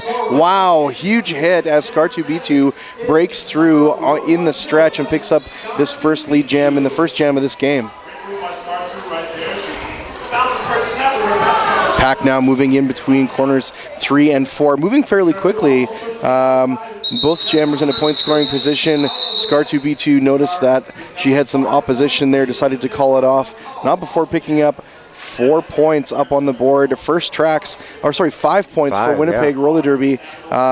And less than a minute down, a very short hit it and quit it jam in this first jam of the game. Indeed. I have a good feeling that is going to be seeing a lot of it. What we've seen throughout the whole tournament is a lot of very short jams or power jams leading to those 15, 20, 25 point jams. Indeed. Looks like possibly Put It On My Tab might be the jammer for Winnipeg out of the gate here. And that would be, I think that's Let's Go there. Yep, that is Let's Go. Oh, I'm sorry. For Winnipeg. Let's Go for Winnipeg. Yep. He's our jammer. And number 311 is Roll Pounce. Entering corner 2, Let's Go has lead jam for Winnipeg, the second jam. The pack breaking up a little bit as they move into the stretch. Cheyenne holding that back wall, trying to hold Let's Go back. Only holding her temporarily as she rounds the corner. Ooh, a bit of a spill there. A pile up between the two jammers. And a pivot. Yeah. Throw that into the mix as well. Yeah. If you have a helmet cover, you're going down. Let's Go with a crisscross and 5 points in this natural grand slam for Winnipeg Roller Derby All-Stars. Now sitting at 10 points with 2 jams down. Cheyenne yet to put some points up on the board, but still very, very early. We still have almost 28 minutes left in this first half. Yes, definitely. Put It On My Tab now is going to be jamming for Winnipeg. See, you're just a soothsayer. just reading the future. You know what's going to happen next. Right. That's right. I need to talk to you about lottery tickets after this. Lottery tickets, absolutely. I want to hear all about it. Okay. No, I need lottery tickets. Oh, I gotcha. Put It On My didn't make lead. It is 151 mix MC Slammer with lead jam for Cheyenne Roller Derby. Third jam of moving very quickly now and into the Miss Enigma breaking through now. Pass. Interesting to see what Hindsight's Poison will do now that she has competition on the track. One addition at the end of this. Winnipeg. For Winnipeg, my mistake. 16 points now for Winnipeg. Cheyenne at 5, 25, 12 seconds left to play. You know what? We were both. Referee just put up 2 points, so now they're actually giving 2 points. holding Cheyenne Roller Derby there. 24 minutes left to play in this first half. So far out of the 5 jams, Winnipeg has been the lead jammer 4 times, and we have Scar 2 beat you, scoring 14 points of that 26 that they have. She's a very strong jammer in both of the games that I've seen them this weekend and elsewhere. Very formidable force indeed. Our jammer for Cheyenne, Roll Pounce, this time seems to have an early lead, picks up lead jam. Lex Go couldn't make it through the pack early enough, but looks like a strategy play, helmet cover pass over to D3PO. That's right. Those twins with the similar Star Wars names. That's right. D3PO and Scar2BT are actually twin sisters. Roll Pounce, 2 points up on the board at the end of the jam. 2 also to Cheyenne, to Winnipeg. 28 points now for the Winnipeg Roller Derby All-Stars. Cheyenne Roller Derby at 8 and 23 minutes left to play on the clock. 6 jams down, jam 7 up.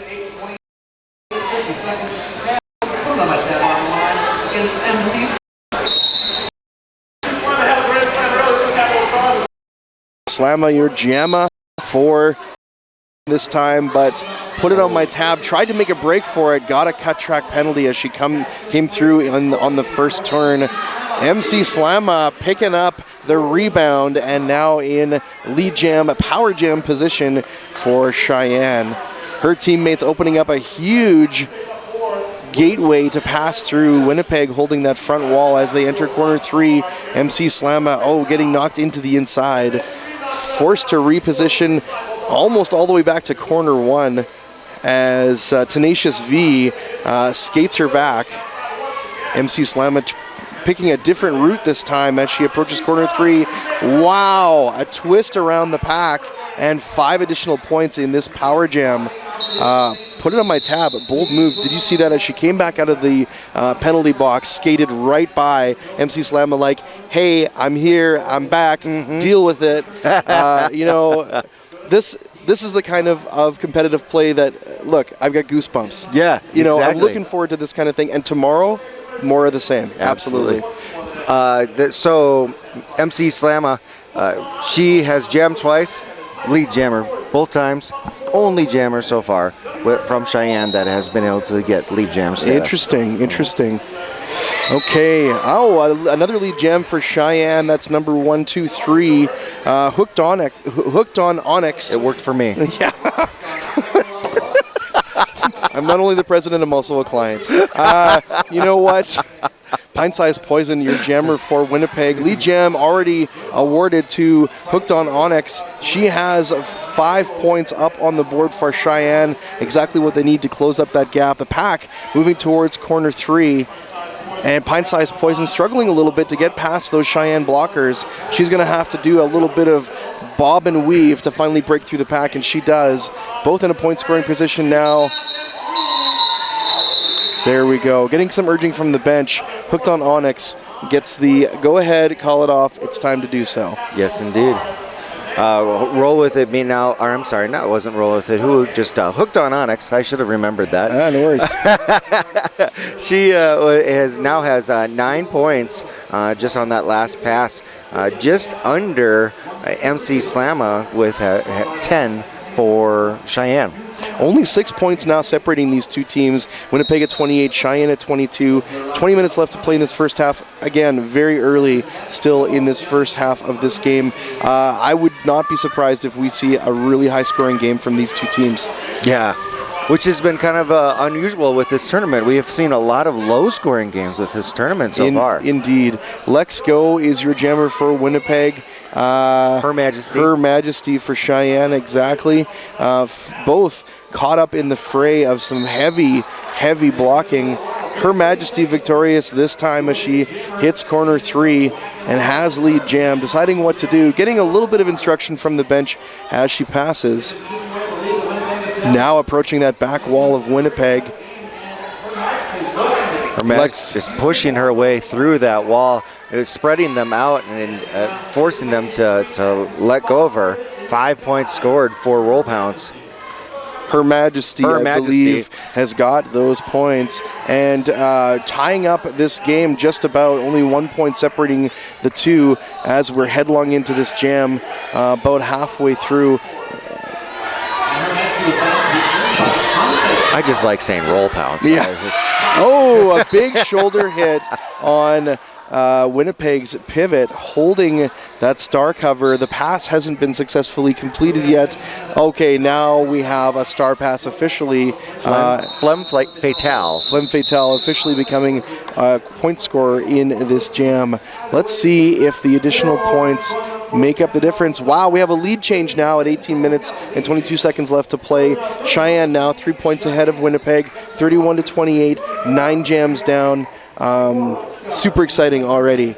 Yeah, right now we're looking at 3 power jams in a row from Cheyenne. Also, we're looking at a total of, quick math, 23 points that they have scored unanswered.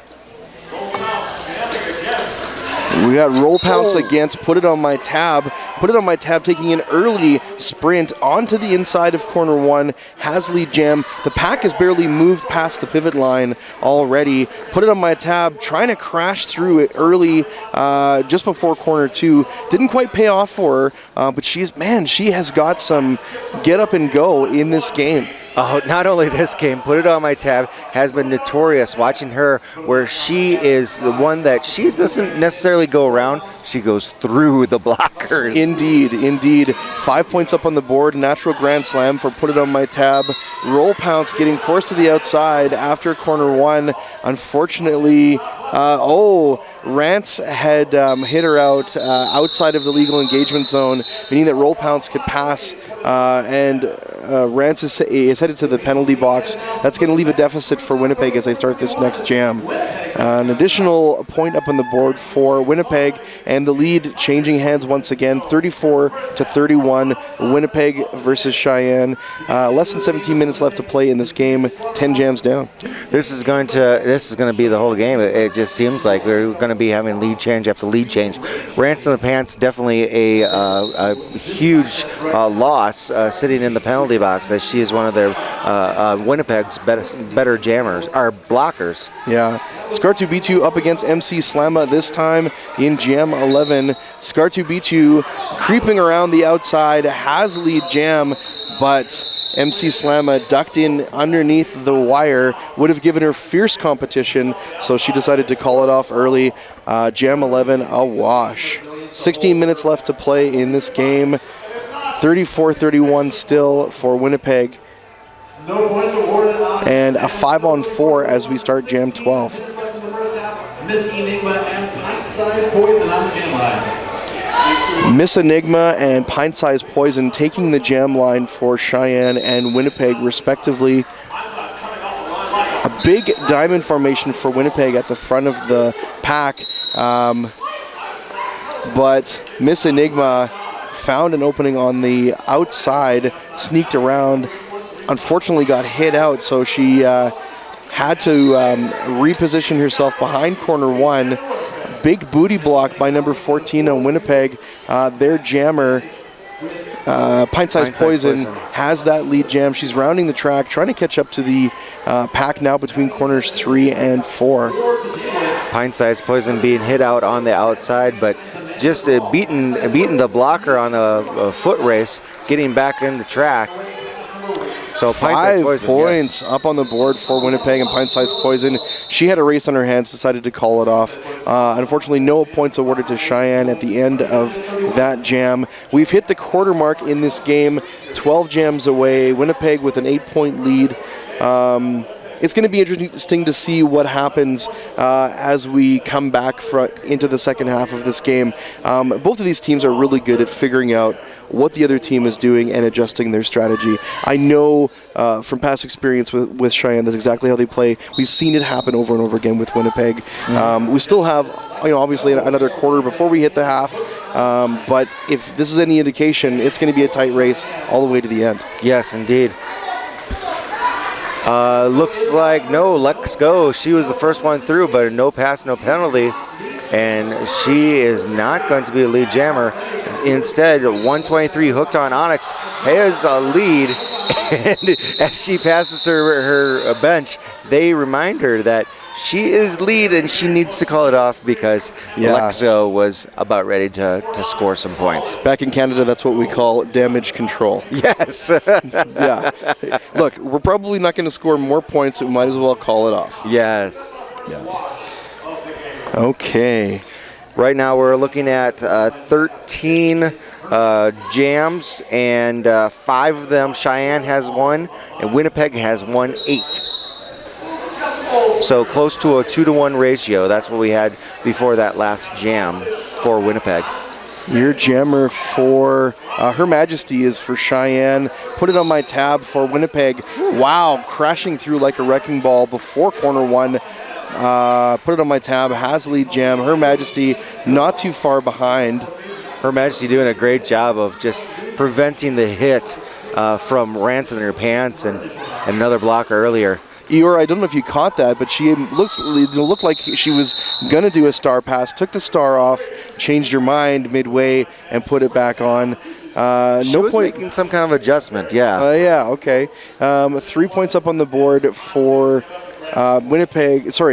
Cheyenne at the end of that jam. No, you were right the first time. It was Winnipeg, okay. Yes. Mm-hmm. 42-31 with 12 and a half minutes left to play in this game. It is 14 jams down. I have to say it is hard with these darker colors like the purples. Yeah. Harder to see which referee has those. Yeah. To be able to put them up.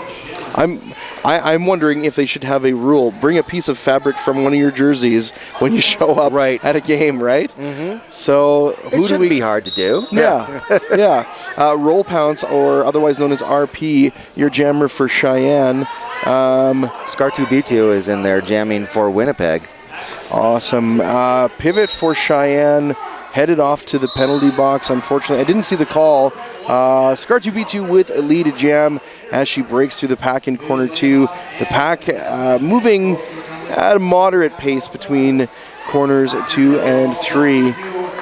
Scar2B2 with a pass on the outside, making it look easy. 5 big points up on the board for Winnipeg, stretching that lead out a little bit. And Roll Pound still has not made her initial pass. It's got to be frustrating for her. She seems to keep recycling back before corner 3. She was able to get Tenacious V to have some kind of penalty. I did miss the penalty. However, with Tenacious V not in there, Roll Pounce, she is still stuck, but she has taken off the helmet cover. Was not able to get the handoff, and that was 10 points scored on that jam by Scar2B2. All right, Winnipeg Roller Derby now sitting at 52 points, 15 jams away. It's going to be a lot of jams in this game, I can tell right now. Less than 11 minutes left to play in this first half. Cheyenne sitting at 31, only 19 points separating these two teams. Winnipeg starting with a pivot in the penalty box. It's going to be a 5-on-4. Looks like Pint Size Poison and MC Slamma, your jammers for this jam. The pack moving as a solid formation. Ooh, a bit of a trip up there by Payne Goodall. She falls to the floor temporarily, gets back up real quick. Pint Size Poison repositioning behind corner 2, sneaking through the inside. Payne Goodall allowing the pass, encouraging it even. There we go, lead jam awarded to Winnipeg, Pint Size Poison. MC Slamma fighting in corner 3 to break past that purple wall. I can only imagine MC Slammer just being so frustrated right now because I know she's just a competitive player, watching her jam in previous games. Pint Size Poison deciding to call it off, not before picking up 3 additional points for Winnipeg, stretching that lead out just a little bit more in the final 10 minutes of this first half and 16 jams away. I think it's pretty interesting that we are less than 10 minutes to go in this first half, like you said, and we only have 1 jammer penalty. There's been only 1 cut for a jammer penalty, but that's why we haven't had anything more than 10 points score on a jam. That's and quick jams. I think that seems to be the strategy for both teams in this first half. Who knows? They might stick with it. It seems to be working for Winnipeg at this particular moment, but who knows? Mm-hmm. But they haven't had a terrible time with penalties yet. However, they are going to take advantage of a penalty on Hooked on Onyx. She is being called for a track cut. Let's Go is in there, and she's still available. Hooked on Onyx, even past the point of no return, has to take the long way around. The scenic route. The scenic, very That's scenic. right. I wave to the crowd as you pass. Let's Go, still hoping for that lead jam, working for it. In fact, she's got some serious competition by Cheyenne's number 7, 210, 57. Lots of competition there. Back and forth and back and forth, and one final shoulder hit before she finally picks it up as she hits the pivot line once again. A minute into the jam, she finally picks up the lead jammer. Definitely a testament to Cheyenne's blockers right now. Yeah, defense has become super important to Cheyenne as they see, the 24-point difference now between these two. Still one really good jam away from tying it up. But, wow. Hooked on Ox being called back in, and she has to recycle back around. In the meantime, Flemme Fatale has been given the star. 3 points on that last pass before the handoff. Flemme Fatale, of course, your point scorer now. 5 additional points, including that, that's right, with no active jammer currently for Cheyenne. So they're definitely putting a lot of faith in their blocker line, as they should. Flemme Fatale, I don't know if she was riding on the rope or what, but holy cow, she barely kept it intact as she strolled down the stretch to pick up those last points. 13 points total in that last jam for Winnipeg. Unfortunately, Cheyenne shut out in jam 17. Just over 7 minutes left to play in this first half. Man, this is fun. Yeah, absolutely. Put it on your tab, or sorry, on my tab is your jammer for Winnipeg. Put it on everyone's tab. Why not? There was a bit of a confusion there. It was just about an official timeout. Changed their mind. We're now back into the action. Put it on my tab again. Jammer for Winnipeg picks up lead jam. Her Majesty, your jammer for Cheyenne, in the fray, in the stretch. Whoa, a bit of a slip there as she removes the star cover from her helmet, intending to make a star pass. But nope, interesting strategy there by Cheyenne. I can't say. I wonder if if it's a bit of a mental thing. Yeah, perhaps. Thinking, she's going to give it over, so we don't have to worry about her so much. I believe magicians call that a misdirection. Yes, indeed. Right? or a basketball player would call it a fake out. Mm-hmm. I got to say, that's the first time I've ever seen that strategy used. And I believe she's used it a couple times now. I wasn't sure what was happening that I saw it earlier. So, I see what she's doing. The only problem is once Winnipeg starts to pick up on it, it won't be as effective anymore. No. And that's just a testament to any Derby player out there. When someone starts playing with their helmet cover, don't give up on them. Keep on totally at them. Yeah, absolutely. What do we got here? We have a roll cut, pounce. Is the jammer a cut track penalty? Roll pounce being called on the cut. Yeah, a scenic route trip again. She's getting really familiar with the outside of this track. Unfortunately, your jammer for Winnipeg, Skartubicu, she's got a 3-wall there. Huge defense. Wow. Did you see that? Yeah. I'm pretty sure she just jumped over the pack to the outside line, picked up that lead jam, taking her time a little bit, slowing it down, regrouping on the track. This is their 4th game this weekend already, so you can imagine that they've been working hard. Skartubicu being called out on the back block. Yeah, that's really unfortunate. It's going to give Roll Pounce the power jam position without lead, though, so we will go the full 2 minutes in this jam.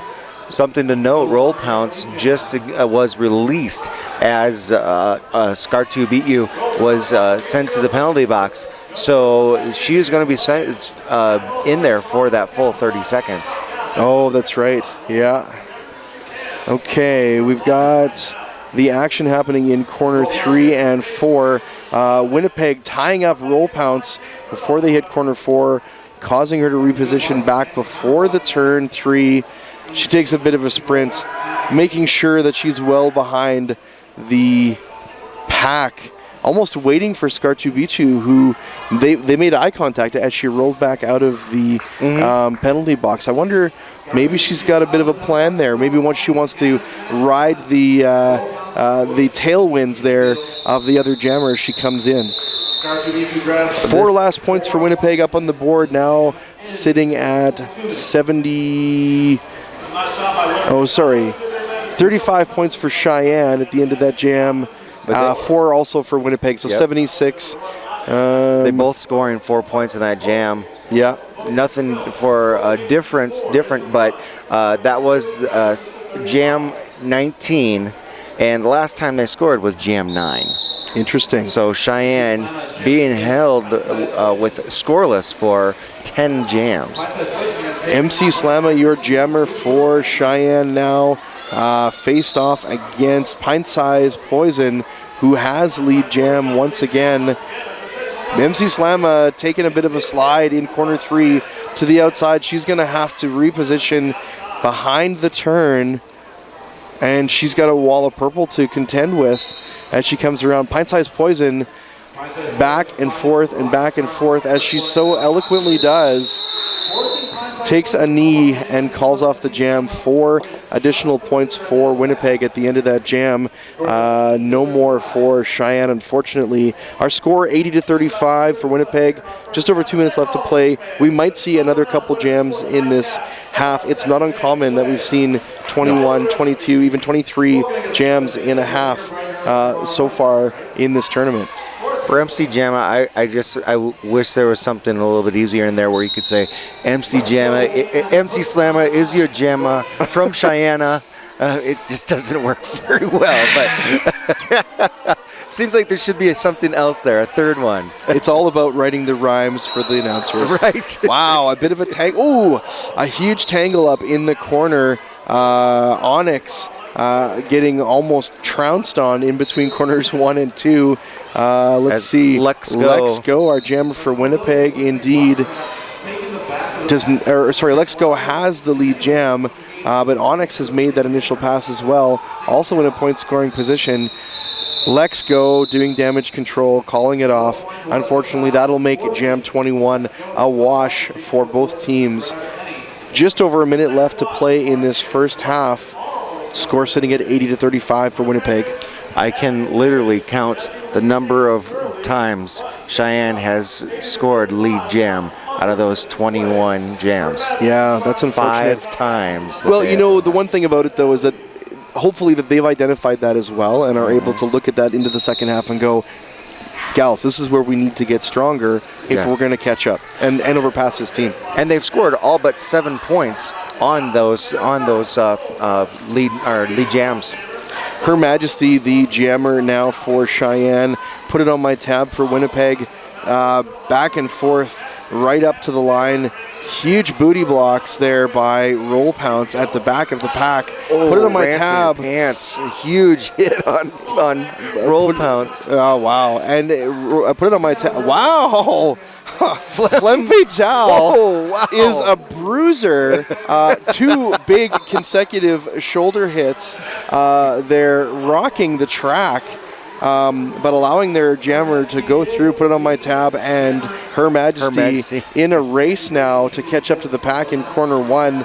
So much action going on. Difficult to catch it all and send it out to you folks out there. Just as you're thinking that you need to focus on one part of the track, another part of the track has something else going on. This is true. This is so true.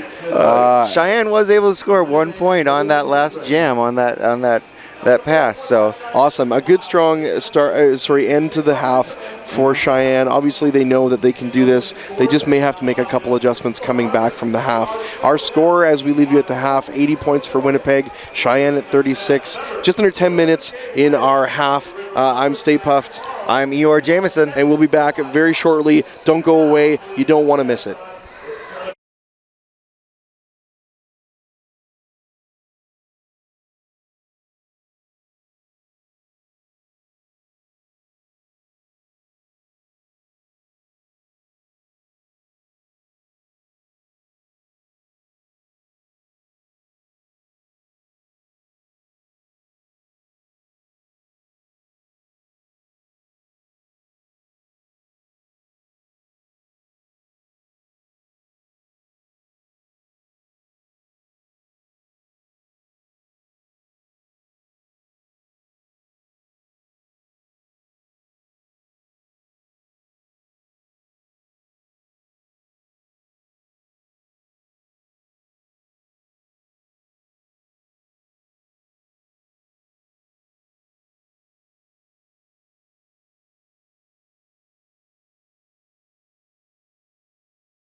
Hi, folks. Welcome back. I'm Stay Puffed. I'm joined by Eeyore Jameson. And we are here with you again with Winnipeg Roller Derby taking on Cheyenne Roller Derby. At the half, we left you Winnipeg at 80 points, Cheyenne at 36.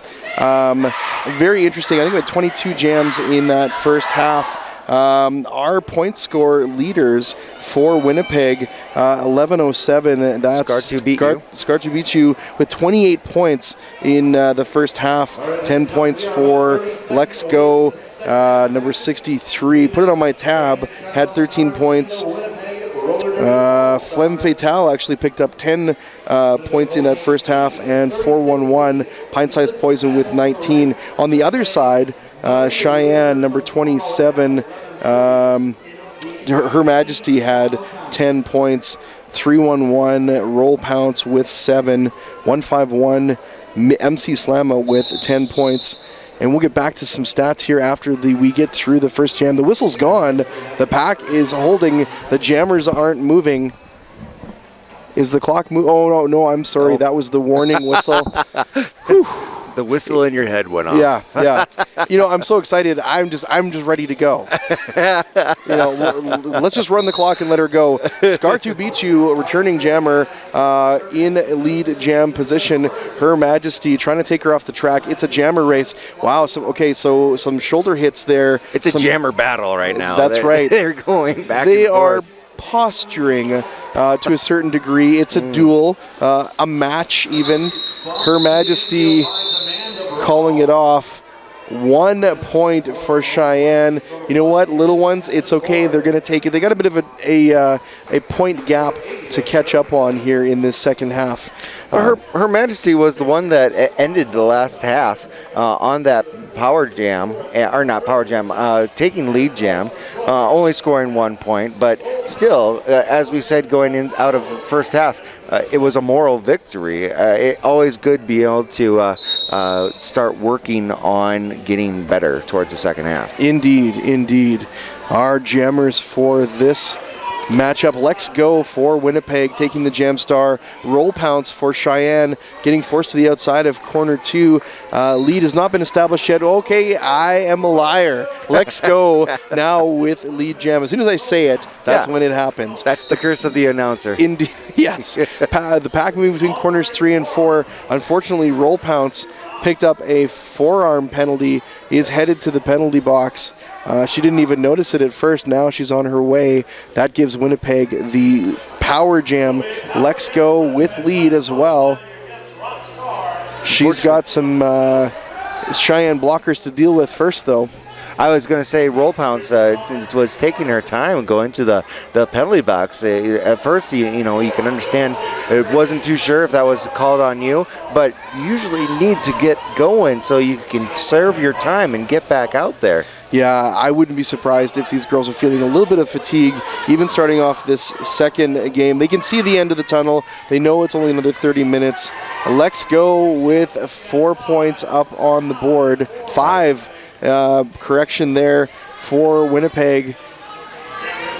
I loved watching Lex Go pushing up against that blocker, and at that one last moment just putting her arm around her and turning her body. Oh, another penalty, another forearm on Roll Pounce. Roll Pounce, yeah. And Winnipeg has got a blocker there in the penalty box as well. Looks like, wow, penalties come in left, right, and center. Skater down in the corner. Cheyenne, the pivot. She took a big hit in corner 4. Action has stopped at this point. The clock has stopped as well. Hit her head and coming down in that fourth corner. Ouch.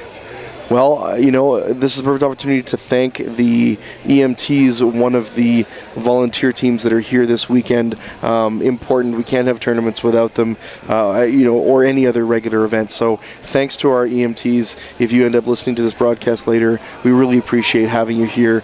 Make sure that everyone is safe, not just the skaters, but, suicide seats. Anyone that's here, they're here to help. Even the fans that are in the stands. If something happens, just not feeling good, feeling a little faint, especially at these tournaments, a lot of times it gets a little warm inside the venue. Well, and we've had people passing out at other tournaments that I've been at. When there's this much exciting action, it's a little bit easy to forget to eat as well, right? That's true. You got to stay hydrated. You got to stay well fed. Our clock stopped at just over 27 minutes left to play. Winnipeg at 90 points. Oh, there we go. She's up on her feet. Looks a little bit weary. Taking a slow saunter back to the bench. Number 24 for Cheyenne, Rockstar. Cheyenne at 37 points. Let's see. There was 10 points scored by Lex Go on that last pass, on that last jam. Okay. And another thing that's interesting, Cheyenne roll pounce, number 311, she had 2 jammer penalties on that last jam. That was the same amount of jammer penalties that they had all of the first half. Yeah. I wonder if it's a bit of a scramble now for Cheyenne. They know they've got some ground to make up, and perhaps it's ramping up energy as their strategy to do so. Put it on my tab. Winnipeg's jammer rounding corner 1 and 2. The pack spreading out in the stretch. Roll pounce. Yeah, getting knocked to the outside. Are we sharing a brain again today? Oh, no. Okay. Roll pounce, repositioning pack, past corner 2. Now facing a whirling dervish of purple. Winnipeg blockers in corner 3. Ooh, the pack moving forward. Bodies are hitting the floor. Put it on my tab. With Lee Jam still 5 points up on the board for Winnipeg as she passes, and Roll Pounce now has made her initial pass and in a position to threaten. Put it on my tabs. Point scoring advantage here. 1 point additional for Winnipeg at the end of this jam. That's going to put them at the 3-digit mark and 101. Just creeping past the century mark. 25 minutes and 45 seconds left to play. 3 jams down. That 11 points on that jam is the highest scoring jam so far. It is definitely in the whole game. In the whole game. Wow, interesting. Before that, it was just 10 points was the highest that was scored in a jam by a jammer. Do you think that could be contributed to the change in strategy at the half, perhaps? Yeah, I would have to say so. Either that or else the amount of penalties that Cheyenne has been putting on the board as well. We saw a lot in those last 2 jams, and Winnipeg has scored 21 points in those last 2 jams. That's 20% of their score. Interesting. And the thing is that even though you've got some ground to make up, you want to be careful not to to pick up too many penalties along the way. When you lose your cool, you get frantic, you pick up penalties, you only get 7 of them, right? Otherwise, you're going to be packing your bags, and that's no good to anyone. No. So, clock stops still with an official timeout. 25 minutes and 40 seconds left to play on the clock.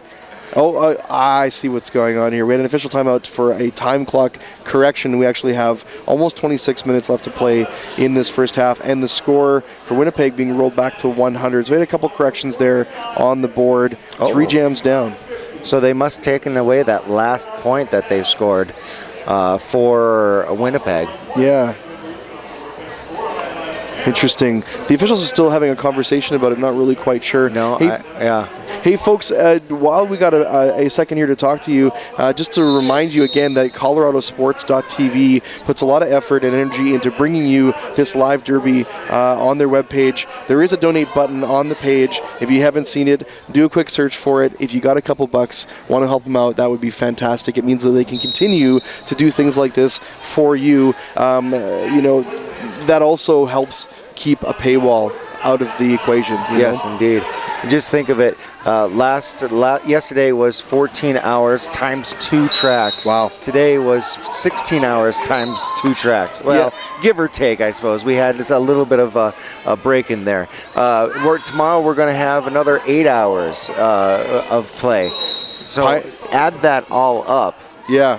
There's a ton of it. I know I still go back to the archives from last year. Pint-Sized Poison picked up a back block as she tried to pick up lead jam. It didn't happen. She's in the penalty box. MC Slama now your lead jammer for Cheyenne. Exactly what they're looking for at this point in the game. With the power jam, if she can do what she's done in the first half and in previous games, she'll be able to help clear this gap up. Well, again, MC Slammer, she was the jammer at the beginning of the game for Cheyenne, being able to be a lead jammer, scoring those points. Which after that, she kind of tapered off. She was the jammer 3 more times and not able to score any points or get lead. You know, I wonder if they were conserving her a little bit for the second half. Pint-sized Poison with a second trip to the penalty box in this jam, a cut track penalty this time. MC Slama using this power jam opportunity to put 5 points up on the board for Cheyenne, and she now is rounding corner 3 and 4 once again. Winnipeg putting up a 4 diamond and making it super difficult for MC Slama. They kept her at bay all the way between corners 4 and the pivot line, but huge tenacity from MC Slama. Another 5 points in this power jam. This is what they need to see, right? Yeah, exactly. Pint-sized Poison being released, trying to go at it one more time. Hopefully not getting the third. Oh, a cut by MC Slama. Interesting. A bit of reciprocity there. Perhaps maybe. MC Slama starting the next jam in the penalty box. A power start for Winnipeg. That's Scar 2 Beat You that's behind that jammer line. She will be our next jammer in Jam 5. She was our lead scorer for the first half with 28 points. This is their second time jamming this half. Yeah, you know, they're being a little bit conservative with fielding her, and I don't think that that's necessarily a bad thing. They've got some other good jammers as well. She does use that power start and picks up lead jam. The pack now moving into corner 3. Cheyenne blockers trying to get past, squeeze through the very small openings between the Winnipeg blockers. Scar Tubicho getting forced to the outside and a fall in corner 4. Scar 2 Beat You trying to squeeze along that outside line, going up on one skate but being caught. Wow. Tippy-toeing on the tight wire. Wow, we've seen some amazing agility this weekend. That was no exception. Scar 2 Beat You really, like a tightrope wire, skipped past the jam line up to the pivot line, almost undetected. MC Slammer was released, went through her initial pass. However, that didn't stop Scar 2 Beat You for scoring 4 more points, making it 9 points for her in that jam. That puts Winnipeg at 109, Cheyenne Roller Derby at 49 points.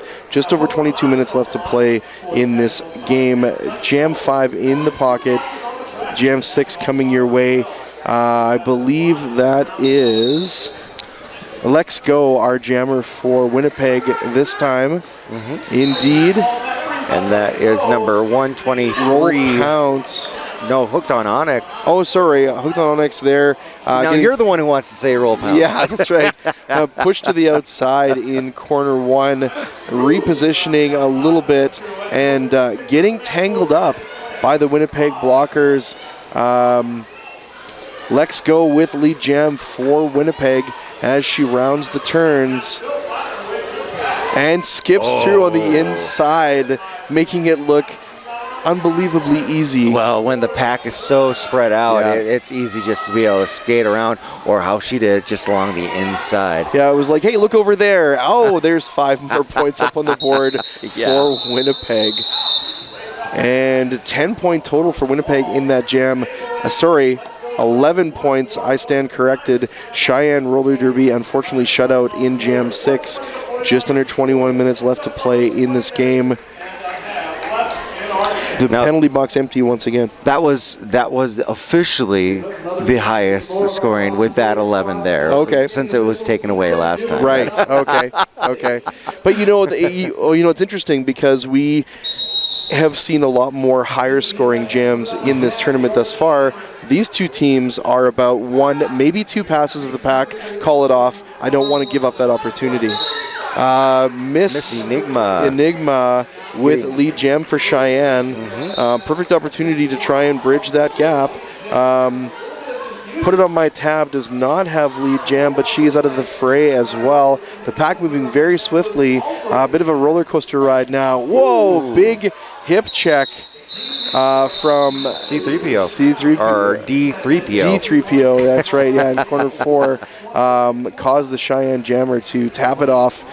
Not before getting 2 points up on the board, bringing them to 51. Winnipeg holding at 120. 19:42 left on the clock. Right now, Cheyenne is having a back and forth with Winnipeg for the jams. Every third jam, Cheyenne is getting a few points as well. Excellent to see, and very much expected from these two teams. We knew it was going to be a good game from both of these teams. Who do we got there? Number 27, Her Majesty, your jammer for Cheyenne. Crossing to the inside in corner 4, picks up lead jam. The pack slowing down into corner 3. And that's Pint-Sized Poison that's jamming for Winnipeg. She's made her way through the initial pass. Her teammates keeping the pack moving quickly, trying to keep 27 again. Her Majesty from picking up any additional points. Only holds her so long. She does pick up 4 at the end of that jam, bringing Cheyenne now to 55 points. Winnipeg holding at 120. Right now it's looking like Her Majesty is the one to... Oh no, I was wrong. 151. MC Slamma is the one that is leading points for Cheyenne. Her Majesty is right behind her with 15 points, while MC Slamma has 20 for Cheyenne so far. Skartubitu with an early lead jam here in this jam. Roll pounce back and forth in corners 1 and 2. Just narrowly missing some great shoulder hits, or shoulder hit attempts, I should say.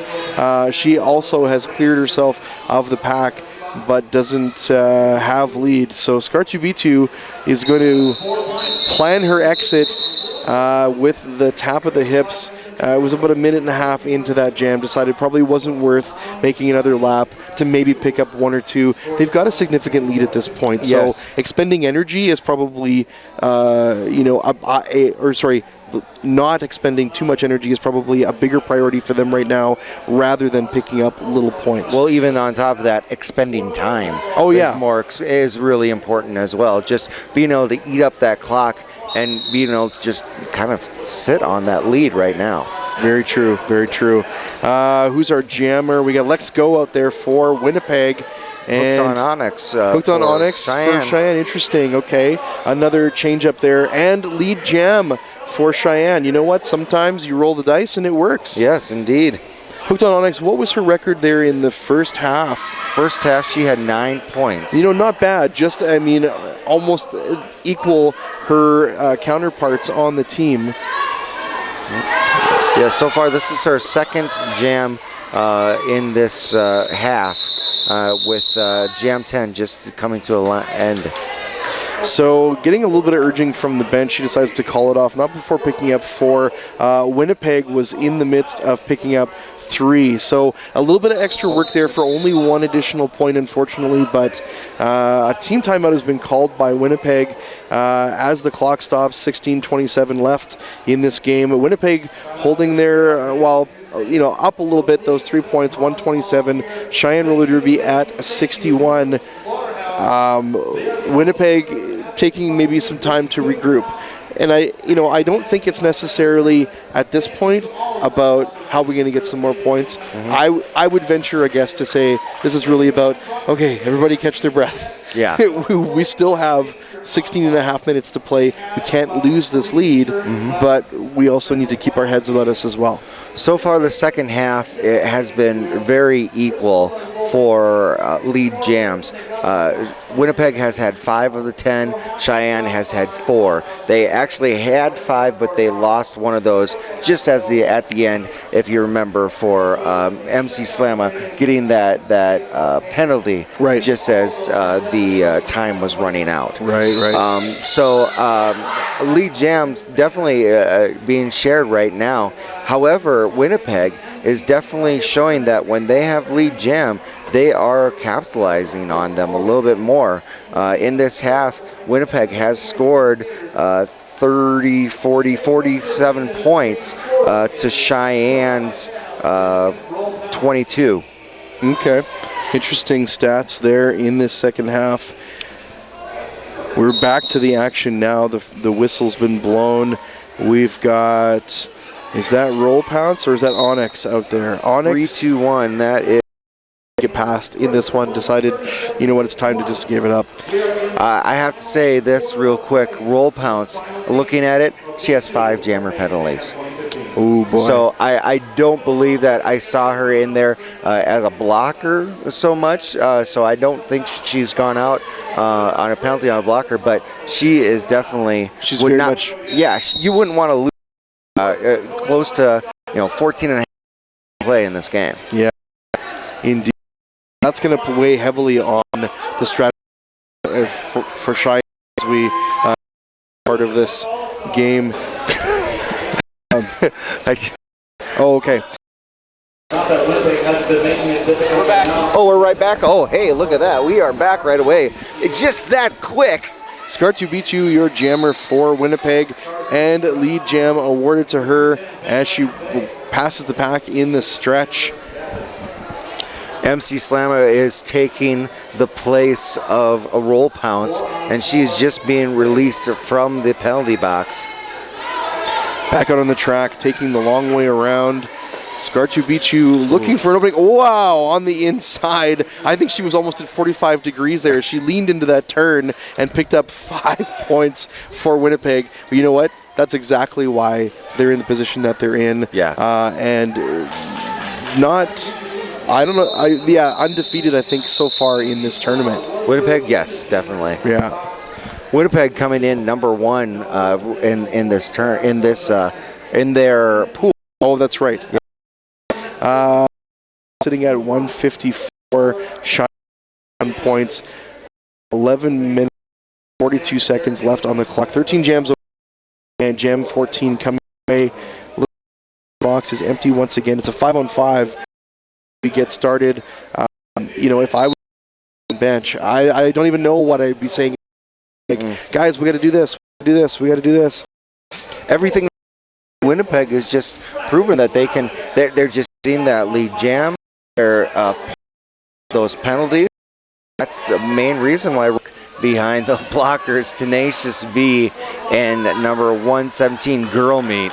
It's interesting enough too because Miss Enigma was jamming in the first half. I don't know how many times, but unfortunately she did not get any points. 2 jams and no points as a jammer in that first half. But Cheyenne at this point is trying whatever they can to try and clear up that gap. Well, and especially with Roll Pounce being not in here anymore, we do see Miss Enigma. That was actually her second jam. She was able to score 2 points on her first jam opportunity, but we're going into jam 14 right now. Winnipeg sitting at 162, Cheyenne at 61. Our jammers on the track. Put it on my tab. Got a cut track penalty. Is headed around the outside the long way over to the penalty box. Cheyenne's jammer, Her Majesty. Her Majesty with lead jam as she clears corner 2 and reapproaches the pack. Her teammates making an opening. Wow, crashing into the back of Payne Goodall and Missile and D3PO in that corner 2. Missile picked up a penalty, probably a multiplayer block, I believe. Off to the penalty box she goes. 5 points up on the board for Cheyenne. That's what they're going to need. You know what? Even with less than 9 minutes left to play in this game, if Cheyenne can keep doing what they're doing right now, they could easily crest that 3-digit mark. Another 5 up on the board for Cheyenne. but put it on my tab, back out on the track, frantically bursting through that pack. You know what? A little too frantic. A little too frantic, yeah. A back block is going to send her back into the penalty box. And another 5 points up on the board for Her Majesty. Winnipeg now with a 3-blocker defense. Doesn't hold Her Majesty back very long at all. Another 5 points. This is going to be a huge jam for Cheyenne. Probably the highest scoring jam we've had thus far. Already 20 points up on the board. And still another 20 or so seconds left in the potential jam length. Her Majesty, 5 more.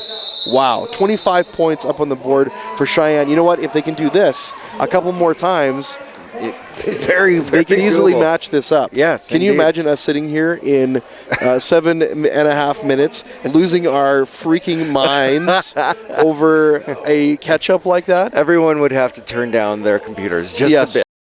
Just a little bit.